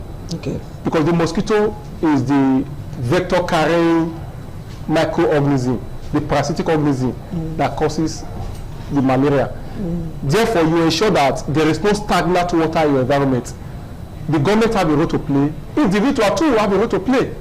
So ensure that those gutters, those stagnant water around, they are well drained. In the house, ensure that the open water, some persons, they will fence their house, they use this water, and they use this bottle, as a defense, against, invaders for coming to their compound. But those broken bottles can begin to retain water. And by the time those broken bottles retains water, mosquito goes in there and start breeding. So any water that you are not making use of, maybe like an open jar in your house, ensure that you close them. Because water is required for mosquito to multiply. Like this very rainy season now, you will not see that mosquito is everywhere. Because they will breed, they need water to breed. And not only that, if you live in a mosquito endemic area or malaria endemic area, ensure that you sleep under insecticide treated nets. Usually your children that is under 5 age group, pregnant women and children are usually those two groups that are at risk of developing complications of malaria that can cause death. All right, doctor. We've said all that we can say this afternoon on the program. Thank you so much for finding time to be with us. We'll do this again next week. We will definitely do something on your health again next week. So until then, please take advice we concern you. Until we meet again, bye-bye.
Hello, beautiful people. Welcome to another exciting edition of Youth Perspective, the program where we amplify the voices of young people, challenge popular opinions, and inspire meaningful conversations that shape our society. I am your host, Lydia Azuka, and it's always a pleasure having you with us.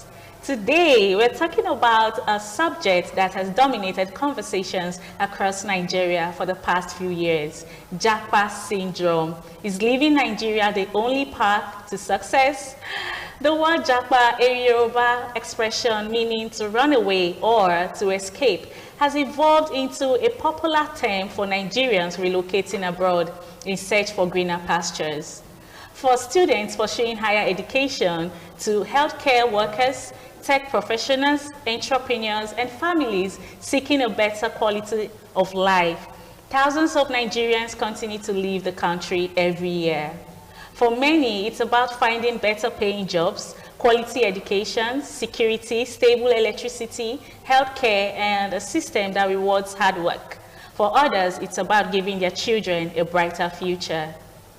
But while many celebrate those who have relocated, another important question remains: is leaving Nigeria really the only route to success? Can young Nigerians still build meaningful careers, successful businesses, and fulfilling lives right here at home?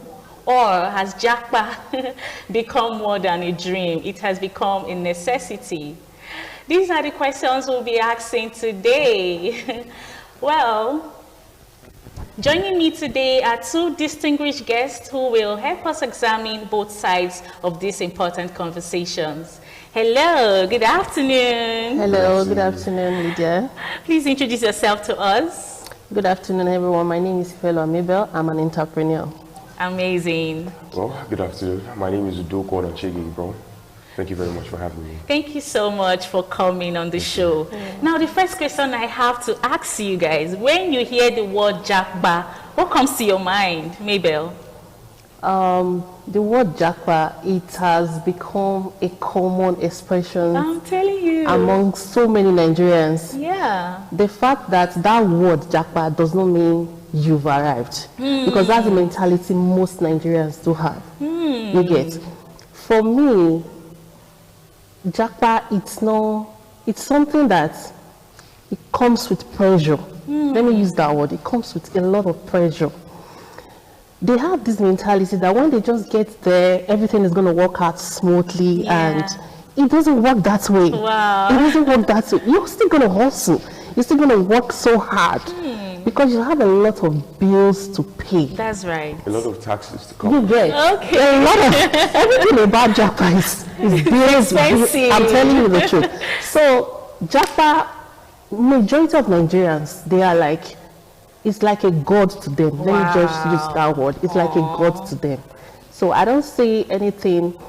Some persons see it like, oh, it's a choice or an option.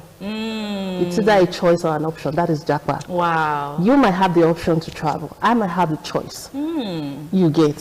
So I know there's no doubt that so many of these countries, they offer good infrastructure. That's right. They have good stable electricity, quality health care, jobs opportunity. You get.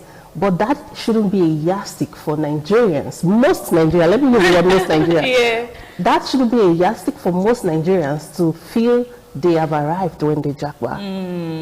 You get, because they are still going to work. If you are a lazy person in Nigeria and you think Japa will make you become so rich, so wealthy in a twinkle of an eye, it's a lie. Because if you don't go there and hustle and work, you're still going to remain a lazy person there. Wow. And you know the word hunger will finish person. So that is it. Amazing. Yeah. So Gabriel, to you, when you hear the word Japa, what comes to your mind? Well, as she has said, Yeah. but my own is a little bit different because when we talk about the word Japa, it's very common amongst Nigerians. Yeah. Like when they say Lydia don't Japa now, from my understanding, it's more or less like Lydia has gone to find a greener pasture. Lydia has gone to a place where she has better opportunities. I understand that, yes, the place that you're going to, the country where you're going to, you would have to work. Yeah. But you're not for wanting to, go to that country. Maybe there are countries whereby they pay people that don't work. Wow. There are actually countries whereby they give them little token to survive. To survive. So, yes, Japa syndrome is, the thing, Japa, when it comes to mind, is a matter of people going to other places to find greener pasture. Sometimes it doesn't necessarily have to be abroad. Going to, which country should I use? Going to Ghana. Surprisingly. Okay. So if I go to Ghana, I was thinking of going to Morocco. Let's use Morocco. Okay. Morocco is an outstanding African country. Can we use Zimbabwe? Zimbabwe. Yeah, like Morocco Tanzania. is the best example for that. Okay. Because if you're in Morocco, it almost feels as if like you're in Europe. Wow. Morocco is very, very, very sophisticated. How about South Africa? With the whole xenophobic attack. Let's not go there. So if I go to South Africa, does that mean I'm jackpot also? I wouldn't answer that. Okay. We've heard of the word jackpot. Jackpot. Do you want to talk about that? What does that word mean? Jackpot is a Yoruba term. Because I think the word jackpot is a Yoruba word, like run away. Like, jackpot is like the person who has gone has come back. No, is that what it means? Yes. Amazing. So like look at all of these South African Nigerians that went to South Africa. Yeah. You see them at the first instance they jackpot, okay. But now they are back. Jackpot. Nah, exactly. Oh my God. I think I'm just hearing this for the first time. Yeah, it's a Yoruba term. The word jackpot in general is a Yoruba word. Wow, that's amazing. So for those of you in South Africa right now that wants to jackpot that, we're expecting you guys home, okay? Okay, moving on. Why do you think relocation has become a major goal for young Nigerians today? Mabel? Yeah, why do you think that has been a goal? Like I said earlier, there is no doubt that most of these countries offer good quality education. I think I mentioned 5 of it. Yeah. When you are in a system that is working, there is growth. You find growth in every working system. And anywhere that there is growth, people tends to live. You can't see, you don't expect somebody to put honey in your mouth and you say you want to put it and live. No. So I feel because they have a working system. Nigeria don't have a working system. Wow. Don't get me wrong. I'm not saying these governments, they are not doing anything. Of course. But they should put more effort in making Nigeria a better place for every one of us. If we have, let's just say, okay, out of the 5 qualities I just mentioned, if the government of Nigeria can just pick just 3, just start with 3. I don't think 70% of Nigerians won't want to leave this country. That's right. Because they are okay. Why are we living here? We are living here because we want to go and look for greener pasture. Their system is working. You are entitled to a lot of goodies over there. Wow. But we don't have those things here. Like Gabriel said, they even pay some people for just existing. Yes. I have a friend, they pay there. Wow. If you are not working, they pay you for the meantime. Then when you start working, they stop paying you. Wow. You don't have those things here in Nigeria. Aww. So if you see the opportunity to jackpot, bury your leg and go.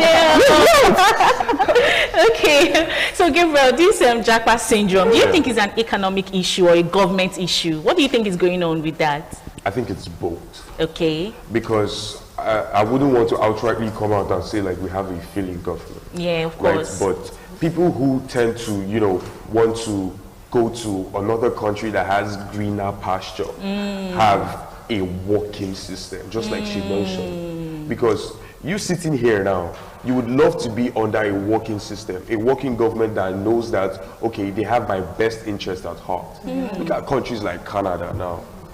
You don't have to worry too much about health insurance. Yeah. They take care of their citizens' health. They have that covered, especially from the moment that you even give birth. Right from that moment, you become the country's property. Yes. So it's more of, our country, Nigeria now, trying to make sure that we take good care of the citizens. We take good care of our workers. Because majority of the people that travel out are our doctors, teachers. Yeah, You our see, professionals. doctors are going on strike because they are not being paid. They're not being paid on time. So all of these things, it adds up. Even that still falls down into the economic bracket. Yeah. Because I'm here, I'm working so hard to save people's lives, and then at the end of the month, I don't get paid. You delay me without any tangible reason being put out. So it's difficult to just point out whether it is an economic reason or a governmental reason. Yeah. I think both factor actually stands out. It actually adds up to the Japa syndrome. Amazing, amazing. So now we'll be talking about greener pasture, greener pasture. Is success location based? Can we not still have greener pasture in Nigeria? Mabel? That, like I always say, 70% of Nigerians, they have this low mentality. They think leaving Nigeria to other country determines your success. But the fact still remains, if you want to, I'm not saying they shouldn't leave, but before you leave to somewhere else, you have to study that environment. No, like this place, this environment, is it going to favor me? You don't say because this person is there, you want to go to that same place and feel you're going to make it there. We have so many wealthy Nigerians who are into business, legit businesses in this country. They are making it. They are striving in businesses. So Japa does not really mean you are going to make it there. You can see, I have somebody that went there, the person spent like 2 years, and he went back to Nigeria. Wow, Jakpada. He said he's tired. That's Jakpada. Then he came back. He said he's tired. It's not like I thought it is. You see. You get. Everybody, I've been opportunity to travel. I've seen how their system work. Wow. I, for one, I cannot relocate. Nigeria is sweet. No, I don't have your money.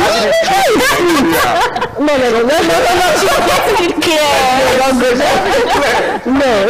You get. Because of, if not that, a lot of insecurity and whatever, that is making us scared. Nigeria is sweet to live. That's right. That's correct. You go to all those places, you watch your moves, you are not free to do a lot of things because their system is working.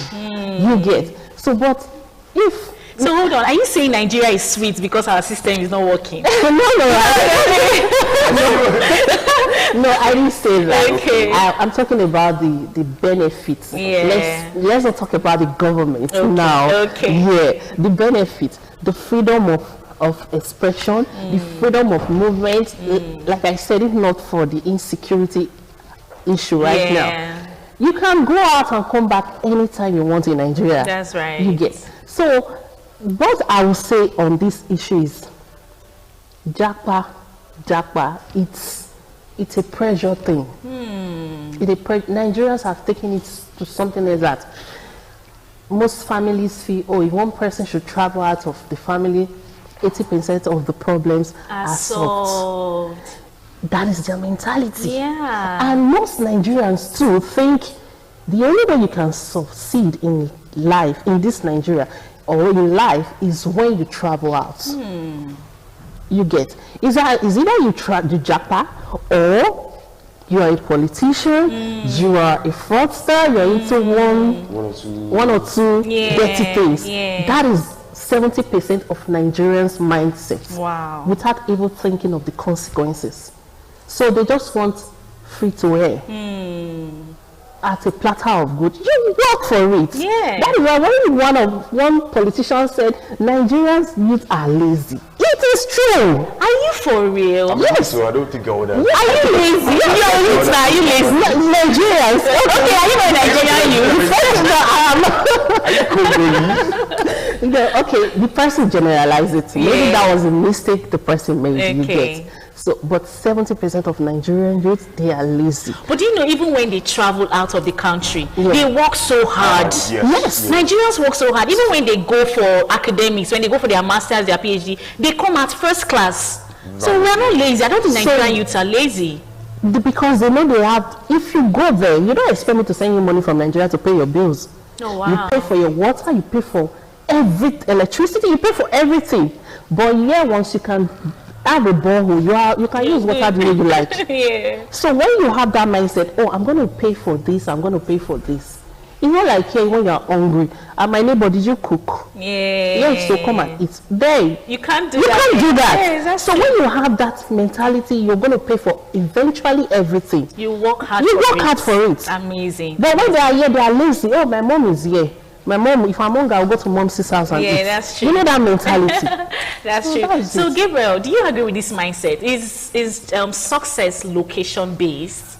No, I do not think success is actually location based, because we have people that are actually making it in Nigeria. Amazing. You see, people who end up doing the japa are people that I believe have weighed their options.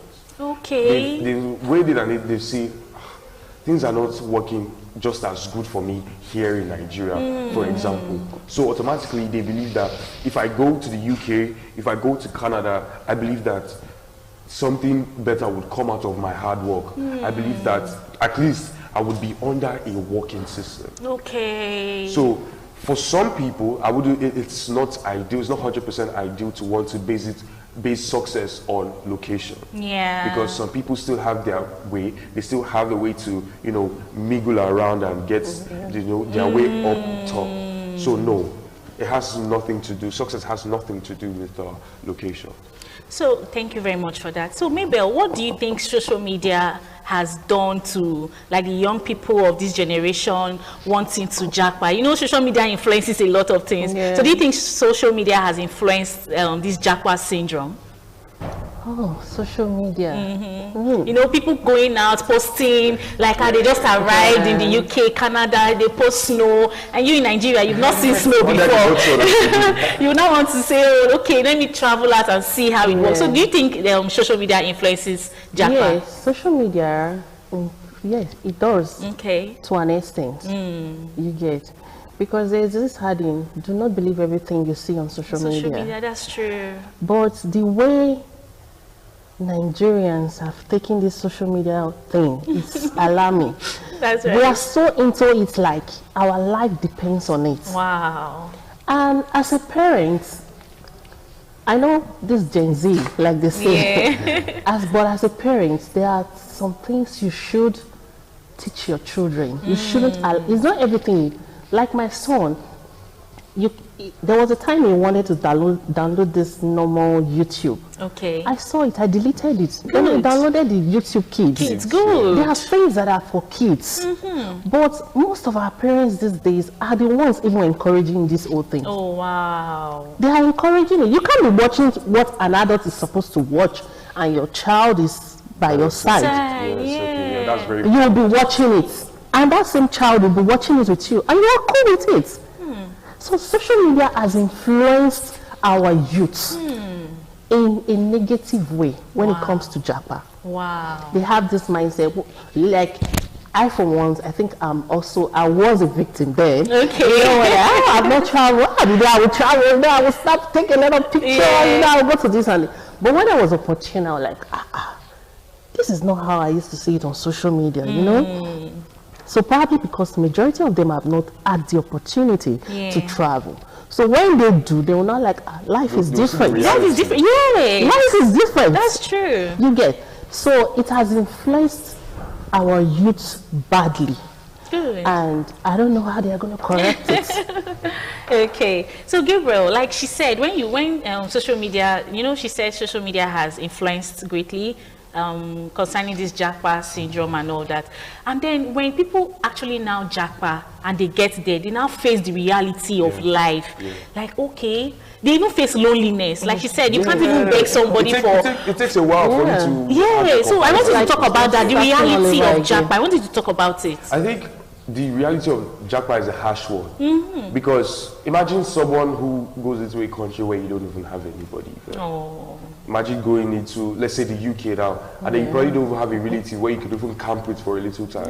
So it would actually for a while mess with your mental health. Yeah. Because you don't have someone that you're necessarily talking to that could relate with you. That's why, you know, most Nigerians, when they go there, the first objective when they japa is to look for their fellow Nigerian brother. Because at least they get to relate with them, share their stories and understand their pain on what they are going through at that point. Wow. So the reality after japa is a very, very harsh one. Yeah. So that's what it is. Wow. Well, you've heard it from Gabriel. The reality of jackpotting is a very harsh one, because when you get there as a Nigerian, you may not even have family members or friends to like stay with you for a while you get your feet on the ground. Well, we're still on the topic, jackpot syndrome. We'll take a short break and we'll be right back. Don't go anywhere.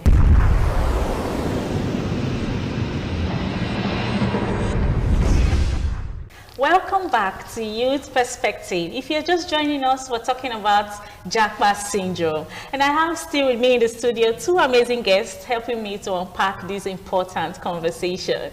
Now, moving to you, Mabel, how do you think this jackpot syndrome has affected Nigeria? You know, a lot of like professionals are traveling out of the country, like a lot of doctors, nurses, you know. How does that affect us as a country?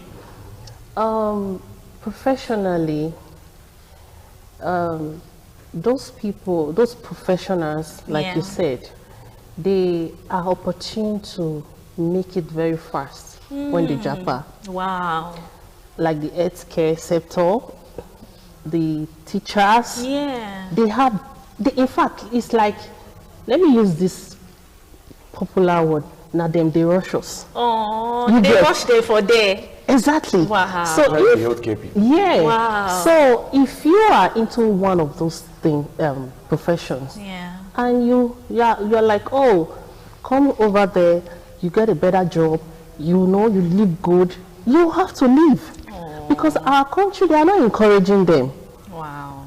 They go on strike every now and then, no payment, no good salary. So what do you expect them to do? We are short of healthcare workers in Nigeria. Wow. It has really affected us, because if you go to hospitals now, you see a lot of a lot of quack doctors are the ones attending to people, to patients, which is very wrong.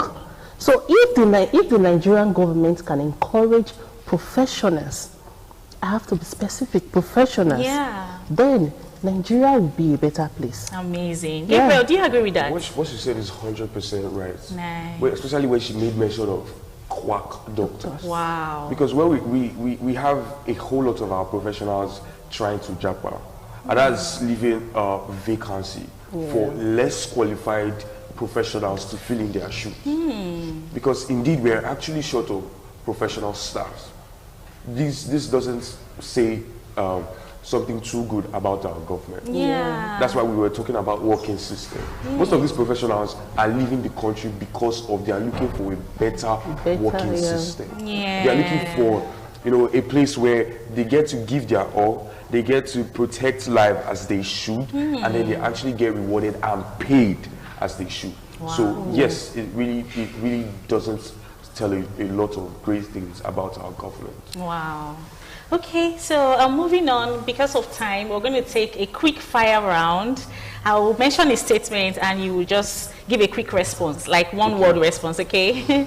Are you ready, Mabel? I'll try. Okay, the first one is, Jackpot is? Pressure. Pressure, okay, I like that. Pressure. Gabriel, Jackpot is? Jackpot is sweet. Sweet. Okay. Give me the opportunity. Okay, next one. Success means? Success means preparation. I love that, preparation, I love that. Gabriel? Success actually means expectation. Expectations. Yes. Nice. Okay, last rapid fire round. One thing Nigeria must fix urgently. One thing Nigeria must fix urgently. Mabel? Insecurity. Insecurity.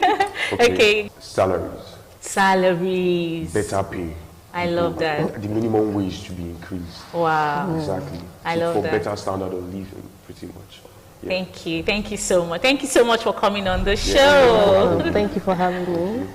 Today's discussion reminds us that the decision to relocate is deeply personal. For some, moving abroad opens doors to education, career growth, safety, and new opportunities. For others, success has come from building businesses, creating jobs, and making an impact right here in Nigeria. Perhaps the real question isn't simply whether to japa or to stay. It's whether we are preparing ourselves with the right skills, mindsets, and resilience to succeed wherever we choose to be.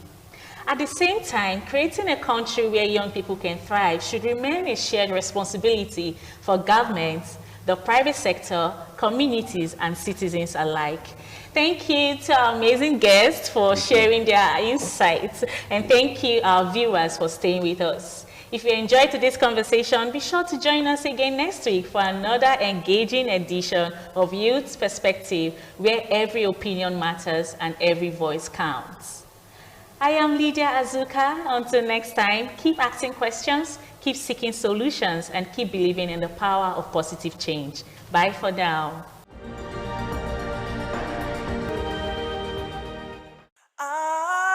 ITV, certainly the best.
ITV, certainly the best.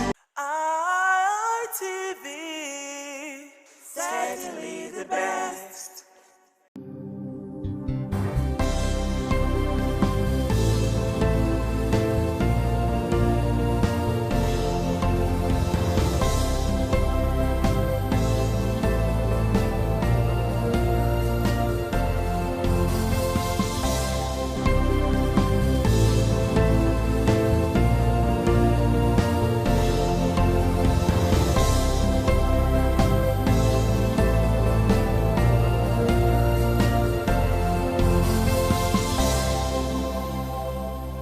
It is my pleasure to have you again on the program News Review this lovely Sunday. I am Deborah Iviogbe thanking you so much for joining us on the program. President Bola Ahmed Tinubu during the Konda review inaugurated Presidential Working Group to draft the National Policing Bill that will provide the legal framework for implementing state police across Nigeria. President Tinubu said Constitution Amendment Bill established the framework for dual policing, but it does not operationalize it. President Bola Tinubu was represented at the committee's inauguration by his Chief of Staff, Femi Gbajabiamila, who also chairs the committee. Speaking, the president said the proposed National Policing Bill will include provisions on minimum policing standards, a state readiness certification, federal-state coordination, accountability, human rights safeguards, and fiscal conditions. The president explained the urgency of preparing the implementing legislation while the constitutional amendment proceeds. Following the directive of His Excellency President Bola Ahmed Tinubu GCFR, this working group on the National Policing Bill has been constituted to produce a technically robust, implementation-ready draft National Policing Bill and supporting package of transmission to the National Assembly, following the passage of the constitutional amendment on state police into law. Governor of Ogun State, Dapo Abiodun, speaking for the governors, pledged the NGF's backing for fast-tracking the reform once the bill reaches the state houses of assembly. He described the state police as a response to long-standing calls for community-based policing. This bill has validated the effectiveness of community policing. And I want to appreciate those I will call the unsung heroes, because I know that a lot went into preparing this bill. For his part, Attorney General of the Federation and Minister of Justice Lateef Fagbemi called the timing of the initiative appropriate given Nigeria's security situation. What the Constitutional Amendment Bill comes up with, that is the platform, the window that will dictate how we are going to go about it, because it is only when we have this that we can know the real extent of what will follow. From Abuja, Abigail Adiremi, ITV News. There was drama on the floor of the House of Representatives on Wednesday last week as lawmakers were sharply divided over a motion seeking to summon President Bola Ahmed Tinubu over an alleged fake agency linked to the presidency, unpaid federal contractors and worsening insecurity. Honorable Yusuf Gagadi Adamu from Plateau State and Honorable Mascot, in separate motions of urgent national importance, called for thorough investigations into the issues causing concern across the country.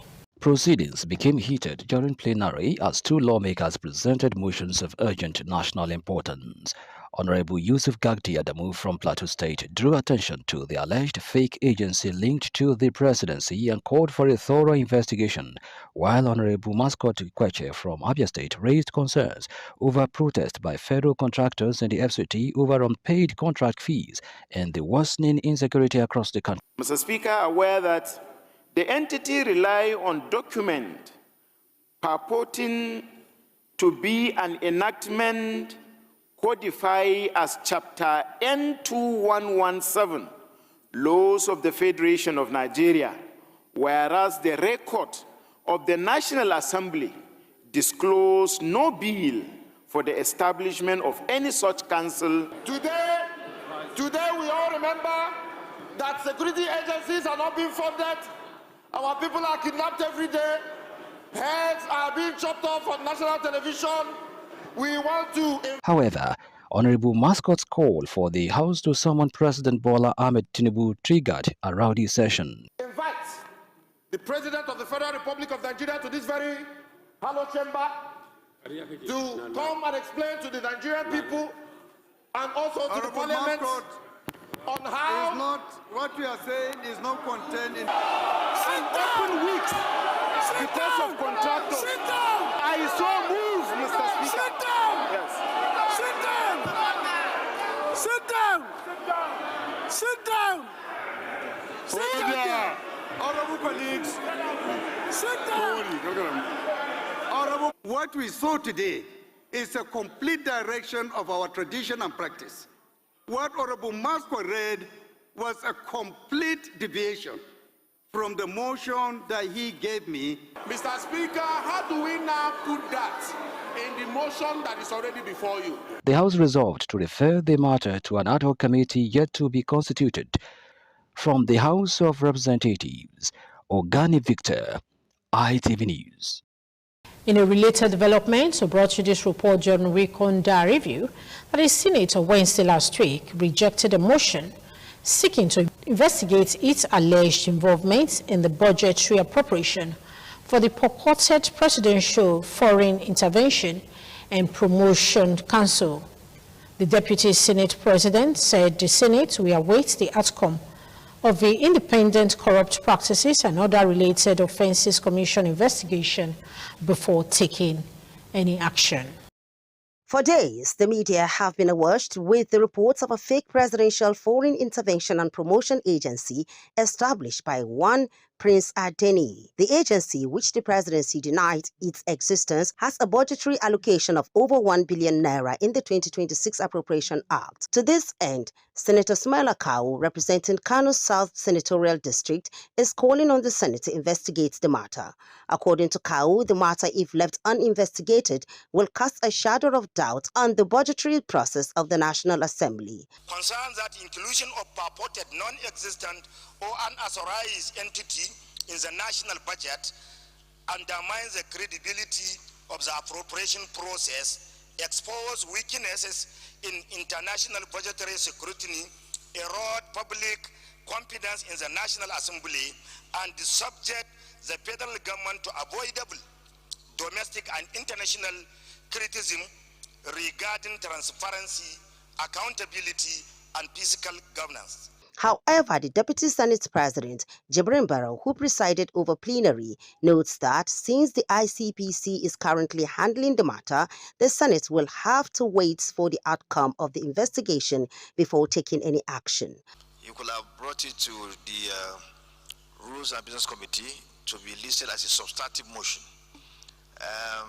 But as I said earlier, the presidency has taken up this matter by directing that the ICPC should investigate fully.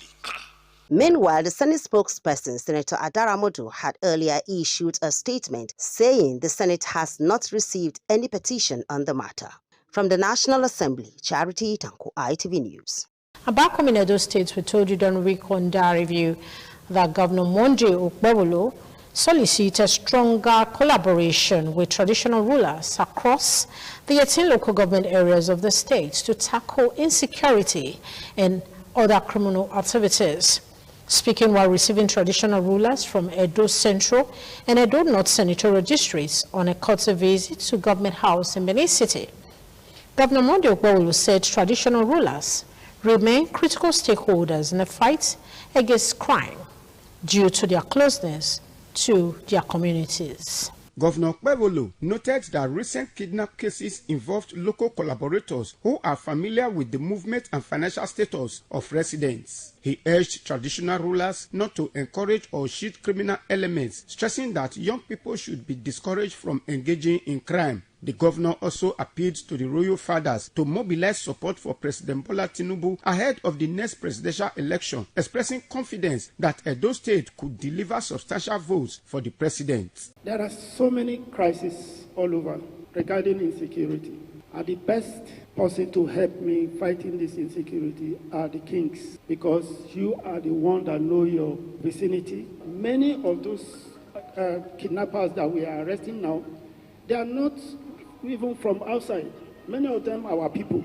So I want to beg the traditional rulers, if we must stop it, we have to work together. Responding on behalf of the traditional rulers who passed a vote of confidence in the governor, the Ojuromi of Uromi, His Royal Highness Ansem Edonoje II, described his developmental efforts across the state as commendable. The Ojuromi assured Governor Okpebholo of the continued support and cooperation of traditional rulers in promoting peace, security, and development across Edo State. Your Excellency, we are proud of you and the giant strides you are making in repositioning our state infrastructure, as well as other important sectors in our state. We want you to know that we stand with you as we are ready to give you all the support you need from us to ensure your administration's success beyond expectations. Ikmomosa Ugiagbe, ITV News. On a cheerful note, we reported during Week on Dar Review that former Governor of Edo State, Chief Dr. Lucky Nusaka Igbeneghu, and a former military administrator of the defunct Bende State, as well as former senator representing Kogi West Senatorial District, Colonel Jonathan Tunde Ogbeha, retired, were invested as Knights of St. Christopher of the Church of Nigeria Anglican Communion. The honor bestowed in recognition of their unwavering Christian faith, dedicated service to the church, exemplary leadership and contributions to humanity, was conferred during an investiture held at the St. Matthew's Cathedral, Sapomba Road, Benin City. In recognition of their steadfast Christian faith, commitment to the growth of the church, integrity and selfless service to humanity, former Edo State Governor Chief Dr. Lucky Nusaka Igbeneghu and the former military administrator of the defunct Bende State and former senator representing Kogi West Senatorial District, Colonel Jonathan Tunde Ogbeha, retired, were invested as Knights of St. Christopher, while their wives, Dame Eki Igbeneghu and Dame Esther Ogbeha, were commissioned as Dames of St. Mary. The service officiated by the Bishop of the Benin Diocese, the Right Reverend Peter Imasuen, featured the administration of oaths and solemn pledges to defend their Christian faith and uphold godly living, as 26 men and 31 women received certificates of investiture after oath taking and declaration of pledges. The sermon by the Methodist Bishop of Edo Delta, the Right Reverend Osaka Inosayamba, urged Christians to cherish a name greater than the sword.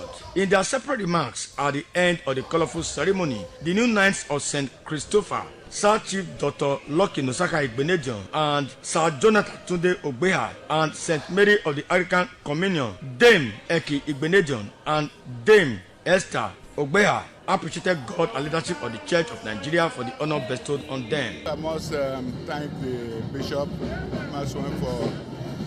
and of course the Cathedral for giving us faith to be so honored. And I want to thank God Almighty for the recognition and now making us soldiers in Christ. We are soldiers of Christ, so we must serve the Lord, assist the diocese, assist the church, assist the bishop. It's a call to duty in the vineyard of the Lord, and I am so grateful to God Almighty for this recognition. It means a lot to serve God more, and we give God the glory to be counted worthy in His kingdom to be given this. Father of the former governor of Edo State and Esama of Benin, Sir Chief Dr. Gabriel Sawari Igbeneghu was highly elated with the vesture of his son, Sir Chief Lucky Igbeneghu. Several dignitaries, members of the House of Igbeneghu, who include an international businessman, Chief Bright Igbeneghu, a former chairman of Ovia North East Local Government, Mr. Charles Igbeneghu, member representing Ovia North East Federal Constituency, Barrister Gabriela Omosede Igbeneghu, the managing director of Independent Television and Radio, Ena Elvis Obaseki, Vice Chancellor of Igbeneghu University Okada, Professor Lawrence Izomoye, among others, graced the event. The celebration later shifted to the GRA residence of the former governor of Edo State, Sir Chief Dr. Lucky Nusaka Igbeneghu, for a lavish reception organized for his fellow knights and guests. Well, it's another milestone to himself and the wife. We thank God. Now he's serving the Lord even closer than ever. From Benin, Donald Eminyen, ITV News. As a follow-up to that report, we told you during Week on Dar Review that Benin City was the center of celebration, showcasing an eloquent display of church tradition, as some eminent personalities praised the Esama of Benin, Sir Chief Dr. Gabriel Osawao Igbeneghu, for producing such an illustrious son. As a former governor of Edo State, Sir Chief Lucky Nusaka Igbeneghu, who was made a Knight of Christopher. The Esama of Benin and Honorary Romano Consort to Edo and Delta States of Nigeria, His Excellency Sir Chief Dr. Gabriel Osawao Igbeneghu, accompanied with distinguished guests from across Nigeria, who include the Ijasa of Benin, Chief Sam Igbe, attended the ceremony.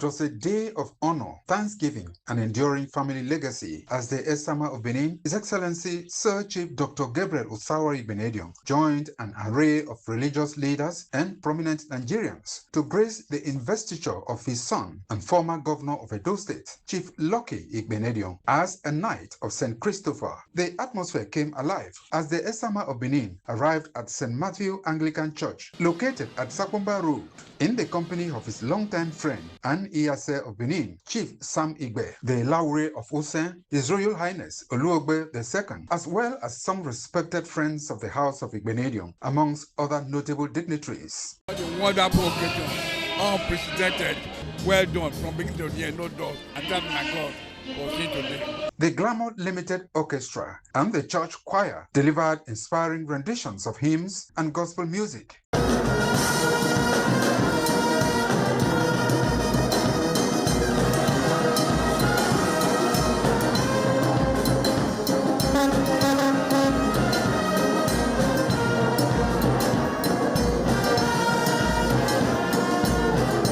A special prayer for more blessings was later offered for the Esama of Benin and his family, as well as Iyase of Benin, among other dignitaries. Thank you, Lord God Almighty, for your Son, our Father.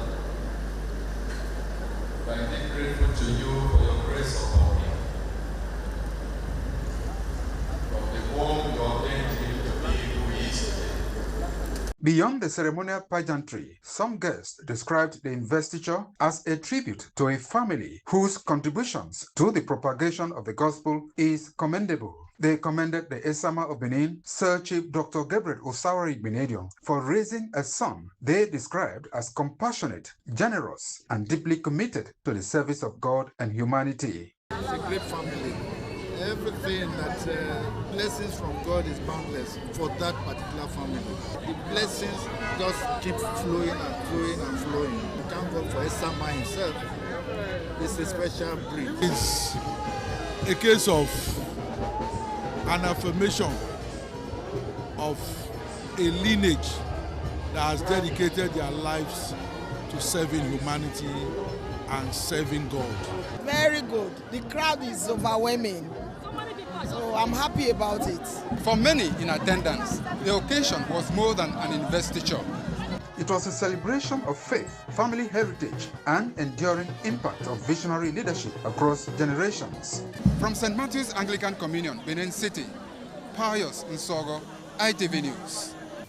Also in the week, we reported that the Senate passed for second reading a bill seeking to repeal the Public Complaints Commission Act 2004 and re-enact the Public Complaints Commission Act 2026 in line with the Section 315 of the Constitution of the Federal Republic of Nigeria 1999 as amended.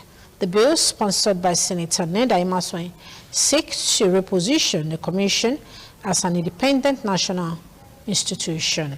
In a move to improve on existing relationship, management of independent television and radio, led by the managing director, Engineer Elvis Obaseki, paid a courtesy visit to the management of Nigeria's premier private university, Igbinedion University, Okada.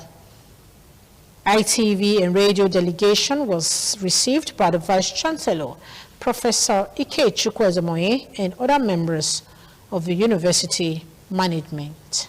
Leading ITV and radio management team to Nigeria's first private university, Igbinedion University, Okada, Engineer Elvis Obaseki described Igbinedion University as a trailblazer in private tertiary education. He said the visit was to congratulate the institution on its achievements and strengthen the existing partnership between both organizations. Engineer Obaseki announced that ITV and radio has instituted 2 annual convocation awards, Sir Gabriel Osawa Igbinedion Award for the overall best graduating students and His Excellency Sir Chief Lucky Igbinedion Award for the best graduating students in mass communication annually. He said the station remains committed to promoting the university's achievements and strengthening collaboration through effective media partnership. As very strong partners in progress, we felt there would be a very strong need for us not only to congratulate you on the successes recorded, seek ways that our partnership can be a lot more rewarding to both parties, because I know the focus of being here, both from the Igbinedion University side and from the ITV end, is achieving excellence. And that we see as our driving force in ITV. Responding, the Vice-Chancellor Igbinedion University, Professor Ikechukwu Ezemonye, thanked the management of ITV and Radio for the visit and described the relationship between both institutions as cordial and mutually beneficial. He commended ITV and Radio for the academic awards, describing them as a landmark initiative that will encourage excellence among students. Professor Ezemonye also highlighted recent achievements of the university, including the establishment of an independent power plant, an ultra-modern poultry facility with a capacity of 10,000 beds, and the outstanding performance of a graduate, Miss Chiamaka, who emerged as the best female graduate at the Nigerian Law School and second overall best in the country. The ITV had played in the advancement of the course of Igbinedion University as the first private university in Nigeria.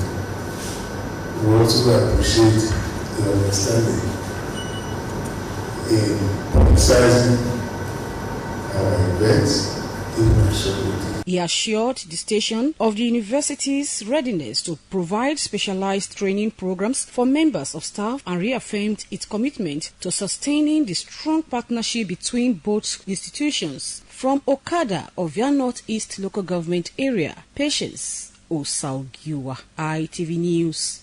A few weeks ago, fire erupted on the high-tension area at Ego Market, Aziz, causing panic among residents and traders. It is against this backdrop that the Edo State government decided to evacuate people from the area to help safeguard their lives before the demolition exercise. As bulldozers moved in, owners of some stores and onlookers scampered to salvage their goods while the structure were being pulled down. It was a movement of emotions as some owners of stores cried uncontrollably, lamenting that the government did not give them enough time to evacuate their goods and property, while others commended the government for the action. The government, they alert us. We are actually thinking it was a joke, but everything comes to surprise, as in, it's somehow, but we are sorry, Sha. A week plus, so the government don't tell the people of Ego Market make the park come out. So they know here, they bring caterpillar come, begin to scatter everywhere for Ego Market. So if they here, it will not be like this. They say we are trading on that power line, of which is very bad, but we know that. But a lot of people now, their store are damaged, so we don't know what to do. So we just pray that government should come to our rescue. Feeding questions from newsmen after the exercise, the managing director of Edo State Development and Building Control Agency, Mr. Darlington Igabale, said the traders had been adequately informed before the demolition. He said the affected traders made the job easier for each team, as many had already removed substantial part of their structures before the officials arrived. Those who are very stubborn, waiting to see until the government caterpillar rolls in, those are the people who are falling victim to their stores being destroyed. But for goods, I can assure you, no single good was destroyed. From Benin, Fosa Wangwe, ITV News. Also last week, we reported that the Provost Igbinedion College of Health Technology added another feather to his cap as he was awarded the African Trailblazer Merit Award in Academic Excellence by the Unveiling African Parliament Writers Network in collaboration, Parliamentary Initiatives, ECOWAS Commission, and Abuja. Presented under the African Legislative Excellence Merit Awards program, the accolade recognizes leaders whose work advances people-centered development. In his citation, Mr. Edwin Ojeo was lauded for transforming health technology education through practice-oriented curricula, upgrading training facilities, and strengthening clinical partnerships that prepare graduates for frontline healthcare roles. Receiving the award, Mr. Edwin Ojeo dedicated the honor to the Esama of of Benin, Sir Chief Dr. Gabriel Osawari Igbinedion, acknowledged the founder's steadfast support for education and community service. Mr. Ojeo said the institution's focus is to marry theory with practical so that graduates live not only with knowledge but with the confidence to serve. He said the school will continue to deepen practical training and community engagement to meet Nigerians' evolving health needs. When I thought I was told of this award, I was flabbergasted. At the beginning, I had to communicate with the founder of the college, the greatest amount of the universe, Sir Chief Gabriel Osawari Igbinedion. When he replied and said he wished me well, that I deserved it, I said, he said, I never knew I was doing something because I was just doing what I think I knew how to do. High point of the award was the unveiling by the African Parliament Writers Network, a coalition of journalists from print, electronic and digital media across 6 African countries. The launch of African Trailblazers magazine, where Mr. Ojeo has been penciled down for an exclusive interview in the magazine's inaugural edition. The award reinforces Igbinedion's College of Health Technologies' commitment to producing competent ethical health professionals and to serving communities through training and preventive health programs. From Benin, Fosa Wangwe, ITV News.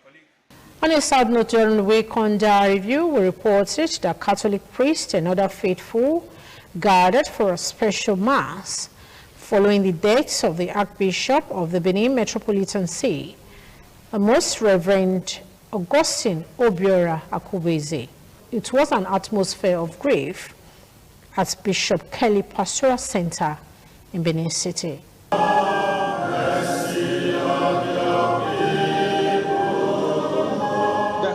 Archdiocese of Benin City has been plunged into mourning following the death of its Metropolitan Archbishop, the Most Reverend Augustine Obiora Akubeze. The news of his passing has left priests, religious, and thousands of Catholic faithful in grief.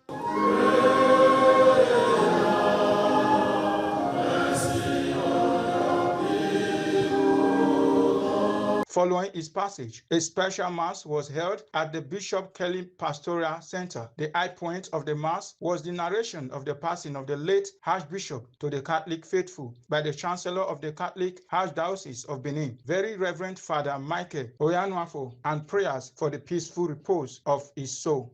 They had dinner that evening, and he jokingly told them, whenever I'm in Nigeria, it's 11 o'clock, I'm already sleeping. That it's already 11 by his calculation in Nigeria time, went to rest, so they all laughed. And they dispersed from the table and went, good night, see you tomorrow.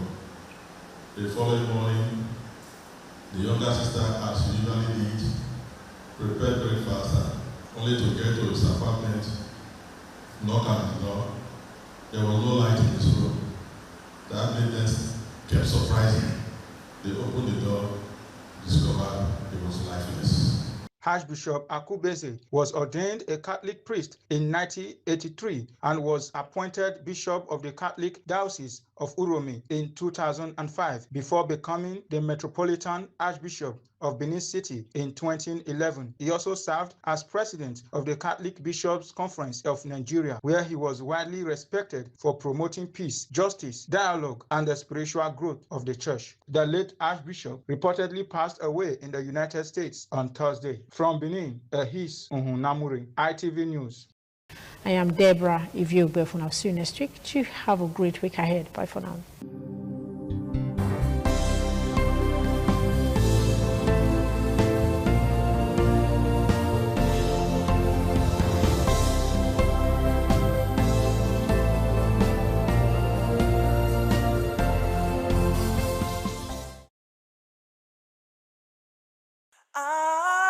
ITV, certainly the best.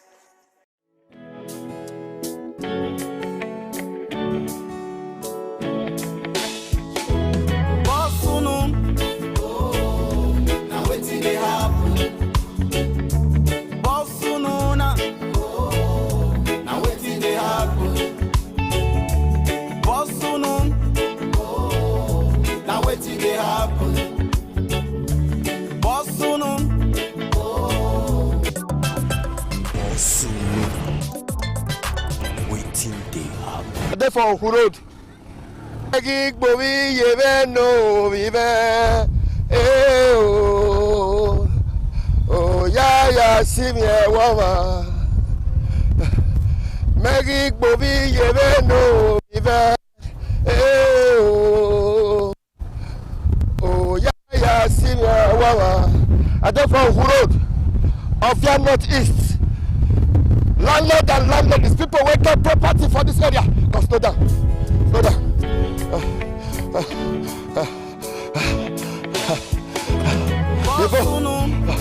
People wey get property. Na Siloko Road. From Igbobazuwa. Siloko Road, you go reach Ego.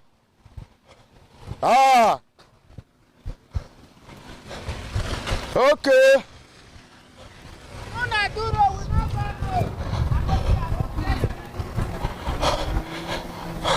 This one not be Oku Road, though. This na Siloko Road. See the Oku Road. From here, you go come out for Oluku. From here that be the Oku Road. When they pass the crossings. So from here, you go come out for New Lagos Road. This one you go to Road, but make we see am. Okay. Edo State Government project construction of Oku Road off Ugbawa Lagos Road, Benin City. Contractor Heartland. Supervising Ministry Edo State Ministry of Works, Sapele Road, Benin City.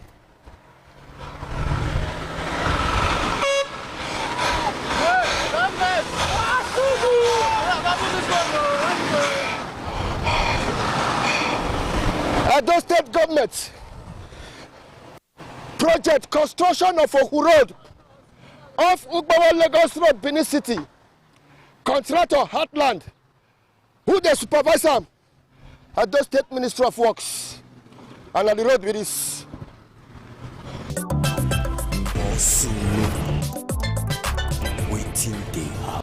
You know, yes, Edo State Government. I want give contract on this road. May they do a series from Siloko Road to look for here. The last 2 years, during the rainy dry season, that they were supposed to tie this road. If you see the pace of walk, that's the pace of walk. It was very slow. You understand? When they tied it to Laba Junction, there, that was the end. Before the rainy season set in. Now is not tolerable. The contractor not get there again. No. Okay. No contractor. Even the no structures contractor, the vehicles are all removed. I don't know. Suddenly they disappeared into oblivion. The whole tractors they were using to construct the road, they removed it. And as you can see, it's very difficult for vehicles to pass this road now. If not that this is a jeep, we cannot drive through. You understand? So you see people swimming in the flood. When it rains. Say the contractor where he say come here not there again. No oversight function. No oversight function. You should come and inspect the work. Come here to come and inspect what is going on. Oversight function. Yes. Now it's not from the governor and the deputy governor. Yes. Both of them. If you are oversight function. If you are and the legislators. You understand? Go and see the extent of work there. What is going on? This road have been. Oh my governor, you should be ready to lay good foundation. Earlier the better, cause in the nearest future you become one of the leaders. So we are praying. You said they don't tire finish. Oku Road. Yes. From Oluku 7 up to contractor not there. Government give them money. They don't start the road. They not do one. Okay. They start the road at all. They start us small. The government give them money. They not do one. They just not tire. You say governor, I give them money. I want contract. You go to check the contracts. Check the work. You go to check the work when they give them. That the governor of Edo State says yes. It's supposed to check the work. They give them contract. We check am. Say you do the work. This one went there for Oku Road too. They not do one now. I don't go check out. Don't go check out. The video up that side, video that side, the live center. So they do work.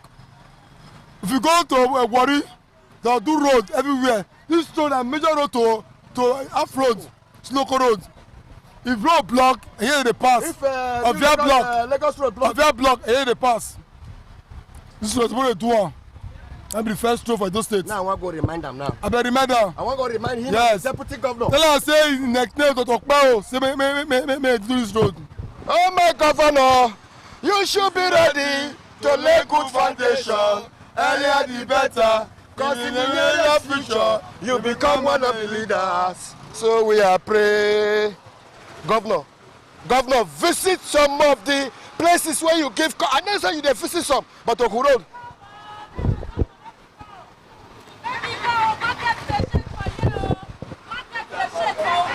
For this village, we know they say again Osunu. We know they say. See my store, if they flat water, no water, they enter inside my store Osunu. No be so we talk, when the road even go small, we all of us they cry. Now we dey pay no. You know, yes, don't take come.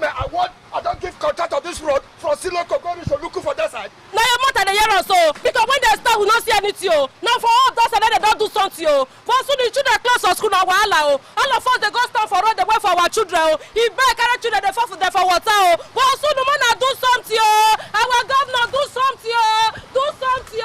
Better do something. We they cry. Children they cry. You see all this back when they see so. If they close for school, children not they fit call us. Market they shake for Sunu. Oku Road. I dey tell you for Oku Road. I say Oku village we dey suffer Yeah, good. Go up that side go see what they happen. Sunu go that side go see what they happen. Oh my Governor, you should be ready to lay good foundation. Earlier. Sunu, I said they see you so I suppose hold you, but I know so not be you do it. Now to make me leave. Enter back.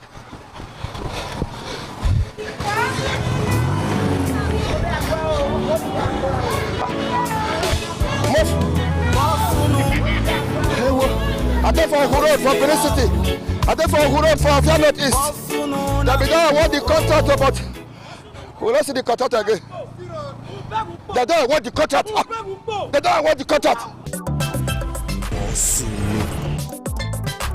Waiting they happen. When I come this road 3 years ago, they never tire me. Oku Road for Afia North East. Hey, whoa! When I come this road 3 years ago, they never tire me. Oku Road for Afia North East.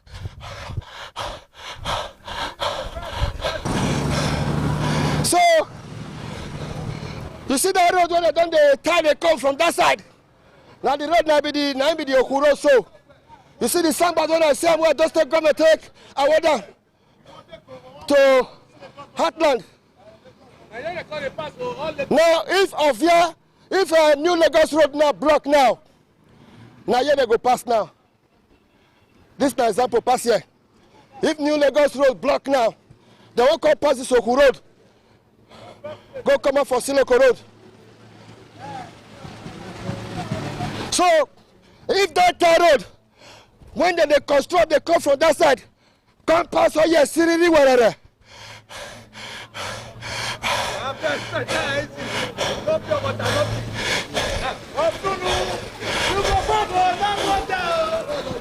Magik bovi yeve no vive. Oh yeah, see me woman. You don't say when I come this Oku Road like 3 years ago, it is tough. You see I'm saying government don't want them. But who people they surprised. Why Edo State governor never come monitor this project? The Oku community, elders and youth of this community, they surprised say governor they inspect different roads. Why he never come inspect this Oku project?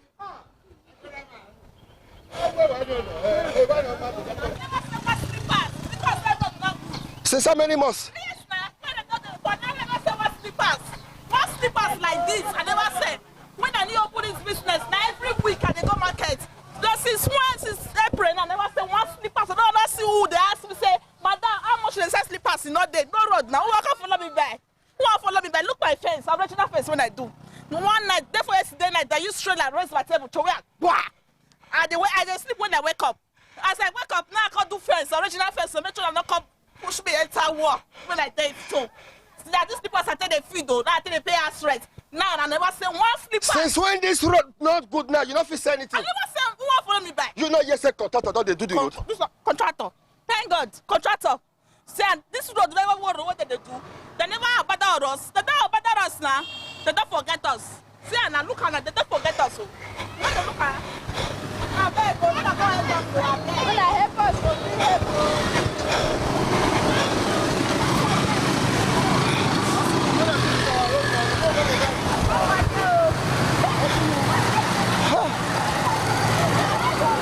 Oku road. Oku road. Of your northeast, Oku road. Hey, whoa. Gig Bobby, Yemen, no, oh, yeah.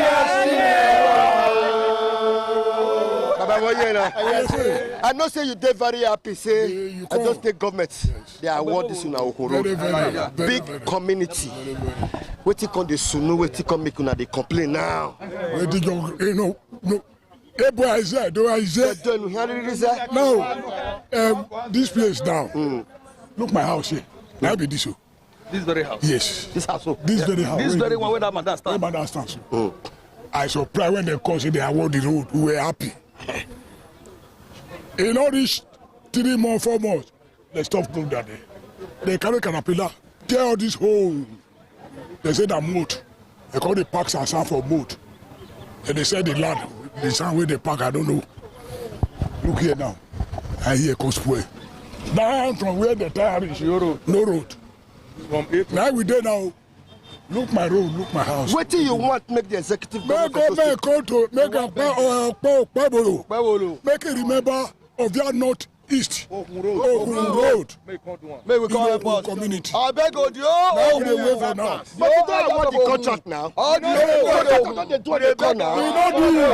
do. According to what we hear, there's no people. You know award this road. Yes. He said, "No, whether who no, okay, Daddy. Now me they talk. As I reach local junction on that side, I see one big signboard. Edo State Government project Ohun Road. They say not give them money. They say not give them money. Now then this is the house that I bring people here because they pass here every time. Okpebo will never pass here one day. We never see her. Yes. So what we they talk now? We want you this opportunity. They beg our governor, Model Okpebolo. I beg. With Dennis Idausa. Denko, our brother. Our brother, yes, in the own village. We want beggar, make all of them, make they come do the road for us. I beg now we there. They don't start the road now. They don't finish it. They don't start and they don't work small. The rest. We know the few pass here, motor don't they pass yet, every bike don't they pass here. From our junction before now 500 to reach here. But now 1,800, 2,000. Everybody went there here, they cry, we they beg, not before us, we lead down. Make us complete the project. Make us complete the project. It's not clear.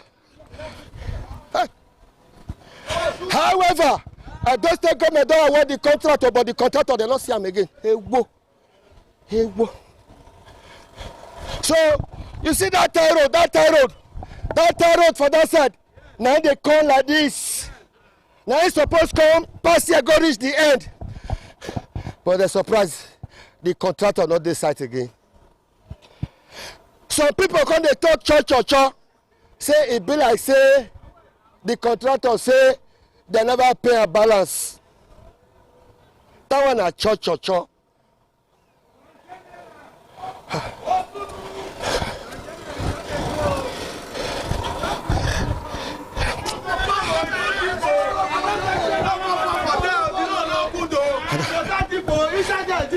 Drop your comment, shut up. Inside there, 2 people. No enter there. Okpowese, win away your way. Okpowose, win away your way.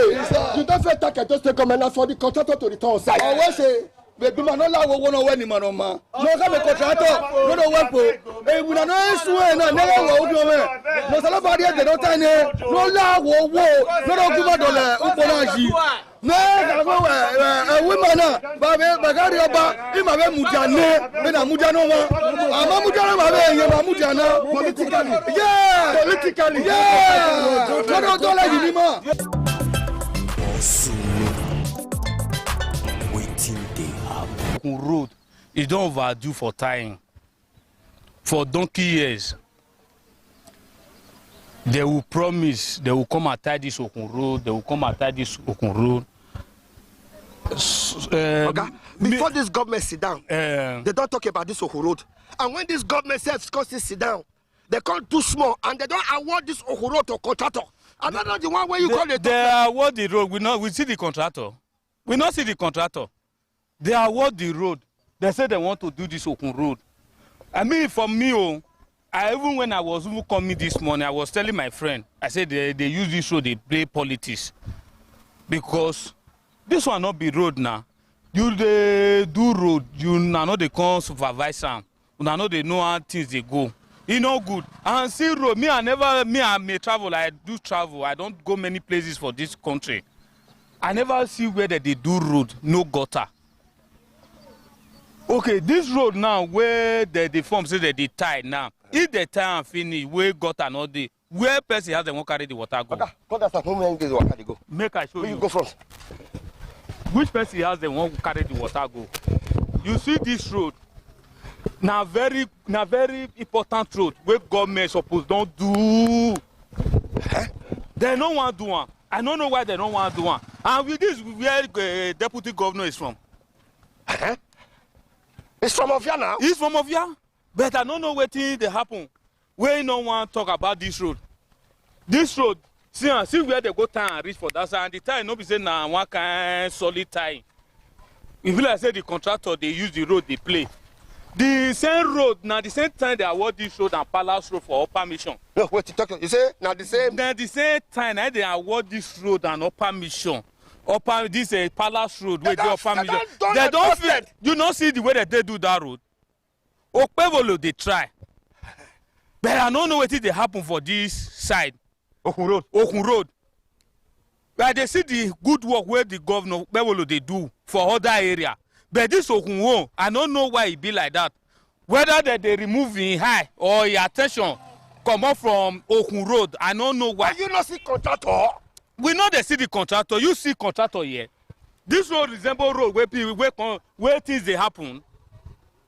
This road, this Okun Road, it resembles where things they happen. You don't see any contractor. Since where me and you the workers since from all the way from that side. According to the report they give us, they say contractor don't start on the tire for Siloko Road. That one where they tie, that one na road. Where the gutter dey? Okpevolo, Senator Mo, the Governor Okpevolo, he never do road where gutter not dey. Me see Palace Road, you know see gutter. See this road where they this seven coke me where they call them. On your way to Abuja. Aduawa area. Yes, you don't see road where will do there.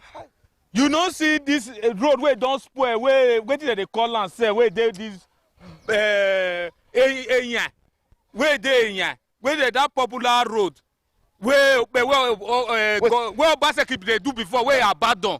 You don't see what will do for them. We got everything. This road no long reach that side. Long reach that one. That road go come out for that very road now go come out for Agbo Road. So this road now from Oluku, I go come out for Old Road for Vian Road for Siloko Road. Let me tell you. This is a new road. This old Lagos Road for Vian for Siloko Road. See now, you see contractor. Since when me and you the worker, you don't see contractor yet. No, you dey deny say those state government never award this contract. I hear say they award them, but we know they see wetin dey happen here now. We dey see wetin dey happen. This road driver wetin things for dey happen. He knows that maybe our governor, we now will beg governor. If the person wey give the contract, if he's not capable, make he revoke the contract from the person. This Okun Road. If the person wey dey handle the contract, if he's not capable, make he revoke the contract. Because for them to they use the road, they do like say maybe like a mababa as I don't know as I'll call them. Like it's serious, waiting on this. Me will go myself now. I want to go check am. And what is the end? Oga, go check am. Even the deputy governor, me myself, I'm disappointed because this is where it come from. And this if to say if you talk about right honorable yes now if to say waiting is good for him people, you dey hear me now. Therefore don't tie this road. And make I tell you, you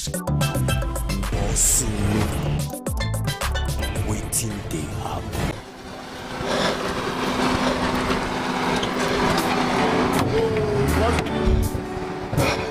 I don't tire. I've been to this road. They don't award the road. They don't award that. They just do a resharp. They just stop her. The road now is swell motor. Every day was sure. And people when they say that they don't even come on because of the bad road. You see this here now. As soon that time when they start and they just finish and by then, but it won't turn to express. Look at road now. You know, see, I say contractor don't they do. They see tie road from here. That time will be done, but they don't stop the work now. They slow the work. They don't stop the work. No, you know they slow down or caterpillar. I don't see anyone. What's new? I don't see anyone. I don't see anyone. Work again, as I want pass it, and I myself the fear I want to party my motor pass it. And I side I go, I get work for you. I they go side. Let me say, person where they build house now for this area to carry materials come this area. He will first suspend the work. If not, me say this work now my wife will not fit dry pass it. If I pass it, and I will show by the go now. All this one they spoil Berry, they spoil Danley, everything, sharp, everything. But what be the importance of this road, this whole road? How it link? You know, they look for Siloko Road now. Let's say of your block now. Oh, now here you will use now. Come on, you don't from here go where you go. Go Lagos. Yeah, you don't go where they go. No wahala, sir. How the country now? How the phone now? No wahala. Everything. Everything good. No wahala, sir.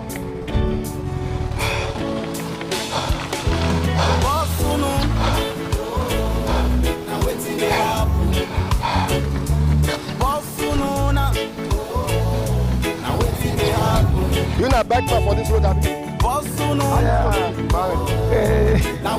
don't know good now. The guy not sit down for so that's too much for them. I beg for government. This one done too bad. Oku Road. Waiting they surprise the people be say the contractor not this site again. Oh, I've been because of rainy season. Sita road for front. Oh, I know say just the government don't award this road Oku Road to contractor. But people the vex. Why deputy governor? Why the governor of Edo State? Why they don't come inspect this road? Why they give this contractor? Some say the contractor now bubu yeye. Some say now because they never pay the contractor money. Now. Okay, now here the contractor work rich. They go. Okay. See that road now. See that road. Why don't they complain?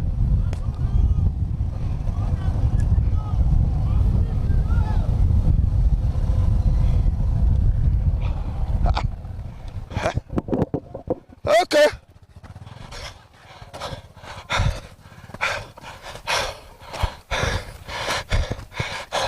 I don't suffer, not be small. Hey! Upon say I get sense. I don't suffer, not be small. Upon say I get sense. Poverty not good at all. Oh. Now make I join this business.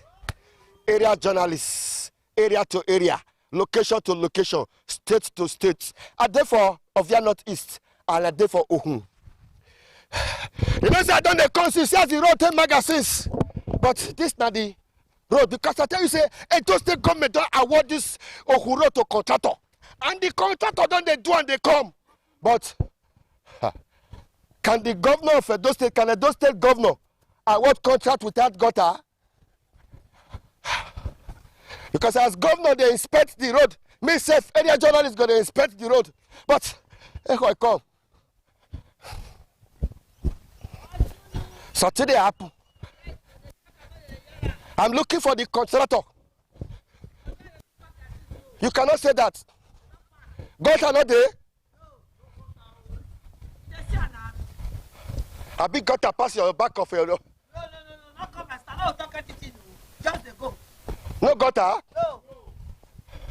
However, if of your bridge block for Benin Lagos Expressway from here, so Igwabazuwa, this is not the shortcut to Lagos, so Igwabazuwa Siloko from that side. But 3 years ago or 4 years ago, I come this road everywhere na yama. You not go fit pass here. This now Okun road. Hey, to state government don't award this contract to contractor, and the contractor don't they do am. However, as an area journalist, got another left and right from Siloko for a go before via from Siloko. Now if you pass go as well, Siloko, you go come up for Oluku. So the people they say, why the contractor not continue the job again? Why the contractor tools not this site again? But may I go see Mohammed, come. You know, say for this area where I did so 7 o'clock bike not they walk, oh, Abi? Yes. From 7 o'clock for this Ovia Northeast, bike not they walk from 7. Now they from 7 a.m. to 7 p.m. From 7 to 12 midnight.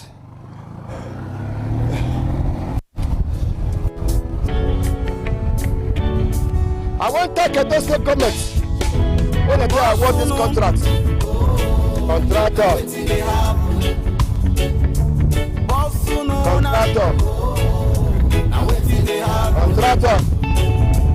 This type of road. I don't take government don't award the contract. The contractor, they not see him again. But when the contractor not got them left and right, I cannot change the agreement. When I come here 4 years ago, I mean 3 years ago, 3 to 4 years ago, not be so this road be. Agree to? Okay.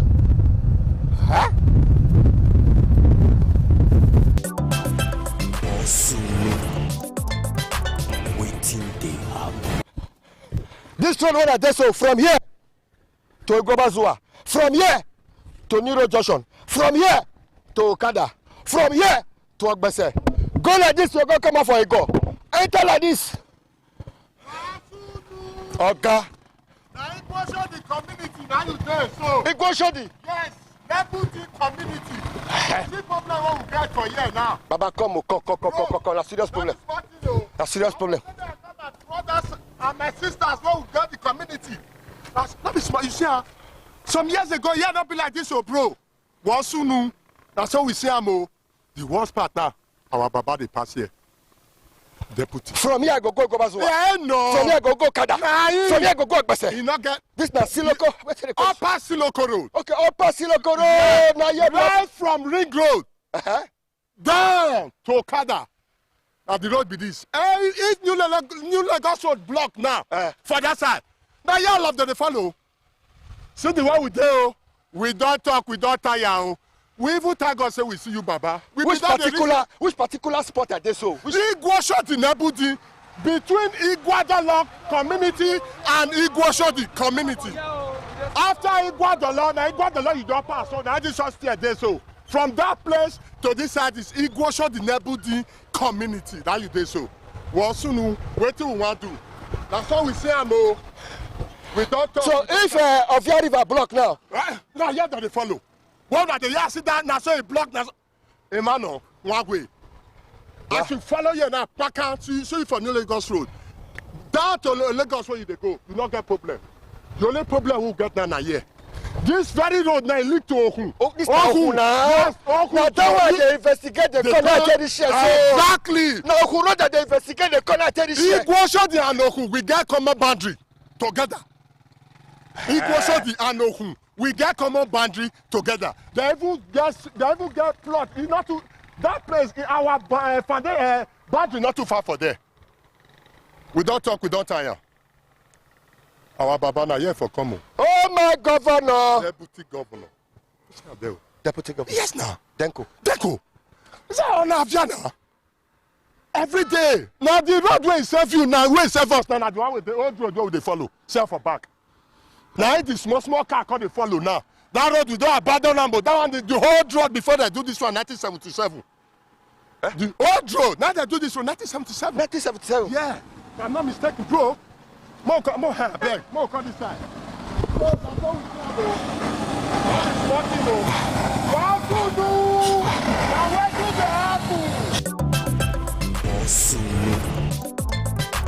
Waiting they happen.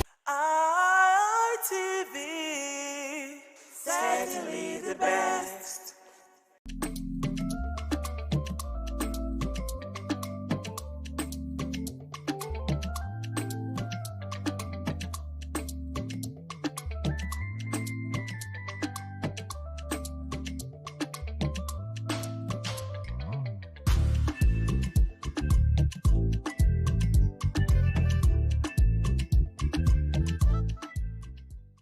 And welcome to WIC Women in Conversation. This is a table where we sit down to discuss things that are pertaining the family, pertaining the society, pertaining Nigeria at large, and we talk about ourselves, things that will make us also, be the women that we're meant to be, things that will help us to grow in our marriages, in our businesses, in our place of work, and how to take care of the children, and of course our husbands. I am Patricia Uwenu-Vedos. To just do this with me today on the table is on my right, I have Ms. Bola Ige Oyebade.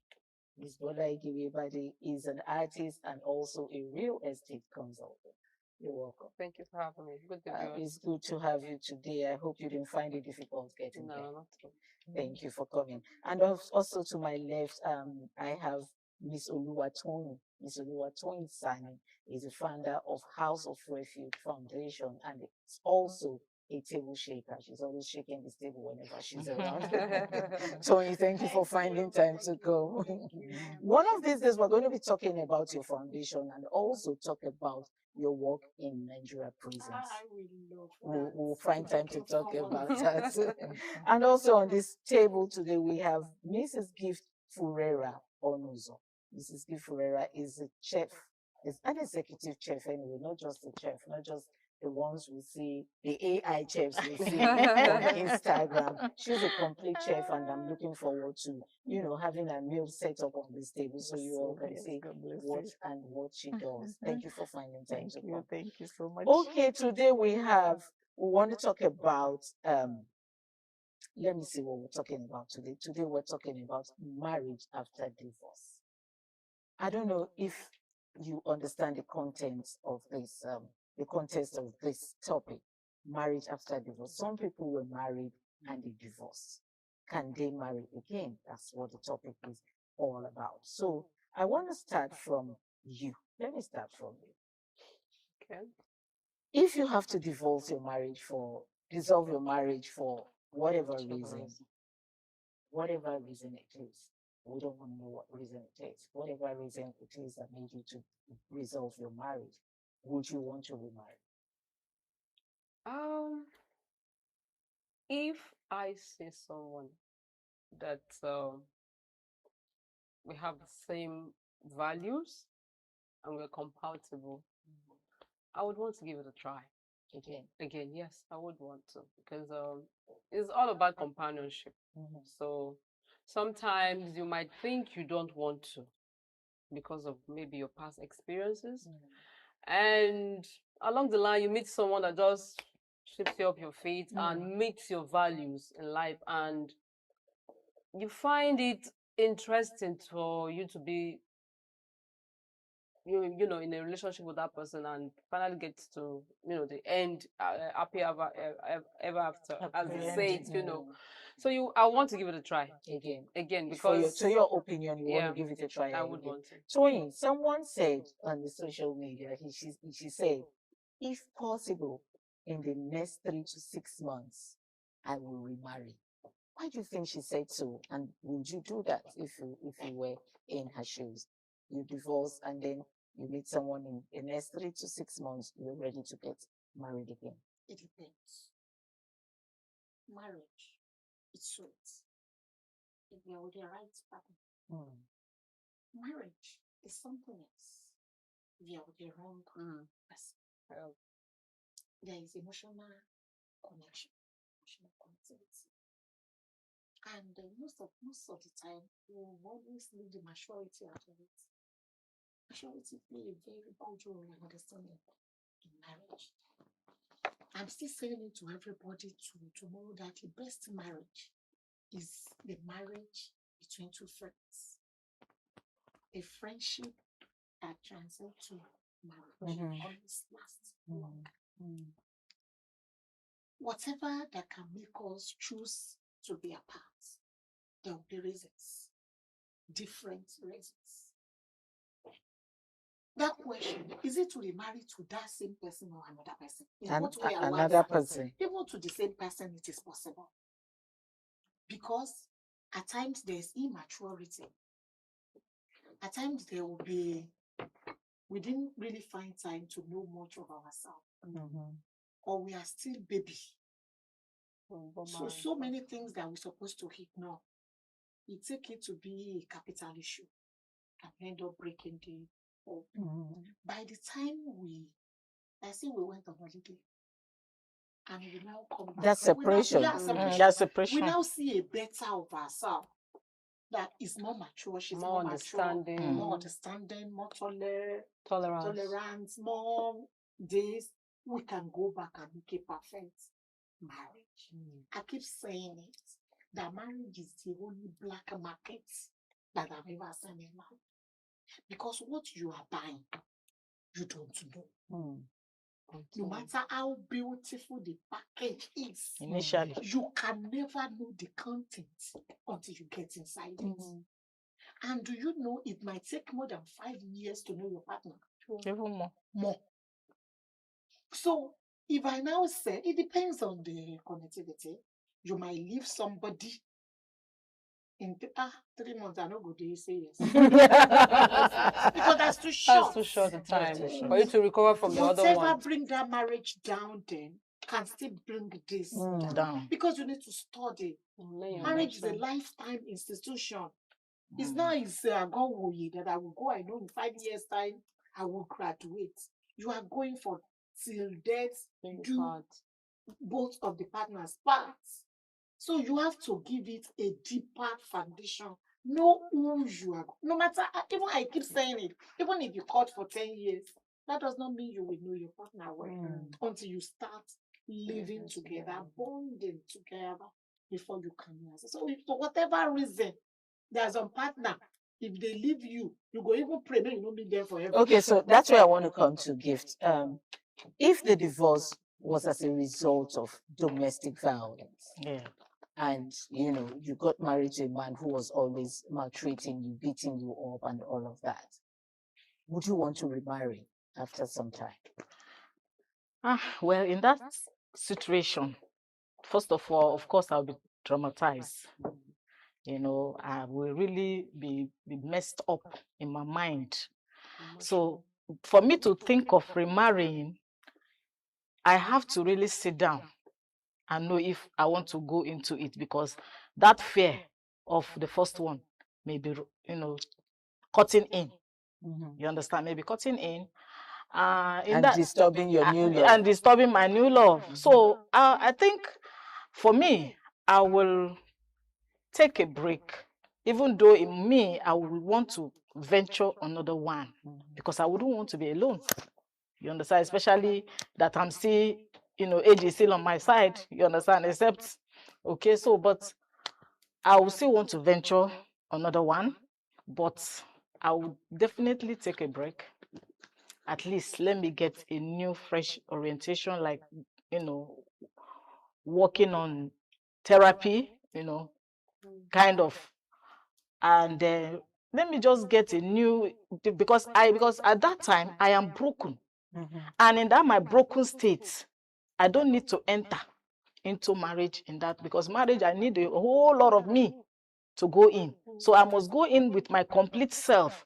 So the former must have to completely be erased. If not, it will affect or reflect in the new one. So, that is why I need to make sure that my mindset is reset, and I properly get ready emotionally, spiritually, even mentally, you know. I need to get physically. Yes, physically self. You know, I need to get ready for the new one, not diving in because I don't want, I'm afraid of loneliness, or I want to be with a man or whatever. No. You know, because it's going, because it should be a whole new thing again for me. Okay. Yes. Toyin, you heard her say that she will want to give it another trial, you know, but she has to be ready physically, Yes. mentally, emotionally, and all of the lees. Yes. Yeah. All of the lees. Okay, so now she also said she has to be prepared and be sure of what she's getting into. Let's leave getting prepared out of it. I want to find out from you. How are you sure of this one that you're getting into again? How do you identify that this person won't also come to beat me afterwards? After do the same. There's an adage in the Yoruba language that says, if a child fall down, you look into the front. Please, there. You start running again. Because let me tell you why I asked this particular question. There's also an adage that says, now the king will then take flog the first wife, and they will take flog, they wait for the second wife. So how do you now identify this person you want to, you know, try out again? But if the elderly person fall down, you first of all look, what's making me fall? And who are the people looking at me? Marriage, like she rightly said, that she has to be prepared. It is not an institution that it fails here, you are running to Calabar to pick another one. Okay, so it's not political parties. It is not APC that you come from there, you enter here. No. You have to think, go back to God. Am I the problem? Yeah, do I try my best? How am I at fault here? And do I supposed to tolerate more? Do I supposed to forge a little bit further to tolerate everything? You have to think. It is when you now see, I tried my best. It's from him. Okay, what are the things from him? You state it. This. Definitely when you have known what you cannot take from that man, if anybody is coming, you will first of all check that one. Yeah. Sorry, I'm bringing that story. I have a girl in Femi prison. What's turned her life upside down is marriage. Wrong marriage. Wrong marriage. She got to the first one. They didn't check their genotype. The second one, domestic violence issue. She took a break for a long time, after 5-6 years. She's going to another one again, and they were now talking on phone. You know, they were planning the marriage. And one day again, the guy now calling, using the kind of voice that the one that used to beat her is still using. The red flags. The red flags. No, I'm not going again. Those are the red flags. No matter what they said, everybody beg her. We booked the hall. He said, no, let me re-examine the again. Which was the right thing to do. If that voice was a mistake, let me know again. Maybe I've not really pressed him to that. And more issue will still press him beyond this level. So that is how it is. Domestic violence is not a small thing. It takes life. I want to hear the complete story. Some people, yes. So how did she find herself in the prison? Thank you. Yeah. Do you now know she chose not to do the marriage? Not to do, but she had a child with the first one. So she now said, let me be taking care of my child. And she was to relocate from another state to go ahead and the marriage will be like a 2 weeks thing. So she has sold all her things from that state, preparing for before she get the wrong. So she just came to Lagos. But whatever she brought to Lagos, when you are starting in a new life, it's not going to be easy. Yeah. So she was exhausted financially. And the daughter, she's the only one taking care of the child. She now ran back, started looking for the father of the child that's not ready to take the responsibility. Okay, you promised to pay the school fee, pay part of the log back on so that I can sustain and pay and sort the guy. The guy refused, despite the fact that the guy is rich and the wife is at home. They were comfortable. She chose not to take care of this girl. Do you know what's now happened? The girl is depressed and nobody knows she's depressed. I learned a lot from that lady because, you know, she started reaching out to people to talk to people and nobody is picking a call. Nobody's ready to listen to her. Nobody's ready to help you. See her as a failure. Yeah, they see her as a failure. Even her father rejected her and the child. Nobody to come, no friend come to her head. She started telling the guy that help us now. Don't let the hunger kill us. I'm like a failed mother. I can't be watching my daughter going through this. Send us money. If you don't do this, I will kill myself. I will kill the child. I will end everything. And the guy is reading the text message, replying. Do you know she used the last money she has to go and see her cousin just to pour her? Immediately she get the cousin said, "I'm going for a party. I will call you back. You can't wait for me. I will not call you back on." As they were now going back, they go to a bus stop. The daughter said, "I'm now very hungry." They used the last money to buy the drink. The remaining change she bought sniper. And killed the daughter. Not the daughter she wanted to kill. They shared it. She told the daughter that we can't go beyond this level. I can't be watching you do all this. So the drink, the bouquet, the remaining one, she poured the snapper of the daughter inside and drink the remaining one. The daughter didn't survive and she survived. That is the serious case in my hand. In female prison, now as I'm talking to you, the case is there. The lady is there. Because attempted murder is an offense. It's an offense. Of course. It wasn't attempted. You know, she killed the guy. No, what I mean is she killed the guy and also attempted suicide. She does not even. She has not even forgiven herself because she thought she would die. She would be the one that would die. But for her to now come out to see herself alive and the daughter, she has not get rid of it. That is the one of what these marriages can cause. Oh my God. Well, this is a very sad story, trust me. We're going for a very short break. We'll be back to continue this conversation. Please sit. Don't go away.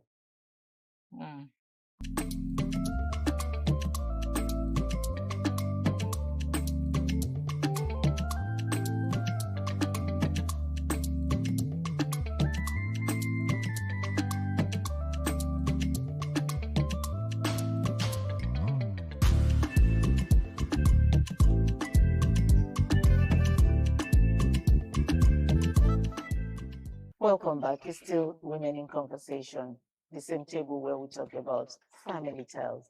Now, Tony was saying something that was very saddening. If you see how low my voice had come, it's a very sad story. We're talking about divorce.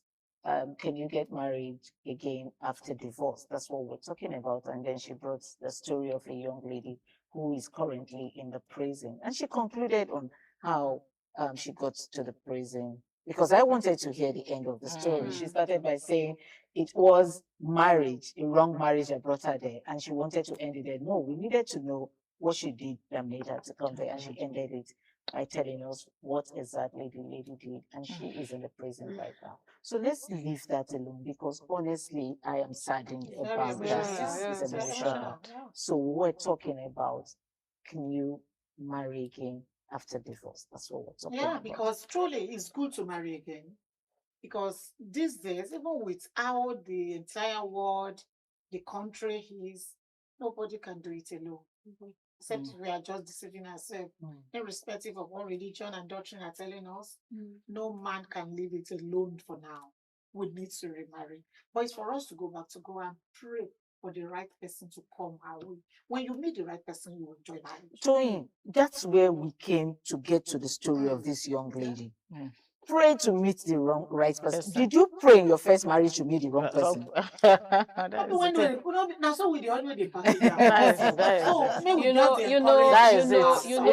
me hear from you. I think at the first stage, when you want to get married as a young person, the youthful exuberance, the love thing shocks you, and you don't pay attention to the red flags, the details.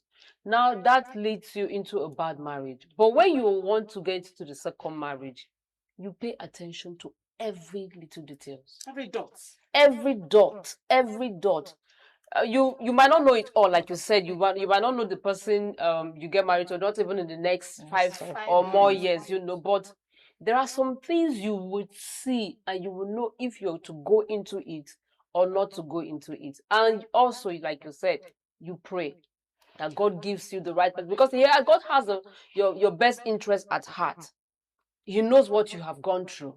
He knows where you are. And again, so that's where that's the question I asked earlier on. Is it that as a young girl, when you were getting married, you didn't pray? You just no, it's not like you didn't pray. You prayed, but you did not pay attention to the warnings or to the signs. The thing is that the thing is that you know, because like in the first one, it can be excused that you didn't love Shaki. There were a lot of cloud on your head that you were not cleared. But the second one, and that is why, like you said, that she was already getting married to the third husband, right? Yeah, she was okay. The second about to yes, that was it. She was about to get married to the third one, and then she picked a call, and the voice sounded, like, you know, like the first one. You see, that is where the problem is again, because when you experience the first one, when you are about to go to the second one, it's not a mountain before you, because everything you are suspecting everything. You are just being careful, over careful, and you tend to miss out even in the real one. So that is another issue again. You understand that one has to I want to answer the question. The question is, share we didn't pray. One problem with us in prayer is many of us in relationship, we have picked our choice before taking it to God. True. So even if God is speaking, you are not hearing. You're not hearing whatever it. God is saying, you don't hear again. Especially when you have seen the desired, you are attached. When you have seen the desired figure you want and the things you want. That, you've even connected yourself. Yes. You have attached yourself. You have the feelings has grown already. So if you are now praying at that level, it is good to pray when you just meet. Before you say, I won't go think about it. Before you say yes, pray.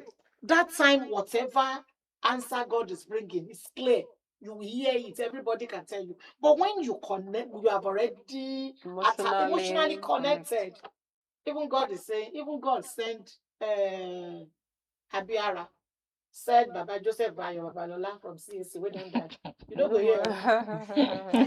Okay, all right. Let's go to red flags. We hear women say, this man has a red flag, or this guy there's a red flag that I identified in him. What are those red flags? How do we identify them? Red flags? Plenty. Let me start with you. Name the ones that you can remember. When you just shout. Red flag. Or when you cannot even respect me anywhere in the public. You talk down. My ideas are, there's some response that's always negative. When you can't even appreciate anything about me, even in the public. No, it's a red sign. It's very red. I'm talking, instead of you to correct me with love and calm, you are shouting as if you are talking to a 2-year-old girl. No, when you are addressing me the way you are addressing your cleaner in the office, I always say it, any man that cannot respect his own mother and the sister cannot respect the wife. Forget it. Because you cannot give what you do not possess. It comes from the upbringing. Of course. True. Some men, they worship their wife. It's not as if the wife deserves it, but they were trained to do that. It's from the upbringing. If you see the one that is standing up upon his mother, that the mother will say 1 and he will say 3, he will do worse to his wife. But he has control over her. He has control. And some men, when they have that money, they can do and they will be on top of the world. The wife will now be like ants. Why they will now be turned to elephants? So they can swallow you anytime. And some will beat you today and buy you Jeep tomorrow. So that you will cry. What are your red flags, Gift? My red flags is especially when you are not free with me, having to know, to use your phone. Communication. Yes, communication. You are hiding it. You don't want. In fact, when you are answering call, I shouldn't be there, or you excuse yourself. That is a red flag. And also a red flag also is when you are too attached to your family, that you want to take decisions from them. You understand? And then you want them to you just make me understand that they have a say on your life, to a certain percentage. That is a red flag, of course. And then somebody who is always have mood swing. You're always having mood swing, that is totally red flag for me. Yes. Let me hear from you. Yes. What are your red flags? Wow. Red flags are many. But for me, a man that can raise his hand on a woman, it's a no-no. It's a red flag. You shouting on me because nobody knows everything. I grew up in a different background, and so did you. So if I do something and you're not comfortable with it, there's a way you talk to me, and I will know that yes, this is what I have done that is wrong, and you correct me. But when you just raise your voice and like, are you stupid? Are you throwing insultive words? Like that, or I offend you, and the next thing you smash something on the ground. You smash my head on the wall one day. You understand? So those are red flags, and is a no-no for anybody. Okay. What about the lousy ones? That's another red flag. That cannot keep any secret. That cannot keep any secret. No, I want, from even talking to you, I will know. So there's no need going further. I will not, because I know my kind of person. I know what I want. The dirty ones too. Oh, good God. Sorry, when you get. Do you know why I laughed? Tony, always bringing this other side of me out. Tony, I am a pretty representer. Okay, so this is the reason why I laughed. I was watching something on the social media one day, and there was this pastor that people go to their congregation, husband and wife go to talk about themselves to the pastor. And this woman was saying, it's too dirty, That's why I laugh. That is so dirty. And that he will come back with his dirty body and he will come close to her and she stays away. Now he's saying that she has men friend outside is the reason why she's not giving him to him. So she came to the open. She didn't care who was there. Maybe she was have talked to him behind to say the reason why, exactly. So that's why I laughed when you said what about the dirtiness. And red flag also, when the person is not ready to take correction, to learn, it's not teachable. Yeah, it's not. And there are some men that lack communication. They don't want. They don't have time. They don't want to share. They don't open up at all. Instead of them to share their thoughts, their opinion with their companion, they rather go outside. They prefer talking what do you think that outsider. is? Lack of trust for your you are comfortable more with the people. Lack of goodwill, lack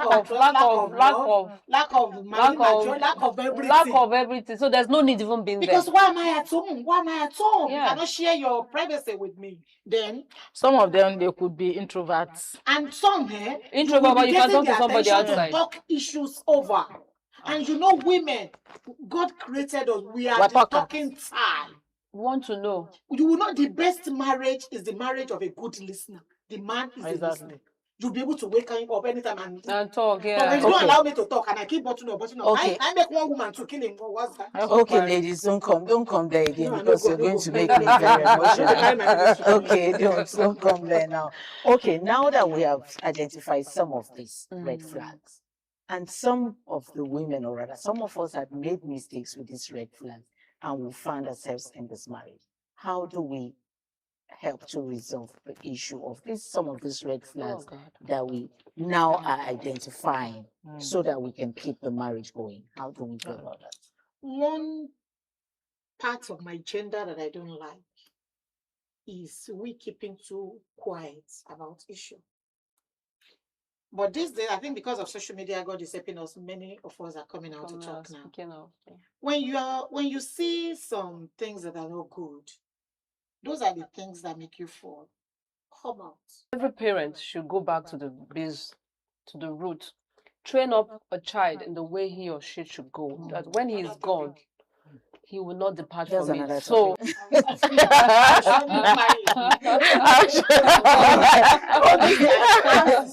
is good. Yeah. Go. Yeah. Okay, Johnny, thank you so much. Thank you, ladies, for coming on to this episode of Women in Conversation.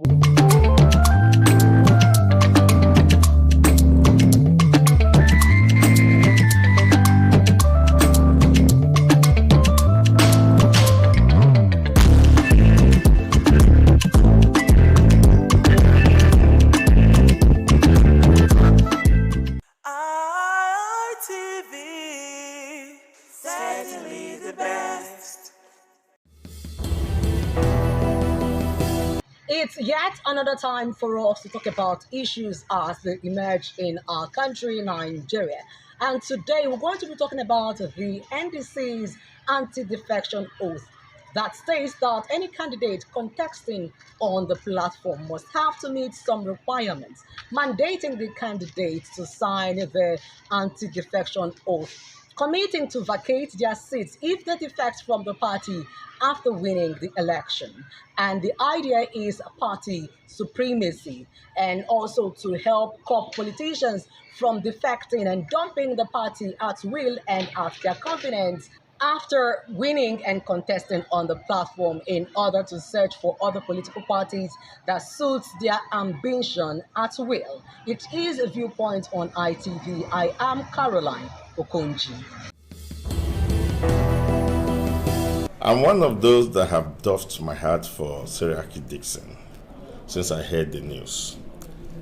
The truth is that he hasn't done anything too new. The law had always respected and expected that the political party's ticket belongs to the political party. It doesn't belong to an individual. You win election on the basis of a political contest. And that's why you find that in the ballot papers, there are no individual pictures. It is the logo of the political party. It's the political party that owns the ticket.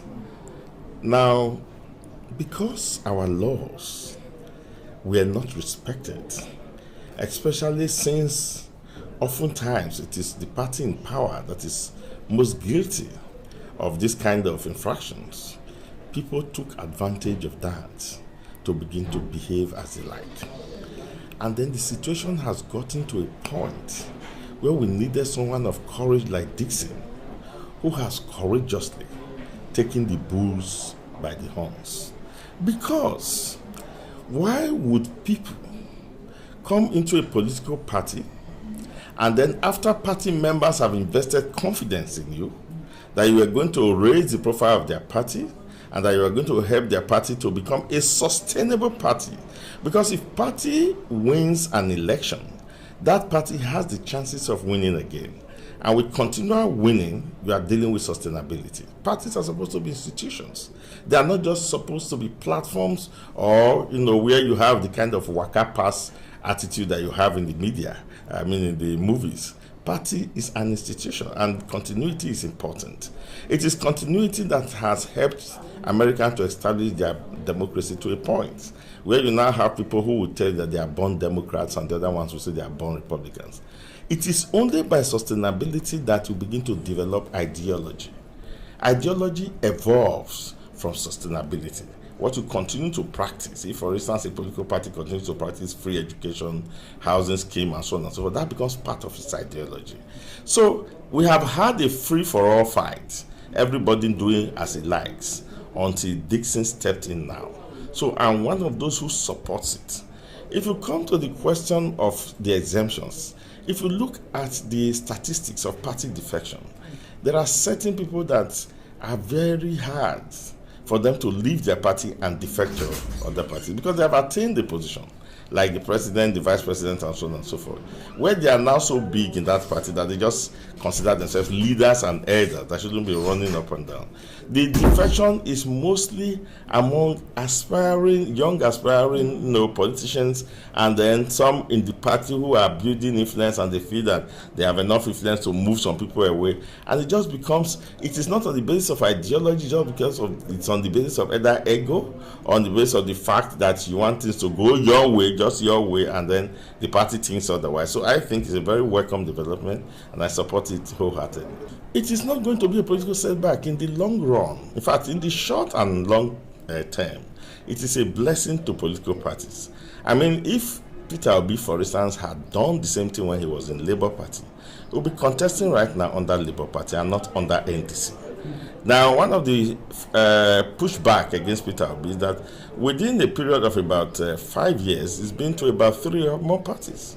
So if he had remained in Labour Party and built it up into an institution, he and his Obedient movement would not be itinerant politicians today, which APC refer to as nomadic politicians. That is not by any stretch of imagination a better option than if you remain in one place and you build it into an institution.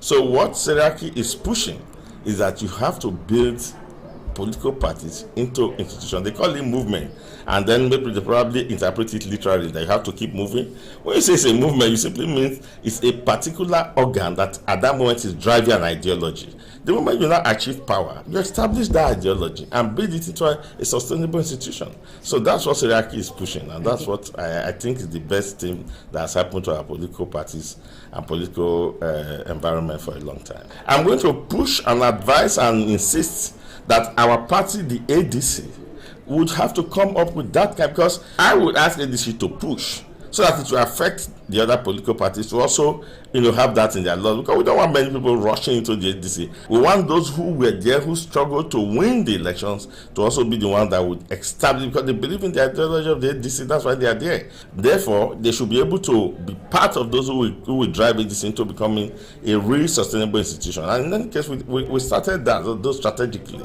by coming out with a manifesto that will guide all our candidates. We have one manifesto for the ADC, and it's national. It's a welcome development. That is a measure for internal discipline. The political parties in Nigeria should enforce that internal discipline to curtail the excesses of our politicians who tend to decamp from one political party to another when the parties do no longer favor their interests, most especially when they won election in that particular political party. There are explicit law and a very definitive court judgment to that effect that, taking cognizance of section 68 article G of the Nigeria Constitution, say that a political and a politician shall cease to be a member of House of Assembly when he defected from a political party that sponsors that election. What that simply means, every politician that wins election under a political party does not have the legal right to defect from that political party to another, except on the occasion that there is a national division in such political party that render the leadership of that party incapacitated to manage that political party. That is only a situation or time it is provided for politicians to defect from one political party to another. But what we see in Nigeria, taking locus classicus, the senator representing Edo South, Senator Neda Imasuen, who won the senatorial position at the level of the Labour Party. At the time, it could understood at the time that the Labour Party had a kind of a division in the party.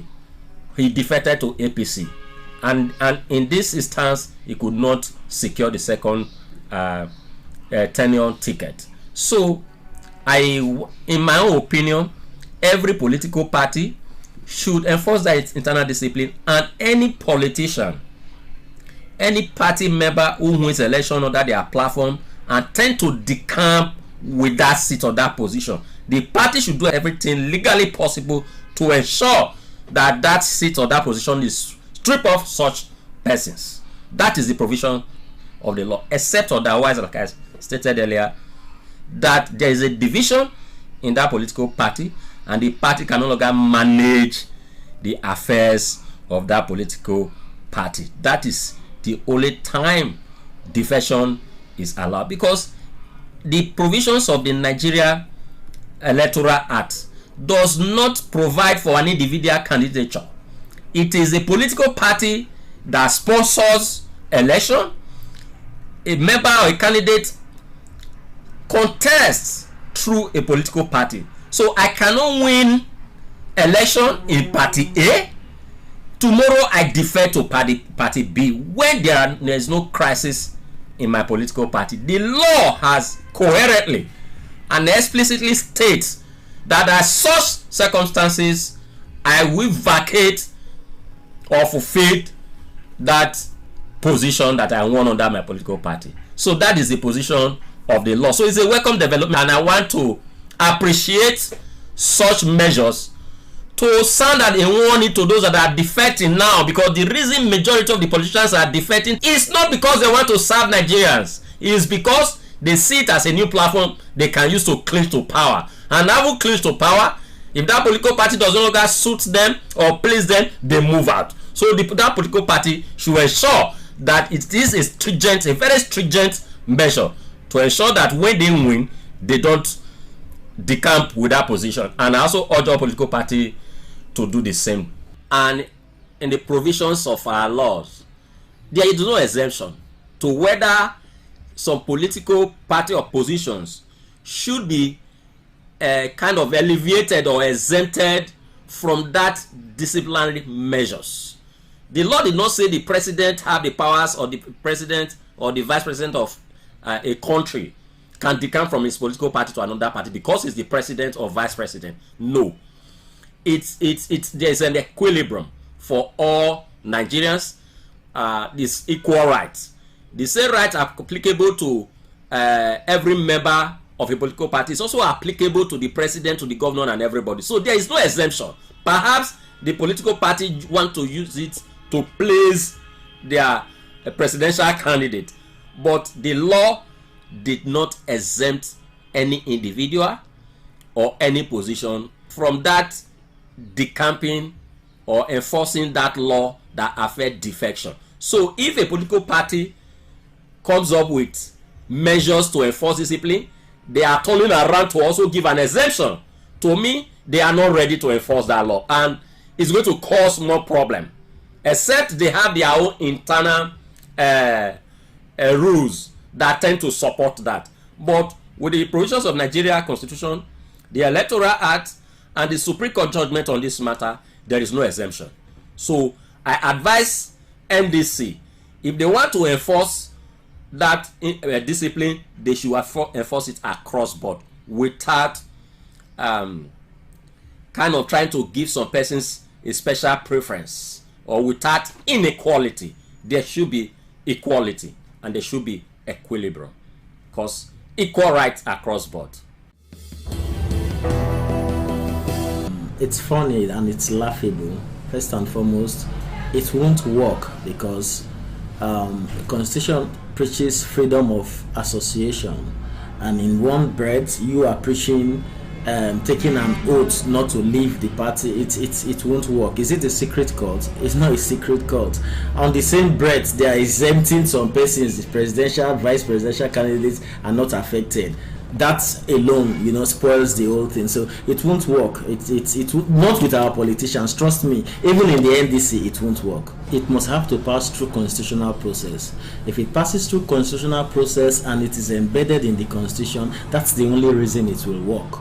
And if they do that, yes, this jumping here and there in the name of getting party ticket. Our political parties, they don't drive on ideologies anymore. They just want to find a party that, you know, they can grab ticket from and contest election and win election and do whatever they like, you know. So no ideology. All the parties, there is no ideology, because everybody in all the parties, they are neither in PDP, APC, they are all one and the same. So if it's done, if it passes through constitutional process whereby you know that, okay, if I get into this party, it is for life, the constitution has held me there for life, it will be fine, it will work. By so doing, there will be ideologies, you know, there will be discipline, there won't be this rowdy going here and there. That's the only reason it can work. But as it is, trust me, it will not work. You cannot be working in John Oates and receive salary at the 11th, you know. But however, the party have to strengthen their internal democracy very well. So you cannot say because candidates have sworn an oath of anti-defection, they will be maltreated and treated anyhow. In fact, internal party democracy should be strengthened, and the manifesto of the party should be strengthened. A situation whereby you now depend on candidates who are now elected to run the party. That's not how it's done. You know, political party, all members are supposed to be financial members. That way, nobody will have a say, you know, over the control of party affairs. What normally happens when the burden is now too much on the office holder, you find out that you'll not be looking for shelter elsewhere. And of course, it's clear in the Constitution of Nigeria 1999 as amended that if there is serious trouble within the party, particular member is permitted to leave for another political party. But however, you know, looking at what happened in 2023, where a lot of persons came under the platform of Labour Party, and at the end of the day, before we even got to the primaries in 2027, they've all defected to the ruling political party. So this anti-defection oath is meant to keep people within their party. If people elected you, because if you look at the ballot paper, names of candidates are not written on it. It is the party logo that is there. It is the party's name that is there. So therefore, it is the party that contests for any election. So if you are leaving a particular political party, having won election on the platform of that political party, then you should also relegate your position and go and contest freshly in that party. Every person who contests on their platform and wins an office will swear to an oath that they will not cross carpets. It's a novel idea, but we are looking at it vis-a-vis the Constitution. What does the Constitution say about freedom of association and peaceful assembly? If someone believes that he's no longer comfortable in a particular political party, can he not leave that party? It's a germane issue. Ordinarily, I think the mischief the Nigerian Democratic Congress is trying to cure is very important, because we see politicians cross carpet at will. But I believe that the superior courts need to pronounce on this before it becomes binding, or the National Assembly really make a law. But we see that that National Assembly is not very willing to make such laws, because they are the principal culprits in this saga. But I think that right now, that policy may not really work, because it is contradicting the Constitution, which speaks in section 40 of the 1999 Constitution as amended, which says that everyone has right to peaceful assembly and peaceful association, right to association. And so it's a new development, and I hope the superior courts will eventually pronounce on it. They just seem to have shown that they are weak, just like the National Assembly did, which exempted governors and presidents from that law that says they should not defect. I think that Nigerian Democratic Congress has shown that they are weak and that they are not serious with this. What is good for the goose is good for the gander. If you say the other political offices should not defect, then why do you not hold the gubernatorial offices and the presidential offices accountable to that. I think that they have not been fair, and I don't think this will hold water. Majority of the opinions of our respondents centered on the fact that political parties is not an individual thing, and during election you don't get to see individual pictures being put on the ballot paper, but rather it is the party logo that it's being used during election and it's seen on ballot paper. So for that reason, any individual that decides to dump a political party after winning under that platform must be ready to vacate the seats if they defect to other political party. That is the opinions and thoughts of most of our respondents. And then again, they considered it a welcome development in order to curb this idea of politicians defecting at will, especially when elections are around the corner. It is a Viewpoint on ITV. I am Caroline Okonji, saying to you many thanks for watching and bye for now. ITV, certainly the best.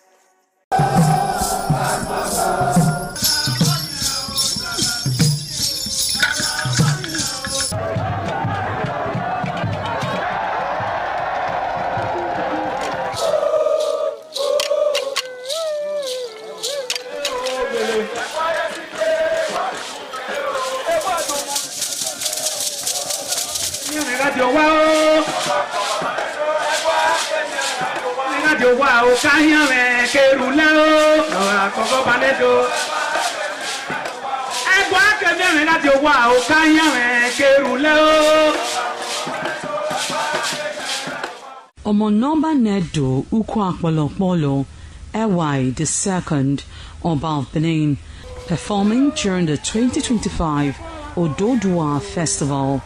Ododua Festival is unique as it was organized in honor of Ioba Omoni Hwoyeme, Ioba Ewai II, as part of activities for her burial rites.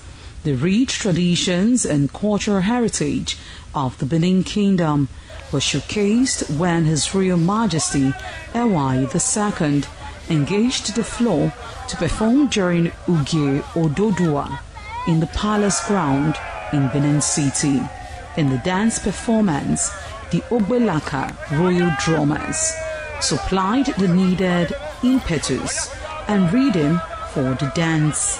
However, tributes are paid by the head of Benin deities to the monarch, who was the cynosure at the event.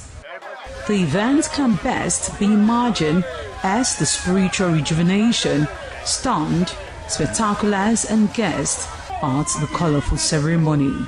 7 masquerades representing 7 spirits and deities conveyed different meaning in company with the head of the deities of Benin, with the Oba of Benin, who exhibited a grand cultural dexterity in his dance steps.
The new Edion expressed excitement as they danced and rejoiced before the Esama of Benin, Sir Chief Dr. Gabriel Osawori Benedion, who also joined in the dance.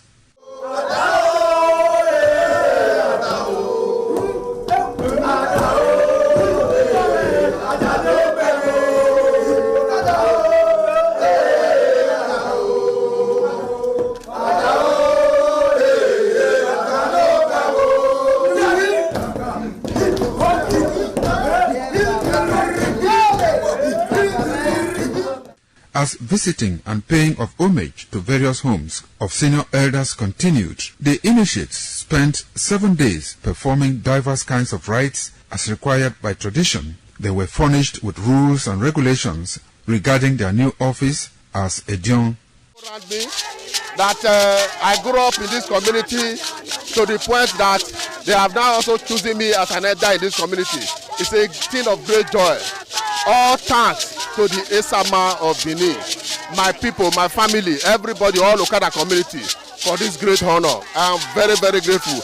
Well, this is my brother. I'll call him my uncle because he grew up with my father. I'm so proud of him because we are doing the same rituals as the Edions of the Okada. It is our duty for us to make this place a greater place, for outsiders to come and see the goodness of God in Okada. And I'm proud of every one of us here. So shall it be to each and every one of us in Jesus' name.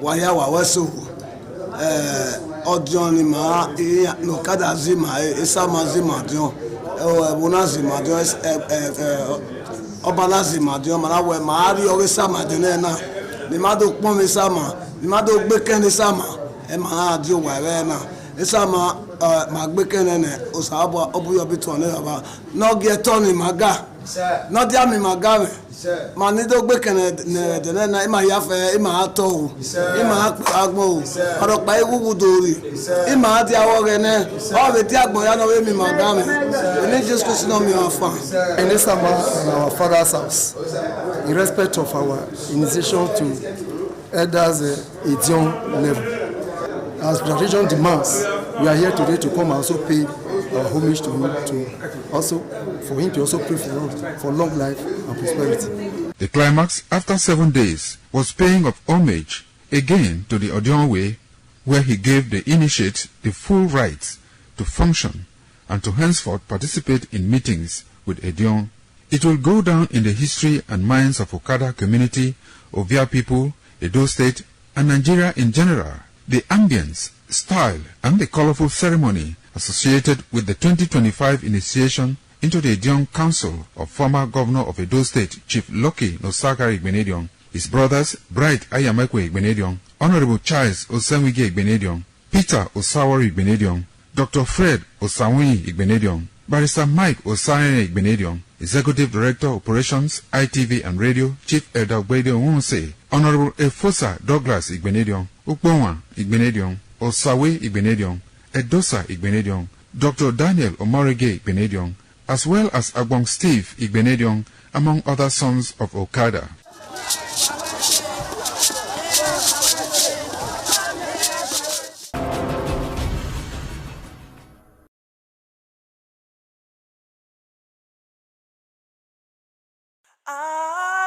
ITV, certainly the best. Once again, welcome to this fitness show on ITV this morning. I'm Gato Destiny, aka Man of Steel. Already, I've introduced us to the use of cardiorespiratory exercises, and aerobics. This morning, once again, we want to take another variation of the aerobics. Thank you as you watch. We will be stretching first, of course, otherwise called the warm-up, which is very essential and necessary in every workout. Afterwards, we'll do a cool-down.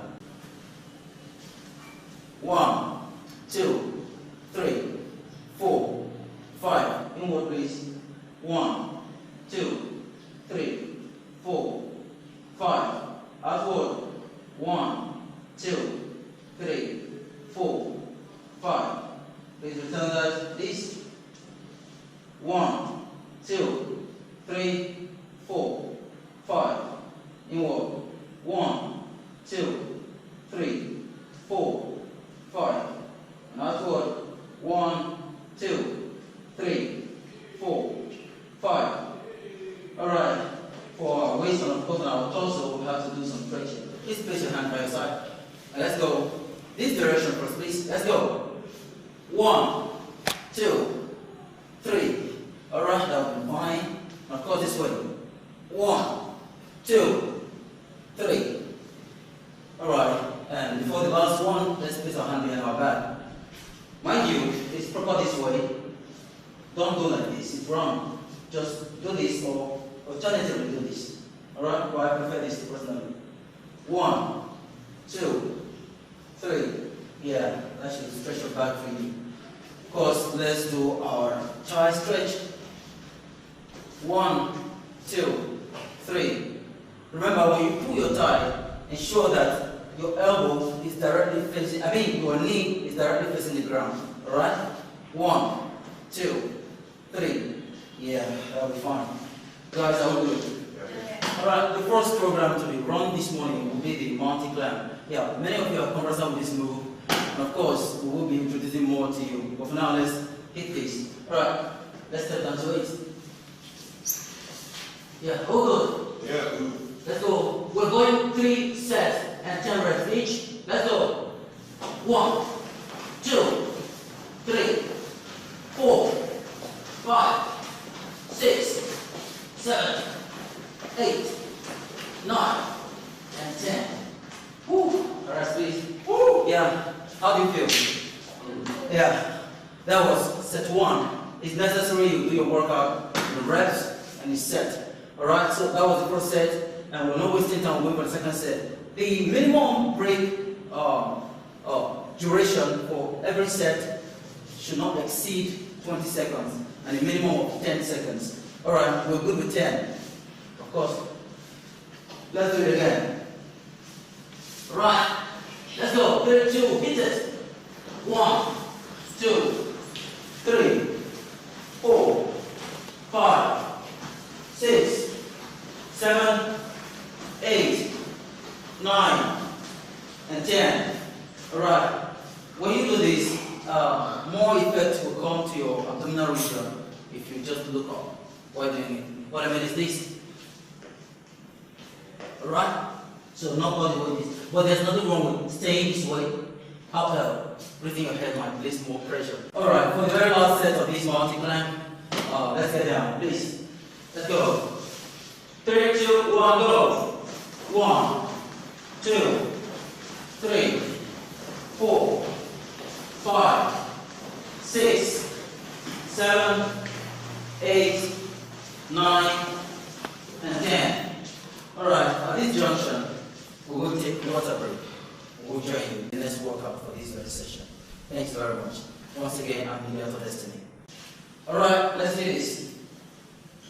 1, 2, 3, 4, 5, 6, 7, 8, 9, and 10.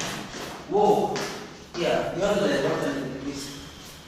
3, 2, 1. Please, when you do this, ensure that your knee gets to the level of your chest. Okay? Well, that's the maximum level you get. And of course, the minimum here. I understand not everyone is as flexible as I am or as anyone here. Please, well, just keep it safe and do the right thing. Thanks very much. Alright, we'll go on the left. 3, 2, 1, go. 1, 2, 3, 4, 5, 6, 7, 8, 9, and 10. Whoa, that's exhausting. How do you feel? Yeah, thank you very much. And this is the last set of this workout. Remember, every workout should be done this set and the rest. Alright, thank you. Let's do this. Let's go to left, to right, brother. 3, 2, 1, let's hit it. 1, 2, 3, 4, 5, 6, 7, 8, 9, and 10. Yeah, well, also, let's go. 3, 2, go. 1, 2, 3, 4, 5, 6, 7, 8, 9, and 10. Whoa. And that'll be all for this morning. Alright, remember, I said in the beginning, before any workout, there's need for a warm-up. And after that, there's also need for cool-down. This is the cool-down. Alright guys, just sustain the breath, watch this first. Ensure that your knees are locked, alright? This one goes for the hamstrings, the calf, and as well as your lower back. Doing this. Swing it, swing it, swing it. Got that? Alright guys, let's do this. 3, 2, 1, go. 1, just like 2, 3, 4, and 5. Alright. So, lastly, what we did before we started, let's stretch it. 1, 2, 3, 4, and 5. 1, 2, 3, 4, and 5. So that's the last thing. Yeah. Please let's target our hamstrings. So this, just sit inside of it. Alright? Please do not stand on your pivot action like this. And hold stand just this. Alright? Stand 1, 2.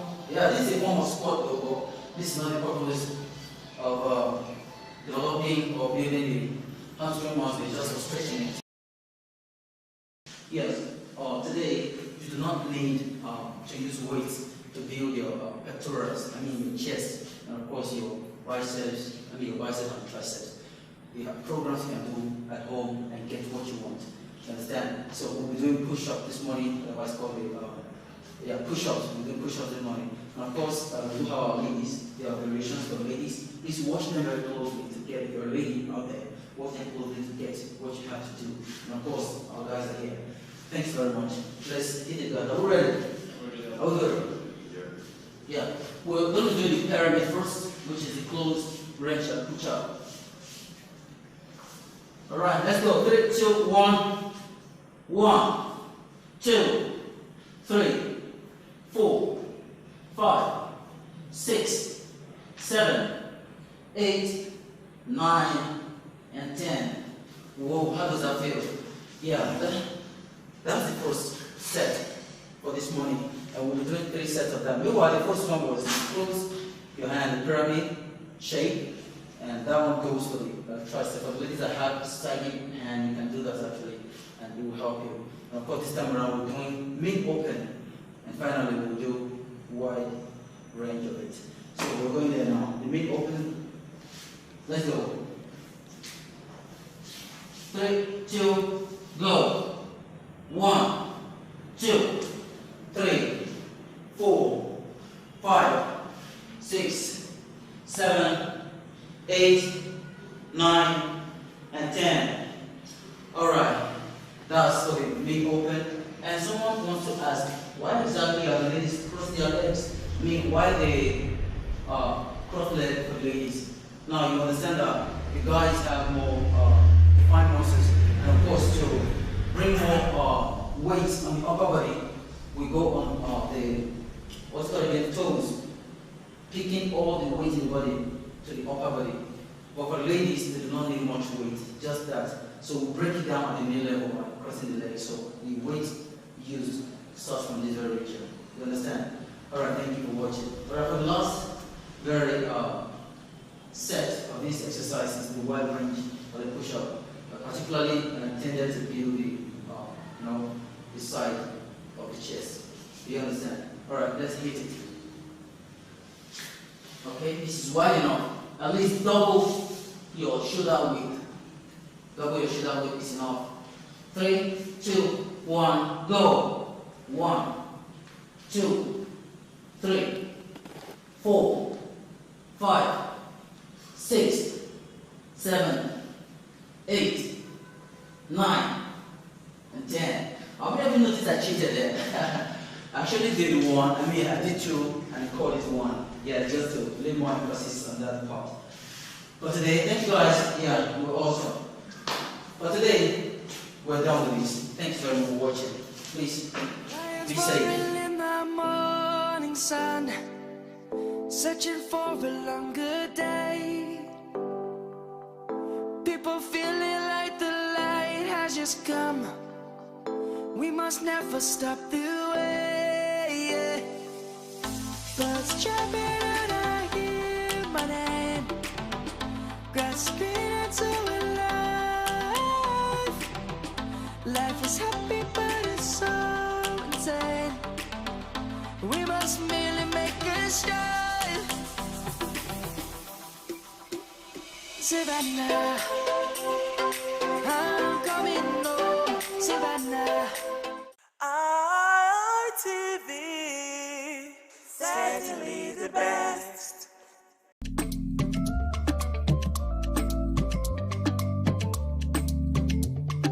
The man went out to bring in thugs to come and beat her. Yeah. In a situation like that, do you think women would have seen that and still want to speak? Really, we're talking That's about what I said. So So that's- when they bullied her, now, if she's not bold enough, she will shut up. What is your advice for girls out there that are so desperate to be married? We women, we have to be really intentional about our parenting. If you know a child is being abused, or you see signs, a bruise or a child, it has to be investigated. People barely even breathe when they are going for a shrebi and something. Party. You have to be They can't smart. sit If down. you see where they are dressing them up and dragging on both sides, you cannot you cannot breathe. That's what And these matters. women will stay in those events for hours just to keep up with that beauty trend. Is that healthy? That's not healthy. I am Patricia Uremu Gabriels and we're reaching you live from our Lagos Network studio. Of course, Women in Conversation is a program designed for women to discuss about themselves.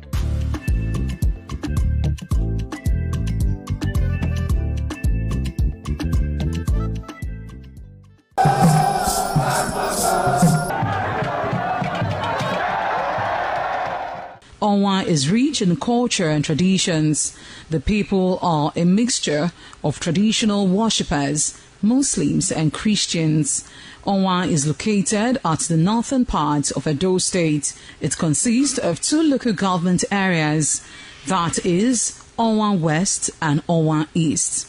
It has a total number of 13 clans and 21 political wards, according to National Population Commission 2006 census. The population of Onwa people is put together at 251,686. The people love tradition and culture. Historically, the people ancestors in deep quest to hand down on their future children a society of love and friendship.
ITV, certainly the best.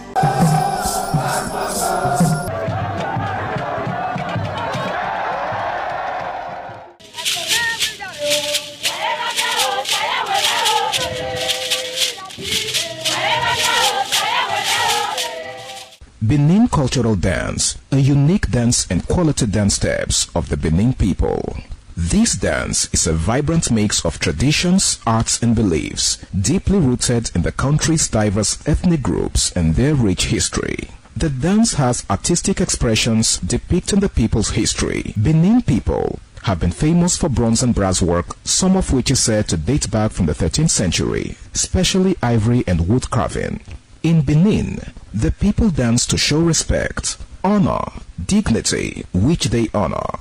They dance to show royalty, as natives are seen in their numbers round their body depicting the symbol of kingship.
The land of Onwa is inhabited by the people with common ancestry, language, religion, economic and socio-political ties. However, irrespective of their subtitle differences in language and culture, they share common traditions. The people are known for their hospitality. Onwa traced their origin to Benin Kingdom as a result for a man to find a comfortable place for living.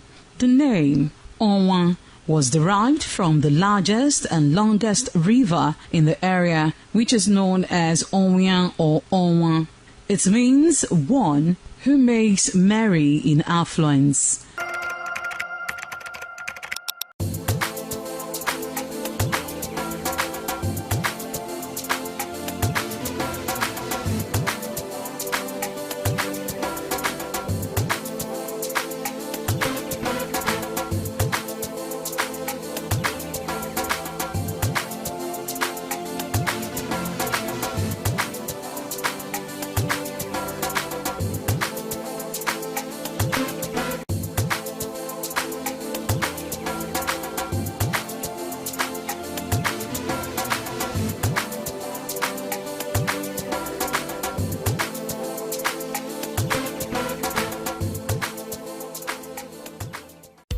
The threat of global warming is real.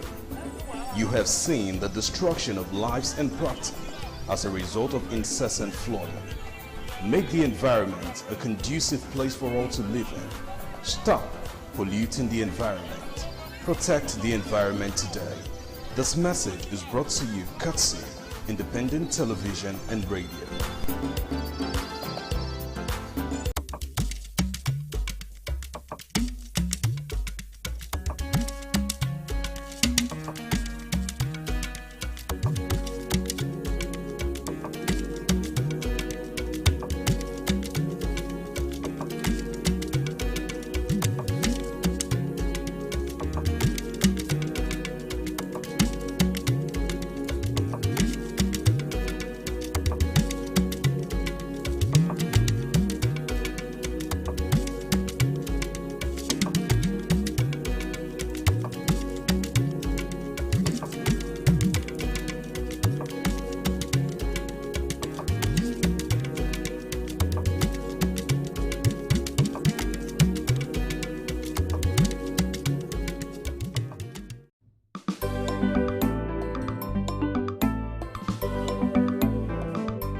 Thank you very much for joining us on the program, Healthy Living. What is the kidney? The kidney is an excretory organ in the body, which is for metabolism. Tuberculosis affects many organs in the body, but the common ones it usually affects is the lungs. Epilepsy is a neurological problem. Okay. It is an injury in the brain which causes someone to begin to convulse, to go into fits. It is curable, but the cure is a long-term thing. If you eat well and avoid those risk factors that will make your immunity to be down, then the risk of contracting tuberculosis will be reduced. If you're healthy, then you're wealthy.